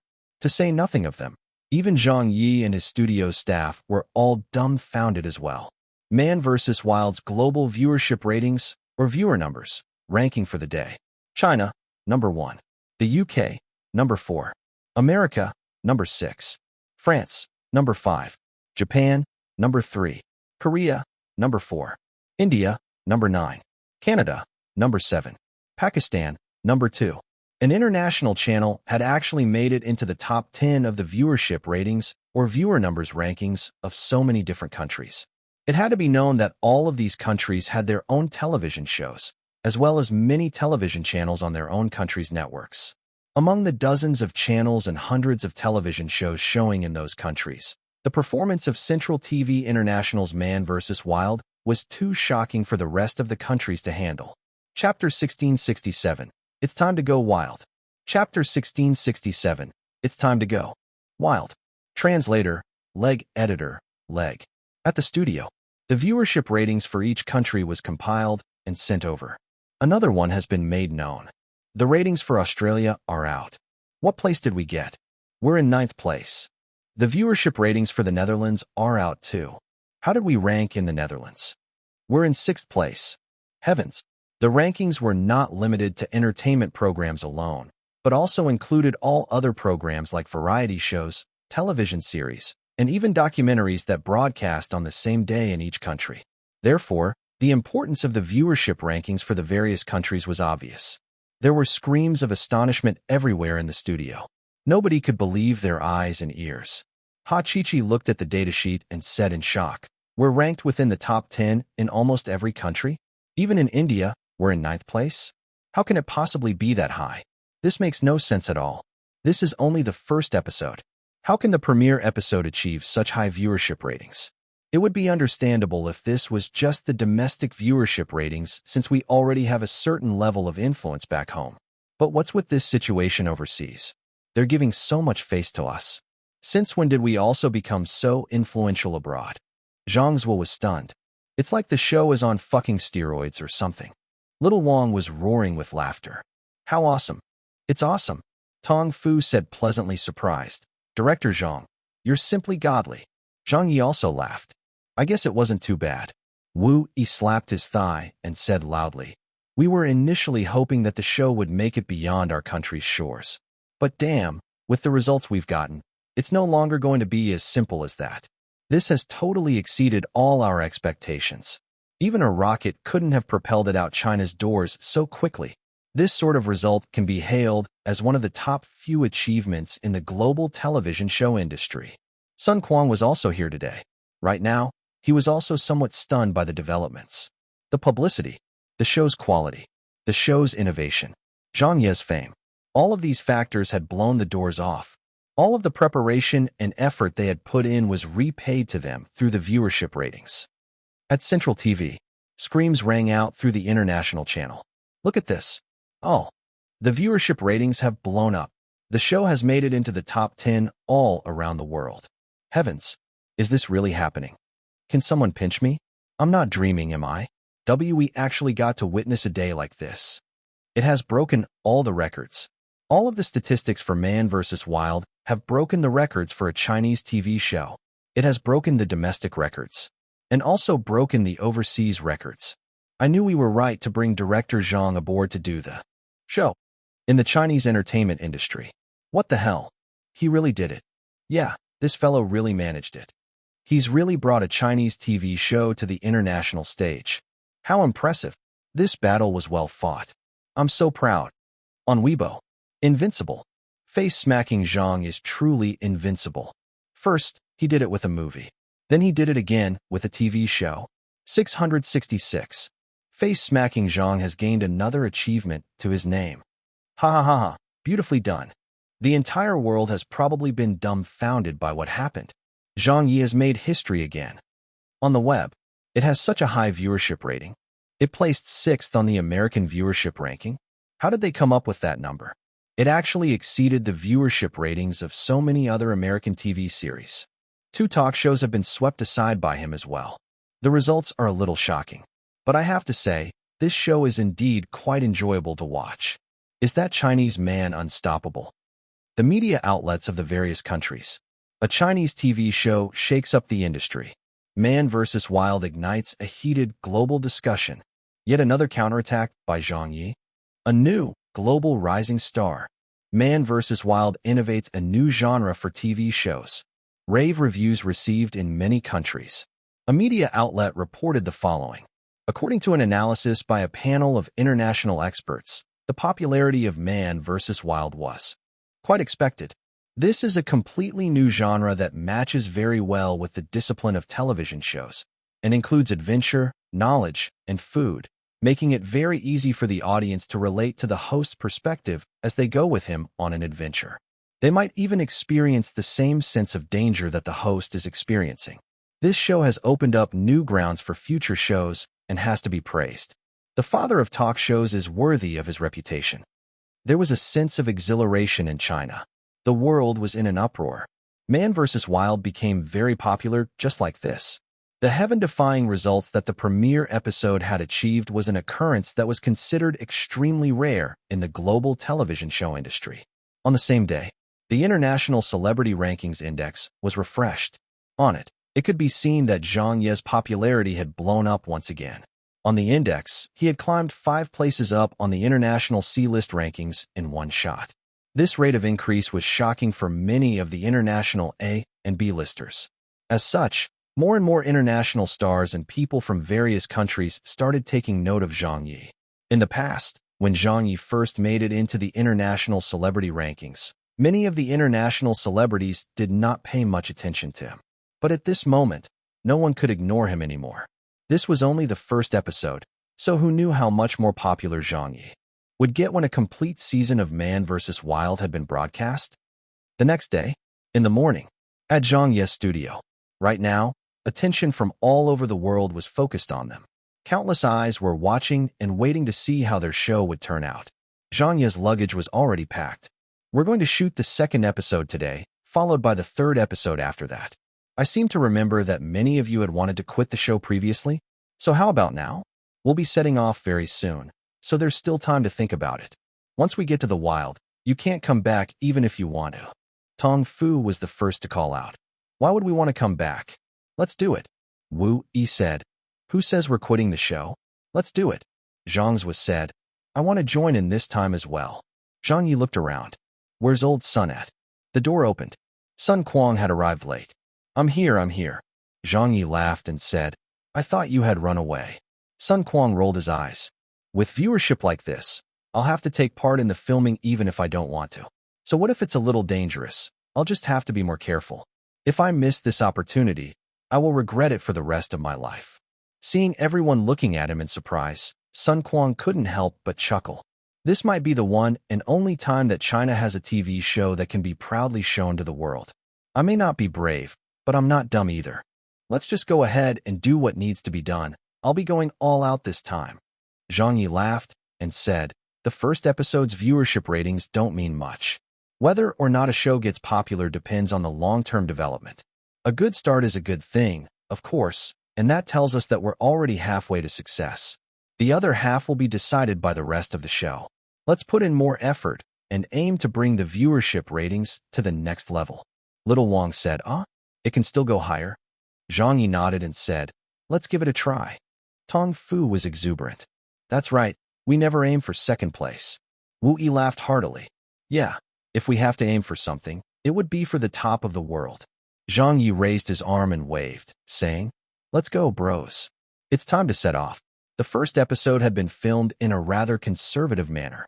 But starting from the second episode, Zhang Ye felt that it was time to go wild. Chapter 1668. Zhang Ye eats an alligator. Chapter 1668. Zhang Ye eats an alligator. Translator, Leg Editor, Leg. Several days later. Saturday.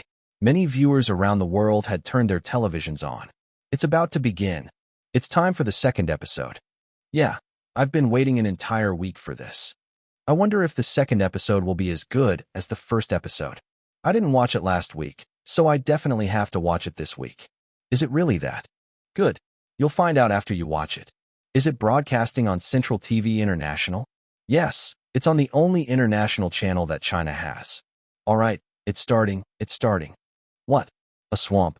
He's heading into such a dangerous place? I know where this place is. There are alligators there. Under the anticipation of viewers from all over the world, the second episode of Man vs. Wild officially began. A lot of people took out their snacks, soft drinks, or beer as they watched the show on television with their families. Unlike soccer, talk shows, and the various TV series, Man vs. Wild was a show that was very suited for a family of all demographics to watch together. On TV, Zhang Ye appeared on screen again. This time, he appeared at a terrifying swamp. I'm Zhang Ye. Some people say that I'm a host, and others say I'm a writer, film actor, movie director, singer, mathematician, and hacker. I won't deny any of those, but I know that there is still a title I have that nobody knows about. I am a wilderness survival specialist. I'm in the Everglades, in Florida, over 20,202 square kilometers of waterlogged grassland. Every year, this wilderness attracts 6 million visitors. Many get lost and need to be airlifted to safety. I'm starting in the most challenging part of the Everglades, the swamps. I'll only have a knife, flint, and a canteen with me. I'm going to put myself in the position of a lost tourist and show you how to survive in a wilderness like this. I'm descending into the swamp. Oh, there's water all around. I don't like this place at all. It's very disorienting, and you just can't see what is in the water. It's a very bad feeling, so I have to get out of here as quickly as possible and find dry land. What I need now is a weapon, so I'm going to cut this pop ash branch down. At a critical moment, this could very well save my life. First of all, I need to get my bearings. I'm going to teach everyone a technique. Basically, the Everglades has a really wide river that runs from the north to the south, but it runs really slowly. So a good way of working out directions is to tie a water bottle to a stick and wait half an hour to see which way the bottle swings round. From there, I can find out which direction to head toward. Okay, I've determined the direction, let's go. It's been 2 hours, and I've been walking all this time. This is very tiring. Walking through the swamp uses up a lot of energy, and you need to eat something. Look, what's this? Break open a piece of dead wood, and you'll find carpenter ants in there. These are carpenter ant larvae. Let me have a taste. I can say for sure that it doesn't taste good. Oh, come and have a look at this. Ahead of me now is Muddy Bog. It's a place where the earth will literally suck you in. The more you struggle, the more it sucks you into it. Each year, many people around the world lose their lives because of this. This is also one of the greatest dangers that you can encounter in the swamp. Usually when we see it, we should avoid it or go back the way we came. But what I'm going to do is jump in and show you how to get out of it if you fall into one. I'm going in. The sinkhole is constantly sucking me in. My waist has completely sunk in. Remember the stick that I had from before? It's time to use it to save my life now. Use that to create more surface area to put your weight on, and try to wriggle your chest onto it. Once you're up on the surface, just prone crawl until you hit solid ground. And then it's quite easy like that. Let's keep going forward. Look at what I found. It's a little tree frog. All right, I'm going to eat it. God damn it, the taste is really terrible. I'm feeling extremely cold and hungry now. I'm in really bad shape, and I have to find food and water and build a campsite as well. Otherwise, I might not be able to get out of this swampland. Wait, there are some air bubbles coming up from the water. Damn it, it's an alligator. I've been noticed. In the swamp, I won't be able to outrun it. It's much faster than me. Damn, there are 3 of them. Dong Shanshan's house. His old classmates had gathered here. I'm gonna faint. Those are ants. How is this bastard able to eat everything? Wasn't he like this when we went to university? Cicadas, crickets, grasshoppers. He has eaten all of those before. But he's eating the ants raw. He said that it didn't taste good. So why did he still eat a dozen of them? The UK? Oh my God, it's a sinkhole. Other people can't wait to avoid something like that. Yet you still jump right into it. He's trapped. Oh, he's asking for it. Wow, he managed to escape. How terrifying. Russia. A frog. He ate it. He really ate it. I'm gonna puke. Me too. Ugh. He ate a live frog? Everyone says we Russians are a warrior people. But damn, it feels like this fellow is even more of a warrior than we are. Japan. An alligator. It's the American alligator one. There are 3 of them. Zhang Ye is done for. He's been surrounded. This is the real deal. Haha. That's what he gets for only caring about eating. See what a surprise he's gotten into. India. You can do it, Gator. Bite him. Bite him. Attack him, Gator. Please attack, Gator. China. Haha. Face-smacking Zhang is screwed. Let him eat it. Why isn't he eating the alligators? Yeah, he should continue with that next. Why is he running away? I'm cramping up with laughter. This fellow is too reckless. Wait, damn it. Face-smacking Zhang has come back again. What? Canada. Why did he come back?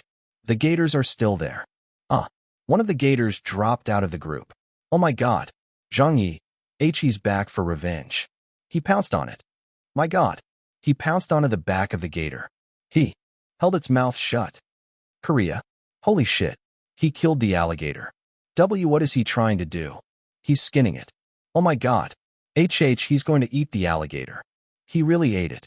This glutton has gone mad. Does he have to go this far? The second episode finished up. The entire world's viewers were stunned. Ants, frogs, turtles, alligators. With the second episode of Man vs. Wild, Zhang Ye once again swept through another wilderness. Everywhere he went, the place would be left barren. He ate everything that could be eaten. On this day, countless people pissed their pants. On this day, countless people were left kneeling. The second episode's viewership ratings had gone up again. China, number 1. America, number 5. The UK, number 3. Korea, number 3. India, number 7. Russia, number 4. Man vs. Wild was close to unstoppable. Chapter 1669, Zhang Ye eats a shark. Chapter 1669, Zhang Ye eats a shark. Translator, leg editor, leg. The next day, Sunday, it blew up on the internet. Wow, there's another episode today. There will be 2 straight episodes shown on Saturday and Sunday from now on. How generous. I can't wait. Yesterday's episode was too fucking good. The first episode was quite good as well. This show must be very difficult to shoot, right?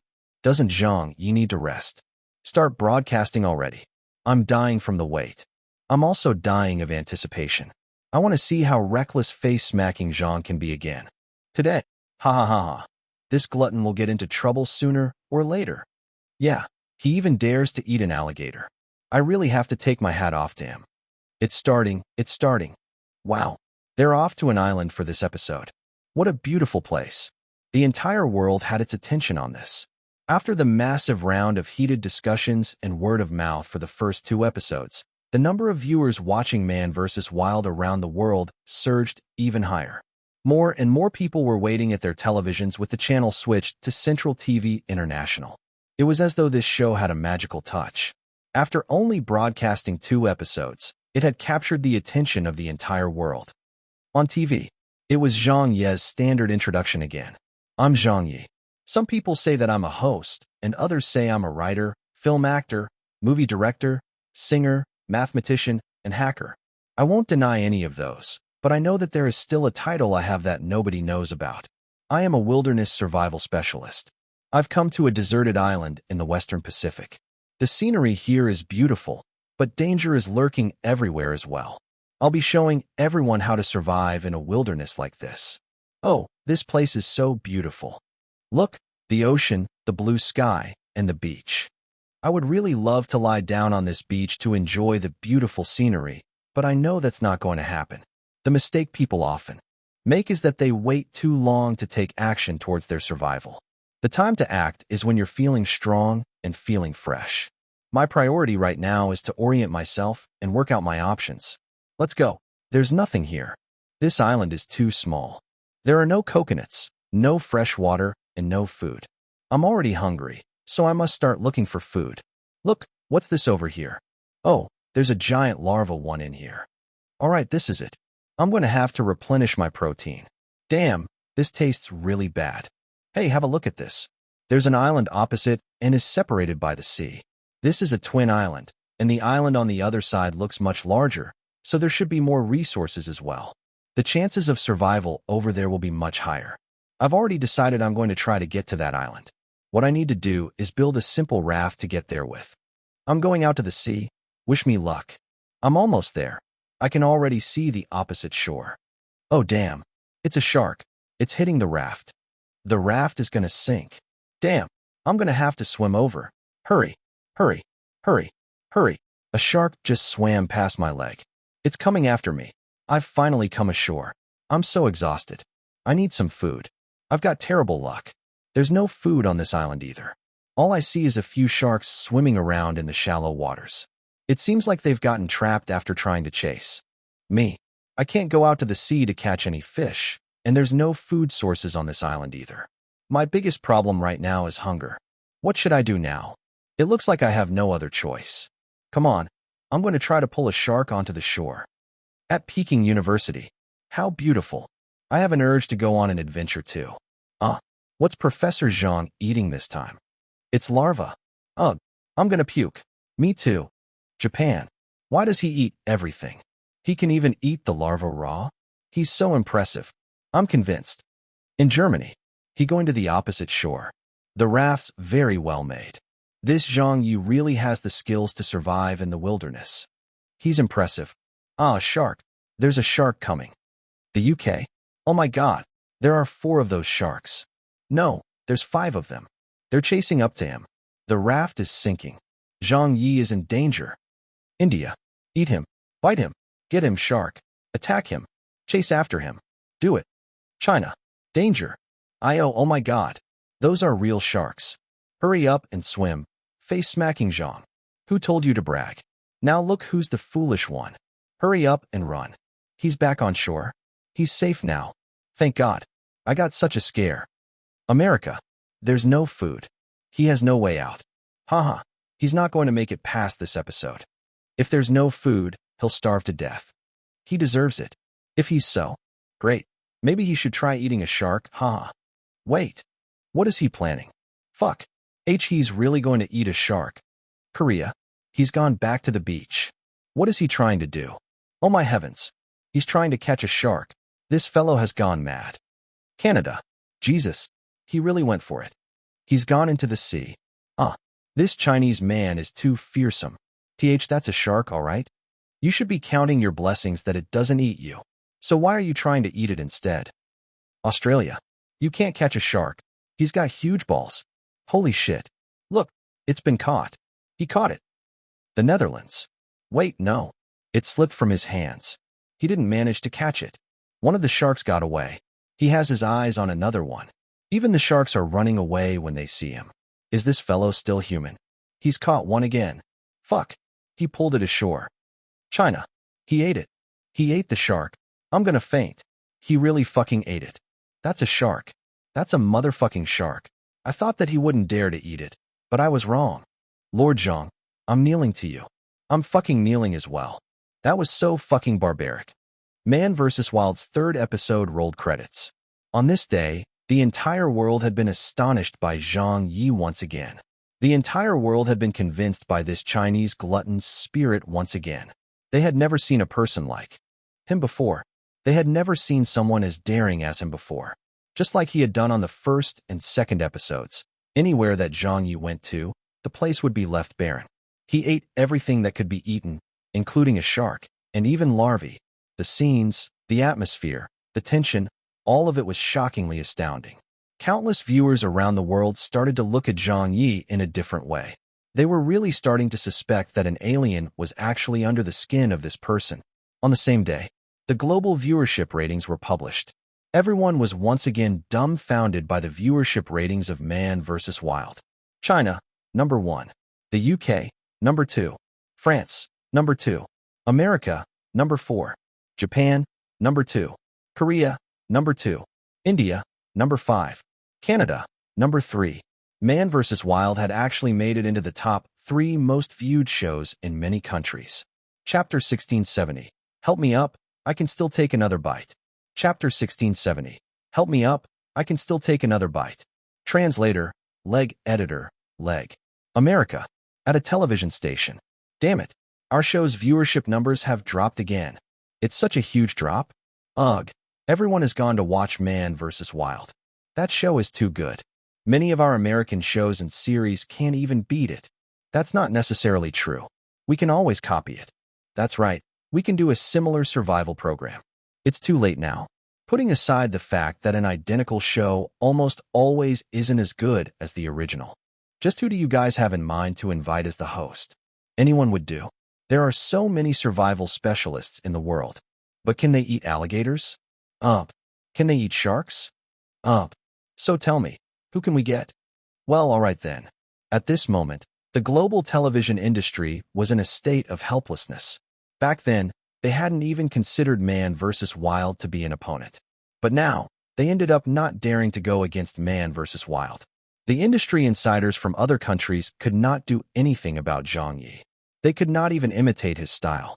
If only Zhang Ye's performance on the show wasn't this good, then others could introduce their own shows and come up with a television show better than Man vs. Wild.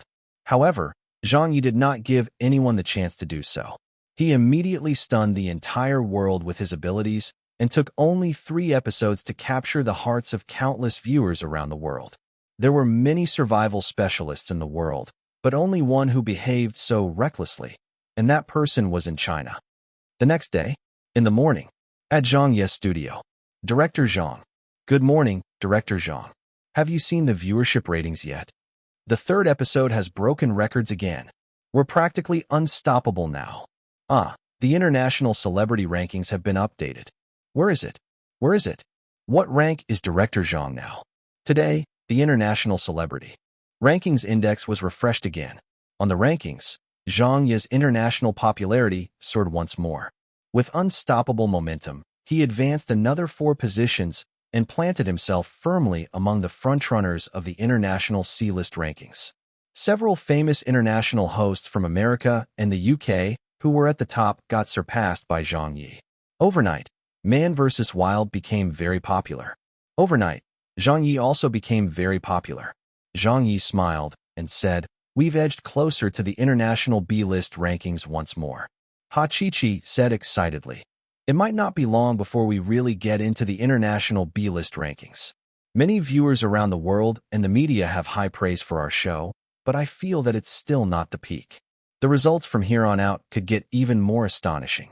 Zhang Zhuo agreed. I agree with that point. Little Wang said with a laugh. It's on fire. We're on fire again. Ha Chi-Chi was overwhelmed with emotion. The global television industry is already in chaos. Have you guys watched the news? Many people are pouring cold water on us. Actually, I can understand how they feel. I really do. They must not have expected that a TV show from China would one day ride over their heads. Zhang Zhuo gave a wry smile. It's not like we expected that such a day would come either, right? Tong Fu said. I expected it. It's just that I didn't think it would come so soon. Ha Chi-Chi grinned from ear to ear. That's right. This day has arrived so quickly that it feels a little unreal.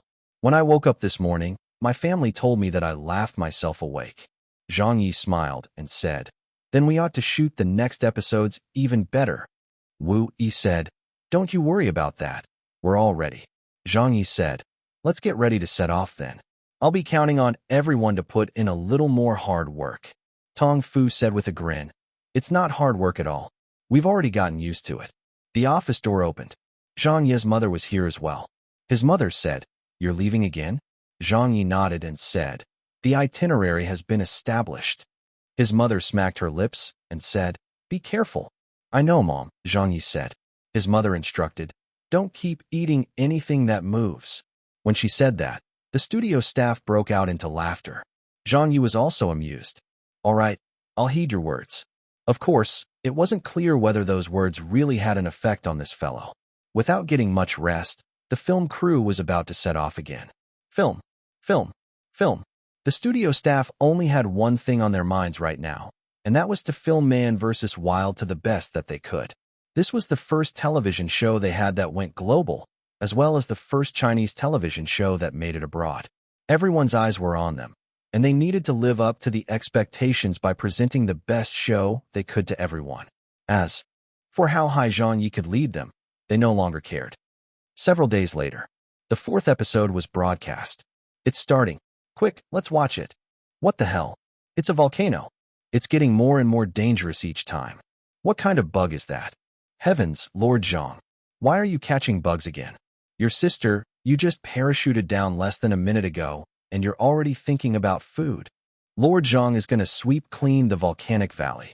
I can already see barren land at the end of this. Let's see what he's going to eat today. Ah, there's an animal carcass. Lord Zhang has spotted it.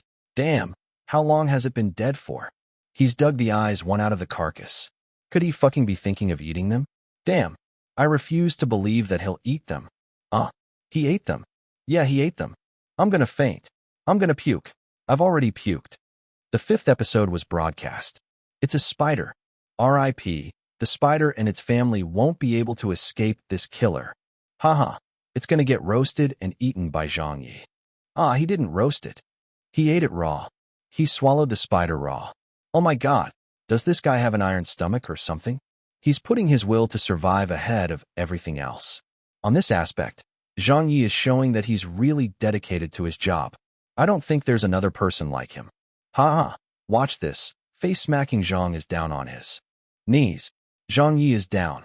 I'm pissing my pants laughing. You've finally gotten ill from eating. You deserve it for eating anything that you can find. This fellow has finally fallen ill. That's what he gets for pretending to be tough. Then what will happen in this episode? Who knows? I'm gonna gloat anyways. You guys are awful. Wait, he's getting up again. Damn, he's eating more insects. He's down again. It looks like he's gotten really sick this time. He looks terrible. It's really dangerous for this to happen in the wild. He could die. There's a snake. Lord Zhang is up again. The snake has been eaten. I'm gonna faint. You're in such a state, yet you can still fucking eat?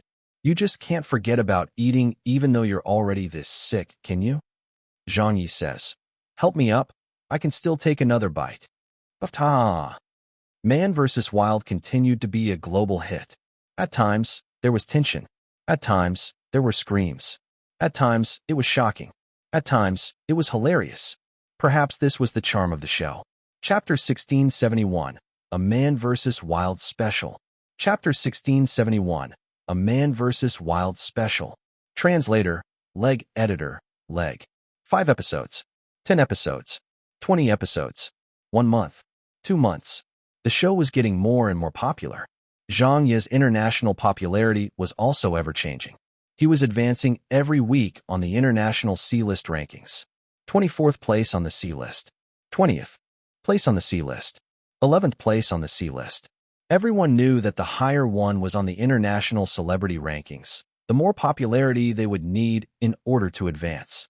There might not be a big difference between the 100th place and 99th place celebrities on the international C-list, but once you reach the forefront of the international C-list rankings, the difference in popularity scores between the rankings would get further and further apart. Don't mention advancing a dozen spots in one shot. Just advancing by one position was already a very tough achievement.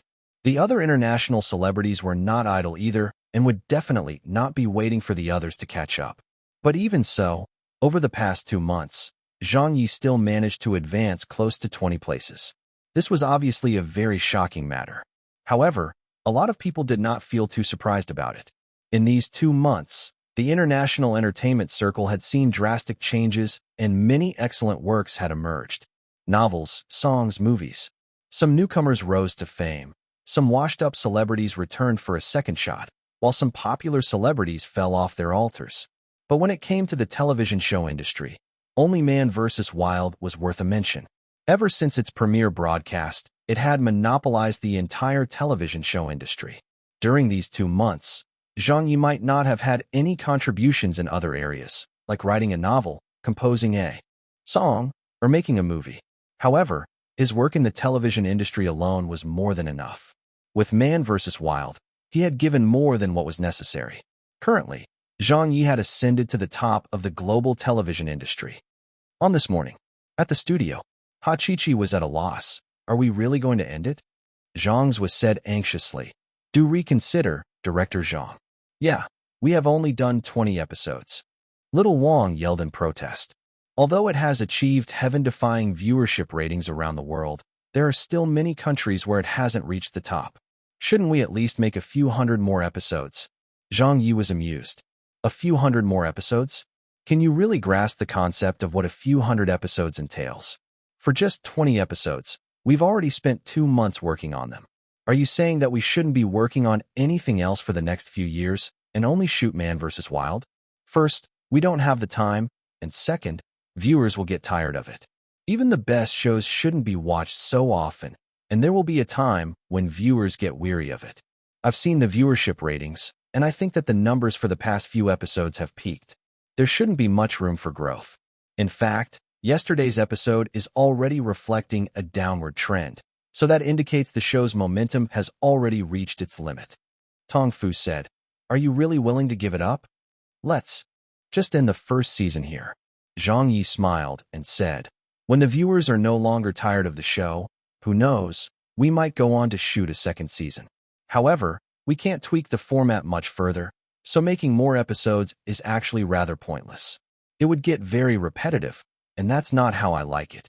Little Wang said, But you're almost into the international B-list rankings.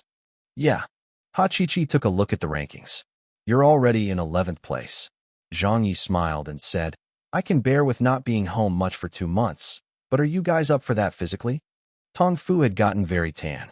Zhang's had become thinner. Wu Yi lost even more weight. Everyone had really suffered a lot over the past 2 months. Tong Fu stiffened up and said, I can still take it. Wu Yi also said, Let's do it again, Director Zhang. Everyone can take it. Zhang's was said, That's right. It would be such a pity otherwise. Even if we have to end the first season, we should finish it off with a bang. It wouldn't be our style if we didn't do it that way. Zhang Ye said, Make it a big ending? Right. Let's do it, Director Zhang. We'll give it our all for one final time. We haven't gotten first place in American viewership yet. We're not yet first place in Japan and Korea either. Yeah, I'm not ready to give up until we're first in those countries. We're in our most glorious period right now, and our international influence and fame are their highest as well.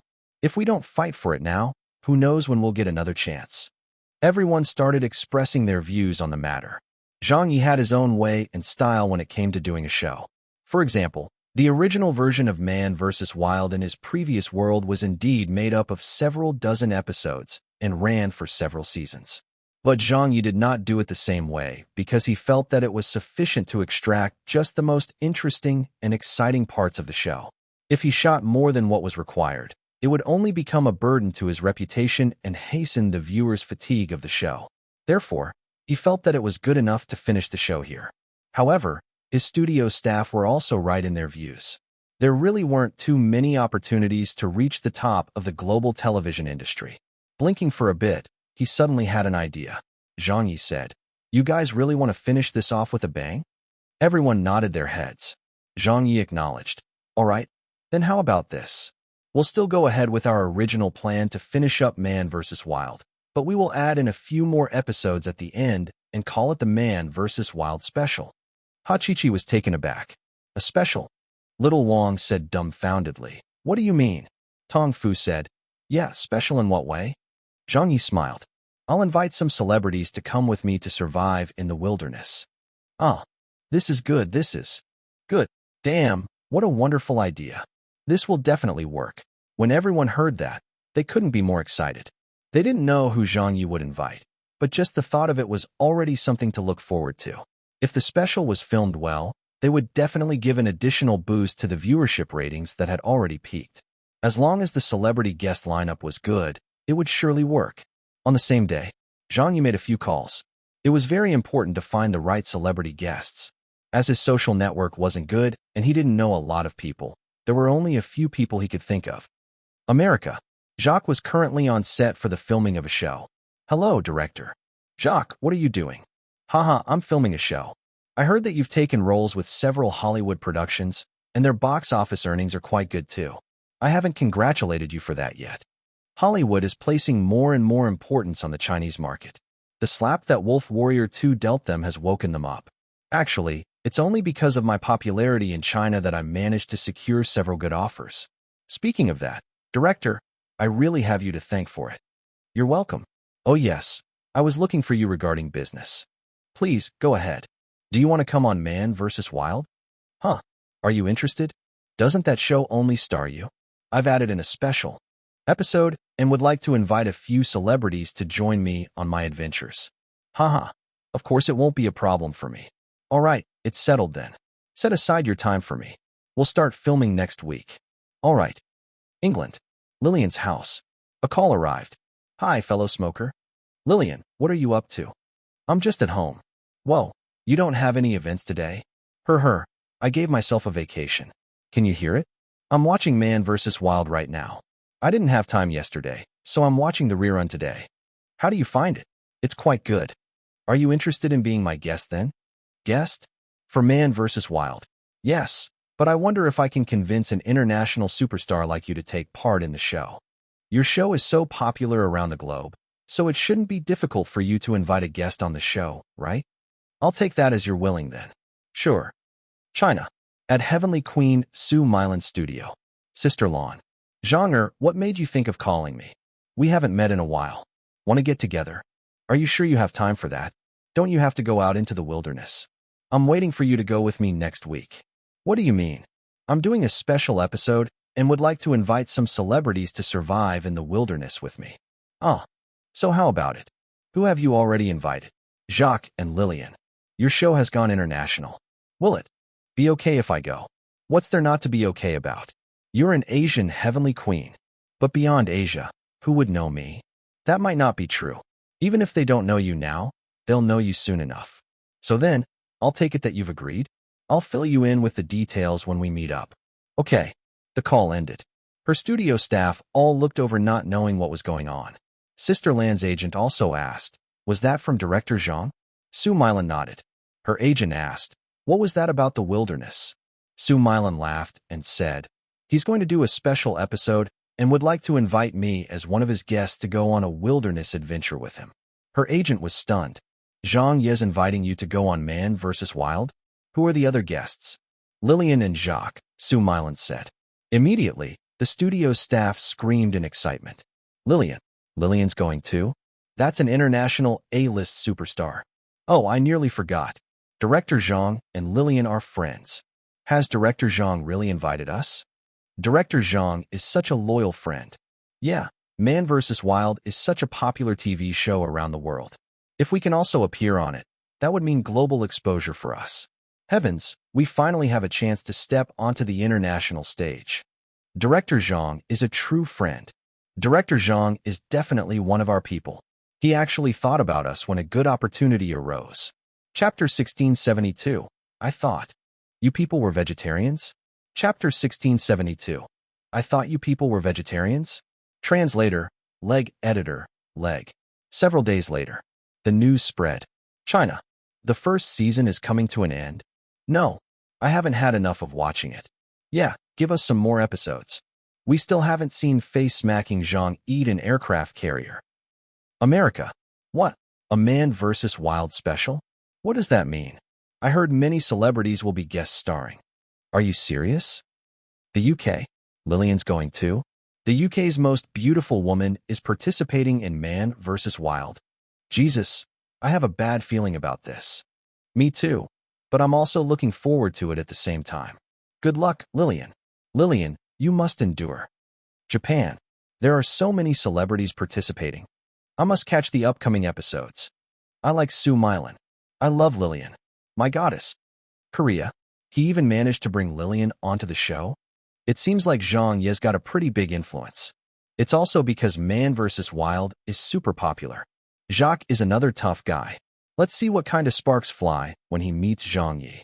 When does it air? I really want to watch the next episode. Meanwhile, somewhere abroad, the filming started. The entire crew had already set up camp in the wild.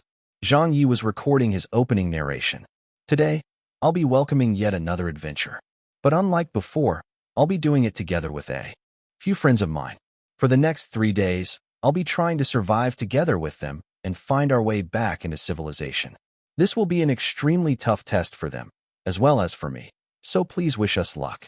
Lillian, Su Milan, Jacques. The 3 guests were already dressed in their full gear. Su Milan asked, "Are we setting off now?"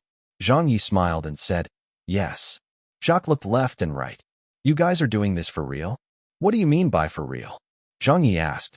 Jacques said, "Are we really going to depend on ourselves to survive for the next 3 days? There won't be any food or water. Are we supposed to look for all of that ourselves?" Zhang Ye nodded. "Of course."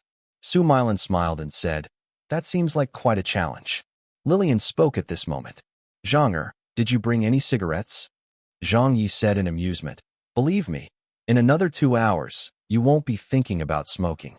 Let's go, it's time to set off. We need to look for a high point to observe the surrounding terrain. After that, we'll decide on a plan to survive for the next few days. Everyone, get ready, our adventure is about to begin." Everyone started marching off. 1 hour, 2 hours, 3 hours.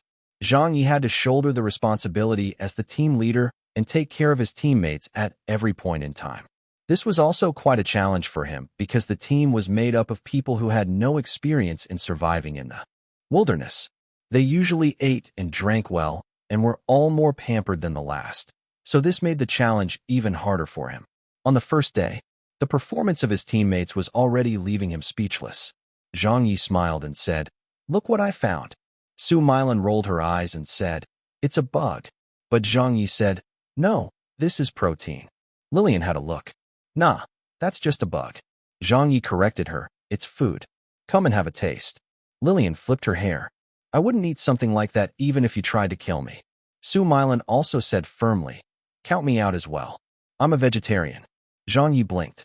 "Why don't I roast it for you two? We won't eat it even if it's cooked." The 2 women expressed a firm stance against it. Zhang Ye simply shrugged and looked to Jacques. "Jacques, want to have a bite?" Jacques gulped. "I guess I'll give it a try." He took the unknown bug from Zhang Ye and brought it towards his mouth in fear. The next second, the tough guy was kneeling. Jacques started vomiting. He vomited like he had never vomited before. Zhang Ye facebombed. "You didn't even manage to bulk up on your protein intake, and you're already puking your guts out." Jacques yelled, "I'm not eating that anymore. Absolutely not. It's too disgusting." Lillian laughed and said, "I told you not to eat it." Zhang Ye said, "Then are you guys just going to stay hungry?" Su Milan said calmly, "Scientific evidence shows that humans can go 7 days without food." Lillian laughed and added on, "And 3 days without water." Hearing that, Zhang Ye laughed. "Well, all right." At night, the 3 guests were each assigned a mission. Su Milan and Lillian were in charge of setting up the shelter. Meanwhile, Jacques would help Zhang Ye build a snare. "It's done. We've caught something." "Haha." The 2 of them returned, having caught a rabbit. Su Milan said, "What a cute bunny." Zhang Ye laughed and said, "I'll leave the rabbit to you guys while I start the fire." Jacques was hungry. "Let's eat it quickly. I'll slaughter it." Lillian gave him a look. "I think you should set it free." Jacques said, "Huh?" Su Milan chipped in, "Right, we can't eat it. It's too cute." Lillian curled her lips and said, "Jacques, if you eat such a cute rabbit, I'll look down on you." "How cruel." Su Milan harumphed. Jacques was extremely embarrassed. He immediately turned on Zhang Ye. "Zhang Ye was the one who caught it. It has nothing to do with me. Actually, I don't want to eat it either. I don't like taking lives." Lillian nodded and said, "That's the spirit. Quickly release it then." Jacques quietly released the rabbit under the egging of the 2 women. Zhang Ye, who was standing far off in the distance trying to build the fire, noticed it as well, but he didn't stop them and just smiled slightly. Sun Quang, who was filming this, exchanged a look with Zhang Ye. They both smiled. The shelter was built. The 4 of them laid down on the dry grass bedding. "The night is so beautiful." "Yeah, it's just that I feel a little hungry." "It's not just a little, I'm extremely hungry. I thought that there would be some wild vegetation out here. Let's bear with it a little. It's only going to be for 3 days. Yeah, we'll get used to hunger very quickly. Only a fool would eat a strange bug like that." The 3 of them were encouraging one another. Meanwhile, Zhang Ye was already fast asleep and snoring. The next day, early in the morning, when Zhang Ye woke up, he discovered that no one was around. Then he heard some shouting and cheering in the distance. It turned out to be from Lillian and Su Milan. It was only then that he realized that the three people had woken up earlier than him, or perhaps they had not slept a wink at all for the entire night. So he got up and went outside to have a look. If he didn't do that, it would have been fine. But upon seeing them, he was utterly dumbfounded. Lillian was shouting, "Catch it!" Su Milan's eyes were bloodshot. It ran over there. Lillian yelled, "Jacques, what are you doing? Speed up," Su Milan said. "Don't let it get away." Meanwhile, Jacques was pouncing around in the grass. "I can't catch it." "Ah, there's a snake over here." Lillian's eyes lit up. "The snake will do too." Su Milan roared, "Catch it! Catch them all!" Zhang Ye said in a stunned manner, "What are you three doing?" Jacques said, "I.O. Director Zhang, come over and give us a hand."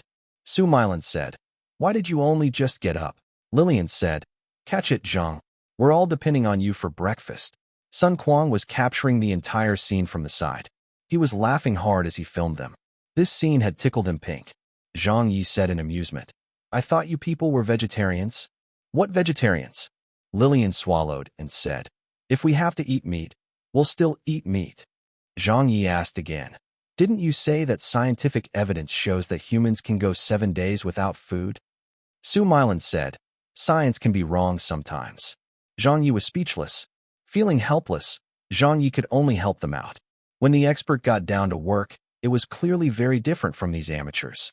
He caught a rabbit again today, which might have been the same rabbit from yesterday. On top of that, he also caught the snake. The three guest hosts' eyes were turning green from hunger. "I'll go and look for firewood. I'll start the fire." This time, there wasn't a need for Zhang Ye to say anything more. With their assistance, the first big meal since they came out into the wilderness was cooked. Lillian gorged herself. Su Milan also had no qualms for her image. Jacques kept saying, "This is so delicious," as he ate the food. On the other hand, Zhang Ye did not even manage to eat a few bites of food. However, he had a smile on his face. That's right, this is starting to feel more like a wilderness survival show.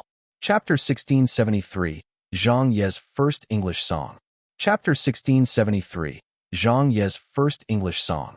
Translator, Leg Editor, Leg. During the day, inside a valley full of blooming flowers. "Zhang, is this edible?" "No." "Zhang, how about this one?" "That's poisonous." "I'm so hungry." "Think of something, quick." The energy they gained from breakfast had already been expended. As they traveled, every one of them experienced how difficult it was to survive out here. When they watched the show on television, they didn't think much of it. But now that they had been thrown into the wilderness, they finally realized how difficult everything was. If they didn't have Zhang Ye to depend on, they knew very well that they wouldn't make it out of here alive. "Look." "What?" "Honey bees." "Honey bees. That means there's definitely a beehive nearby. Come, let's follow them." A beehive. Eventually, they found the beehive. It was located in an extremely secluded spot. Jacques said excitedly, "It's over there." Lillian asked, "What do we do now?" Su Milan said, "How are we going to get it down? There are too many bees. We'll have to divide up the work now." Zhang Ye started assigning the tasks. "Sister Lan, go and look for some dried branches or grass. I want something very flammable." Su Milan nodded. "All right, leave it to me." Zhang Ye said, "Lillian, I taught you how to use the hand drill method to make a fire yesterday." Lillian nodded and said, "I'll give it a try."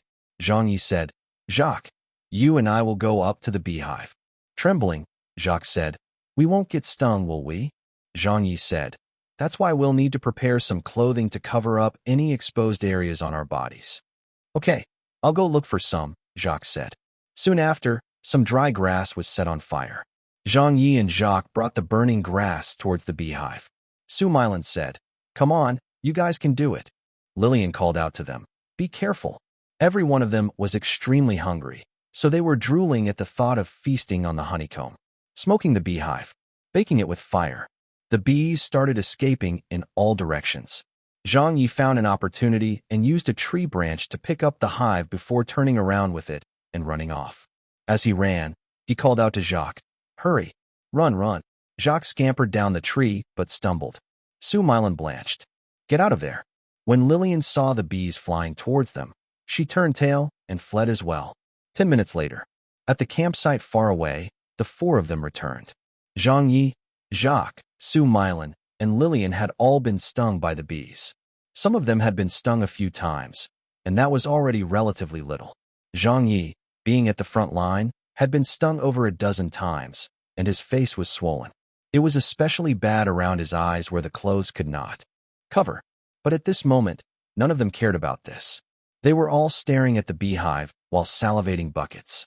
Zhang Yi started to distribute it. One piece for you. One piece for me. The three of them immediately chowed down on it after receiving a piece, and were smiling so widely that their eyes narrowed. Su Milan exclaimed, "Why does it taste so good?" Lillian said, "What a delicacy." Jacques was crying out, "This is awesome. This is so awesome." In fact, the honeycombs that were sold in the market were all processed to make them taste better and increase their shelf life. It would definitely be much more delicious than this honeycomb that they were eating. The four of them must have tasted that kind of honey before, but the only reason they found the honeycomb they were eating now to taste better was mainly because of the environment they were in. This wasn't something they could buy with money, but obtained through their team effort. It tasted better to them. Zhang Yi asked, "Do you three have a different view of survivalism now?" Jacques nodded. "It's such a good feeling to be alive." Su Milan said, "I used to think that being alive couldn't be more ordinary a thing. You should know that people like us work under great stress, and thoughts of taking the easy way out can happen occasionally.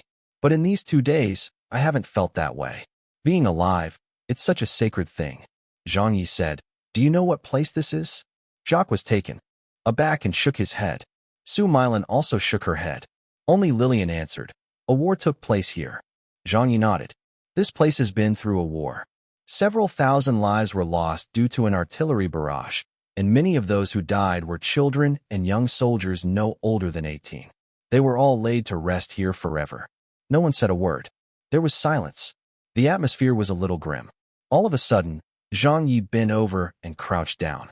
He dug at the ground under a tree and picked up a dirt-stained badge from underneath it. There was blood on it, and a name as well. The badge belonged to someone named Andy. Jacques was startled. "This is," Zhang Yi said softly. "Let's all go for an afternoon nap." Lillian said, "Okay." Su Milan tugged at Jacques and walked away together with him. The three of them went to get some rest. But Zhang Yi remained behind. He held the badge and stayed silent. Half an hour. An hour.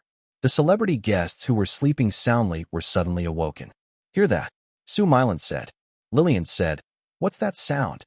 Jacques said in surprise, "Who's that singing?" Lillian and Su Milan were awoken by a singing voice.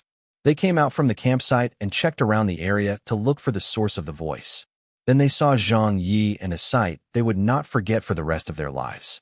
Zhang Yi was clutching the blood-stained badge in his hand. He stood at the highest point in the secluded valley and was looking into the clear blue sky. His crisp voice rang throughout the valley. Zhang Yi gently sang one. "Mama, take this badge from me. I can't use it anymore. It's getting dark, too dark to see. Feels like I'm knocking on heaven's door. Mama, put my guns in the ground. I can't shoot them anymore. That long black cloud is coming down. Feels like I'm knocking on heaven's door. Knock, knock, knocking on heaven's door. Knock, knock, knocking on heaven's door. Knock, knock, knocking on heaven's door. Knock, knock, knocking on heaven's door." Zhangzhua, Wui, Tong Fu, Sun Quan. The film crew all came over. It was a rock song, but there wasn't any guitar. There wasn't any accompaniment either. There was only a sorrowful voice ringing out in the valley. It almost sounded like the voice was breaking through the clouds and drifting off to a faraway land. It was a feeling that was so indescribable that even Lillian, who was a professional singer, was stunned on the spot when she heard it. It was mesmerizing. The valley, the clouds, the singing, the badge. Everyone was in a state of shock. The voice that was knocking on heaven's door was also tugging at their heartstrings. Chapter 1674, Ascending to the Altar. Chapter 1674, Ascending to the Altar. Translator, Leg Editor, Leg. On this day, in the morning, the Man vs. Wild special was finally broadcast. Due to the participation of several big-name celebrities, the attention on this show was at an unprecedented level. On TV, hello everybody. Today, I'll be welcoming yet another adventure. But unlike before, I'll be doing it together with a few friends of mine. For the next 3 days, I'll be trying to survive together with them and find our way back into civilization. This will be an extremely tough test for them, as well as for me. So please wish us luck. China. Haha. It's starting. Wow, it's Lillian. My goddess, she's so beautiful. Wow. Sister Lan has actually appeared on the show without any makeup. How bold. Jacques is pretty handsome too. Japan. He caught a bug. What kind of bug is that? Who knows? It's been eaten by Zhang Ye again. Jacques is gonna try it too? Jacques puked his guts out. This guy is so weak. And I thought he was supposed to be some tough guy from Hollywood. Korea. The tough guy has been left kneeling. Everything pales in comparison. Yeah, Zhang Ye is truly too fearsome of a person. No tough guy in the world would dare to eat like the way he does. Well done, Lillian. Don't eat it. Come on, Sister Lan. You can't eat it. Don't fall for Zhang Ye's tricks. The UK? Oh my god. Lillian and the others went out to hunt by themselves. They're trying to catch a snake. Oh my god. My goddess. I thought they were vegetarians. They must be terribly hungry. They've started eating with Zhang Ye. America. There's no water around. Yeah, they couldn't find a water source. What is Zhang Ye doing? Pee. Holy fuck. He's drinking it. Zhang Ye is drinking pee. I'm gonna puke. Australia. Jesus Christ. Does he need to go that far? He really fucking drank it? Jacques is also drinking pee. He's puking again. That Chinese female celebrity also puked after taking a whiff of it. Only Zhang Ye will drink something like that. This cunt. Not even the world can stop him. France. This is so thrilling. This is why it's so fun to watch Man vs. Wild. Right, if you can't find a water source in the wild, the only choice left would be to drink urine. Believe me, when it comes down to it, a lot of people would make this choice as well. Lillian drank it too. Yeah, she really drank it. Well done, Lillian. I'm afraid Lillian's fans will be hunting down Zhang Ye soon. Ha ha ha. Russia. Those are honeybees. They've been stung. The 4 of them are in such a miserable state. Their faces are all swollen. They're finally getting some decent food. Wow, that honeycomb looks so delicious. Yeah, I'm drooling. The scenery is so beautiful.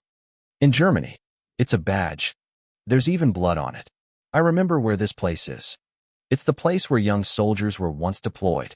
Hi, a lot of soldiers are buried there. I'm feeling down now. Many of them were still children. India. Listen to that. Someone's singing. Who's singing? Look, it's Zhang Ye. He's over there. Everyone has come out into the valley. Mama, take this badge from me. I can't use it anymore. It's getting dark, too dark to see. Feels like I'm knocking on heaven's door. When the singing rang out, the entire world fell silent. Everyone was looking at their screens in astonishment and looking at the man who was singing in the valley. Some people were stunned. Some people were dumbfounded. Some people closed their eyes and listened. Some people's tears started falling uncontrollably. This was a very famous and classic rock song from Zhang Ye's previous world. It could even be called as one of the most classic rock songs of all time. The song's name was Knockin' on Heaven's Door, and it had been covered by multiple international superstars and Chinese celebrities. Meanwhile, the version Zhang Ye had performed was even more special as there wasn't any music accompaniment. He had sung it a cappella, yet it was precisely because of this that gave the song an even greater wow factor. China. It's an English song. Zhang Ye sang an English song. Is this his first ever English song? Yeah, it is. So he can really sing in English. It's such a nice song. America. Why does he know how to sing? I don't know, but his singing doesn't sound like an amateur's. And he even sang a cappella? That really tests a singer's skills. This guy has absolutely got to be a professional singer. I just found out that he can sing as well. Also, I've never heard of this song before. Was it composed by him on the spot? He's that great. Australia. How nice. I'm a little touched. I teared up listening to it. For the first time, it finally feels like he's a Nobel Peace Prize laureate. Yeah, this is clearly an anti-war song. It was really great. You don't usually get to hear such a heartfelt song. The Netherlands. He's called Zhang Ye. I'm getting more interested in this Chinese celebrity. He's too talented at too many things. I have a feeling that this song is going to get really popular around the world. The episode has ended. I want to hear it again. Has it been released as a single? That same day, the entire world burst in an uproar. Man vs. Wild blew up once again.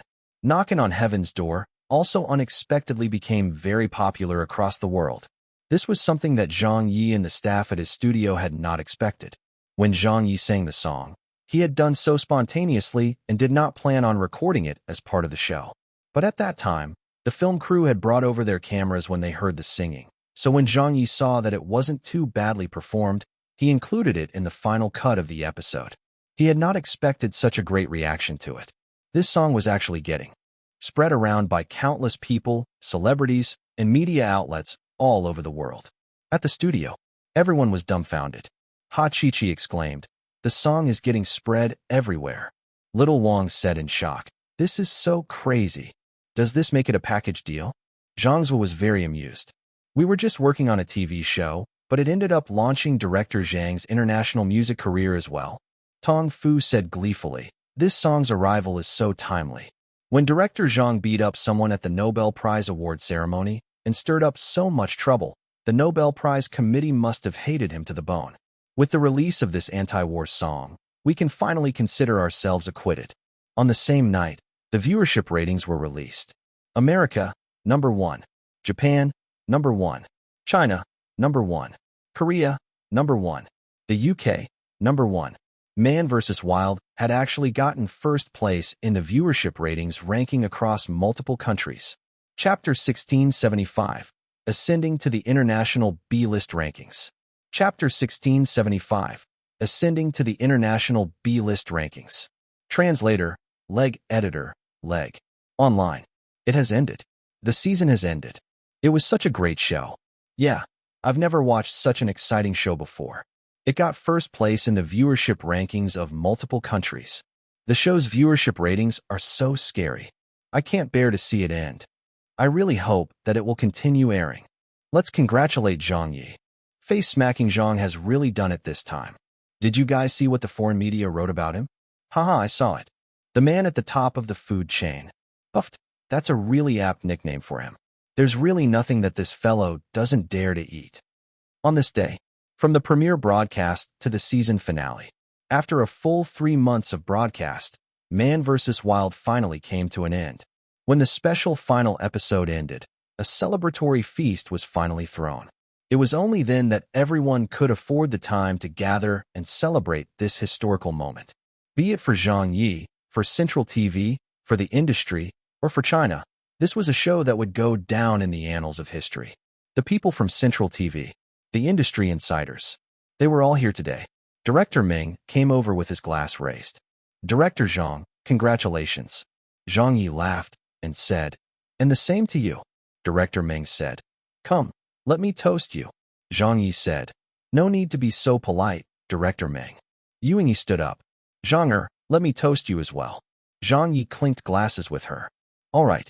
A person from Central TV said, "I wish you great success in the future. It was all thanks to you this time. You're very capable." "Yeah, who would have thought that such a day would come for a show from China?" Director Ming laughed heartily. "Director Zhang, honestly speaking, you're the only person in the industry whom I will take my hat off to." Zhang Yi said politely, "Haha, thank you. It was all down to the combined efforts of everyone. My job was just to film and edit the show. The rest of the venue arrangements, manpower allocation, and publicity were handled by Central TV. The show couldn't have gotten popular if any of that were missing. So let me offer a toast to everyone. Cheers." "All right, Director Zhang, cheers. Let's work together again in the future should any opportunities arise." "Sure, no problem." It was very boisterous at the drinking table as everyone toasted each other amid laughter and chatter. In the past 3 months, everyone had gone through an unprecedented experience.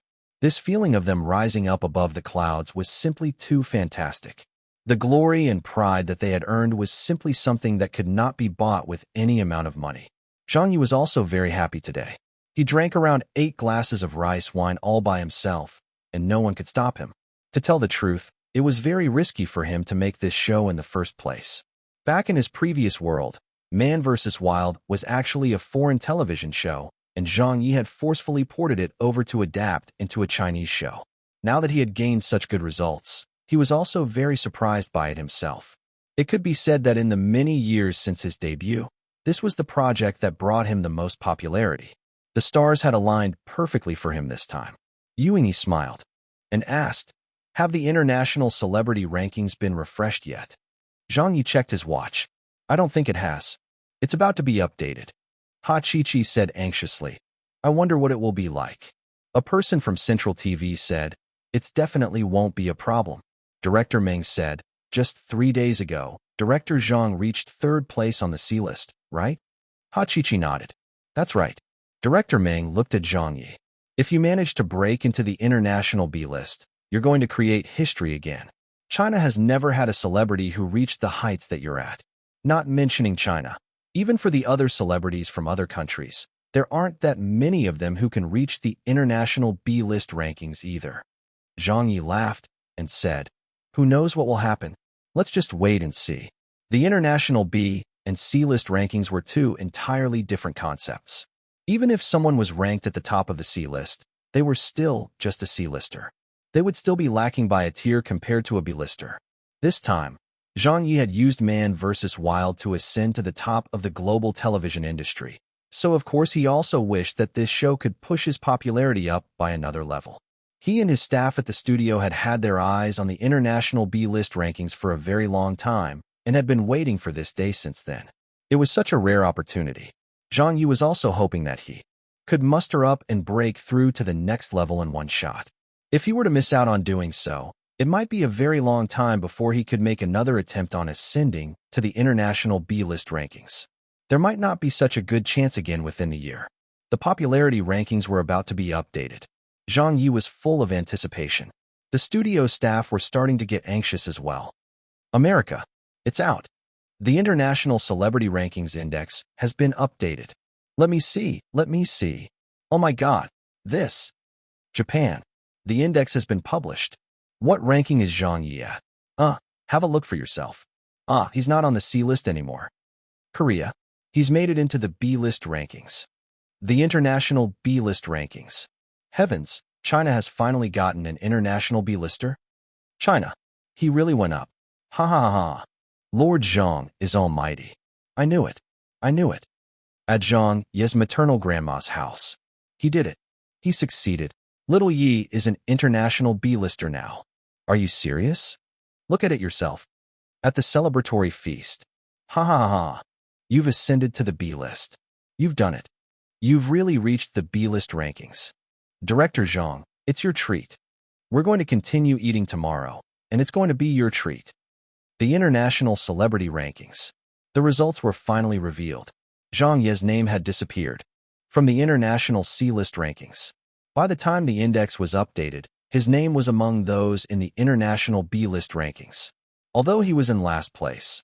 Although this was the very tail end of the International B-list rankings, a B-lister was still a B-lister. What it represented was entirely different from before. If an international C-lister was regarded as having only made inroads into the international entertainment circle and was at the periphery, then an international B-lister could be described as truly having become a core member of the international entertainment circle.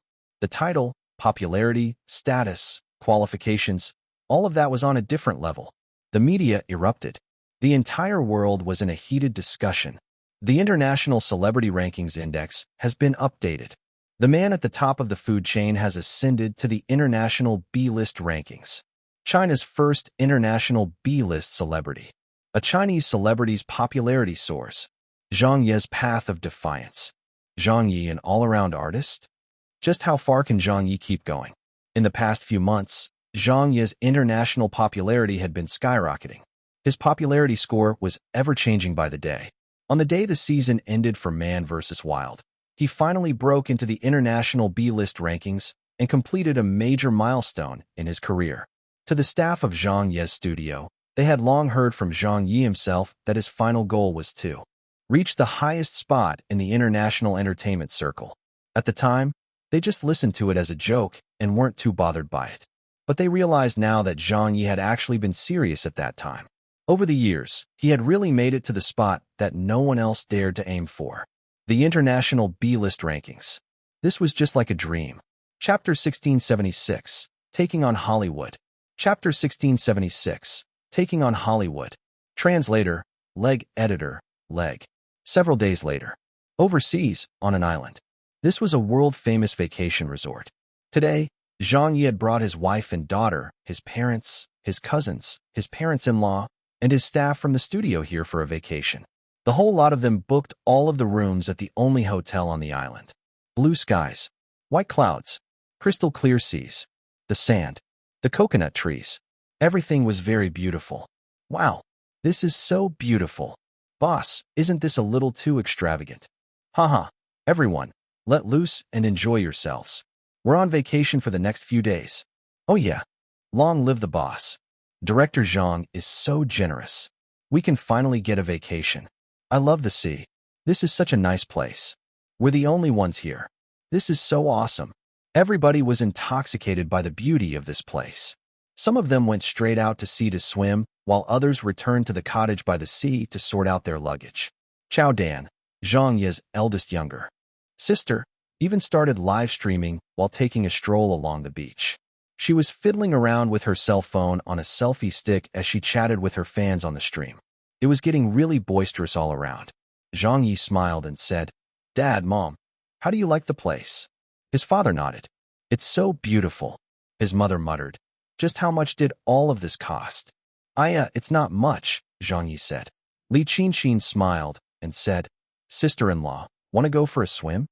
His mother immediately said, "All right, let's go." Wu Changhe said, "I won't be joining you too." Li Qinxin said, "Then play some Go with your son-in-law." Wu Changhe rolled his eyes and said, "I'm not going to play with him." Zhang Yi laughed, "Haha." His second sister shouted from the sea, "Brother, come and teach us how to swim." Zhang Yi smiled and shouted back at her, "You guys play by yourselves for now. I'll teach you all in a while. Don't go out too far into the sea, it's very deep. Just stroll along the shore for now." His third sister yelled, "We're all waiting for you. Hurry up." Wu Ziqing smiled. "Why don't you go play with them for a bit?" Zhang Yi laid on the deck lounger, not wanting to move.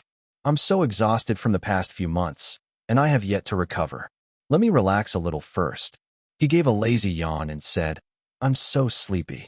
Cici said childishly, "Daddy, I'm going to play with Sister Qinshan." Zhang Yi smiled and said, "Go on, go on." Qinshan pulled Cici by her hand, and they headed off together to play. Zhang Yi was lying down with his eyes closed and felt very comfortable. Seeing his family so happy, he was also very happy. He had been too busy during this period and was hardly home. Most of his days were spent out in the wilderness in order to film the show. Now that the show had ended its run, and he had also risen onto the international B-list rankings, he was finally able to get some good rest. So he decided to bring his family and colleagues here to the island for a vacation. As they said, there had to be a proper work-life balance. An hour, 2 hours. Everyone was enjoying themselves, and there was laughter all around. Soon after, Ha Chi-Chi and the others came back to the beach. Director Zhang. Ha Chi-Chi asked, "Are we really going to rest for the entire week?" Zhang's was said, "We're afraid that you'll slip off the international B-list rankings." "Yeah," Little Wong said worriedly as well. "It wasn't easy getting up there, so we had better not get pushed back down after spending just a few days on it. That would be so embarrassing." Zhang Yi said in amusement, "That won't happen. I've already seen the popularity scores on the rankings. Although we're currently in last place on the B list, there's still a significant difference in popularity between me and the #1 C-list celebrity. I dare not say that it will remain the same for the next month or two, but we definitely won't be surpassed by that person in a week. Everyone has been working hard for some time now, so enjoy yourselves while we're here. Don't think about work. I haven't really organized any trips over the years, so now that we have an opportunity to do so, let's not waste it." Ha Chi-Chi laughed and said, "Sure, we won't hold back on enjoying ourselves then." Little Wong said, "Director Zhang, can we drink the liquor in the hotel?" Zhang Yi gave the go-ahead and said, "Drink as you like, eat as you like, it's all on me." Wow! A few of the younger employees cheered. Director Zhang is almighty. Ha Chi-Chi said helplessly, "Do the few of you only know how to eat and drink?" But Zhang's was still couldn't relax. Sometimes, the higher one's position was, the more stress they had. There were some matters that he couldn't not think about. "What's our next step going to be?" Ha Chi-Chi also asked. Do you have any plans? Zhang Ye shook his head. I'm not sure. Ha Chi said. The higher we climb, the harder it is to go on. That's for sure. Zhang Ye laughed and said. But the harder it is, the more we have to go on. Little Wang said excitedly. Our next step is definitely to make a push for the international A-list rankings. Wu Yi sighed and said, the international A-list rankings, that was something that we didn't used to dare think about. We've actually gotten so close to it already. Zhang Yi said, actually, it's still very far away. Getting from the international C-list to the B-list rankings was still relatively easy. But to get from the international B-list to the A-list rankings, it's almost an insurmountable task to complete. Lillian herself is an international A-list superstar, but compared to her, I still lack too much popularity. When we get back, the first task will be to stabilize our footing in the international B-list rankings. Afterwards, we can start considering what options we have. The main thing we need are the right opportunities. Ha Chi sighed and said, the best choice is still to make a movie. Zhang Zhuo agreed. Yes, in the international entertainment industry, movies are ranked at the very top. If we want to increase our popularity, the fastest way would be by making a movie. Unfortunately, we have no say in Hollywood. It's not a place where we can come and go as we please. Although we also recently had quite a few offers from Hollywood to join their productions, most of them are only looking for you to be in a supporting role. Those who can offer you the main lead are the smaller productions with a lower budget. So let's not even mention your chances of getting approached to direct a movie. They wouldn't have the guts to do so, even though you directed a domestic movie that got close to breaking the global records and a TV show that became very popular around the globe. Hollywood. Movies? Zhang Yi smiled and said, Hollywood would be crazy if they really approached me to direct a movie. Ring, ring, ring, ring, ring, ring. Zhang Ye's cell phone rang.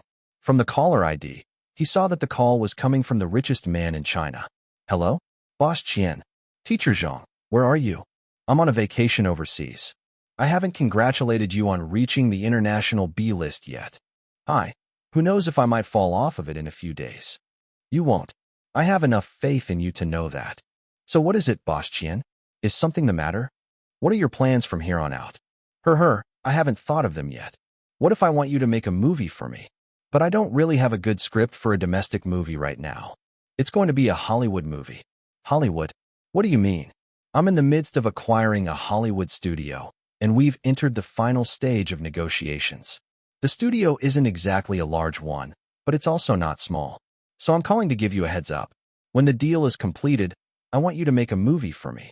You'll be the director, and I'll leave the casting and editing to you as well. I'm not going to interfere with the production at all. Go ahead and film anything you want. Even if the final box office earnings are just okay, it's fine with me. So how about it? Haha, it's a deal. All right then, it's a deal. Chapter 1677. Acquiring a Hollywood Studio. Chapter 1677. Acquiring a Hollywood Studio. Translator, Leg Editor, Leg. A few days later. On Weibo. The news got out. Have you heard? China's richest man is buying out a Hollywood studio. I heard about it too. That's probably just a rumor, right? No, it should be true. It seems like the deal is almost complete. Qian Haitao is too rich. If he can successfully buy it, many of our Chinese celebrities will get a chance to enter Hollywood. There are some media outlets saying that Qian Haitao has already invited Zhang Ye to help him out. Wow, is that really true? If Zhang Ye were to make a movie in Hollywood, that would definitely be big news. Face-smacking Zhang is going to make a Hollywood movie? I will definitely watch it. I'm also looking forward to it. Even with the military-themed domestic movie that Face-smacking Zhang made, he was still able to use it to break into the top 100 global box office movies of all time. If he were to really make a Hollywood blockbuster, just how fucking crazy would the box office earnings be? It's very possible that it would break Wolf Warrior 2's record. In the past, Zhang Ye has always done unconventional things like poetry, crosstalk, calligraphy, go, hacking, math, etc. But if he really wishes to keep advancing in international showbiz, he will need to depend on making movies. This time, face-smacking Zhang is finally going mainstream. Back at home, the family had already returned from their vacation. Old Wu asked, "Do you want to bring this?" Zhang Ye answered, "Yes. I've also packed some gastric medicine for you." That won't be necessary. Just bring it along. All right. Pack in a few more clothes as well. Okay. Wu Ziqing was packing for Zhang Ye. His mother said in a speechless manner, "You're going off again so soon after coming back?" "I'm just packing in advance," Zhang Ye said with a chuckle. "I'm still waiting for the confirmation from old Qian, so I've got to be ready to set off at a moment's notice. I don't want to get blindsided by lack of preparation." His father said, "Why don't you rest a few more days?" Zhang Ye laughed and said, "I've already rested for a week. It's time I got back to work. Otherwise, my popularity is going to fall and I'll drop back into the C list. It's fine. I won't be too worn out this time. It's just making a movie in Hollywood anyway. Once I'm done there, I'll head home immediately. It's my first time making a Hollywood movie, so this is a rare opportunity for me." Cece said, "Daddy, you can do it." Zhang Ye gave his daughter a kiss. "Thanks, my dear." His mother said, "Will the staff from your studio be going as well?" Zhang Ye nodded. "Yeah, I'm bringing them with me." His mother asked, "Why can't you shoot the movie in China?" His father also asked, "Yeah, why do you have to insist on going to America?" Zhang Ye explained, "It's different. Making a Hollywood movie isn't just about where you shoot it. There's also the facilities, personnel, technical skills, distribution channels, and publicity efforts to consider. They have a lot of equipment that isn't readily accessible here, while their personnel and technical skills are also top-notch. As for the distribution of the movie, there is a need to consider the overseas market as well. That's why I still have to go to America. Why else do you think old Qian is spending so much effort to acquire a Hollywood studio? What he really wants is to get a hold of is their technical facilities and distribution channels. Perhaps in the future, I can choose to shoot a movie wherever I want after bringing our people over there to learn from them." His mother curled her lips. "Learn from them?" As if. His father said, "Your mom is afraid that you'll go there and start trouble again." Zhang Ye laughed and said, "I won't." Even Wu Ziqing, who was beside them, couldn't help but smile when she heard that. They still understood Zhang Ye very well. What learning? They were quite sure that Zhang Ye absolutely did not hold such a belief. They also knew that Zhang Ye was going to America this time simply because he wanted to cause trouble there. They had already seen too many such incidents happen before. This fellow would always cause chaos in whichever industry he went into. Just look, he had basically turned the television industry upside down over the past few months, and now he was thinking of taking on Hollywood again. However, they were still supportive of Zhang Ye's choice. The influence of Hollywood movies in the international entertainment industry was so obvious that even a 3-year-old kid knew about it. This could be seen by how 90% of the current crop of A and B listers in the international entertainment industry had come through from Hollywood movies. He rested. He prepared. He waited. Zhang Ye was ready to leave at any moment. Even now, countless choices were popping up in his mind as many classic movies from his previous world kept flashing by. He could pick any one of them with his eyes closed and still be confident that he could shoot a Hollywood movie that would stun the world. Zhang Ye had been thinking of entering Hollywood for a long time.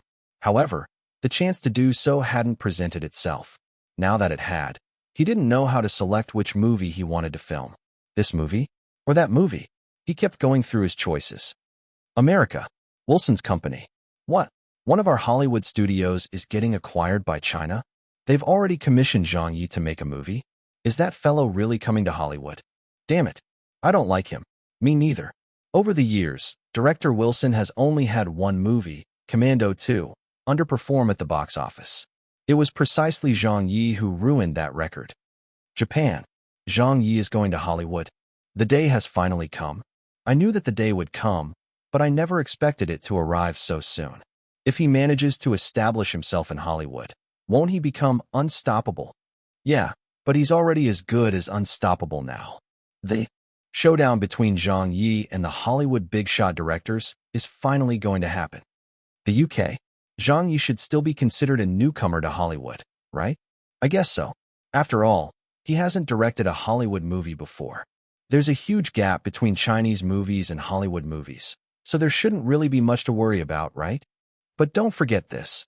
He never made any movies prior to the Chinese movie.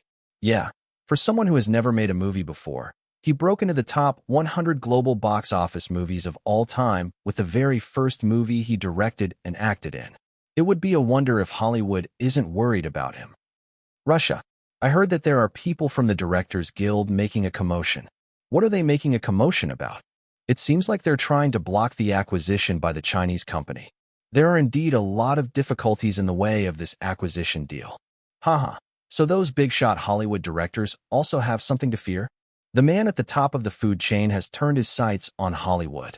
I'm actually looking forward to what kinds of works he produces. This could very well determine how far Zhang Ye can go in the international entertainment industry. There was uproar in the outside world. There was international buzz. People from all over the world turned their attention to this acquisition deal. In fact, they were even a little overly concerned about it. If it were an American CEO acquiring the studio, or an English company doing so, there wouldn't be a problem at all, nor would it cause such a big hubbub. It was such a big issue because a Chinese company was looking to acquire the studio. The ownership of a medium-sized Hollywood studio could eventually affect the status quo of the international entertainment industry.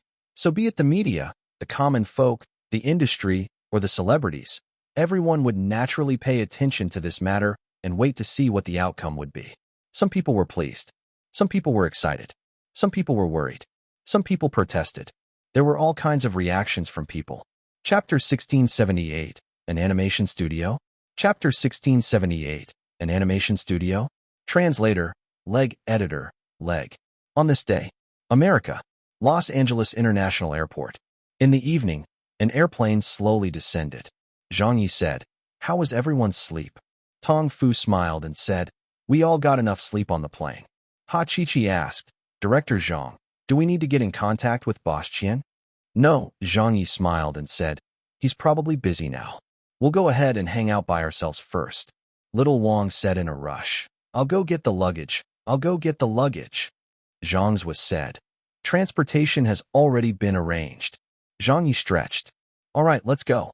They had chartered a minibus to take everyone from the studio directly into the Los Angeles suburbs where the world-renowned entertainment capital was, Hollywood. The coast, the old theaters, the movie theme park, the Hollywood Walk of Fame one.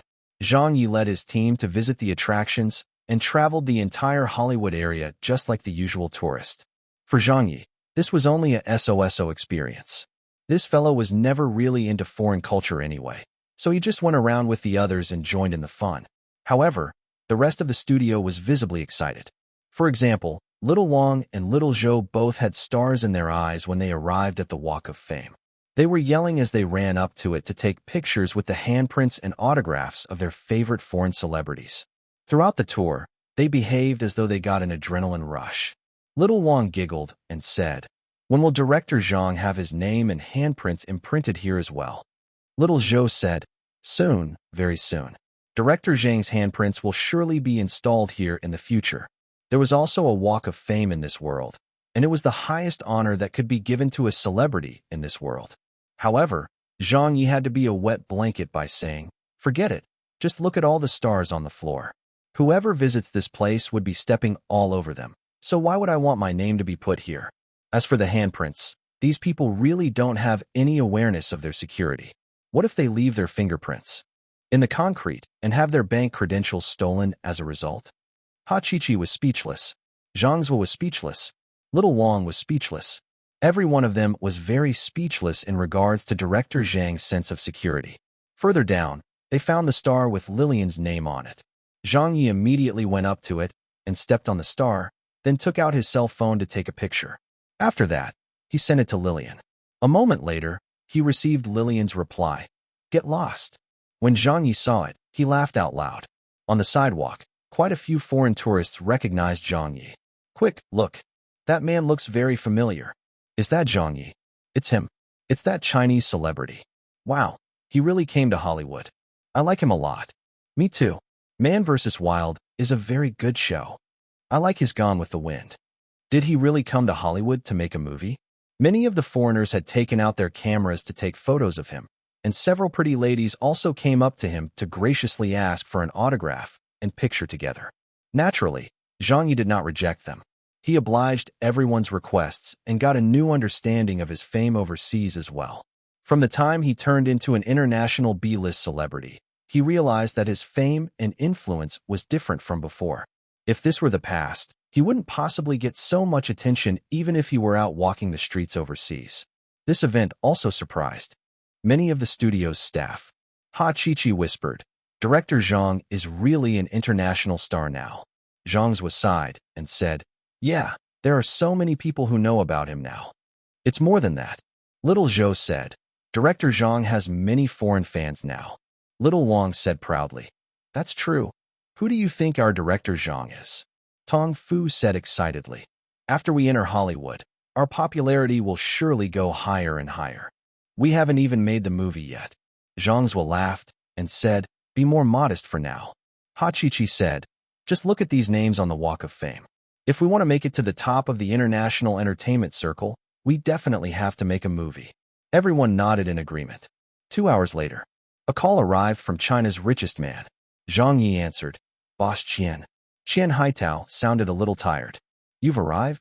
"Yes," Zhang Ye answered. Qian Haitao said, "Shall we meet?" Zhang Ye said, "Is the deal not done yet?" Qian Haitao said, "Let's speak when we meet." Zhang Ye said, "Okay." After hanging up, everyone turned serious. Ha Chi-Chi said nervously, "What is it, Director Zhang?" Zhang's was said in surprise, "The deal didn't work out." Zhang Yi shook his head. "I don't know. But with how old Qian spoke over the phone, there's likely some problem." "How could this happen?" Little Wang said, "Boss Qian isn't short on money and made the best offer as well. There shouldn't be any other companies who can compete with him to bid for the studio, right?" Zhang Yi said, "Acquiring a Hollywood studio is sometimes not just about the money." Everyone got onto the minibus and headed straight to Qian Haitao's hotel. But while they were on the minibus, the news came out. Just as Zhang Yi had expected, the acquisition deal met with a major stumbling block. Ha Chi-Chi's face sank. "We might have come to America for nothing this time." Little Wang said in shock, "What happened?" "Have a look for yourselves." Ha Chi-Chi handed them the cell phone with the news on it. The news was already talking about it. All over the world, people were already discussing this news. China. The acquisition fell through. How can that happen? The Directors Guild went on a demonstration to block it. They even sent an American official to act on the matter. They aren't allowing a Chinese company to buy a Hollywood studio. Damn, they're going too far. There was even an official intervention on the matter. There was also price gouging involved. France. As expected, it didn't go through. It seems like they're not letting China step into Hollywood's territory. An official intervention is such a last-ditch effort. Hollywood's stance on this is tough. It looks like Zhang Ye has failed to enter Hollywood again.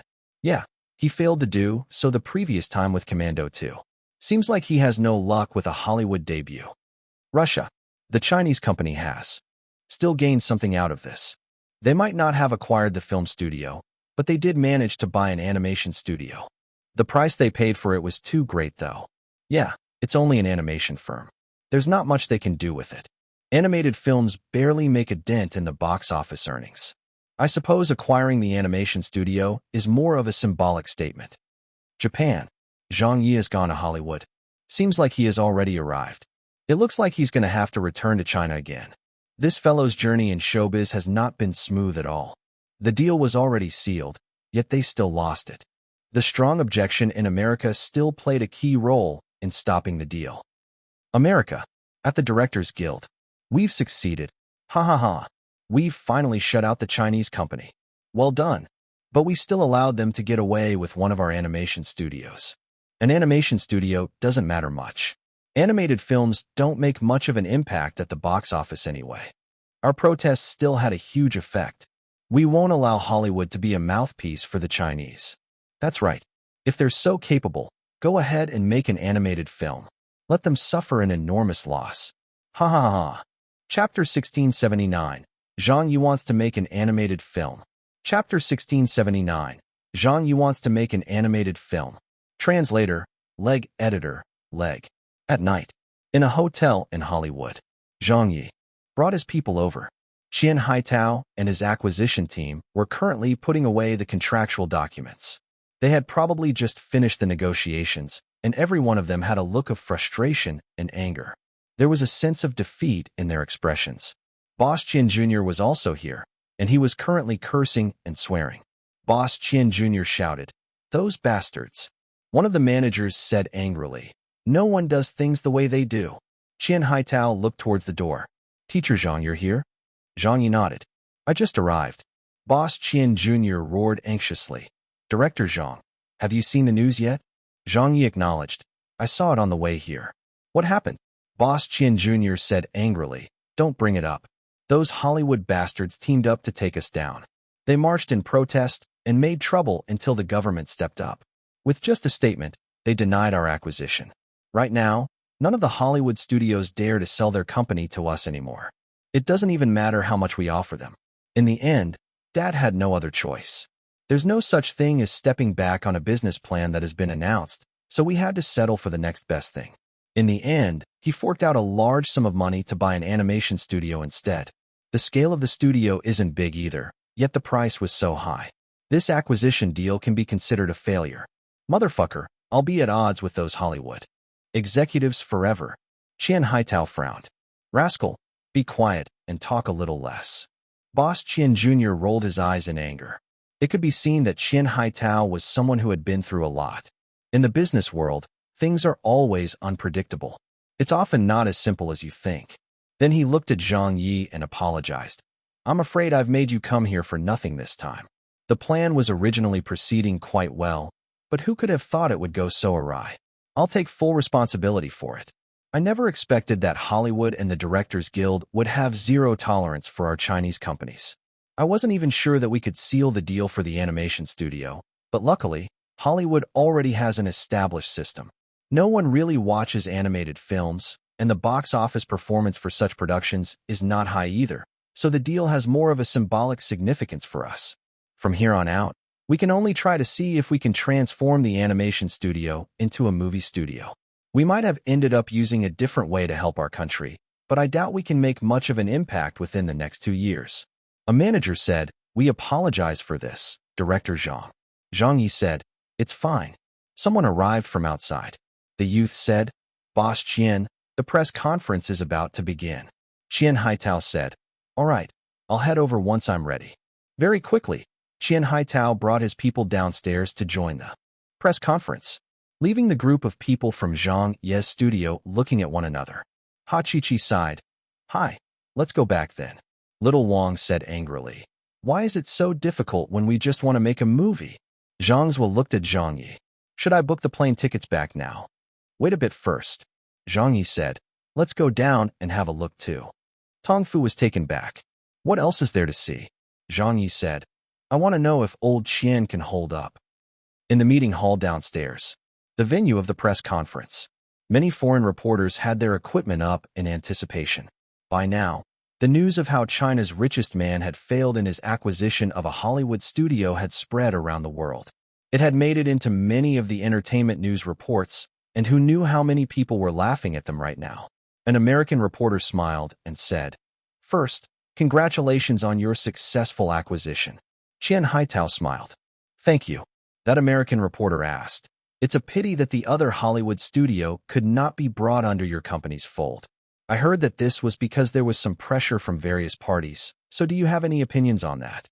Qian Haitao shook his head. I don't wish to answer this question. A female reporter said, Acquiring Star Moon Animation Studios is the first step that your company has taken in Hollywood. Can you share with us your future plans? Qian Haitao said, Acquiring the studio is to make movies, of course. A male reporter said, As far as we know, 2 of Star Moon's animation directors resigned a while ago. They were also the only 2 contracted directors of the company, so it can be said that Star Moon doesn't have any directors. Therefore, if I may ask, can your company come out with any movies? Qian Haitao said, You don't have to worry about that. Quite a few reporters started laughing. Has Zhang Ye already arrived in Hollywood? About the project that you guys were slated to work on together, has it been canceled? When will Zhang Ye head back to China? What kind of productions will Star Moon participate in next? Will you all be getting a Chinese animation director to start a project? Does China have any animation directors? Why did the Hollywood Directors Guild collectively boycott against you? Have you considered that it was a mistake for you to acquire an animation studio? Question after question, it was like these reporters were on adrenaline as they kept asking all of the questions Qian Haitao and his people did not wish to answer. Perhaps to these reporters, the Chinese were really suckers for money. They had come so far from China to Hollywood and spent such a big deal of money just to end up acquiring an animation studio that no one really wanted to buy. This was clearly a losing deal no matter how they saw it. And it was precisely because this was a losing deal that no government officials intervened with the Chinese company from acquiring the Hollywood animation studio. Otherwise, they wouldn't even be able to acquire any companies at all. The expressions of the Chinese team didn't look good. Outside the venue, the people from Zhang Ye's studio were also getting infuriated. Little Wang said, "They're pushing it too far." Tong Fu said enraged, "Are they done yet?" Boss Qian Jr. rolled up his sleeves and was about to head inside. Fuck. Fortunately, he was held back by Ha Chi-Chi and Wu Yi. Calm down. Calm down. Only Zhang Ye was not angered. In fact, this fellow seemed to be very amused after listening to all of those questions. Taking a large stride, Zhang Ye went up to them. Ha Chi-Chi was startled. "Director Zhang." Zhang Ze was dumbfounded. "What are you trying to do?" Tong Fu said in panic. "I-oh." None of them could have expected what Zhang Ye was planning to do this time. On the stage, Qian Haitao and his team were also stunned for a bit. In the audience, the reporters' eyes lit up. It was Zhang Ye. He had finally appeared. This was going to get interesting. Just as they were about to continue asking those hurtful questions, Zhang Ye went ahead and picked up a microphone from the table. He said something to them that left them all in shock. Zhang Ye smiled and said, "Let me answer the questions that you all raised earlier. Of course, my cooperation with Boss Qian isn't over. When will I return to China? I have no plans to do. So in the short term, what kind of projects will Star Moon be working on next? We're going to make an animated film. Does China have any animation directors? Of course we do. Coincidentally, the person standing right before you is one of them. In the coming days, I'll be working with Boss Qian to make a Hollywood animated film." The reporters were shocked. Qian Haitao was stunned. Boss Qian Jr. was dumbfounded. Ha Chi-Chi, Zhang Zhua, and the others were also startled. An animated film? You want to make an animated film? Originally, Zhang Ye had come to Hollywood this time to make a live-action movie, and he also made advanced preparations for it. But making an animated film? Who says he doesn't know how to? This bro is going to show you that it can be done all the same. Chapter 1680. The animation film production is initiated. Chapter 1680. The animation film production is initiated. Translator, Leg Editor, Leg. The press conference ended. Some reporters hurriedly left the venue. Some reporters hurriedly made some calls. And there were some reporters who had shocked looks as they stood there in a daze. This breaking news had come too unexpectedly. Zhang Ye was already a true blue international B-list celebrity now, and he was also one of the most popular idol celebrities currently. His fame and popularity were no longer the same as before, so everyone would naturally be more attentive to his developments. This was especially so after Man vs. Wild got really popular around the world, leaving many people wondering what his next step would be. An animated film? What kind of joke are you cracking? Isn't that something that children watch? On the other side, Boss Qian Jr. said dumbfoundedly, "What's this about?" Little Wang was also stunned. "What just happened?" "Director Zhang. You." Ha Chi-Chi face-bombed and looked at Zhang Zhua. "You? Why didn't you stop him?" Zhang Zhua said, "I couldn't react in time. You were standing closer. Why didn't you hold him back?" Ha Chi-Chi said, "I'm a woman, like I'd have the strength to hold him back." Tong Fu didn't know whether to laugh or cry. "Sister Ha, Brother Zhua, please don't blame each other. What should we do now? Director Zhang has already announced his intentions." Qian Haitao also came over. "Teacher Zhang, what was that about?" Zhang Ye smiled. "Didn't I already agree to make a movie for you?" Qian Haitao looked at him and said, "But what I mentioned was a live-action movie, a Hollywood blockbuster, a platform that would allow you to showcase yourself without restraint. Now that we didn't manage to acquire the studio, that agreement would naturally be null and void. I only have an animation studio now, but you're the director of a top 100 global box office movie. So why would you want to direct an animated film under me? Wouldn't that be a joke?" But Zhang Ye said, "Is an animated film not a movie?" "It's a movie," Boss Qian Jr. said hurriedly, "but they're movies for children." Zhang Ye laughed. "Whoever told you that?" Boss Qian Jr. was taken aback. "What do you mean who told me that? Everyone knows it." Zhang Ye said, "The animated films that I make are naturally going to be different from other people's." Boss Qian Jr. said, "It's all the same whoever makes them. Ha Chi advised, Director Zhang, this is a big deal. You should really consider carefully whether it will work or not. A movie's production cycle is very long. If we really spend time on making it, and it ends up with no one watching it, that would be a blow to your career for sure. Your popularity will definitely drop if that happens. We're currently on the rise, and it wasn't easy getting onto the international B-list rankings, so we had better not fall from grace overnight because of this. In any case, I don't agree with making an animated film. Zhang's was said, I don't agree either. No matter how the overseas response to your previous movie was, Wolf Warrior 2 is still a production that earned 4.8 billion yuan at the box office. With this as a benchmark, how much would we need to earn to be considered a success if our next project is an animated film? 1 billion? 2 billion? I'm afraid that wouldn't be enough at all. Moreover, the historical global box office earnings for animated films have never crossed 200 million US dollars before. The animated film market is only so large with a niche demographic, so it will be very difficult to achieve any results. Everyone was trying hard to persuade him, but Zhang Ye said, I don't think that's how it is. Qian Haitao said in a serious tone, What are you thinking then? I'm thinking of pulling off another big one. Zhang Ye said, Pull off a big one. Again? How many big ones have already you pulled off this year? The studio staff were flustered when they heard that. Whenever director Zhang said something like this, he would always come up with some earth-shattering move. They had already learned to be afraid of him. Boss Qian Jr. said with a wry smile, Are you really planning on making the movie? Zhang Ye said, Of course. I've already announced it, haven't I? Qian Haitao said, Will it really work? Zhang Ye said, It will. Qian Haitao asked, Are you sure? Zhang Ye nodded. I'm very sure. Qian Haitao said, Okay, I believe you. To a happy cooperation. Zhang Ye stretched out his hand. Qian Haitao grasped his hand and said, We'll be depending on you then. Zhang Ye cautioned them. You all know very well how I am. I either don't do it, or I do it to the best of my abilities. Therefore, the project's budget might get a little large. Qian Haitao said domineeringly, I lack everything but money. Talking to me about money? Can you be any funnier? Besides, how much funding could an animated film possibly need? Qian Haitao said, Is 100 million enough? Zhang Ye blinked. RMB. Qian Haitao was taken aback. Yeah. Zhang Ye shook his head. That definitely isn't enough. Qian Haitao said without hesitation, How about 200 million? Zhang Ye said, It's still not enough. Qian Haitao said, 200 million is still not enough? Even a big production like Wolf Warrior 2 only cost 200 million to make, right? Zhang Ye quoted an astonishing figure next. I'm thinking more like 1 billion to start. Qian Haitao's smile froze. Everyone present was dumbfounded as well. How much? 1 billion? For a start? This is only an animated film, all right.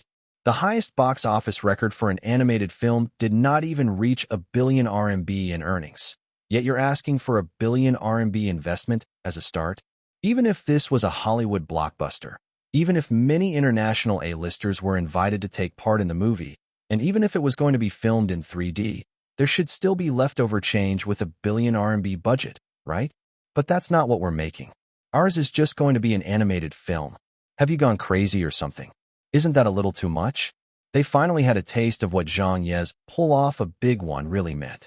Just look, even China's richest man had been shocked by him. Zhang Ye was probably the first person who could give a scare like that to China's richest man and China's son-in-law over a matter of money. Boss Qian Jr. said nervously, Does this movie require that much money? Zhang Ye acknowledged, Yes, it definitely does. Qian Haitao gave him a look. But it's just an animated film. Zhang Ye nodded. I know that. Qian Haitao said. Then do you know what the average cost of production is for other Hollywood animated films? That, I'm not sure about, Zhang Ye said. Qian Haitao said, The average cost is only 20 to 30 million US dollars. Zhang Ye smiled and said, This animated film of mine is different. Over there, one of the managers said, We also have a limit to our cash flow over here. We just spent a great deal of money to acquire Star Moon, so there might be some issues with the... Zhang Ye directly said, I'll fork out the bulk of the funding. Wolf Warrior 2's box office profits had already been paid out. Together with the endorsement fees he received from the cola company, his earnings from Man vs. Wild, and so on and so forth. Zhang Ye had a net worth of over 2 billion renminbi. Moreover, this 2 billion renminbi was purely in cash deposits too, so he could take them out to use at any time he wanted. The manager looked at him in amazement. Qian Haitao also said in surprise, "Can it really break even?" Zhang Ye said, "If there are no mishaps, yes." Boss Qian, Jr. said, "What if there are?" Zhang Ye replied very domineeringly, "In my dictionary, there isn't such a word."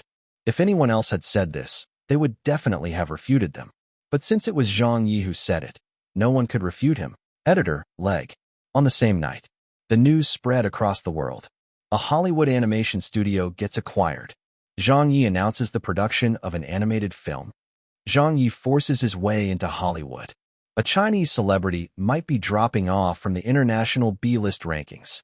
An animated film? An unwise choice. Is it a surge in confidence?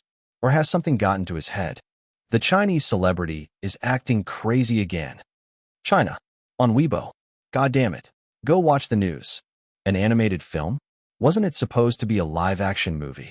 The acquisition of the movie studio failed, so they ended up buying an animation studio instead. Even so, they shouldn't be making animated films because of that. Does Zhang Ye have any experience in animated movies? Actually, he does. Have you guys forgotten? Before he went to prison, there was a cartoon called The Legend of Qin that swept aside all of the Japanese cartoons. Wasn't that directed by Zhang Ye? But that was just a domestic cartoon. It's nothing compared to a movie. Motherfucker, this fellow has jumped industries again. This guy never stays in the same industry for more than 3 months. The UK? Holy shit, he's really going to do it. Is he really going to make an animated film? Although this is also a genre of Hollywood movies, it caters to a very niche audience. Even if they had the best Hollywood director out there to direct it, the box office earnings wouldn't be high. Moreover, this is going to be his first movie since arriving in Hollywood. He has never been on any Hollywood productions before. What is he planning? God knows. This guy is always doing things the unorthodox way. Japan. An animated film? Could this fellow be thinking of making a One Piece movie?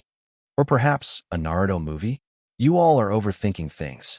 Those comics of his have long been castrated. That's right. Shouldn't you guys know this fellow by now? He's not that kind-hearted. Let's just wait and see what he's going to come up with again this time. America. At the Directors Guild. Ha ha ha. This is cracking me up. Wilson, did you see this? This fellow has really gone to make an animated film. He might as well be asking for death. I am really impressed by his guts. Hollywood movies are the best in the world, but Hollywood animated films are an exception. This Zhang Ye guy has basically chosen a path of no return. We're going to be in for a good laugh. The next day, in the morning, at Star Moon Animation Studios, the main business of the company was in animations. It was considered a well-established name in Hollywood, even if it wasn't a very large company. After all, an animation studio in Hollywood had always been considered a second-class entity. In recent years, Star Moon Animation Studios hadn't been run well and had only taken in $18 million, $17 million, and $2 million for each of its 3 animated films that had been released one after the other. Even among the animation studios in Hollywood, they were considered an average company and were on the verge of bankruptcy as well. It was only because of this that they were bought by the Chinese business group. In the office, Qian Haitao was walking at the front. "I'll show you around the place." Zhang Ye said, "Sure." Ha Chichi was looking around the place and said, "This is a pretty large place." Zhang Zhua nodded. "The atmosphere here is quite different too." Little Wang muttered, "So this is a Hollywood studio?" Before coming over, they had also heard of Star Moon being an average company. Therefore, they didn't really have any anticipation of the place. It was only after they came here that they discovered it wasn't like what they had thought. A company of this scale was only considered average in Hollywood? Then what would the top Hollywood studios look like? Qian Haitao continued walking as he explained, "This is the company headquarters, but it's not like we have other branches. The offices are based here, and the production and editing are also carried out here. We've already given assurance to the staff and settled them down. Some of the upper management have left their posts along with 2 animation directors, while the remaining technical personnel have all stayed behind. I dare not claim that they are the best in the industry, but they're still a professional Hollywood animation team. Even if I don't wish to admit this, Hollywood's animation teams are much more professional than those in our country. The facilities are also the best out there, so you don't have to worry about that. I've kept an essential team running and made the necessary facilities available, and all of these are the greatest assets that we have at Star Moon Animation Studios. The equipment, the technical staff, the distribution channels. All of these were what Zhang Ye needed the most. He could gather up a team to shoot Wolf Warrior 2, and he could also pull people from his studio to shoot Man vs. Wild.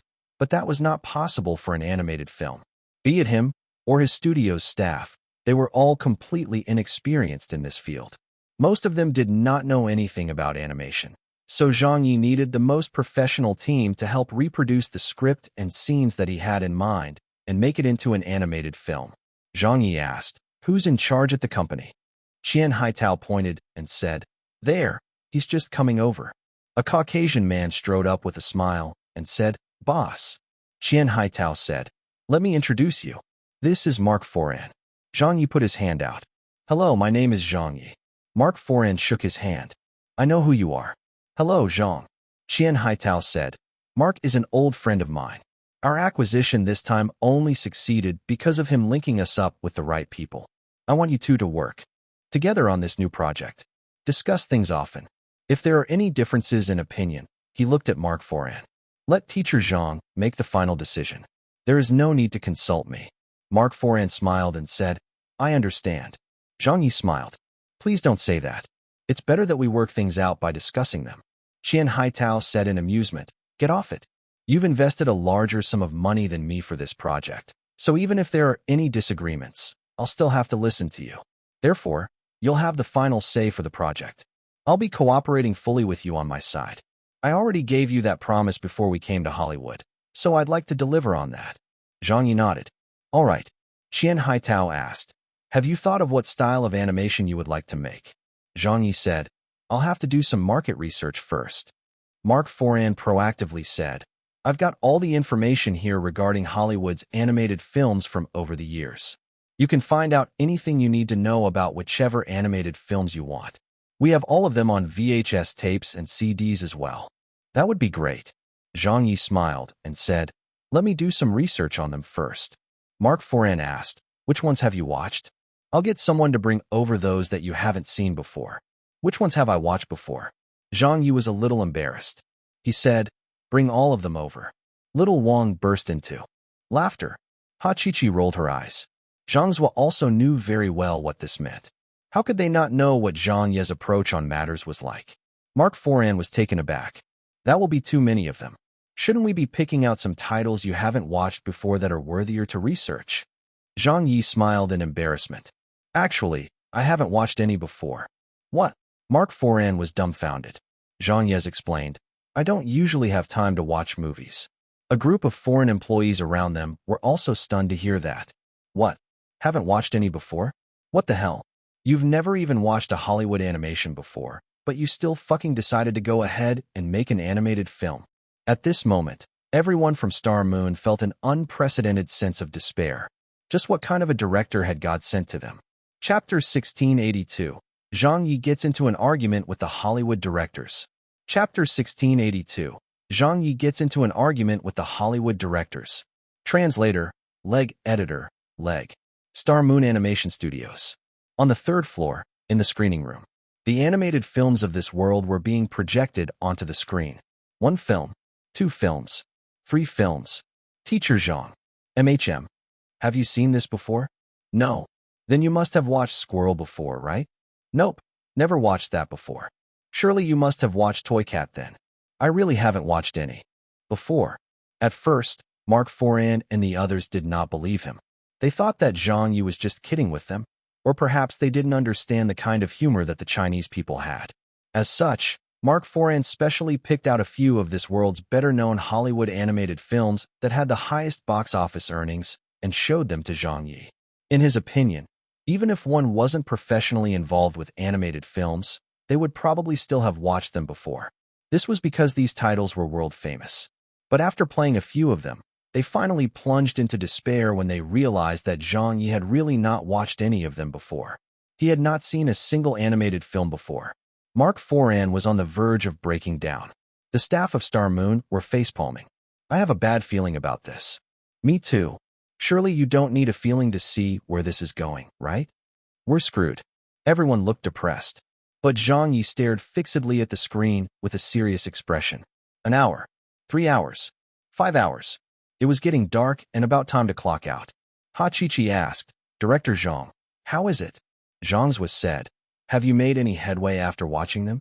Zhang Ye smiled and waved his hand, saying, go back first. I'll continue watching. Mark Foran also came in at this time. Shall I get the staff to clock out first? Sure. Zhang Ye smiled and said, go home. All of you. There's no need to worry about me. Haven't all the movies been brought over? I'll just play them by myself and research further. Everyone left. Only Zhang Ye was left in the screening room as he continued watching. Later on, he sped up the playback and watched it in fast forward. 10 movies, 20 movies, 30 movies. Some of them did well at the box office. Some of them didn't do so well at the box office. Some of them were from the early era of animated films. Some of them were just shown this year. Zhang Ye had been wondering why everyone around him kept saying that it wasn't okay to do animated films. It felt like they were trying to avoid making one. Qian Haitao was like this, and so was Ha Chi-Chi, Mark Foran, and the others from Hollywood. It seemed like this industry was simply a dead end. It wasn't until Zhang Ye watched a portion of the Hollywood animated films that he finally understood why they had said that. The production budget was low. The investments were small. The plots were childish. How the fuck do they even call those animated films? What nonsense is this? So the animation film industry in this world was still stuck in its most primitive state? Their target audience was children and teenagers? Although there were also some animated films made for adults, they all contained dark humor and satire without exception. Such animated films were only targeted at an extremely small demographic, and the younger crowd did not like watching them at all. Therefore, their final box office earnings tended to be extremely poor as well. Year by year, animated film after animated film, an illusion that such works were bad started building up. This resulted in the current situation where no directors liked making animated films and no viewers liked watching them either. In actual fact, Zhang Ye knew that Hollywood animated films were an extremely strong medium. Many excellent animated films were able to give the top Hollywood live-action movies a run for their money at the box office. In his previous world, if anyone shouted on the streets that Hollywood animated films were bad, they would surely be seen as idiots. This was because in that world, of the top 100 highest-grossing movies of all time, a quarter of the list was taken up by animated films. If even that didn't work, then what else would work? This is only happening because you people are not good at making them. Sitting there, Zhang Ye spent the entire night researching. What the heck is this? This movie isn't good either. I guess only I can broaden you people's horizons. Which animated film should I use then? I will crush all of you with whichever one that I bring out. Zhang Ye kept muttering to himself in the screening room. But he wasn't wrong either. All of the animated films he could think of were far better than this world's animated films. Whichever one he chose to bring out would definitely astonish a lot of people. This gave Zhang Ye a headache over which one to choose. The next day, Hollywood, in the morning, an incident suddenly happened in the outside world. The members of the Directors Guild were once again targeting Zhang Ye. In an instant, a battle started on the web. What? An investment of 160 million US dollars. And that's only just the production budget? If we count the publicity expenses, wouldn't it come up to 200 million US dollars? That Chinese man has really gone crazy. Do they even understand how the film industry works? Hollywood has been occupied by laymen. The things that Zhang Ye does are way too crazy. If this animated film can make money, I'll eat my head. The combined box office earnings of all the Hollywood animated films over the past 2 years didn't even cross 160 million US dollars. Yet you invested 160 million just like that? What a joke. This is an international joke. Even a live-action movie wouldn't cost that much. Huh. I'm so exasperated by this. Many Hollywood big-name directors couldn't help but step forward and say something. Many Hollywood industry insiders also started a barrage of scolding aimed at Zhang Ye. Star Moon Animation Studios. The employees had not arrived for work yet. Zhang Ye had gone out alone to buy breakfast for himself. He hadn't gotten any sleep all night and was hungry. As he ate, He browsed the internet and happened to come across the news as well. You people stuck your noses in when we wanted to acquire a movie studio? You people are sticking your noses in again now that I am going to make a movie? Why the fuck are you all such busybodies? Zhang Ye logged into his account and replied, "It's my business what I want to make. You guys are such busybodies." A big shot Hollywood movie director shot back. "Want to make a bet?" Zhang Ye laughed and asked, "What are we betting on?" Another Hollywood director said, "A bet on your box office earnings." Zhang Ye replied, "Sure." A third Hollywood big-name director said, "Your box office earnings won't exceed $30 million. Zhang Ye said, "What if it does?" That American director said, "I'll eat my own head." Zhang Ye sneered and said, "Don't talk about things that you can't do. Say something more realistic." Another American director joined in. "How much do you expect an animated film to earn at the box office? Us directors will all get box office earnings that are multiple times yours. Let's make a bet. It will be limited to this year alone. If your animated film's box office earnings can exceed any of our new movies' box office earnings, we will consider it your win. But if you lose, then get out of Hollywood. A layman like you shouldn't be coming here to make trouble." Zhang Ye said, "That won't do." Wilson was also here. "Haha, you won't bet on that, will you?" Many of the directors started deriding him, but at the next moment, their expressions froze. Zhang Ye laughed and said, "How about this? If any of your new movies' box office earnings can exceed mine, I will consider it my loss. The wager of the bet will remain as you guys suggested. But if none of your new movies' box office earnings can exceed mine, I won't ask too much of you in case any of you back out. When I get a chance to make a new movie, I want you all to guest star in it, free of charge, and play any role that I assign you. How about that? It's not too difficult to request, is it?" "What? Exceed your box office earnings?" Many of the Hollywood directors were enraged. Wilson said angrily, "So long as any of us exceeds your box office earnings?" Zhang Ye said, "So are you going to take the bet?" Tony said, "I'm just afraid that you'll go back on your words." Zhang Ye laughed and said, "This is the World Wide Web. There are records of what everyone has said. The entire world's media outlets and people are looking at this now, and they can all bear witness to what I said. I should be the one who's afraid of you guys going back on your words. Who gave you the balls to say something like that? This is so infuriating. I'll take the bet." "Take his bet. I don't believe you can do it." "I'll take the bet too." "All right, count me in." "And me too." This was a provocation. This was an insult.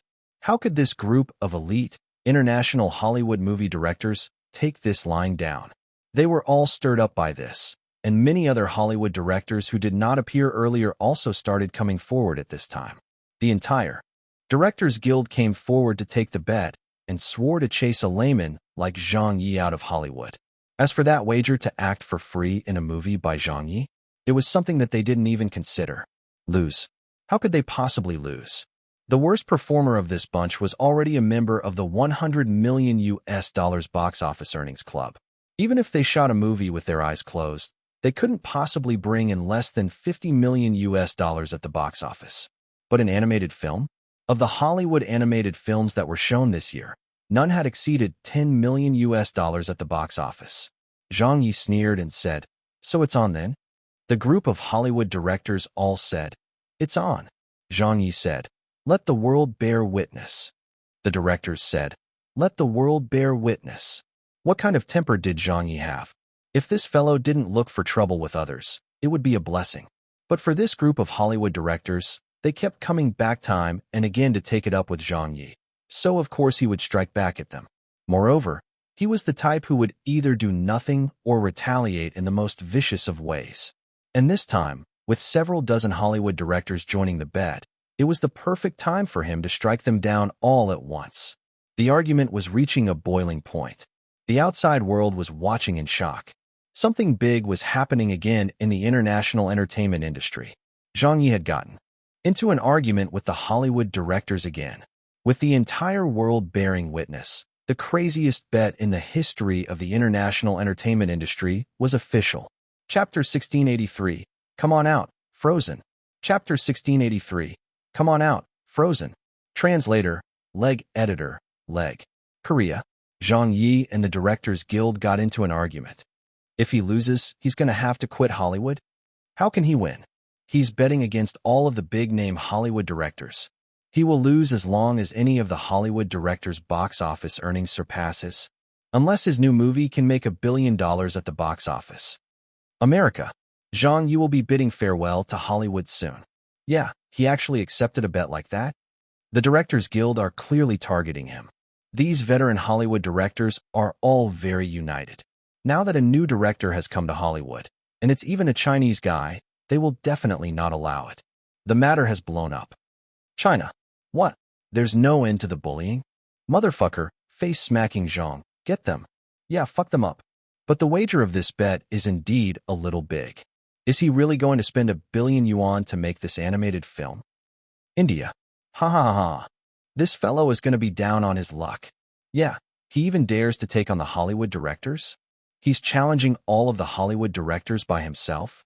Whoever gave him the confidence to do something like that?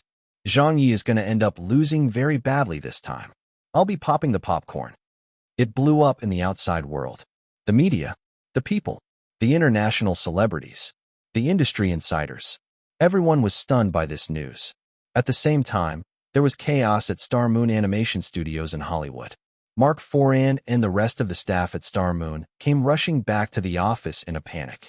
When they arrived, they saw Zhang Ye sitting there calmly while enjoying his American breakfast. Mark Foran said startled, "Teacher Zhang, what did you just do?" Zhang Ye said, "Me?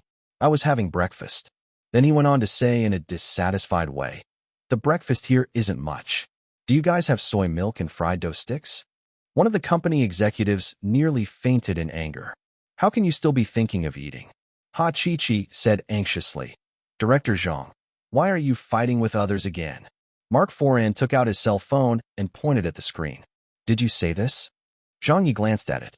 "Yeah, I said that." Mark Foran was floored. "You're just one person. Why did you declare war on all of the Hollywood directors? And you even made a wager like that? Do you know who those directors are?" Zhang Ye shook his head. "I don't." Mark Foran said, "Wilson has already started production on his new movie." "Oh, is that so? You know Tony, right?" "I don't know him." "Then surely you know who Becky is, right?" "I'm not sure who that is." "You have to know who Flanders is." "Flanders? I don't know who that is." "I've already told you, I don't usually have much time to watch movies." When everyone heard that, they were on the verge of a breakdown. "You don't even know them? You haven't even heard of them? Then why the fuck would you challenge them?" The Star Moon staff exclaimed. "They're all famous Hollywood directors, and their new movies are all going to be released this year.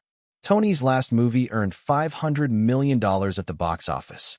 Becky is a director with a movie ranked in the top 30 worldwide highest-grossing movies of all time. Flanders' new movie has a conservative estimate of $600 million for its box office earnings by the industry insiders. All of them are elite directors in Hollywood. We're only doing an animated film. How can we possibly compare to them in the box office?" Zhang Ye gave a smile and placated. "There's me around, so don't worry." The Star Moon staff were almost in tears by now. They thought to themselves, like we can do that. It's fucking because you're here that we're so worried. For someone who hasn't even watched a Hollywood movie animated film, you actually had the guts to come to Hollywood to make an animated film? And you even dared to challenge all of the directors in Hollywood as well? Even God would be worried for you. Mark Foran couldn't take this anymore. He jogged off to the side and called his boss. "Boss," Mark Foran said, "something major has happened." Qian Haitao had returned to China on a flight last night. "I've already heard about it," Mark Foran said. "What do we do now?" "Just prepare to start production on the movie." "Huh? How are we going to do that?" "Just do what has to be done and listen to Teacher Zhang's orders. You don't have to worry about him. That's just how he is. You'll be fine once you get used to it." "Get used to it? How can I get used to that?" Mark Foran was extremely dumbfounded. When he discovered his boss's non-reaction to Zhang Ye's challenge to the Hollywood directors, he immediately understood something. These kinds of incidents must have happened quite often when Zhang Ye was in China. He remembered that this man at the top of the food chain was someone who even dared to beat up a person at the Nobel Prize award ceremony. So what else would he not dare to do? The nearby chatter reached his ears. Mark Foran looked over and saw that the people in Zhang Ye's team were conversing. He could understand Mandarin and speak it as well. Zhang's was said helplessly. "Something always has to happen whenever we go overseas. Little Wang put her head in her hands and said, even without going overseas, we've also encountered many such incidents. Tong Fu gave a wry smile. I think this is happening because Director Zhang hasn't been in a fight in a while. Ha Chi-Chi bluntly said, you're just thinking that? It's precisely because he hasn't been in a fight in a long time. Wu Yi said, ever since he got into that conflict with Wilson, Director Zhang hasn't really fought with anyone during the 3 months we spent filming Man vs. Wild. Now that we have some people delivering themselves to us, how can Director Zhang possibly turn them away? He's the type who feels uneasy if he doesn't get into a fight daily, so it must have been really hard on him to endure the 3 months of peace and quiet that we had. Ha Chi-Chi said, yeah, it must have been difficult. Little Wang thought about it. Now that you say that, it does seem to be true. Ever since Director Zhang was released from prison, his temper has gotten much better. Zhang Zhua nodded. It's true that his temper has gotten better. Mark Foran almost cried listening to their conversation. His temper has gotten better? You fucking call this having a good temper? Jesus Christ. Just how low are your standards? Ring, ring, ring, ring, ring, ring. The landlines in the office were blowing up with calls. Because of a wager, the entirety of Star Moon Animation Studios had been pushed into the headlines. Right now, everyone knew very clearly that no matter what would happen, the incident had already taken place. There was no way back for them. All that they could do was to go ahead and make an animated film, then lose the bet in the most terrible of ways. They were going to end up as the laughingstock of Hollywood for a lifetime. Mark Foran asked, Teacher Zhang, have you decided what you want to make? Ha Chi-Chi also said, what genre are we going to do? Zhang Zhua said, do you have any ideas? Zhang Ye finished up his sandwich and took out a napkin to wipe his mouth. Then he confidently smiled. I've already made a decision. He had been thinking a lot before this, and there were many choices that he could select. Make one that had Chinese elements, or one that could win an award, or perhaps a brand new style of animated films. However, he didn't have to consider any of that anymore. Compete on box office earnings, right? All right, I'll take on all of you this time. Don't blame this bro for being a bully. You were the ones who forced my hands. Zhang Yi looked at everyone. I've already thought of the title for the animated film. Everyone asked, what's it called? Zhang Yi smiled and said, Frozen. Chapter 1684, The Fastest Draw Takes to Stage. Chapter 1684, The Fastest Draw Takes to Stage. Translator, Leg Editor, Leg. Frozen? Everyone looked at one another. Mark Foran asked, what genre is it? Zhang Yi said, it's a fairy tale. Ha Chi-Chi said, isn't that still targeted at children and teenagers? Zhang Yi smiled and said, it's not the same. Zhang Zhua asked, what other elements will there be? Zhang Yi thought about it and said, it will have musical elements. Mark Foran rolled his eyes. Will there also be a princess? And a prince too? Zhang Yi said, that's right. A Moonstar Studios staff said, and magic as well? Zhang Yi was taken aback. Did you all sneak a peek at my script? Everyone was floored. What script did we sneak a peek at? You would have to have a script first. Mark Foran said despondently. Isn't that the standard template for most Hollywood animated films? It has been so overused in recent years. Everyone bases their films on this template. But Zhang Yi laughed and said, mine is different. How is that different? Aren't they the same? Everyone felt pessimistic and let out sighs. Only Zhang Yi knew that this animated film he was going to make was going to be absolutely different from the animated films that they had imagined it to be. Frozen, also known as the Snow Queen or Anna and the Snow Queen, had many other translated names. However, all of them referred to that one movie. It was a movie from Zhang Ye's previous world that was the highest-grossing animated film of all time, as well as the only animated film to have made it into the top 10 worldwide highest-grossing movies of all time. But in this world, animated films were generally weaker performers, and Zhang Ye did not know if Frozen could create the same miracle that it did in his previous world. But at the very least, he believed that it would easily come out on top against those several dozen Hollywood directors' movies. The project was confirmed. The animated film was set to be produced. The next stage would be the animation production. On the very same day, Zhang Ye's figure was seen everywhere around the various departments of Star Moon Animation Studios. At the character design department, Teacher Zhang, we have some ready-made character designs. Why don't you have a look and see if they're okay? No, that won't work. We have a lot of them. So why don't you take a look first? There's no need to take a look. Just do it according to my specifications. Your specifications? Where are they? Do you have a pen and paper? Yes, here you go. All right, just base it off of this drawing. I'll let you all know about the character color palettes at a later time. Why you know how to sketch character designs? Of course, I used to draw comics, after all. At the screenwriting department. Teacher Zhang, what about the screenplay? What's our main storyline? Oh, wait for me for a little while. Huh? Where are you off to? Teacher Zhang, you're back already? Here, this is the screenplay. What? You've already completed it. Did you just write this? But it's only been 10 minutes. This is too fast. Shouldn't it take at least several months of revisions and development to complete the screenplay? There's no need for that. You can just use this. At the music department. Teacher Zhang, what style should the background music and main theme be? Are we going to compose and write the music ourselves, or will we be licensing other people's music? There's no need for that. We'll produce it in-house. But we're not professionals at this after all.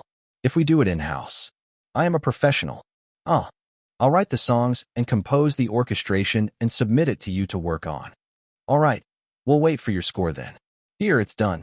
Go ahead and produce these 3 songs first. What? You've finished composing them. This. At the animation department. Teacher Zhang, which techniques should we use for the animation? Use the best CGI one available. But that would be too expensive. For most of our Hollywood animated films, we usually employ traditional hand-drawn techniques too. When we reach the critical scenes, we will then work on them frame by frame.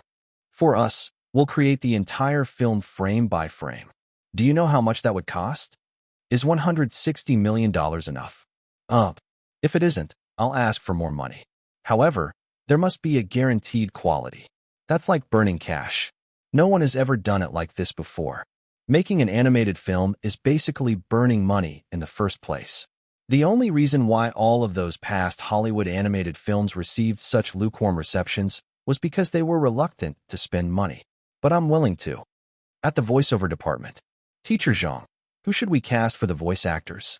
That will be tricky to handle. Normally, we would look to cast some Hollywood celebrities. But now that you've declared war on so many big-name directors in Hollywood, I'm afraid that none of those celebrities would dare to do voice acting for us. It will be fine. Fine. I'll look for the voice actors. Having said that, Zhang Ye started making some calls. He contacted Dong Shanshan first. Shanshan, how's your English? Do you have to ask? Haha, that's great then. Come and do some voice acting for me soon. For your animated film? That's right. You're really going to do it? Yeah, I'm really doing it. I've already accepted the bet. So how can it not be real? All right. I'll be looking forward to basking in your glory as a Hollywood director. Then he called Ning Lan. Sister Ning, busy? I'm reading the news about your bet with other people. You're really capable, huh? Great timing. How about doing some voice acting for me? Voice acting for what? A role in my new movie. You're looking for me to do that? My English is only SOSO. Go practice then. The post-production will only happen in several months anyway. Whoa. So will this be considered my Hollywood debut? Of course. He made another call to Yao Jiankai. Zhanger, what's up? Old Yao, go and brush up on your English. Why would I do that? Just practice a few lines. I'll need you to do some voice acting soon. I've reserved a role for you. For your animated film? Fine. Huh. After a string of calls, Zhang Ye turned around and said to the people of the voiceover department, it's finished. The majority of the roles have been assigned. The voiceover department staff had blank looks on their faces. On this day, many of Star Moon's employees were genuflecting. Even Mark Foran was stunned. It wasn't for anything else. They were just too shocked at Zhang Ye's efficiency. They had assumed that Zhang Ye was just a layman who did not know anything about animation productions. They thought that he was just messing around when he said that he would be making a Hollywood animated film. But the moment Zhang Ye started working on the project, it felt like he had turned into an entirely different person. His work efficiency could shock people to death, and he wouldn't have to pay for it. Whenever he told the staff under him that he would get them the information they required, most people would subconsciously accept this to mean a few days later or within a month's time. But in Zhang Ye's context, this only meant a few minutes. He went away and came back.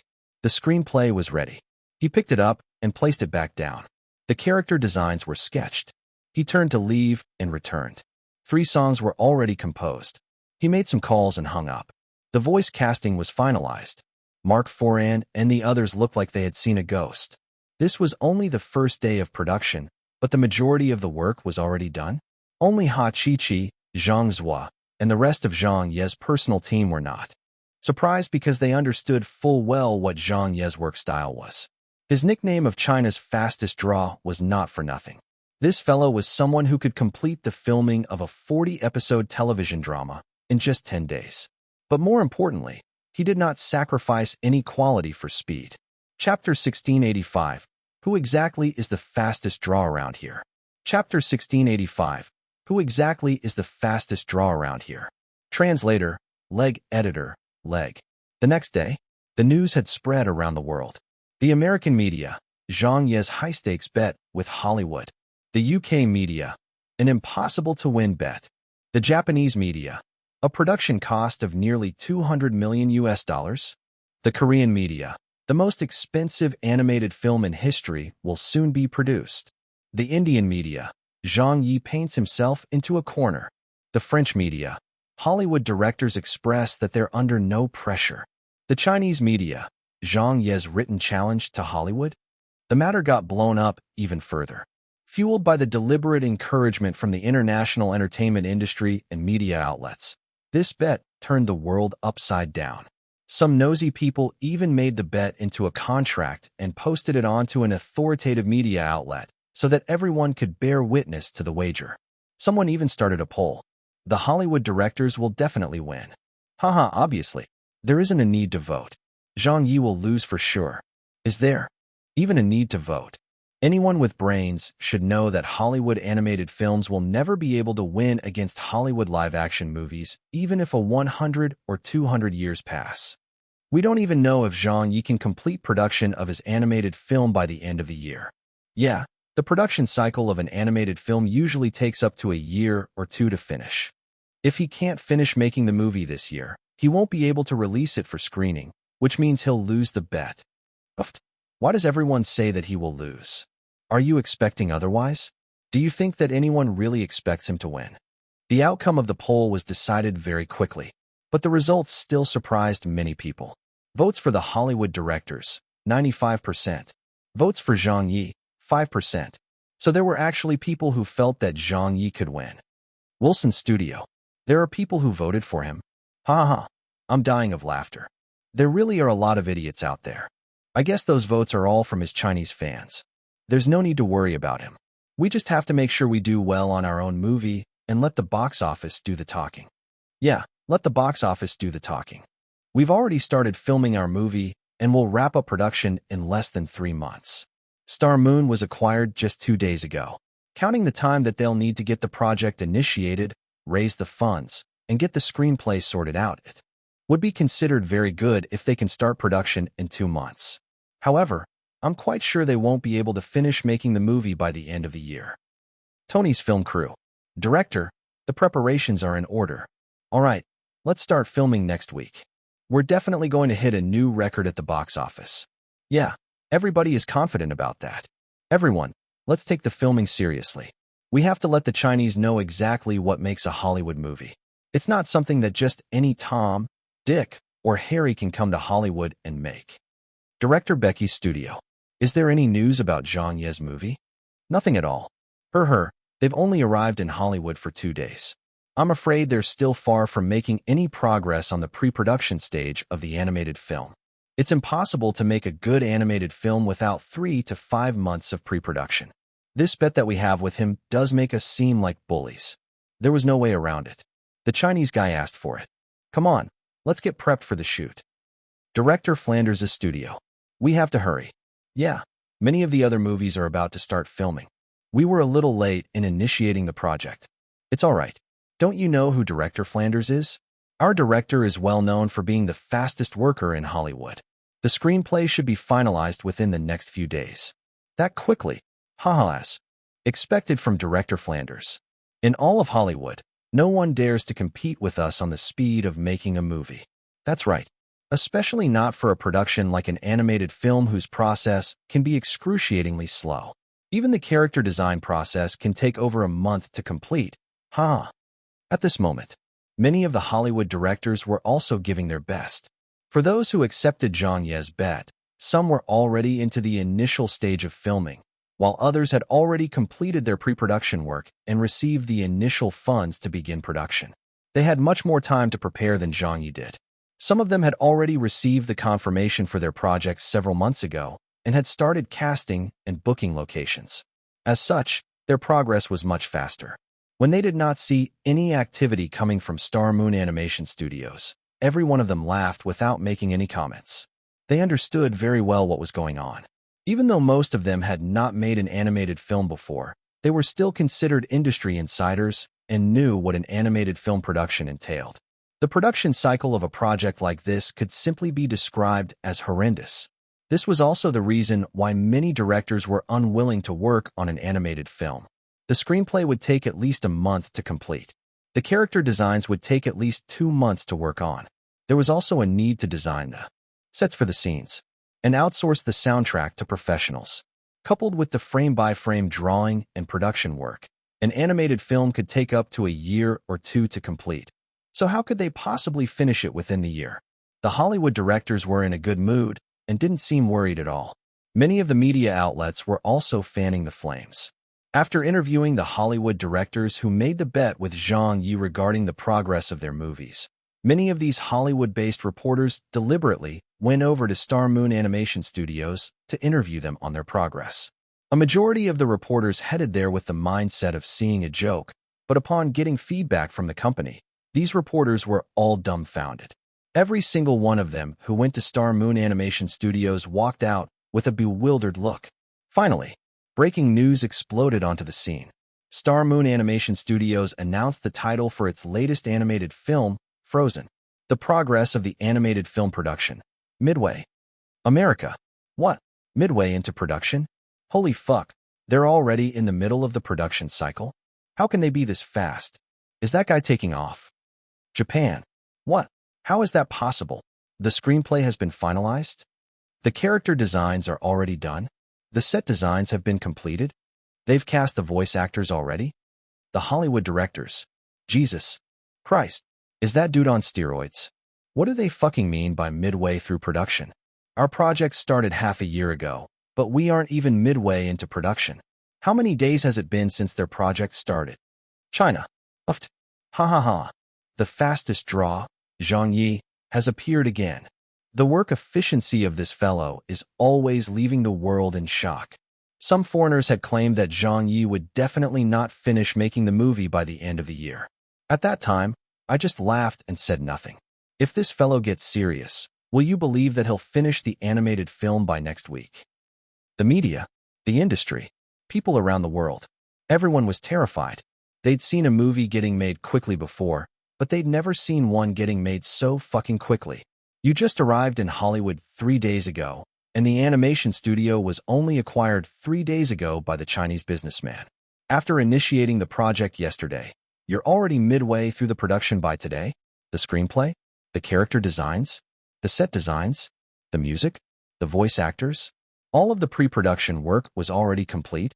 At this moment, even director Flanders, who had been hailed as the fastest worker in Hollywood, was dumbfounded. What the fuck? Who exactly is the fastest draw around here? Chapter 1686. Convincing the Heavenly Queen to come out of retirement? Chapter 1686. Convincing the Heavenly Queen to come out of retirement? Translator, leg editor, leg. Heated discussions. Side bets. Watching the commotion. Joking around. This wager set all of Hollywood abuzz. All the Hollywood directors who were involved in the bet were stepping up on their movie productions. They had been spurred by the revelation that Zhang Ye was progressing quickly on his animated film. Onlookers from around the world also couldn't wait for the day they could finally see these people's finished products. A few days later, Hollywood. In a chartered car, Yao Jinkai looked out of the window curiously. So this is Hollywood.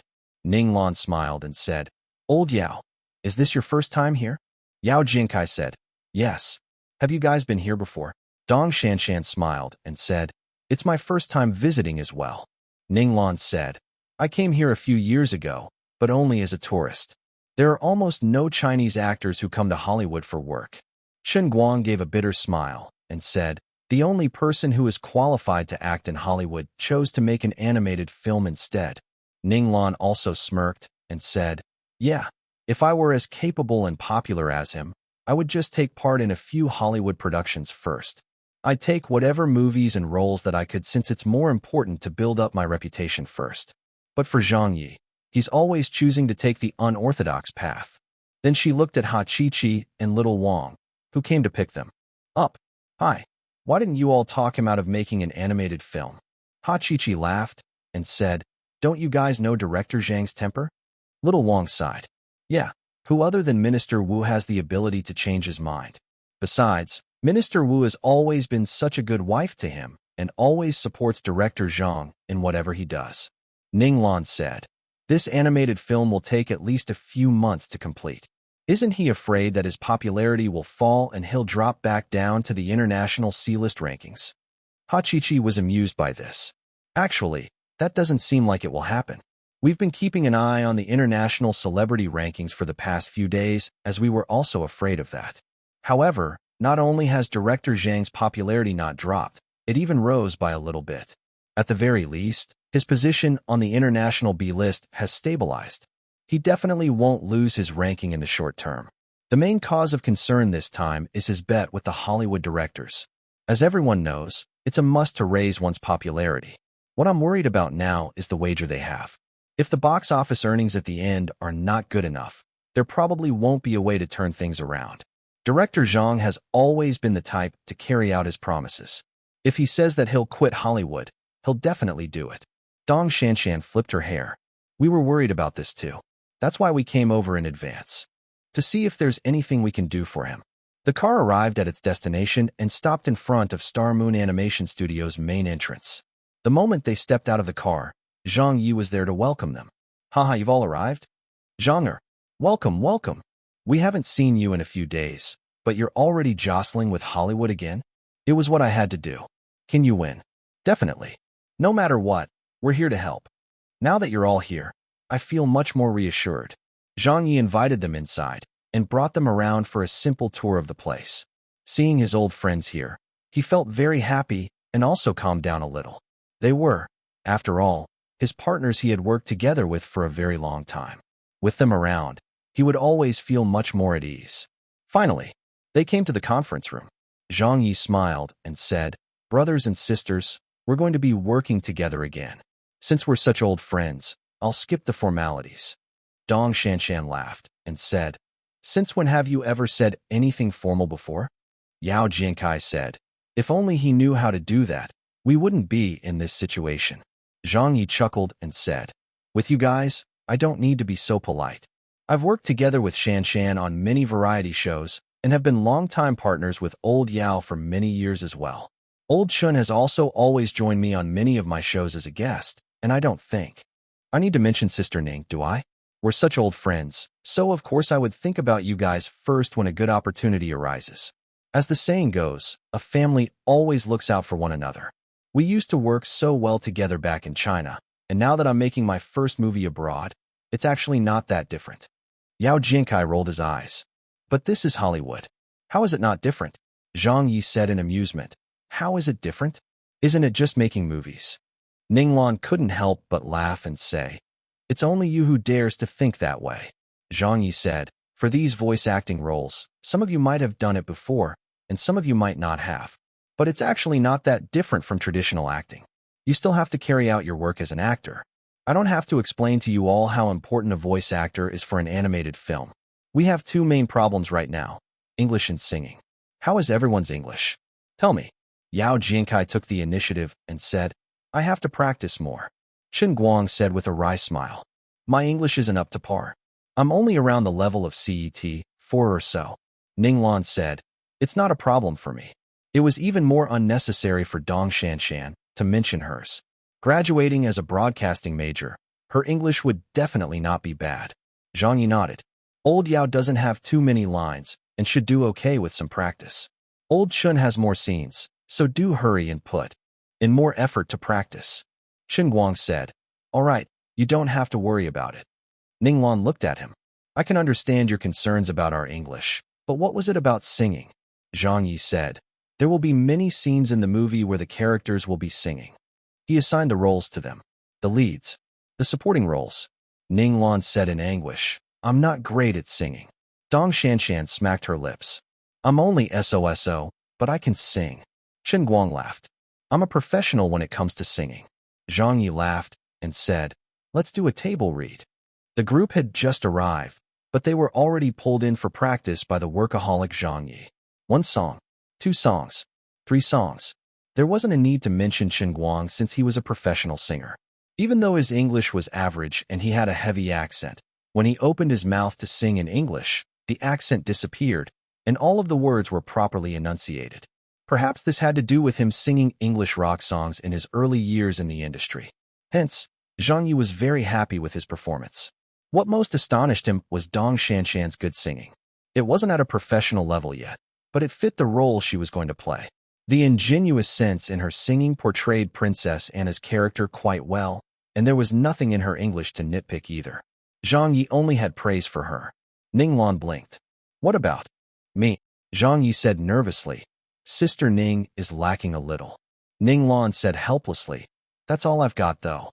Chen Guang said, "Why don't you practice more? There's still time." Ning Lan shook her head. "This is a matter of talent. It's not something that can change with practice. I can't sing the songs that the character sings in the movie." "Zhang, do you have any other roles that don't require me to sing?" "I do." Zhang Ye gave it some thought. "But who will sing the female lead songs then?" Chen Guang said, "The female lead hasn't been decided yet." Zhang Ye said, "There are 2 female leads. Shanshan will be playing one of them, and I wanted Sister Ning to take the other one because I think her voice is very suitable for it. But that's not really possible now since Sister Ning can't sing the key song. This song is the crux of the entire movie. It's even more important than all of the other songs in the movie combined. That's why I must cast someone with the right voice who can both act and sing." "Old Chen, do you think your wife is up for it?" Chen Guang said, "She might not be able to sing it good enough." Dong Shanshan said, "Can Sister Lan do it?" Zhang Ye said, "I'll check with them." Fan Wenli, Su Milan, Zhang Ye went looking for them. They recorded their samples and sent them to him. In the end, Zhang Ye was still unsatisfied. Fan Wenli was a professional singer, and there was nothing to say about her singing. However, her voice was not suitable for the role. A person's vocal register was not something that can be changed. It was the same for Su Milan as well. Not only did her vocal register not match Zhang Ye's requirements for the character, she was also not a professional singer. She made her name as an actor, so her singing was relatively weaker. What should he do then? Who else was there? Zhang Ye was starting to get worried.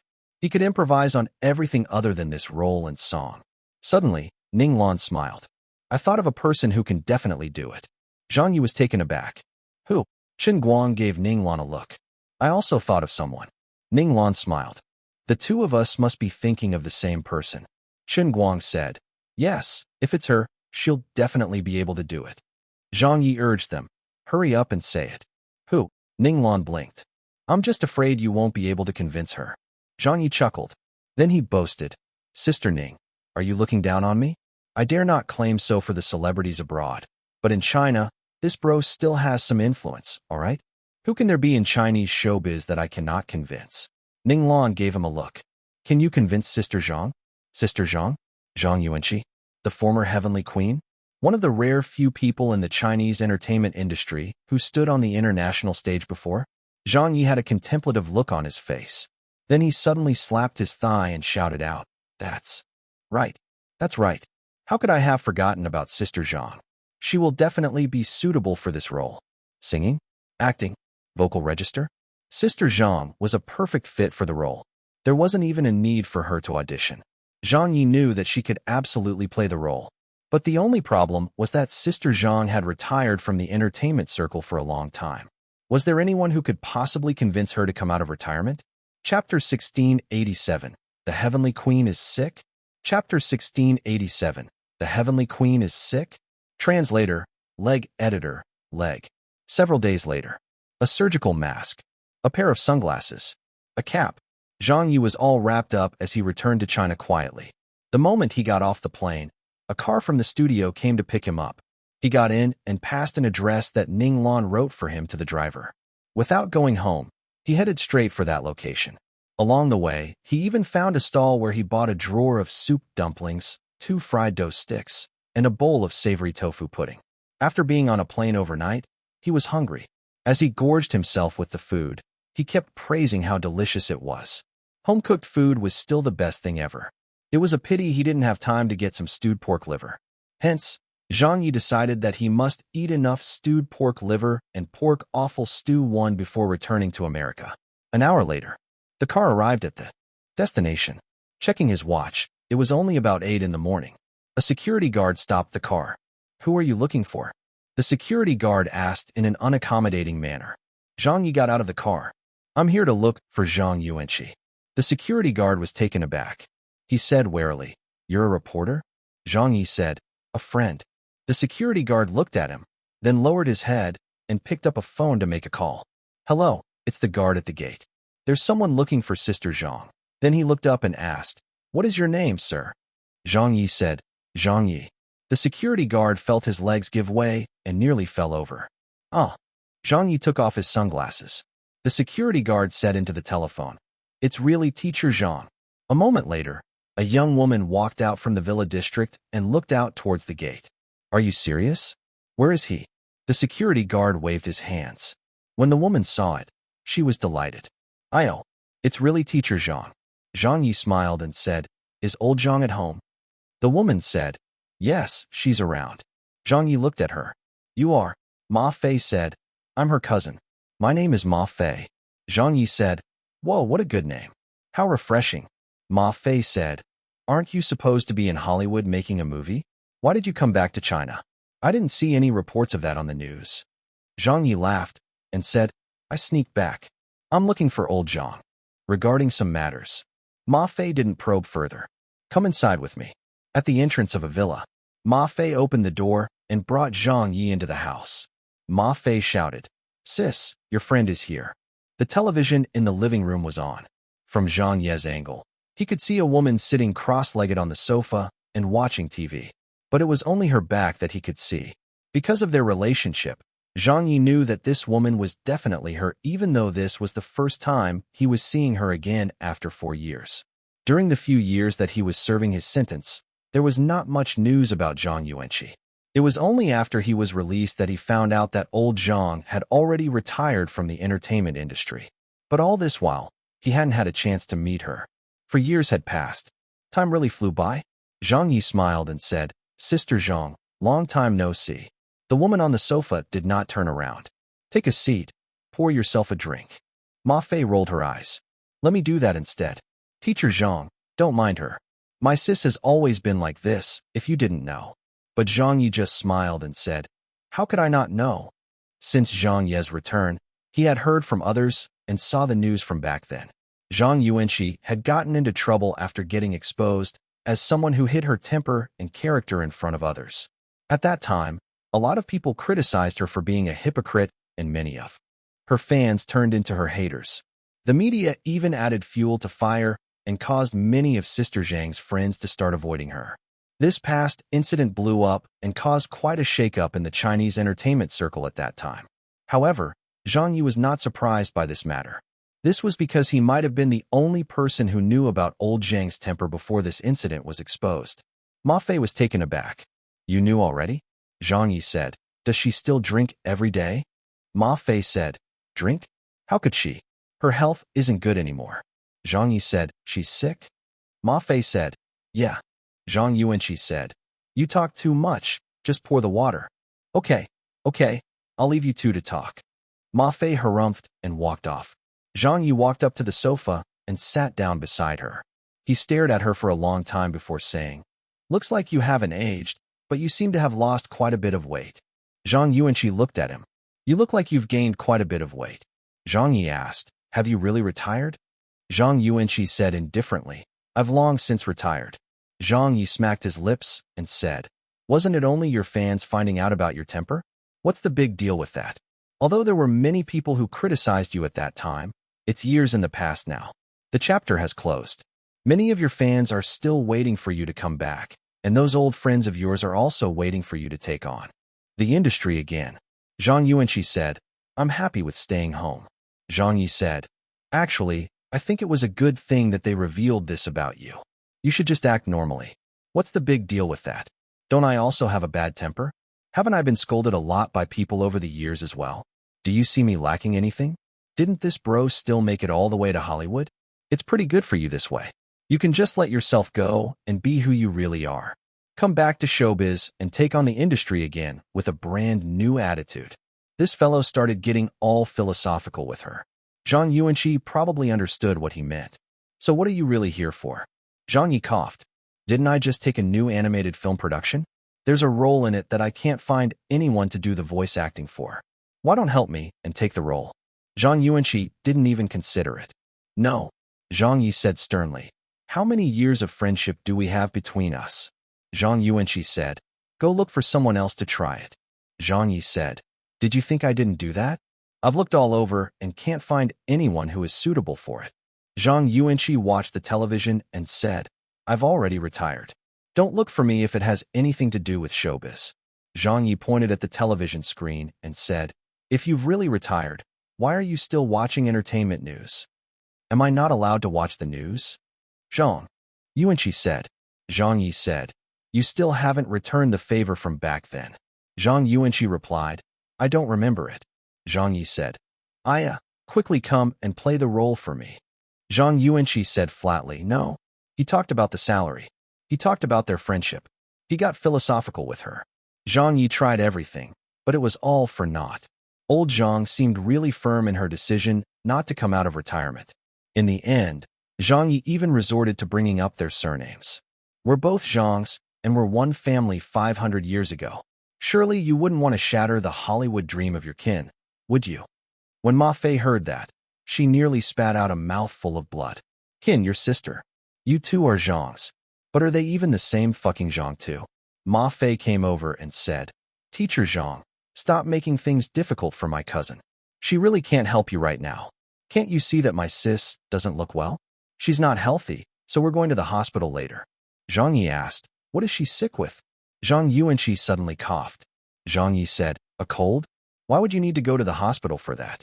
This bro in front of you is a doctor. I'll take a look at you. If I get you cured, will you go with me straight to Hollywood tomorrow? Zhang Ye didn't even look at him. If you can cure me, I'll go with you right away today. Zhang Ye slapped his thigh and let out a hearty laugh. That's what I want to. Here. He pointed at Ma Fei and said, Sis, you heard it too. Be my witness. Ma Fei said in a speechless manner, Sure, I'll be your witness. But you won't be able to cure her. Zhang Ye said in amusement, Are you two messing with me? How hard can it be to cure this minor illness? He then grabbed Zhang Ye's arm and pretentiously pressed on her wrist. Zhang Ye frowned. What are you doing? Zhang Ye said calmly, Taking your pulse. Zhang Ye was speechless. Ma Fei asked, Are you sure you know what you're doing? Zhang Ye said, You must trust the doctor. Zhang Ye did not take this matter seriously at all. Wasn't it just a cold and cough?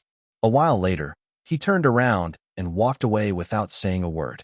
Then, roughly 30 minutes later, this fellow returned with 2 large packets of traditional Chinese medicine that he had gotten from a Chinese pharmacy. He casually handed them to Ma Fei and told her, Boil these for your sister. When it's almost ready, call me. Just before the medicine was prepared, Zhang Ye chased them away. Then he opened his game ring and took out an unidentified vial of liquid from the inventory to pour into the medicine. The item was spring water of health. Its effects were, heals physical injuries and sicknesses. Chapter 1688, Divine Physician Zhang Ye. Chapter 1688, Divine Physician Zhang Ye. Translator, Leg Editor, Leg. In the morning, Old Zhang's house. The whole villa was filled with the scent of traditional Chinese medicine. Zhang Ye brought out a bowl and said, The medicine is ready. Ma Fei pinched her nose. Why does it smell so strong? Good medicine is always bitter. Zhang Ye smiled and said, Old Zhang, drink it up. Ma Fei looked unconvinced by the black medicinal brew. Is this even drinkable? It had better not cause more problems after drinking. Teacher Zhang, do you really have medical knowledge? Zhang Ye said, I guarantee all illnesses will be cured after drinking it. Don't worry, I've grasped the extent of your sister's illness. There's no need for her to go to the hospital over something like that. This matter is solved now that I'm here. Quickly drink it and pack up your luggage. We're going to Hollywood today. Zhang Yuanqi looked on doubtfully. What is this? Zhang Ye laughed and said, hurry, drink it, and you'll be cured. Ma Fei blinked. Sis, do you want to give it a try? Zhang Yuanqi said, are you making me a lab rat? Ma Fei said, Teacher Zhang is quite reputable. He knows everything from airplanes to tanks to singing and acting, so it wouldn't surprise me if he knew medicine too. Zhang Ye laughed. See, she understands me. Zhang Yuanqi couldn't stand blabbering any longer and drank the medicine. Zhang Ye said in anticipation, how is it? Don't you feel much better?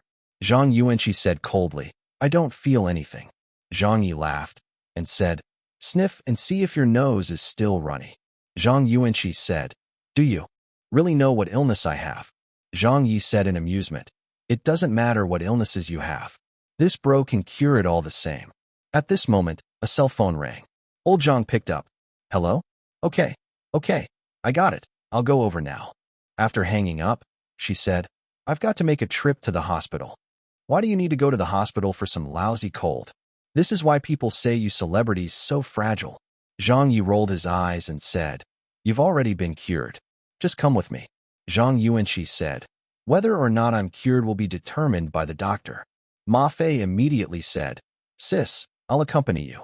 Zhang Ye threw up his hands and said, I've already told you that you're cured, but you just won't believe me, huh? All right, go to the hospital and get it checked then. You'll see that this bro did not lie about his medical skills. Go on, I'll stay here and watch TV. Come back quickly if there's nothing wrong after checking. I'll book the plane tickets for this afternoon. Old Zhang and her cousin left, leaving Zhang Ye alone humming a little ditty as he watched the news. At a major hospital, there were around 7 doctors seated in the consultation room. Soon after, Zhang Yuanqi and Ma Fei arrived. Dr. Sun, who was in his 60s, said, Little Zhang, you've arrived? Zhang Yuanqi acknowledged him and said, how are things, Professor Sun? Dr. Sun pointed to the several people beside him. Let me introduce you first. Everyone who's here are China's most authoritative doctors. Professor Chun, Professor Fong, Professor Han, Professor Hu, and Dr. Qi. All of us have been following up on your test results in recent days and have called for this specialist review with you today to decide on a surgical plan. Actually, the final decision still lies with you. We can only offer the best advice to you. Zhang Yuanqi said, sorry to have troubled you all. Professor Hu spoke up. Consider removing it. That's the safest option. Ma Fei said anxiously, but her image. Professor Han said, you have breast cancer. Why would you still care about your image? Dr. Qi said, it was fortunate that we discovered it early before the situation became worse. All you'll need is a simple procedure, and you'll basically be assured that there will be no relapse nor any danger to your life. But if you delay it and choose a conservative treatment, it will be difficult to say whether there will be no problems after that. If it gets serious, there will definitely be a danger to your life. You shouldn't wait for it to spread before you decide on having surgery. Of course, we understand what this means to a woman. Image is still very important, so we considered the post-recovery cosmetic surgery process as well. Professor Chun is an expert in this area. Zhang Yuanqi said, is there no other choice? Professor Sun said, with the existing medical technology in our country, this is the best that can be done. The medical technology in America is better, but not by much. Little Zhang, we've known each other for over a decade. I also suggest that you quickly get it removed. Do the surgery as soon as possible. Zhang Yuanqi asked again, is there really no other way? Professor Sun shook his head. The most authoritative figures in breast cancer research are all in this room. From your scans and lab results, we strongly suggest that you do the surgery. 1 minute, 2 minutes, 3 minutes. Zhang Yuanqi finally said, all right, I'll do it. Ma Fei looked at her. Sis, have you really thought it through? Zhang Yuanqi said, staying alive is more important. Everyone knew that this decision must not have been easy for her. Professor Sun said, when do you want to be admitted? Zhang Yuanqi said, since I've already decided, let's do it today. Professor Fong said, okay, we'll arrange for your admission to the hospital then. We'll do further testing and give you another scan, essentially a comprehensive pre-op exam, to verify your current state of health first. If everything is in order, we'll arrange for the surgery to take place in a week's time. Rest assured that with us here, nothing will go wrong. Zhang Yuanqi said, thank you for taking the trouble. A series of tests were carried out. The several doctors started discussing the surgical procedure. Who will be the main surgeon? Old son, will you do it? Yes. Do another biopsy to make sure. Okay.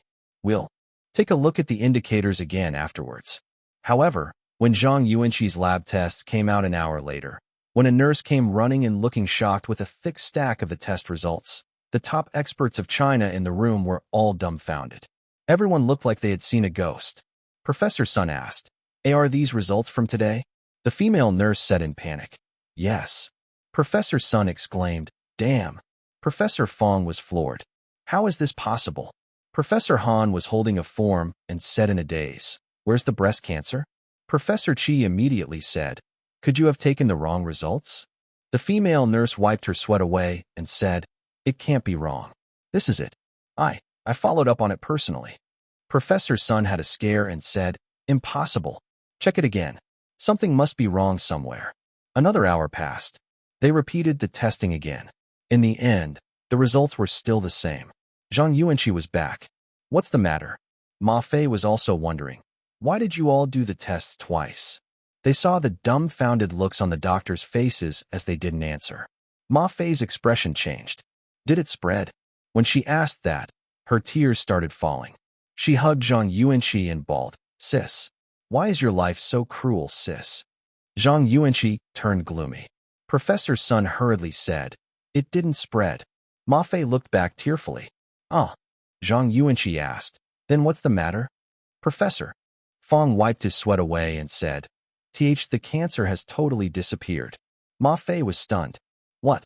It disappeared?" Professor Han nodded. "It disappeared.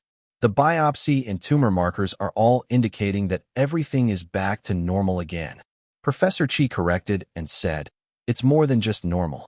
Little Zhang's health indicators are showing that she is healthier than 99.9% of people." After saying that, he looked at her in disbelief. "Then what's the matter? We should be asking you that instead. We clearly ran several tests at each of our hospitals and found traces of breast cancer. The cancer couldn't have just disappeared into thin air." "It disappeared? Her cancer was cured?" Ma Fei jumped in surprise. "Is that true? This really happened?" Professor Sun said, "There has never been a case like this in the medical community." Professor Fong also said, "This case will live on for ages. If it had only been a single hospital that diagnosed this, it may have been a mistake or a case of switched biopsy samples." But this was not the case for Zhang Yuanqi. Before this, she had visited several hospitals to get tested, and all of them had concluded that it was undoubtedly breast cancer. There was no chance of being misdiagnosed. Unless these 3 top hospitals in China had all taken the wrong patient's scans, and at the same time, taken the same patient's test results, this was obviously something that couldn't have happened. There must be some supernatural forces at work. What the fuck is this situation? The authoritative experts were very confused. Having lived for so many years, it was the first time they felt doubtful of science. Even Zhang Yuanqi found it strange. However, Ma Fei thought of an incident. She suddenly yelled, "Could it be Teacher Zhang?" Zhang Yuanqi said, "That's not possible." Ma Fei said firmly, "It has to be Teacher Zhang." Professor Sun stared at her. "What Teacher Zhang?" Ma Fei said, "It's Teacher Zhang Ye. He came to my sister's place to visit her today and said that he would treat her illness. He even took her pulse and then brewed some Chinese medicine for her to drink, claiming that it would definitely cure her illness. After drinking it, we came here together. Heavens, Teacher Zhang really knows how to cure diseases. It has to be the effect of that Chinese medicine that he gave her." Zhang Ye. Zhang Ye from the Chinese Academy of Sciences? Isn't he involved in physics and math research? Chinese medicine? Can Chinese medicine cure cancer? How can that be possible? This is cancer we're talking about. It wouldn't be cured even if you had eaten the flesh of Tripitaka 1. Chapter 1689, The Miracle of the Fake Medicine. Chapter 1689, The Miracle of the Fake Medicine. Translator, Leg Editor, Leg. Noon.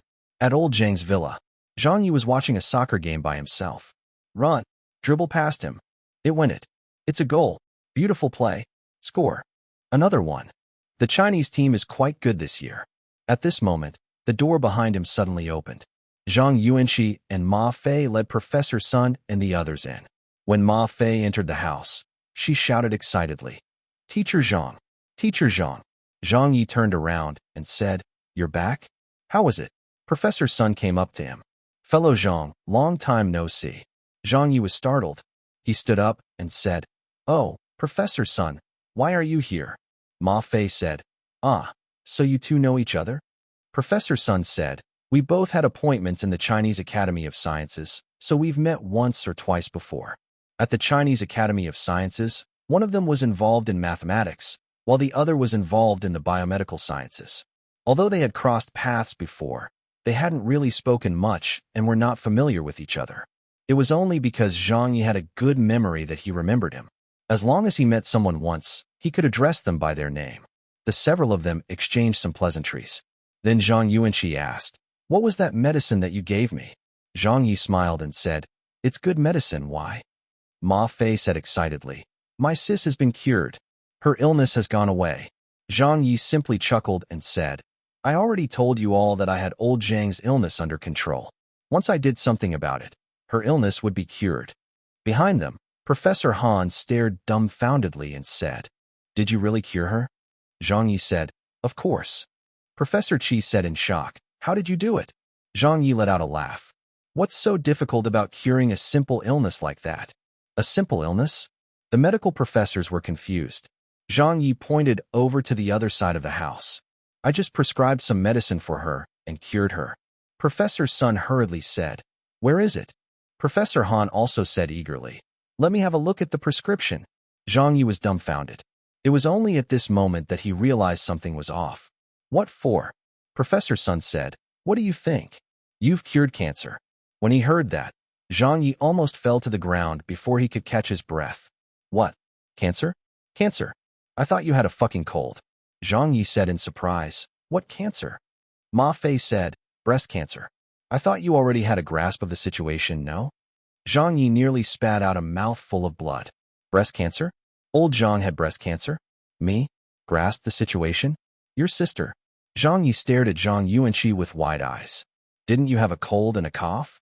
Zhang Yuanqi asked him back, "Who told you I had a cold?" Zhang Yi said, "Huh." Ma Fei was stunned. "So you didn't know what illness my sister had?" Zhang Yi was almost crying. "If you didn't tell me, how could I have fucking known?" Ma Fei was infuriated. "You were the one who said that you knew what was going on." Zhang Yi said, "I was just bragging." "You actually believed that?" Ma Fei was speechless. Zhang Yuanqi was speechless. Professor Sun was speechless. Professor Han was speechless. The professors couldn't believe it either. They quickly took the prescription that Zhang Ye had gotten and repeatedly studied its contents.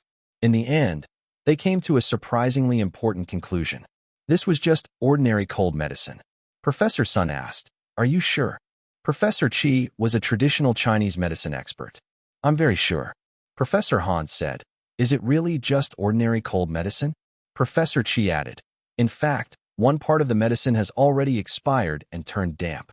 Even as cold medicine, this is not a particularly effective concoction." Zhang Yuanqi looked at him. "You gave me expired medicine?"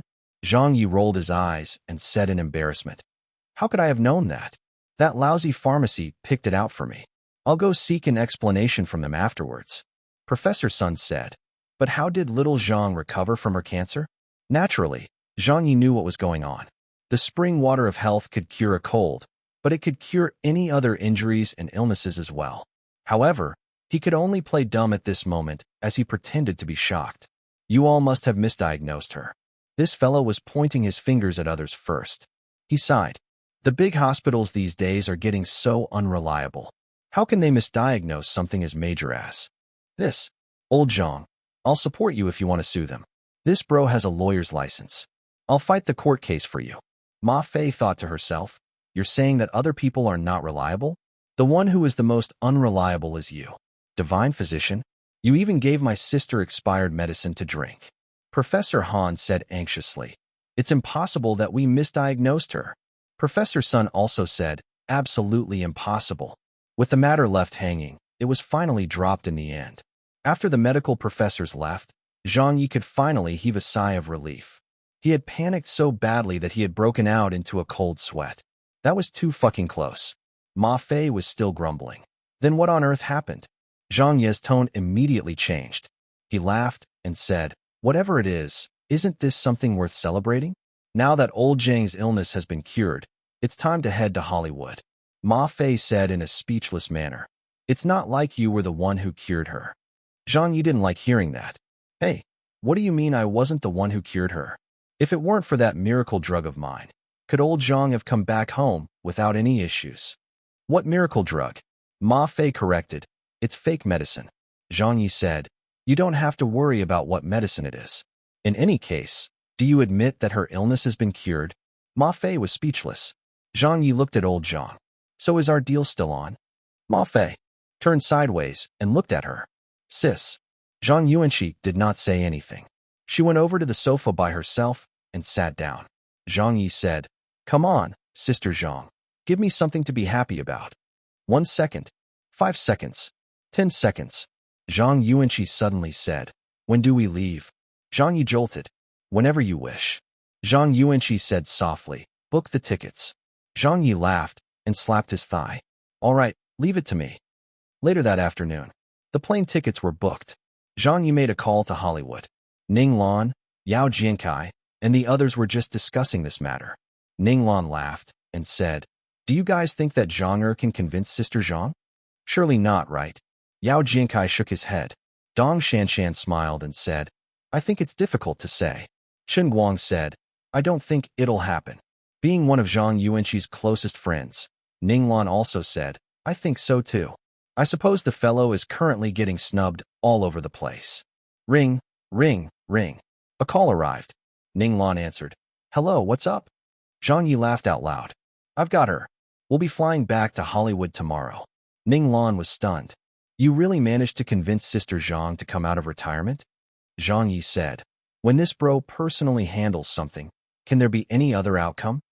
Ning Lan said in disbelief. Impossible. Didn't he just arrive in China? Yet he already convinced her. How could it be so smooth sailing? Which of them didn't know about Sister Zhang's temper? After hanging up, everyone came to the consensus that Zhang Ye was only bragging. The next day, at Los Angeles International Airport, when Ning Lan, Dong Shanshan, and the others who came to receive Zhang Ye saw Zhang Yuanqi walking beside him, every one of them looked like they had seen a ghost. Sister Zhang, heavens, you really came? Zhang, how did you do it? Zhang Yuanqi had retired from the entertainment industry for many years. During this period, countless people had approached her to get her to come out of retirement. Her fans, people from entertainment companies, and many of Zhang Yuanqi's friends, including Ning Lan, brought this matter up to her many times. However, she had turned all of them down without exception. In the end, Ning Lan also felt that Sister Zhang had made up her mind to just spend the rest of her days leisurely, and that there wouldn't be anyone else who could possibly get the former heavenly queen, who was the #1 person of the Chinese entertainment circle, to make a return. But as it had to be, Zhang Ye managed it. He even used less than a day's time to get it done. Wasn't this fellow's influence a little too large? However, Zhang Yuanqi's arrival clearly boosted their confidence too. With Sister Zhang joining the cast of Frozen, it would only make them stronger. On the same day, the news came out. An Asian heavenly queen returns. Zhang Yuanqi's surprising appearance in Hollywood. Has the Chinese heavenly queen decided to return to showbiz? Zhang Ye casts yet another big name. Zhang Yuanqi joins the cast of Frozen. The strong team up. Can it create another miracle? Chapter 1690. The First Showdown. Chapter 1690. The First Showdown.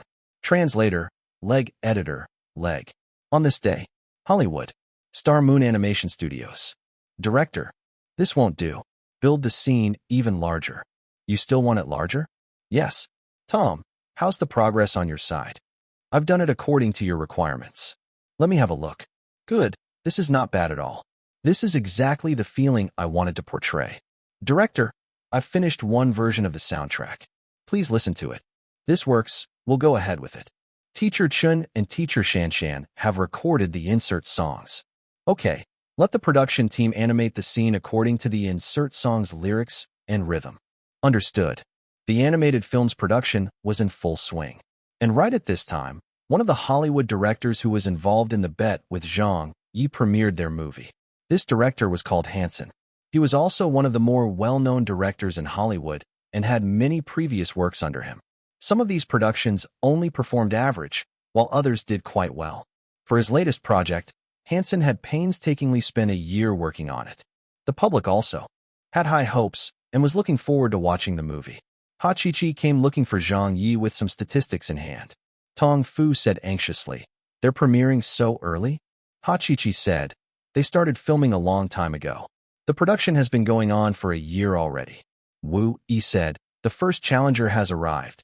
Zhang Ye casually smiled and said, "Okay, got it." Zhang's was said in worry. "They're really stepping up on their promotions and coming on very strong." Little Wang wickedly clasped her hands together and looked up to the sky. Ba, Grand Supreme Elderly Lord One, abracadabra, may the heavens bless this fellow to fuck up real badly. She even made the sign of the cross as she closed off her prayer. Zhang Yi said in a speechless manner, "Just which religion do you follow?" Little Wang said bluntly, "I'll follow whichever one that will make him fuck up. This is what is called casting a wide net. There's no harm in believing a few more gods. Surely one will respond to your prayers." Meanwhile, the premiere ceremony began. The guest lineup for the premiere of Hansen's new movie was a grand one.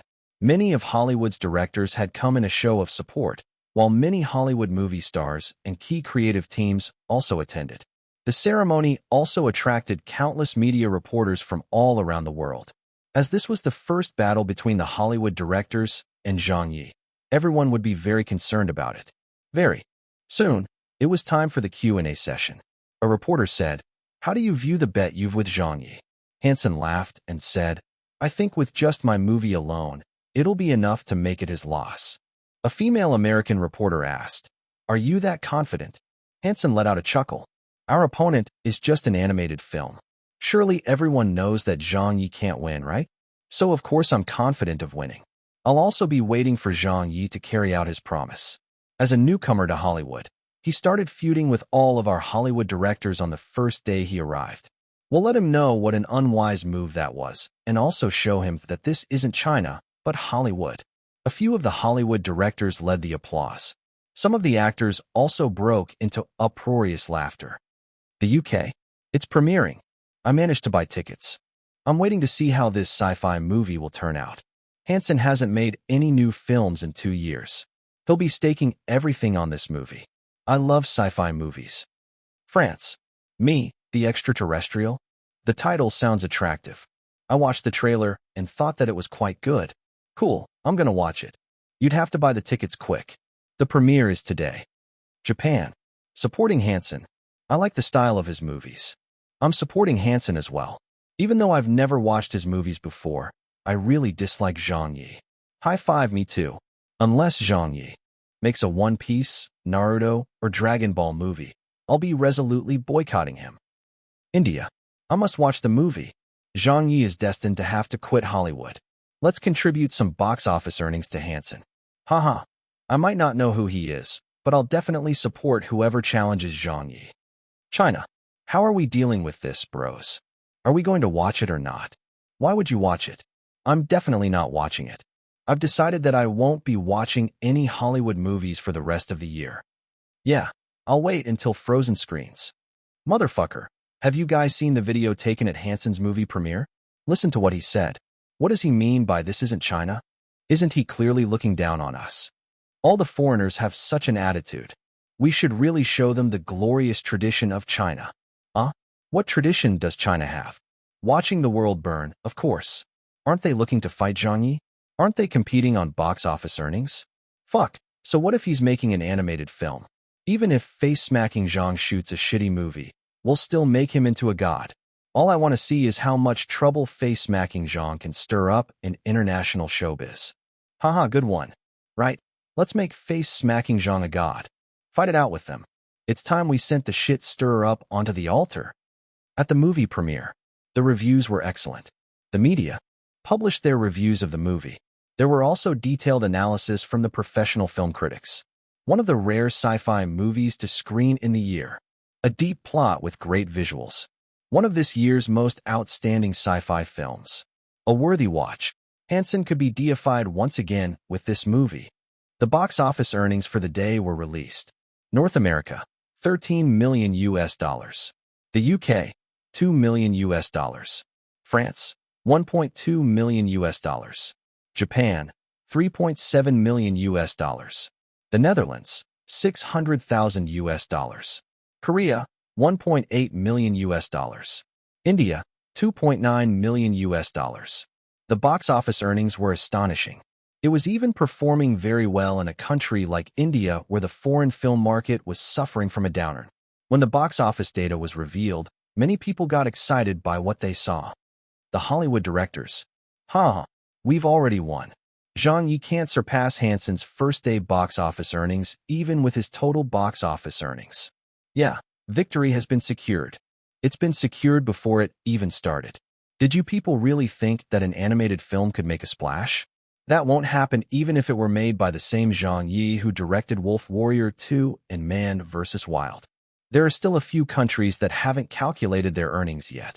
How I wish I could see Zhang Ye's expression right now. Hansen's crew. This is so awesome. It's on fire. On fire. We've finally proved ourselves. Director Hansen. Congratulations. There's a chance that the first-day box office earnings can break $30 million. Which other countries have not released their box office earnings yet? There are still Russia and China. We don't have to consider Russia since their film market isn't good. But the film market in China is really strong. They're recognized as the second largest box office market in the world. Director Hansen, the box office earnings for China is out. How much did we get? 5 million. It's a little low, but I guess it's still not bad. It's not that, director. Not what? It's 5 million yuan. What? Why is it so low? How can that be possible? Haven't the Chinese always been big admirers of Hollywood movies? What was 5 million renminbi? It was only about 800,000 US dollars. Not comparing it to America, or even Japan, it wasn't even close to the figure that they had earned in Korea. It was only around the same as the Netherlands that had a much lower population. Everyone was speechless. But upon further thought, they understood the reason. It must have had something to do with Zhang Ye. Their ongoing challenge against Zhang Ye, as well as their attitude towards China and the Chinese businessman's attempted acquisition of the Hollywood studio, had all seriously broken many of the Chinese people's hearts. The Chinese box office earnings? Perhaps they had expected too much of it right from the beginning. Hansen's crew was outraged. The Chinese are too vengeful. The mindset and thinking of Easterners are indeed too different from us Westerners. We're still doing well at the box office anyway.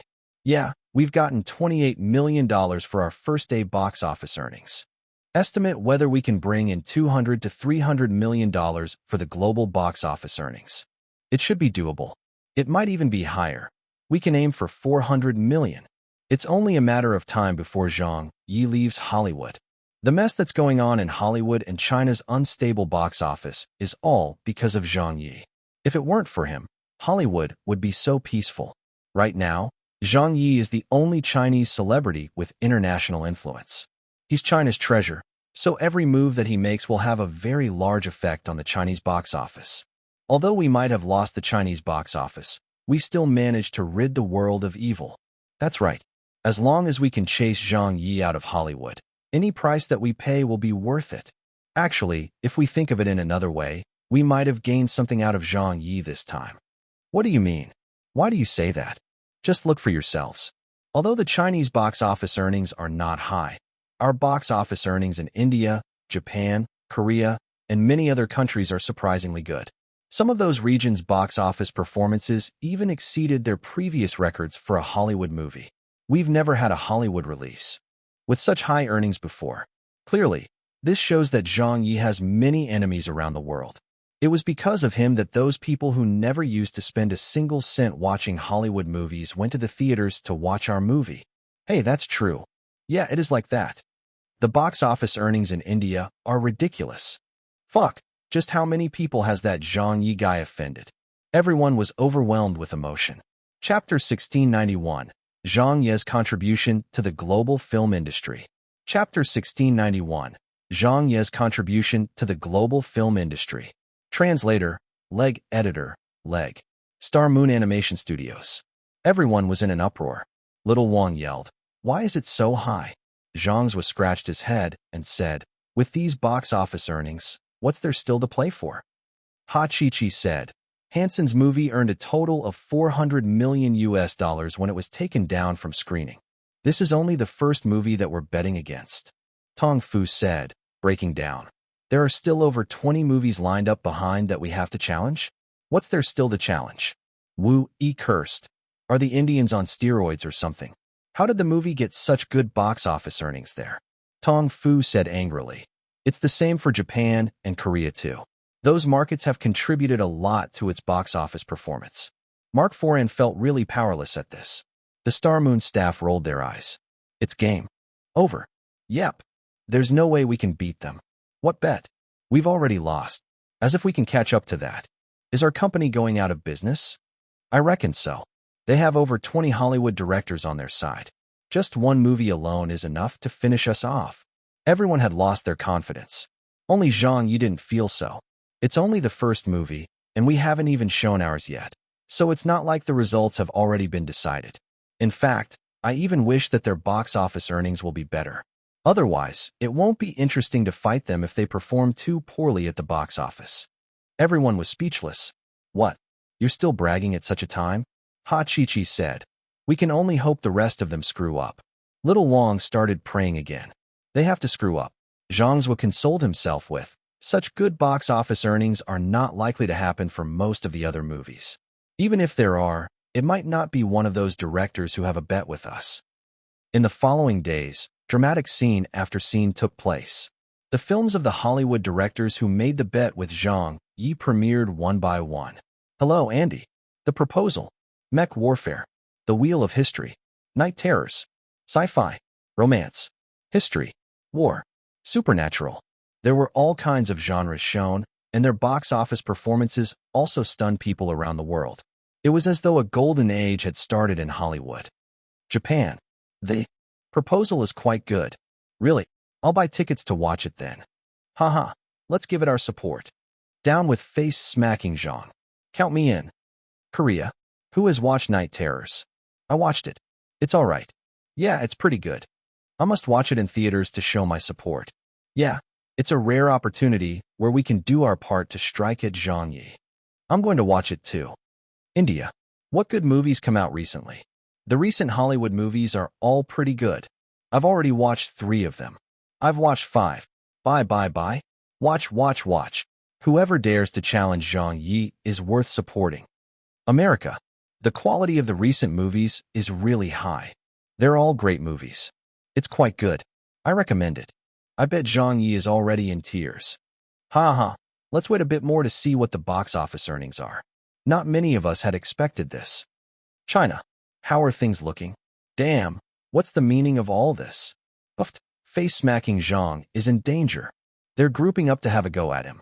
This is way too fucking over the top. The box office results were gradually released. Maybe due to coincidence or some other reason. But the new movies of the directors who were involved in the bet with Zhang Ye had all performed extremely well in the box office. Even the worst performing movie had a final box office earnings of $200 million, while the best performer reached $600 million in earnings. Some of these movies had not even been taken out of theaters yet and were still constantly breaking new highs. The entire world laughed. The Hollywood film industry was very happy. The media outlets from around the world did not know whether to laugh or cry. Only at Star Moon Animation Studios was there a wave of scolding. Ha Chi-Chi said, "They must be doing this on purpose." Little Wong said angrily, "What the hell? All of their movies are so popular." Wu broke down. There wasn't even a single one that screwed up.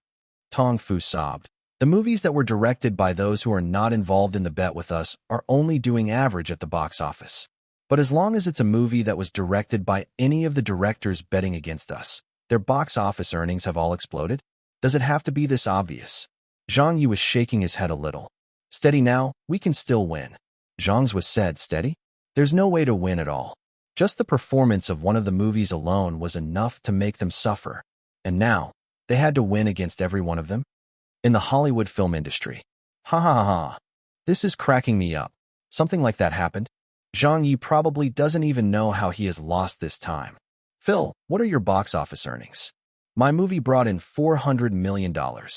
Haha, mine got $420 million. This is so exciting. Yeah, I never, ever thought that we could do so well at the box office. Our international box office earnings will set a new high this time. The global media. The box office earnings of Hollywood movies have set a new high. An unstoppable era for Hollywood. Global box office earnings blow up. Zhang Ye, a man perhaps played by fate. Hollywood enters a glorious era. The entire world is watching Hollywood movies.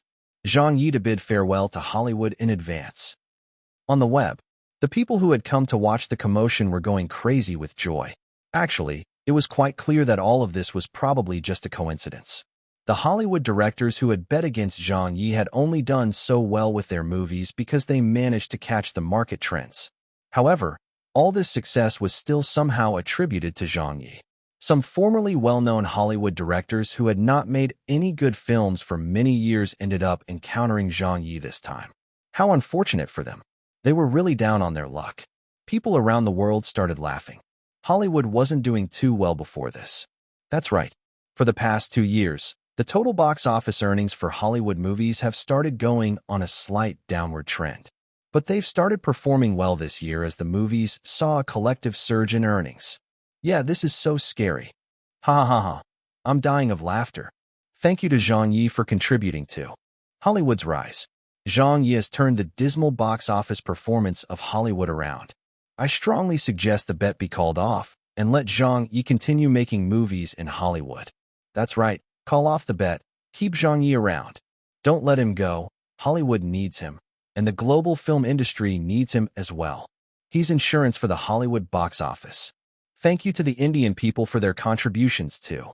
Our Japanese friends have also given a lot of effort. Just how unlucky is this Chinese celebrity? How many people has he offended? When he's down, help from everywhere pours in. On this day, in the media, among the people, within the industry, the entire world had been amused by all that had happened. They had met unlucky people before, but they had never encountered anyone as unlucky as this. Even the Chinese citizens felt a little speechless at this. Were the heavens no longer tolerable towards Zhang Ye's power that they had to come to subdue him? Chapter 1692. The Hollywood directors are on steroids. Chapter 1692. The Hollywood directors are on steroids. Translator, leg editor, leg. The days passed. The miracle of Hollywood was continuing. This was an unprecedented cinematic feast in all of history. Wilson, Tony, Flanders, Becky. The several key figures involved in the bet against Zhang Ye were also some of the most famous Hollywood directors. Their movies gradually began to screen, and under the attention of people around the world, these new movies also performed like they were on steroids. The box office earnings kept increasing at a rate that didn't make any sense at all. 100 million, 200 million, 300 million, 400 million. Very soon, another movie earning $600 million in the global box office appeared. On top of that, it was even moving towards $700 million, with some industry insiders estimating a final box office earnings figure of $750 million. This also meant that it would be exceeding Zhang Ye's Wolf Warrior 2's earnings. It happened that this movie was also directed by Wilson, Zhang Ye's old foe. Commando 2's box office earnings did not meet its expectations at the point and had been absolutely held down by Zhang Ye's Wolf Warrior 2. This caused Wilson's career to hit a low point for a while. But Wilson very quickly used this new movie to get back onto the altar to prove to everyone that a veteran Hollywood director like him wasn't a has-been just yet. Hollywood was excited. The American people were excited. Perhaps even Wilson himself had not expected such a result. Sometimes, making a movie required a little luck. A movie might just happen to get pushed into the headlines, and when that happened, then even pigs could fly. Wilson's company. Ha ha ha ha. This is so satisfying. We're gonna have another movie in the global top 100. Yeah, the stain from Wolf Warrior 2 has finally been erased. Losing to Wolf Warrior 2 was really the shame of a lifetime. But this time, we've managed to fight back. There's no way for Zhang Ye to challenge us anymore. Well done. At the Directors Guild, the outcome has been determined. It has reached $700 million. Even if Zhang Ye can perform well at the box office, he won't be able to surpass that figure. Yeah, it's as good as over for him. Director Wilson has not disappointed at all. He has finally gotten revenge for what happened. Beijing. At home, Zhang Ye's mother said in a speechless manner. This time, we're the ones left dumbfounded. Little Yi has spoken too strongly. When will he start changing his habit of bragging? His father said, didn't he learn it from you? His mother said angrily, get lost. His father said, quick, give our son a call to check up on him. At Zhang Ye's studio, the staff who stayed behind didn't know whether to laugh or cry. What's with this situation? Something like this can happen? Are these people on steroids? Has it been easy for director Zhang going to Hollywood? Why does he have to encounter such an incident? Hi, we can only pray for director Zhang, Sister Ha, and the others. On Weibo, motherfucker, what's there still left to play for? No matter who comes, they won't be able to win. Face-smacking Zhang is going to be left kneeling. Tell me, guys, is this what they call good and evil will always be rewarded? Face-smacking Zhang can't get any more unfortunate than this. What's happening is such an unlikely situation, and yet, he just had to run into it. It's over, he's gonna lose. I still believe that face-smacking Zhang can turn the situation around. Turn things around, my ass. One of the movies has already reached $700 million in earnings. Yeah, even if face-smacking Zhang makes a Wolf Warrior 10, he's still probably going to lose. Director after director, movie after movie. By the time the box office earnings of Wilson's movie came out, the entire matter was considered to be settled. This bet that Zhang Ye had made with the Hollywood directors was already over in the eyes of the global media, people around the world, and the industry insiders. At this point in time, no one thought that Zhang Ye could rise from the dead to return victorious. The difference was simply too large. Even if it was based on the wager that the Hollywood directors had proposed, that as long as Zhang Ye's animated film's box office earnings exceeded any of their directors' movies' box office earnings, they would consider it his win. Zhang Ye still had no chance of winning. Further, Zhang Ye had proposed a different wager in the end. If any of those Hollywood directors could exceed his box office earnings, he would consider it his loss. Star Moon Animation Studios. His cell phone kept ringing. Zhang Ye had to take several calls from his family and friends. In the end, even China's richest man couldn't sit still. Qian Haitao said, hello, teacher Zhang. Zhang Ye said, Boss Qian. About that, are you still confident? Ahem, I suppose so. Are you sure? More or less. Qian Haitao was very familiar with Zhang Ye's capabilities, and he trusted him as well. Otherwise, he wouldn't have put Zhang Ye fully in charge of this project. But the situation now was different. This wasn't about whether he trusted him or not anymore. The issue now was that the opponents were like monsters. Every one of the directors was performing beyond their usual levels, and every one of them was getting box office results that even they themselves could not believe. This was what made the situation so awkward. The call ended. Ha Chi-Chi and the rest of the people looked at Zhang Ye. They realized that Zhang Ye was speaking in a more muted manner now. How did he used to speak? No problem. Don't worry. We'll crush them. But how is he speaking now? I suppose so. More or less. His tone had obviously become more restrained. Ha Chi-Chi gave a bitter laugh. Director Zhang, you can't be blamed. Zhang's was said. It's our opponents who are too cunning. Little Wang said. Is this going to be the end of our one-day tour of Hollywood? Wu Yi also said pessimistically. Let's just concentrate on making a good movie. This could be our very last Hollywood movie, so we should do it to our very best. Zhang Yu was also feeling a little dizzy at this point in time. What is with this situation? Have these people eaten Tripitaka's flesh or something? So many of the has-been Hollywood directors are also experiencing a surge in their box office earnings. Over the past few days, 2 global top 100 movies appeared just like that? Are you fucking kidding me?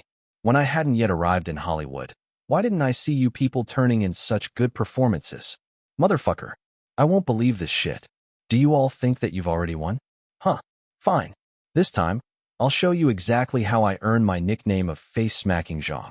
Looking at the news on television. Looking at those box office earnings. Looking at the panicking staff of Star Moon. Zhang Yi waved his hands and declared, don't panic. The crowd of people fell silent and looked at him. Zhang Yi said, calm down and steady yourselves. What's the big deal with these box office earnings? Don't worry, everything is within my grasp. I've expected this situation for a long time.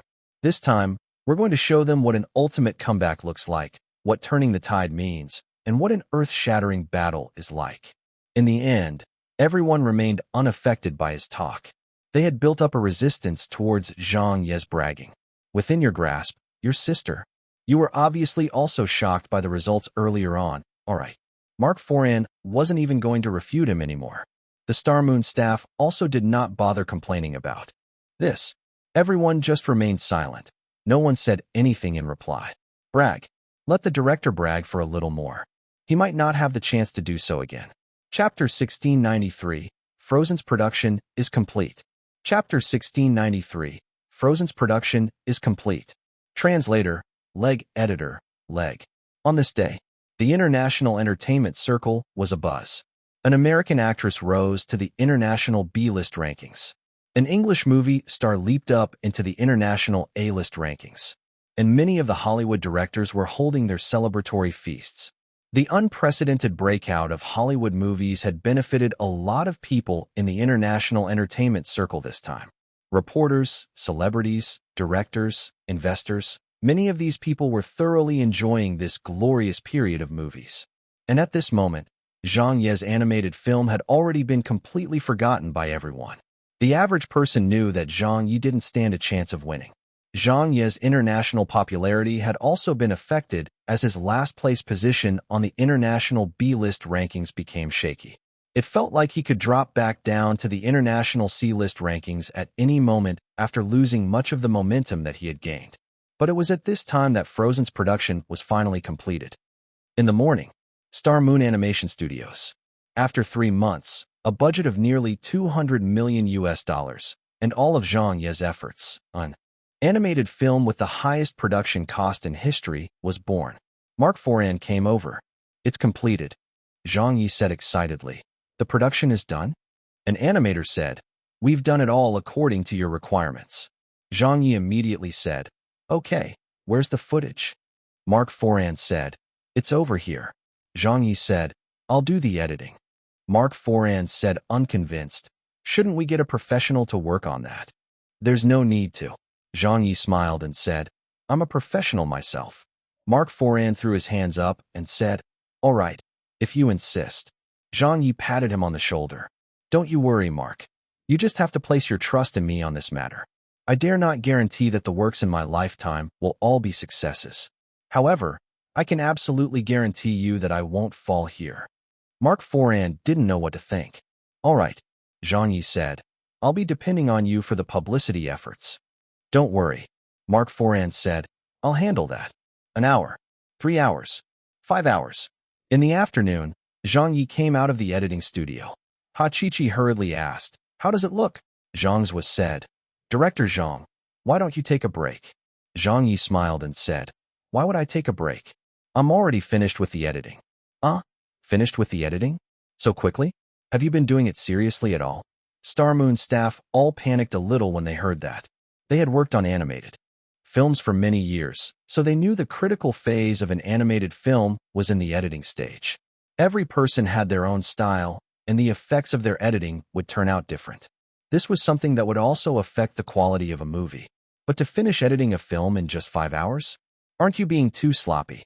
But when they thought about what Zhang Ye's work ethic was like during these days, they also felt a little relieved. This director from China had always been known for being fast at work, his style of doing things. Mark Foran came back at this moment. He said dumbfoundedly, it's already done? Zhang Ye nodded. The product has been finished. Mark Foran wiped at his sweat. Is it the final version? Yes, it's the final version, Zhang Ye affirmed. Dong Shanshan came over. So how exactly does it look? Ning Lan said. Yeah, what's the result? Chen Guang said eagerly. You've been keeping it so secretive since the start. Other than the script and our lines, we don't know anything else about the movie. Hurry up and reveal a little of it to us. Zhang Ye laughed heartily. Wouldn't it be better to find out by watching for yourselves?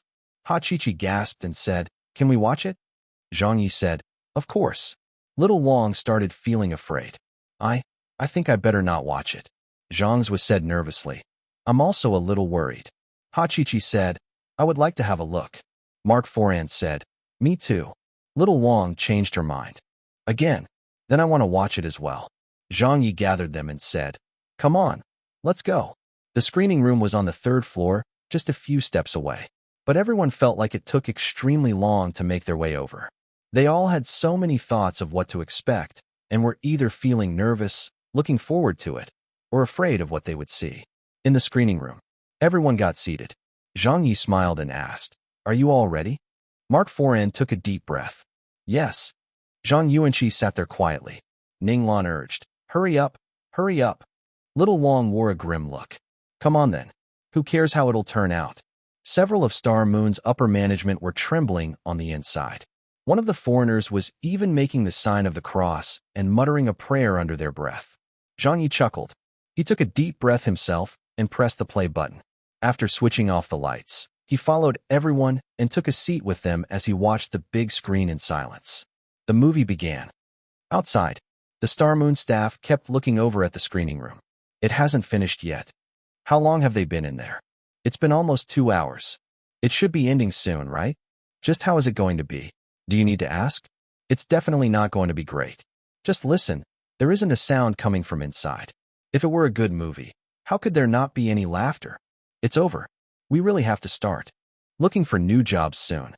The door opened. "They're coming out. They're coming out." What's with the expressions on their faces?" Instantly, the company's staff all looked over. Zhang Ye, Mark Foran, Ha Chi-Chi, Dong Shanshan, Zhang Yuanqi. Everyone filed out of the screening room. Zhang Yi smiled and said, "Mark." Mark Foran came back to his senses and said, "Oh yes. Can I leave the rest to you?" Zhang Yi said. Mark Foran said, Sure." Zhang Yi said, "I'll head back to China first then. You're the professional when it comes to doing the publicity and distribution of a film. I won't be able to help out much anyway, so it's better that I go home to see my wife and kid. As for the publicity in China, you don't have to worry about that. Leave it to me. I'll be waiting in China until the movie's premiere." Mark Foran immediately said, "Okay, sure. I'll book the plane tickets for you." Zhang Yi laughed and said, "There's no need for that. I'll book them myself." Mark Foran said hurriedly, "Let me arrange for someone to send you off." Ha Chi-Chi looked excited. Little Wang didn't even know what to say. As for the other Star Moon senior production staff who were qualified to sit in on the screening, all of them had shocked expressions on their faces and looked like they couldn't snap out of their daze. Was this movie made by us? How could it be made by us? After Zhang Yi left, everyone gathered around. "Emick, how was it?" "Coke, was the film good? Was it god-awful?" "I knew it. I knew that layman couldn't do it." When Mark Foran heard this, his expression sunk. "You knew it. You know shit all." Everyone in the company was stunned. They heard Mark Foran shout, "All of you listen up. Don't keep muttering the word layman around here. If I hear it from anyone again, I will make sure that person leaves this company. Director Zhang Ye is a real filmmaker. All of you know shit all." Him? A filmmaker? A real one? No one could understand why Mark Foran, who used to always doubt Zhang Ye, would do a 180. A cell phone rang. When Mark Foran saw the number, he returned to his personal office and closed the door behind him before answering. The call was from Star Moon Animation Studios chairman, Qian Haitao. Mark Foran said, "Boss." Qian Haitao asked in concern, "The movie has been completed already?" "Yes." Qian Haitao asked, "Have you watched it?" "I just did." "Can you make an estimate of the box office earnings?" "No. You are so experienced in the industry, yet you can't make an estimate of it." Mark Foran collected himself and said, "I really don't know how much we can earn at the box office. The animated film industry is too untested, and no one has truly been able to open up the market before. But what I know is that no one in the whole of Hollywood can make another movie like this animated film within the next 1, 5, or even 10 years. Boss, I finally understand why you brought Teacher Zhang on board. I've never seen anyone like him before." Qian Haitao laughed at the words. "I told you before, Teacher Little Zhang is an extraordinary individual." Mark Foran gave a bitter laugh. "I believe that now." Chapter 1694, Premiere Day? Chapter 1694, Premiere Day? Translator, Leg Editor, Leg. More than half a month later, on the eve of the premiere, back in China, it was extremely busy at Zhang Ye's studio. The showtimes in the various countries were being aggregated here at the office. America, 4.5%. England, 6.4%. Japan, 3%.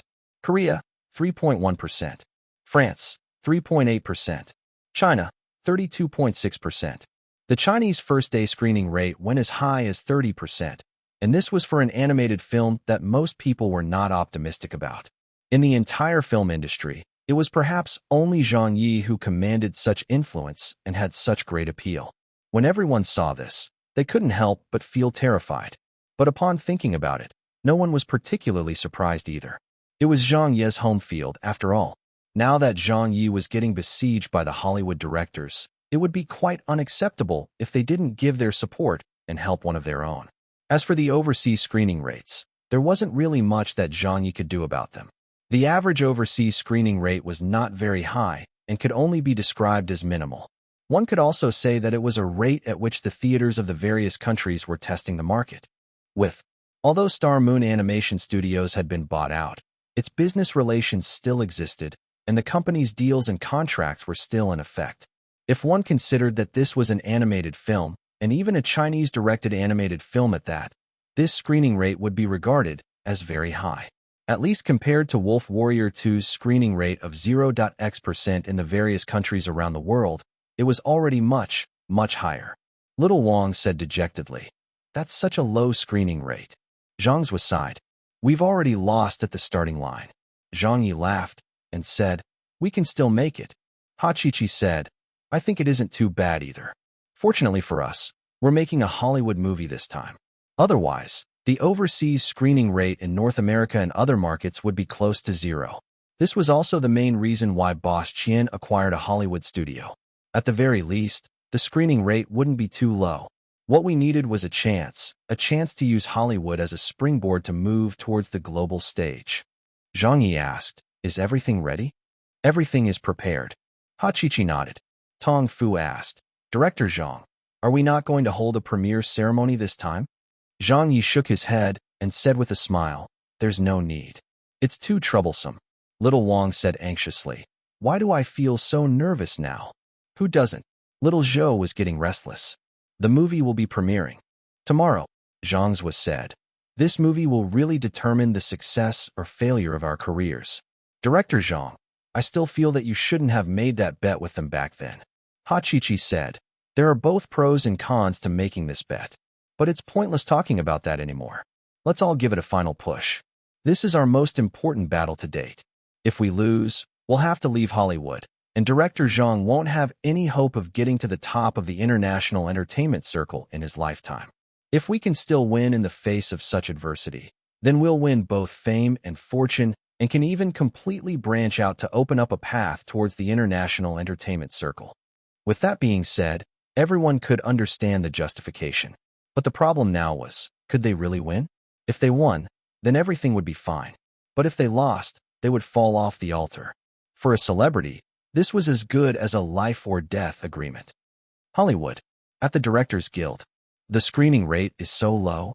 Haha, that's how it should be. The Chinese man really won't be able to turn this around. It's just an animated film. What kind of screening rate are you expecting?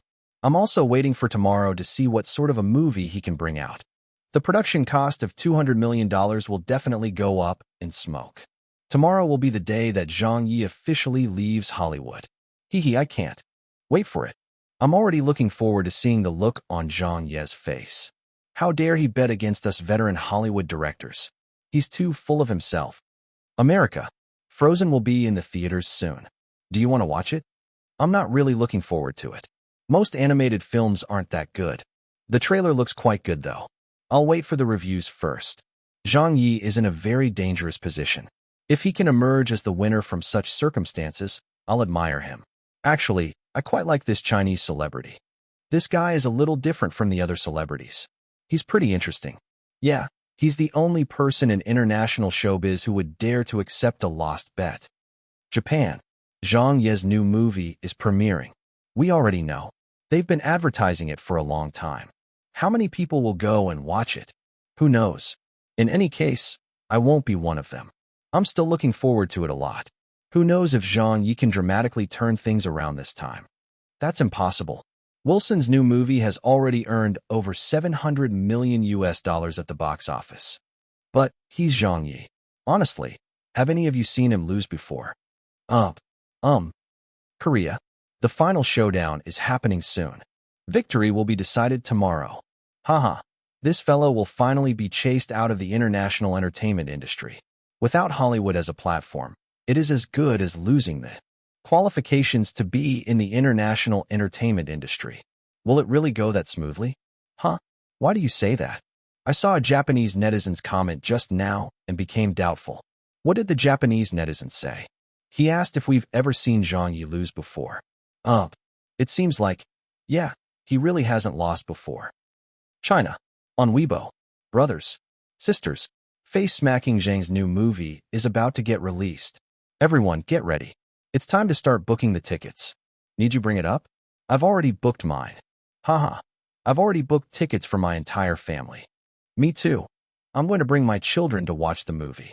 Although I've never been much of a fan of animated films, I'll have to watch this one since it's made by Zhang Ye. This is because none of Zhang Ye's work has ever disappointed me before. That's right. Face-smacking Zhang might be quite hated at times, but in this critical moment, we should still support one of our own. Chinese showbiz is too messy, and there's too much infighting. Only Zhang Ye dares to pick a fight with people on the outside. Now that he's motherfucking fought his way to Hollywood, if we don't support him now, then when? Ignoring how it performs at foreign box offices, we must make sure that the box office earnings in China aren't bad. We have to let Zhang Ye know that we're standing with him. Well said. I'm willing to do everything I can to help Zhang Ye fight. Hollywood, it's time for Zhang Ye's fan club to come together to get something done. Is there anyone willing to help teacher Zhang reverse his possible defeat? Even if I know that we can't win, we still must lose with pride. Here comes Sister Zhang's fan club. Count us in. Sisterland's fan club reporting in to assist. Teacher Zhang has done quite a few favors for Sister Lan, so thank you for that. It's time we repaid our debts. Isn't it just a few movie tickets? We can still afford that. With a day left until the premiere, a global storm started brewing. The media, Hollywood, the industry, the people.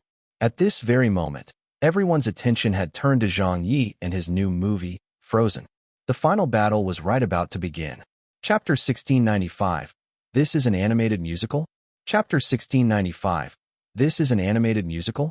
Translator, Leg Editor, Leg. The next day, in the morning, at a theater in Beijing. It's time for work. Little Lu, do a check on the equipment. Little Wong, how many movies are screening today? Just 4, but most of the sessions are for Frozen. Hi. To give an animated film such a screening rate, will it really work out? Will people really watch it? Sister Han, the ticket bookings have been tabulated. What are the ticket sales for today? They're all sold out. What? Sold out? The tickets for all of Frozen's showtimes have been sold out. Huh? There are people buying tickets for the morning sessions too. Damn, just how many fans does Teacher Zhang have? Shanghai, in a theater. Look, isn't that director Li Ke? He's here. I saw Su Milan. Sister Lan also came to support the movie. And Jiang Hanwei too. That's Jiang Hanwei, right? It's him. Old Jiang has also been filming a show in Shanghai recently. That theater is booked for the day. The attendees are all celebrities. Awesome. New York. Several Hollywood animation directors came together in a group. These people were all well-known animation directors in Hollywood. One of them was even the director of a top 3 animated film of all time at the Hollywood box office, even though its earnings weren't that much compared to Hollywood live-action movies. Are we really going to watch it? Come on, let's have a look. It cost $200 million to make, so I would like to see what he came up with. I don't have much hope for it. The new directors are all too arrogant for their own good. Yeah, who doesn't know how tough it is to make an animated film? As someone who has only made a live-action movie, what does he know about animated films? What does he know about Hollywood animated films? London. Wow. Who is that? Lillian. Lillian brought her family here to watch a movie? Is she going to watch Potter's new movie? Surely? She has a guest role in that movie, after all. That's not right. She didn't go into that cinema hall. That cinema hall is the VIP cinema hall for Frozen? What? Lillian is going to watch Zhang Ye's animated film. Lillian has actually come to support Zhang Ye's movie on its premiere day? She's not even going to watch the movie she acted in. It's making me want to watch Frozen as well. Why don't we also buy a ticket for it? Japan. At a downtown theater. Several acquaintances bumped into each other in the crowd. Kyoko. Ah, Seiki-chan. Editor Fujita, what are you also doing here? Ahem, you all came to watch Frozen 2? Weren't you all calling to boycott Zhang Ye at the editorial department yesterday? You were so hyped about the boycott. So what are you doing here? No, that's you. You're always the first person to criticize Zhang Ye's new works. But aren't you here too? I'm just curious, aren't I? Hi, we were curious too. Keep this matter a secret. We never saw each other. Okay. France. At a media session, many media personnel had come, with quite a few film critics among them. When everyone got seated in the theater, they took out their pens and notebooks and got ready to write their reviews of the movie. This farce is finally coming to an end. Yeah, Zhang Ye was too impulsive this time. Everything was actually going very well for him in the international entertainment scene. Who let him challenge the Hollywood directors? The movie hasn't even started yet. Talk after we finish watching it. Is there still a need to watch it? Do you really think that he can win? During the Nobel Prize award ceremony, during the premiere of Wolf Warrior 2, during the time Man vs. Wild was showing, I've always stood on the losing side by writing my drafts in advance. So I've decided this time that as long as it's a report on Zhang Ye, I will only write my drafts after I've watched to the end. This is a very special person we're talking about. On the web, netizens from all over the world appeared. Quite a few social media personalities also joined the festivities. They used their own ways to share this moment of the ultimate bet between Zhang Ye and the Hollywood directors by live streaming to their fans. It's starting. The live text commentary for Frozen is beginning now. I've arrived at the theater, and I'll be updating everyone on how Zhang Ye's new movie turns out, haha. 2 minutes and counting down. The lights have dimmed. I can't wait. Everyone, wait for my video review. The worst animated film with the largest budget in history will be coming soon. On the day of the premiere, media outlets from around the world were all in attendance. The entire world's industry insiders were paying attention to this. Many normal people also went to watch the movie at the earliest showtime.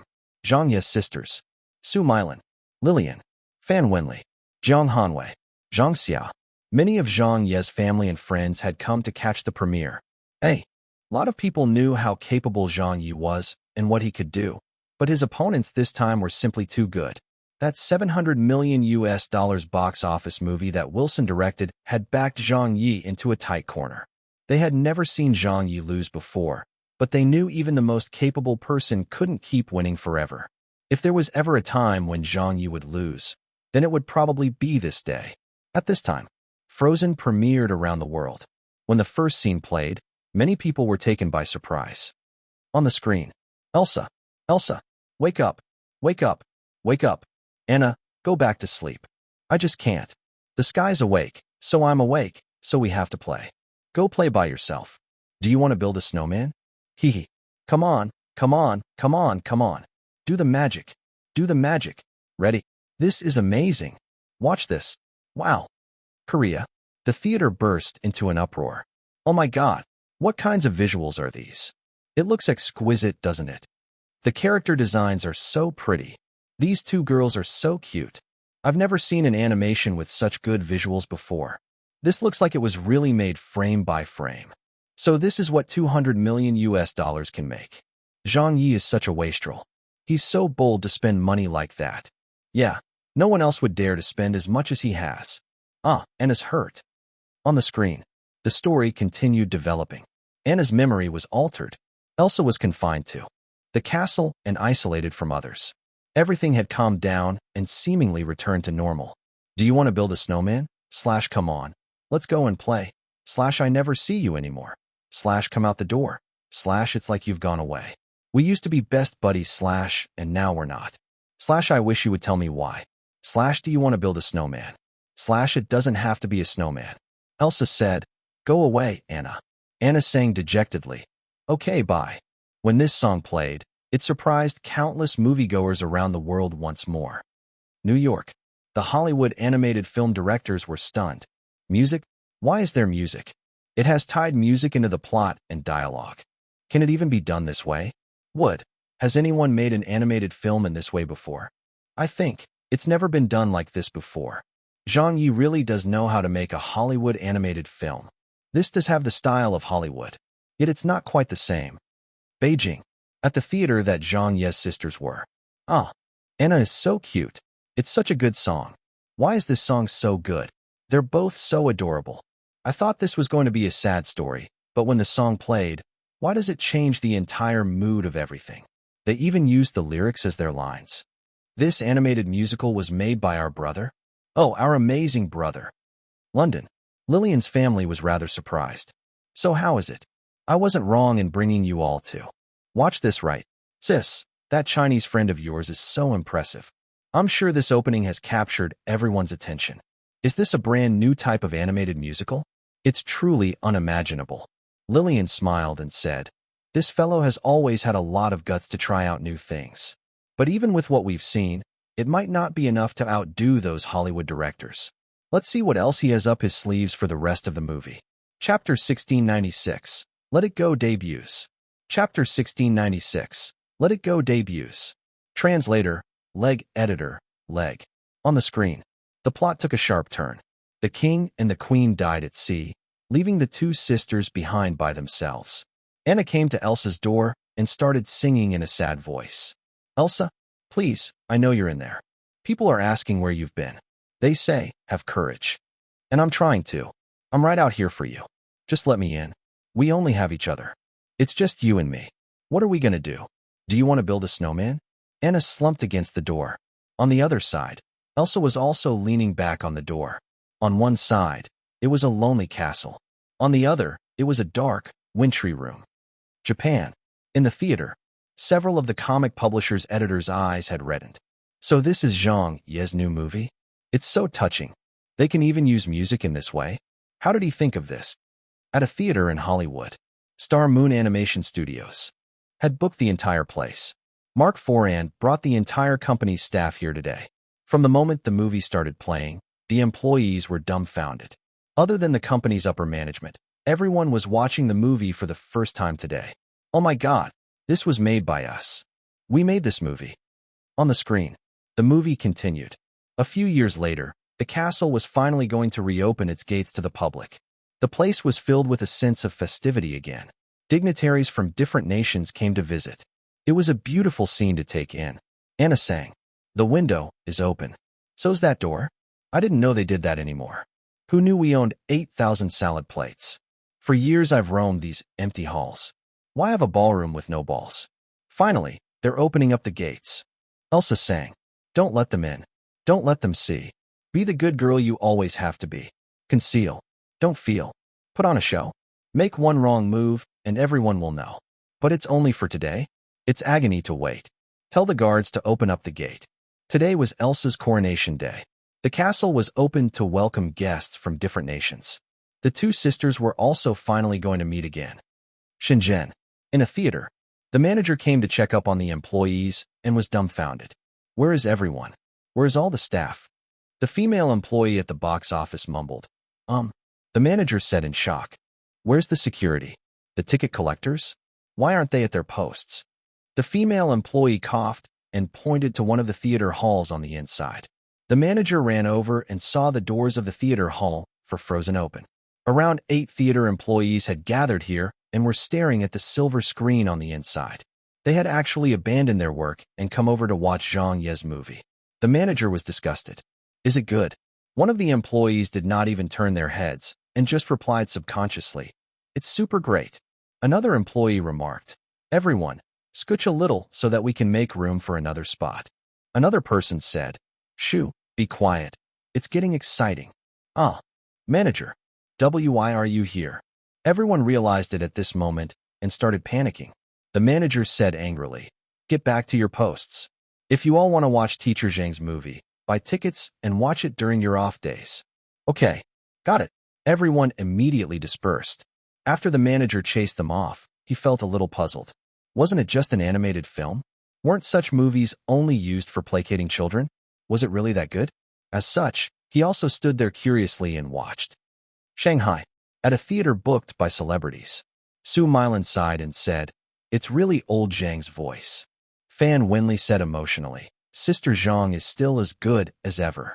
It was really sung well. Zhang Hanwei also said with emotion. Director Li Ku said, whoever said that animated films are only for children? Su Milan smiled and said, This movie of his should be suitable for children and adults alike, right? Another director said in surprise, "This new movie by director Zhang is quite stunning." Yet another director said, "The pacing of the movie is very good, the visuals are great, and the plot is so enjoyable. It's making me want to make an animated film as well." Oldly, any guesses on the box office earnings? I can't say for now. Why? The movie is still lacking something explosive. Yeah, I'm also waiting for that. On the silver screen, Anna met her Prince Charming and fell in love at first sight. Elsa was officially crowned queen, and the coronation ceremony was going smoothly. No one realized that she had magical powers. Everything seemed like it was going on track, and it looked like the two sisters were going to resume their previous relationship and return to the lives they had before. But at this moment, an accident happened. Elsa couldn't keep her secret hidden as her powers eventually got revealed. Ah, sorcery. Elsa. Stop her. Monster. Monster. During the chase, Elsa ran away. The story turned tense. In the snowy mountains, it was wasteland all around. Elsa was walking in the cold wind by herself. She was sad and full of despair. Music played. The sound of the piano filled the land. The snow glows white on the mountain. Tonight, not a footprint to be seen. A kingdom of isolation. And it looks like I'm the queen. At this moment, Elsa's voice and Zhang Yuanqi's singing resounded around the world. Countless people were listening in shock. The wind is howling like this swirling storm inside. Couldn't keep it in. Heaven knows I tried. Don't let them in. Don't let them see. Be the good girl you always have to be. Conceal, don't feel. Don't let them know. Well, now they know. The music suddenly turned cheerful. The scene's mood switched. One by one, Elsa's magical powers were unfurling from her hands. She no longer had any concerns nor any fear. She wasn't going to hide anymore. Elsa smiled and sang loudly. Let it go? Let it go? Can't hold it back anymore. Let it go? Let it go? Turn away and slam the door. I don't care what they're going to say. Let the storm rage on. The cold never bothered me anyway. It's funny how some distance / makes everything seem small. And the fears that once controlled me / can't get to me at all. It's time to see what I can do / to test the limits and break through. No right, no wrong, no rules for me. I'm free. Let it go? Let it go? I am one with the wind and sky. Let it go? Let it go. Elsa's sadness, pain, and joy, all of it was unleashed at this moment. The Netherlands. There were screams in the theater. Ah, heavens. This song. Japan. Heavens. I'm getting goosebumps. Me. Too. Korea. So cool. This is so good. Who's singing this? Former Asian heavenly queen Zhang Yuanqi. Beijing. At a theater. Zhang Yuanqi's parents were looking at the screen and listening to the song. For some reason, they started crying. In their eyes, Elsa had turned into Zhang Yuanqi. The two of them were incredibly similar. They were almost exactly the same. Zhang Yuanqi's cousin, Ma Fei, understood in this moment why Zhang Ye insisted on getting Zhang Yuanqi to sing this song no matter what. Perhaps this song could only be sung by Zhang Yuanqi. Perhaps she was the only person who could perform it well. England. Who is this? Her singing is wonderful. China's got a singer like that. How impressive. Shanghai. At the Celebrity Book Theater. Many of the celebrities and directors were shocked. Li Ku slapped his thigh and said, "Bravo." Another director sighed and said, "This singing, there's absolutely no fucking way to describe it. It's alive. This character has been brought to life. Sister Zhang is still the Sister Zhang we knew." Hollywood. How is this possible? A Chinese guy can actually write a song like this? A Chinese guy can actually make a movie like this? I'm going crazy. This is such a good movie. So this is a musical film? Music can be incorporated into a movie so beautifully. Let It Go had shocked the world. Let It Go had given the movie a breakout point. At this moment, countless moviegoers in theaters all over the world were dumbfounded and couldn't speak. Inserts spinning top scene. Cuts to black.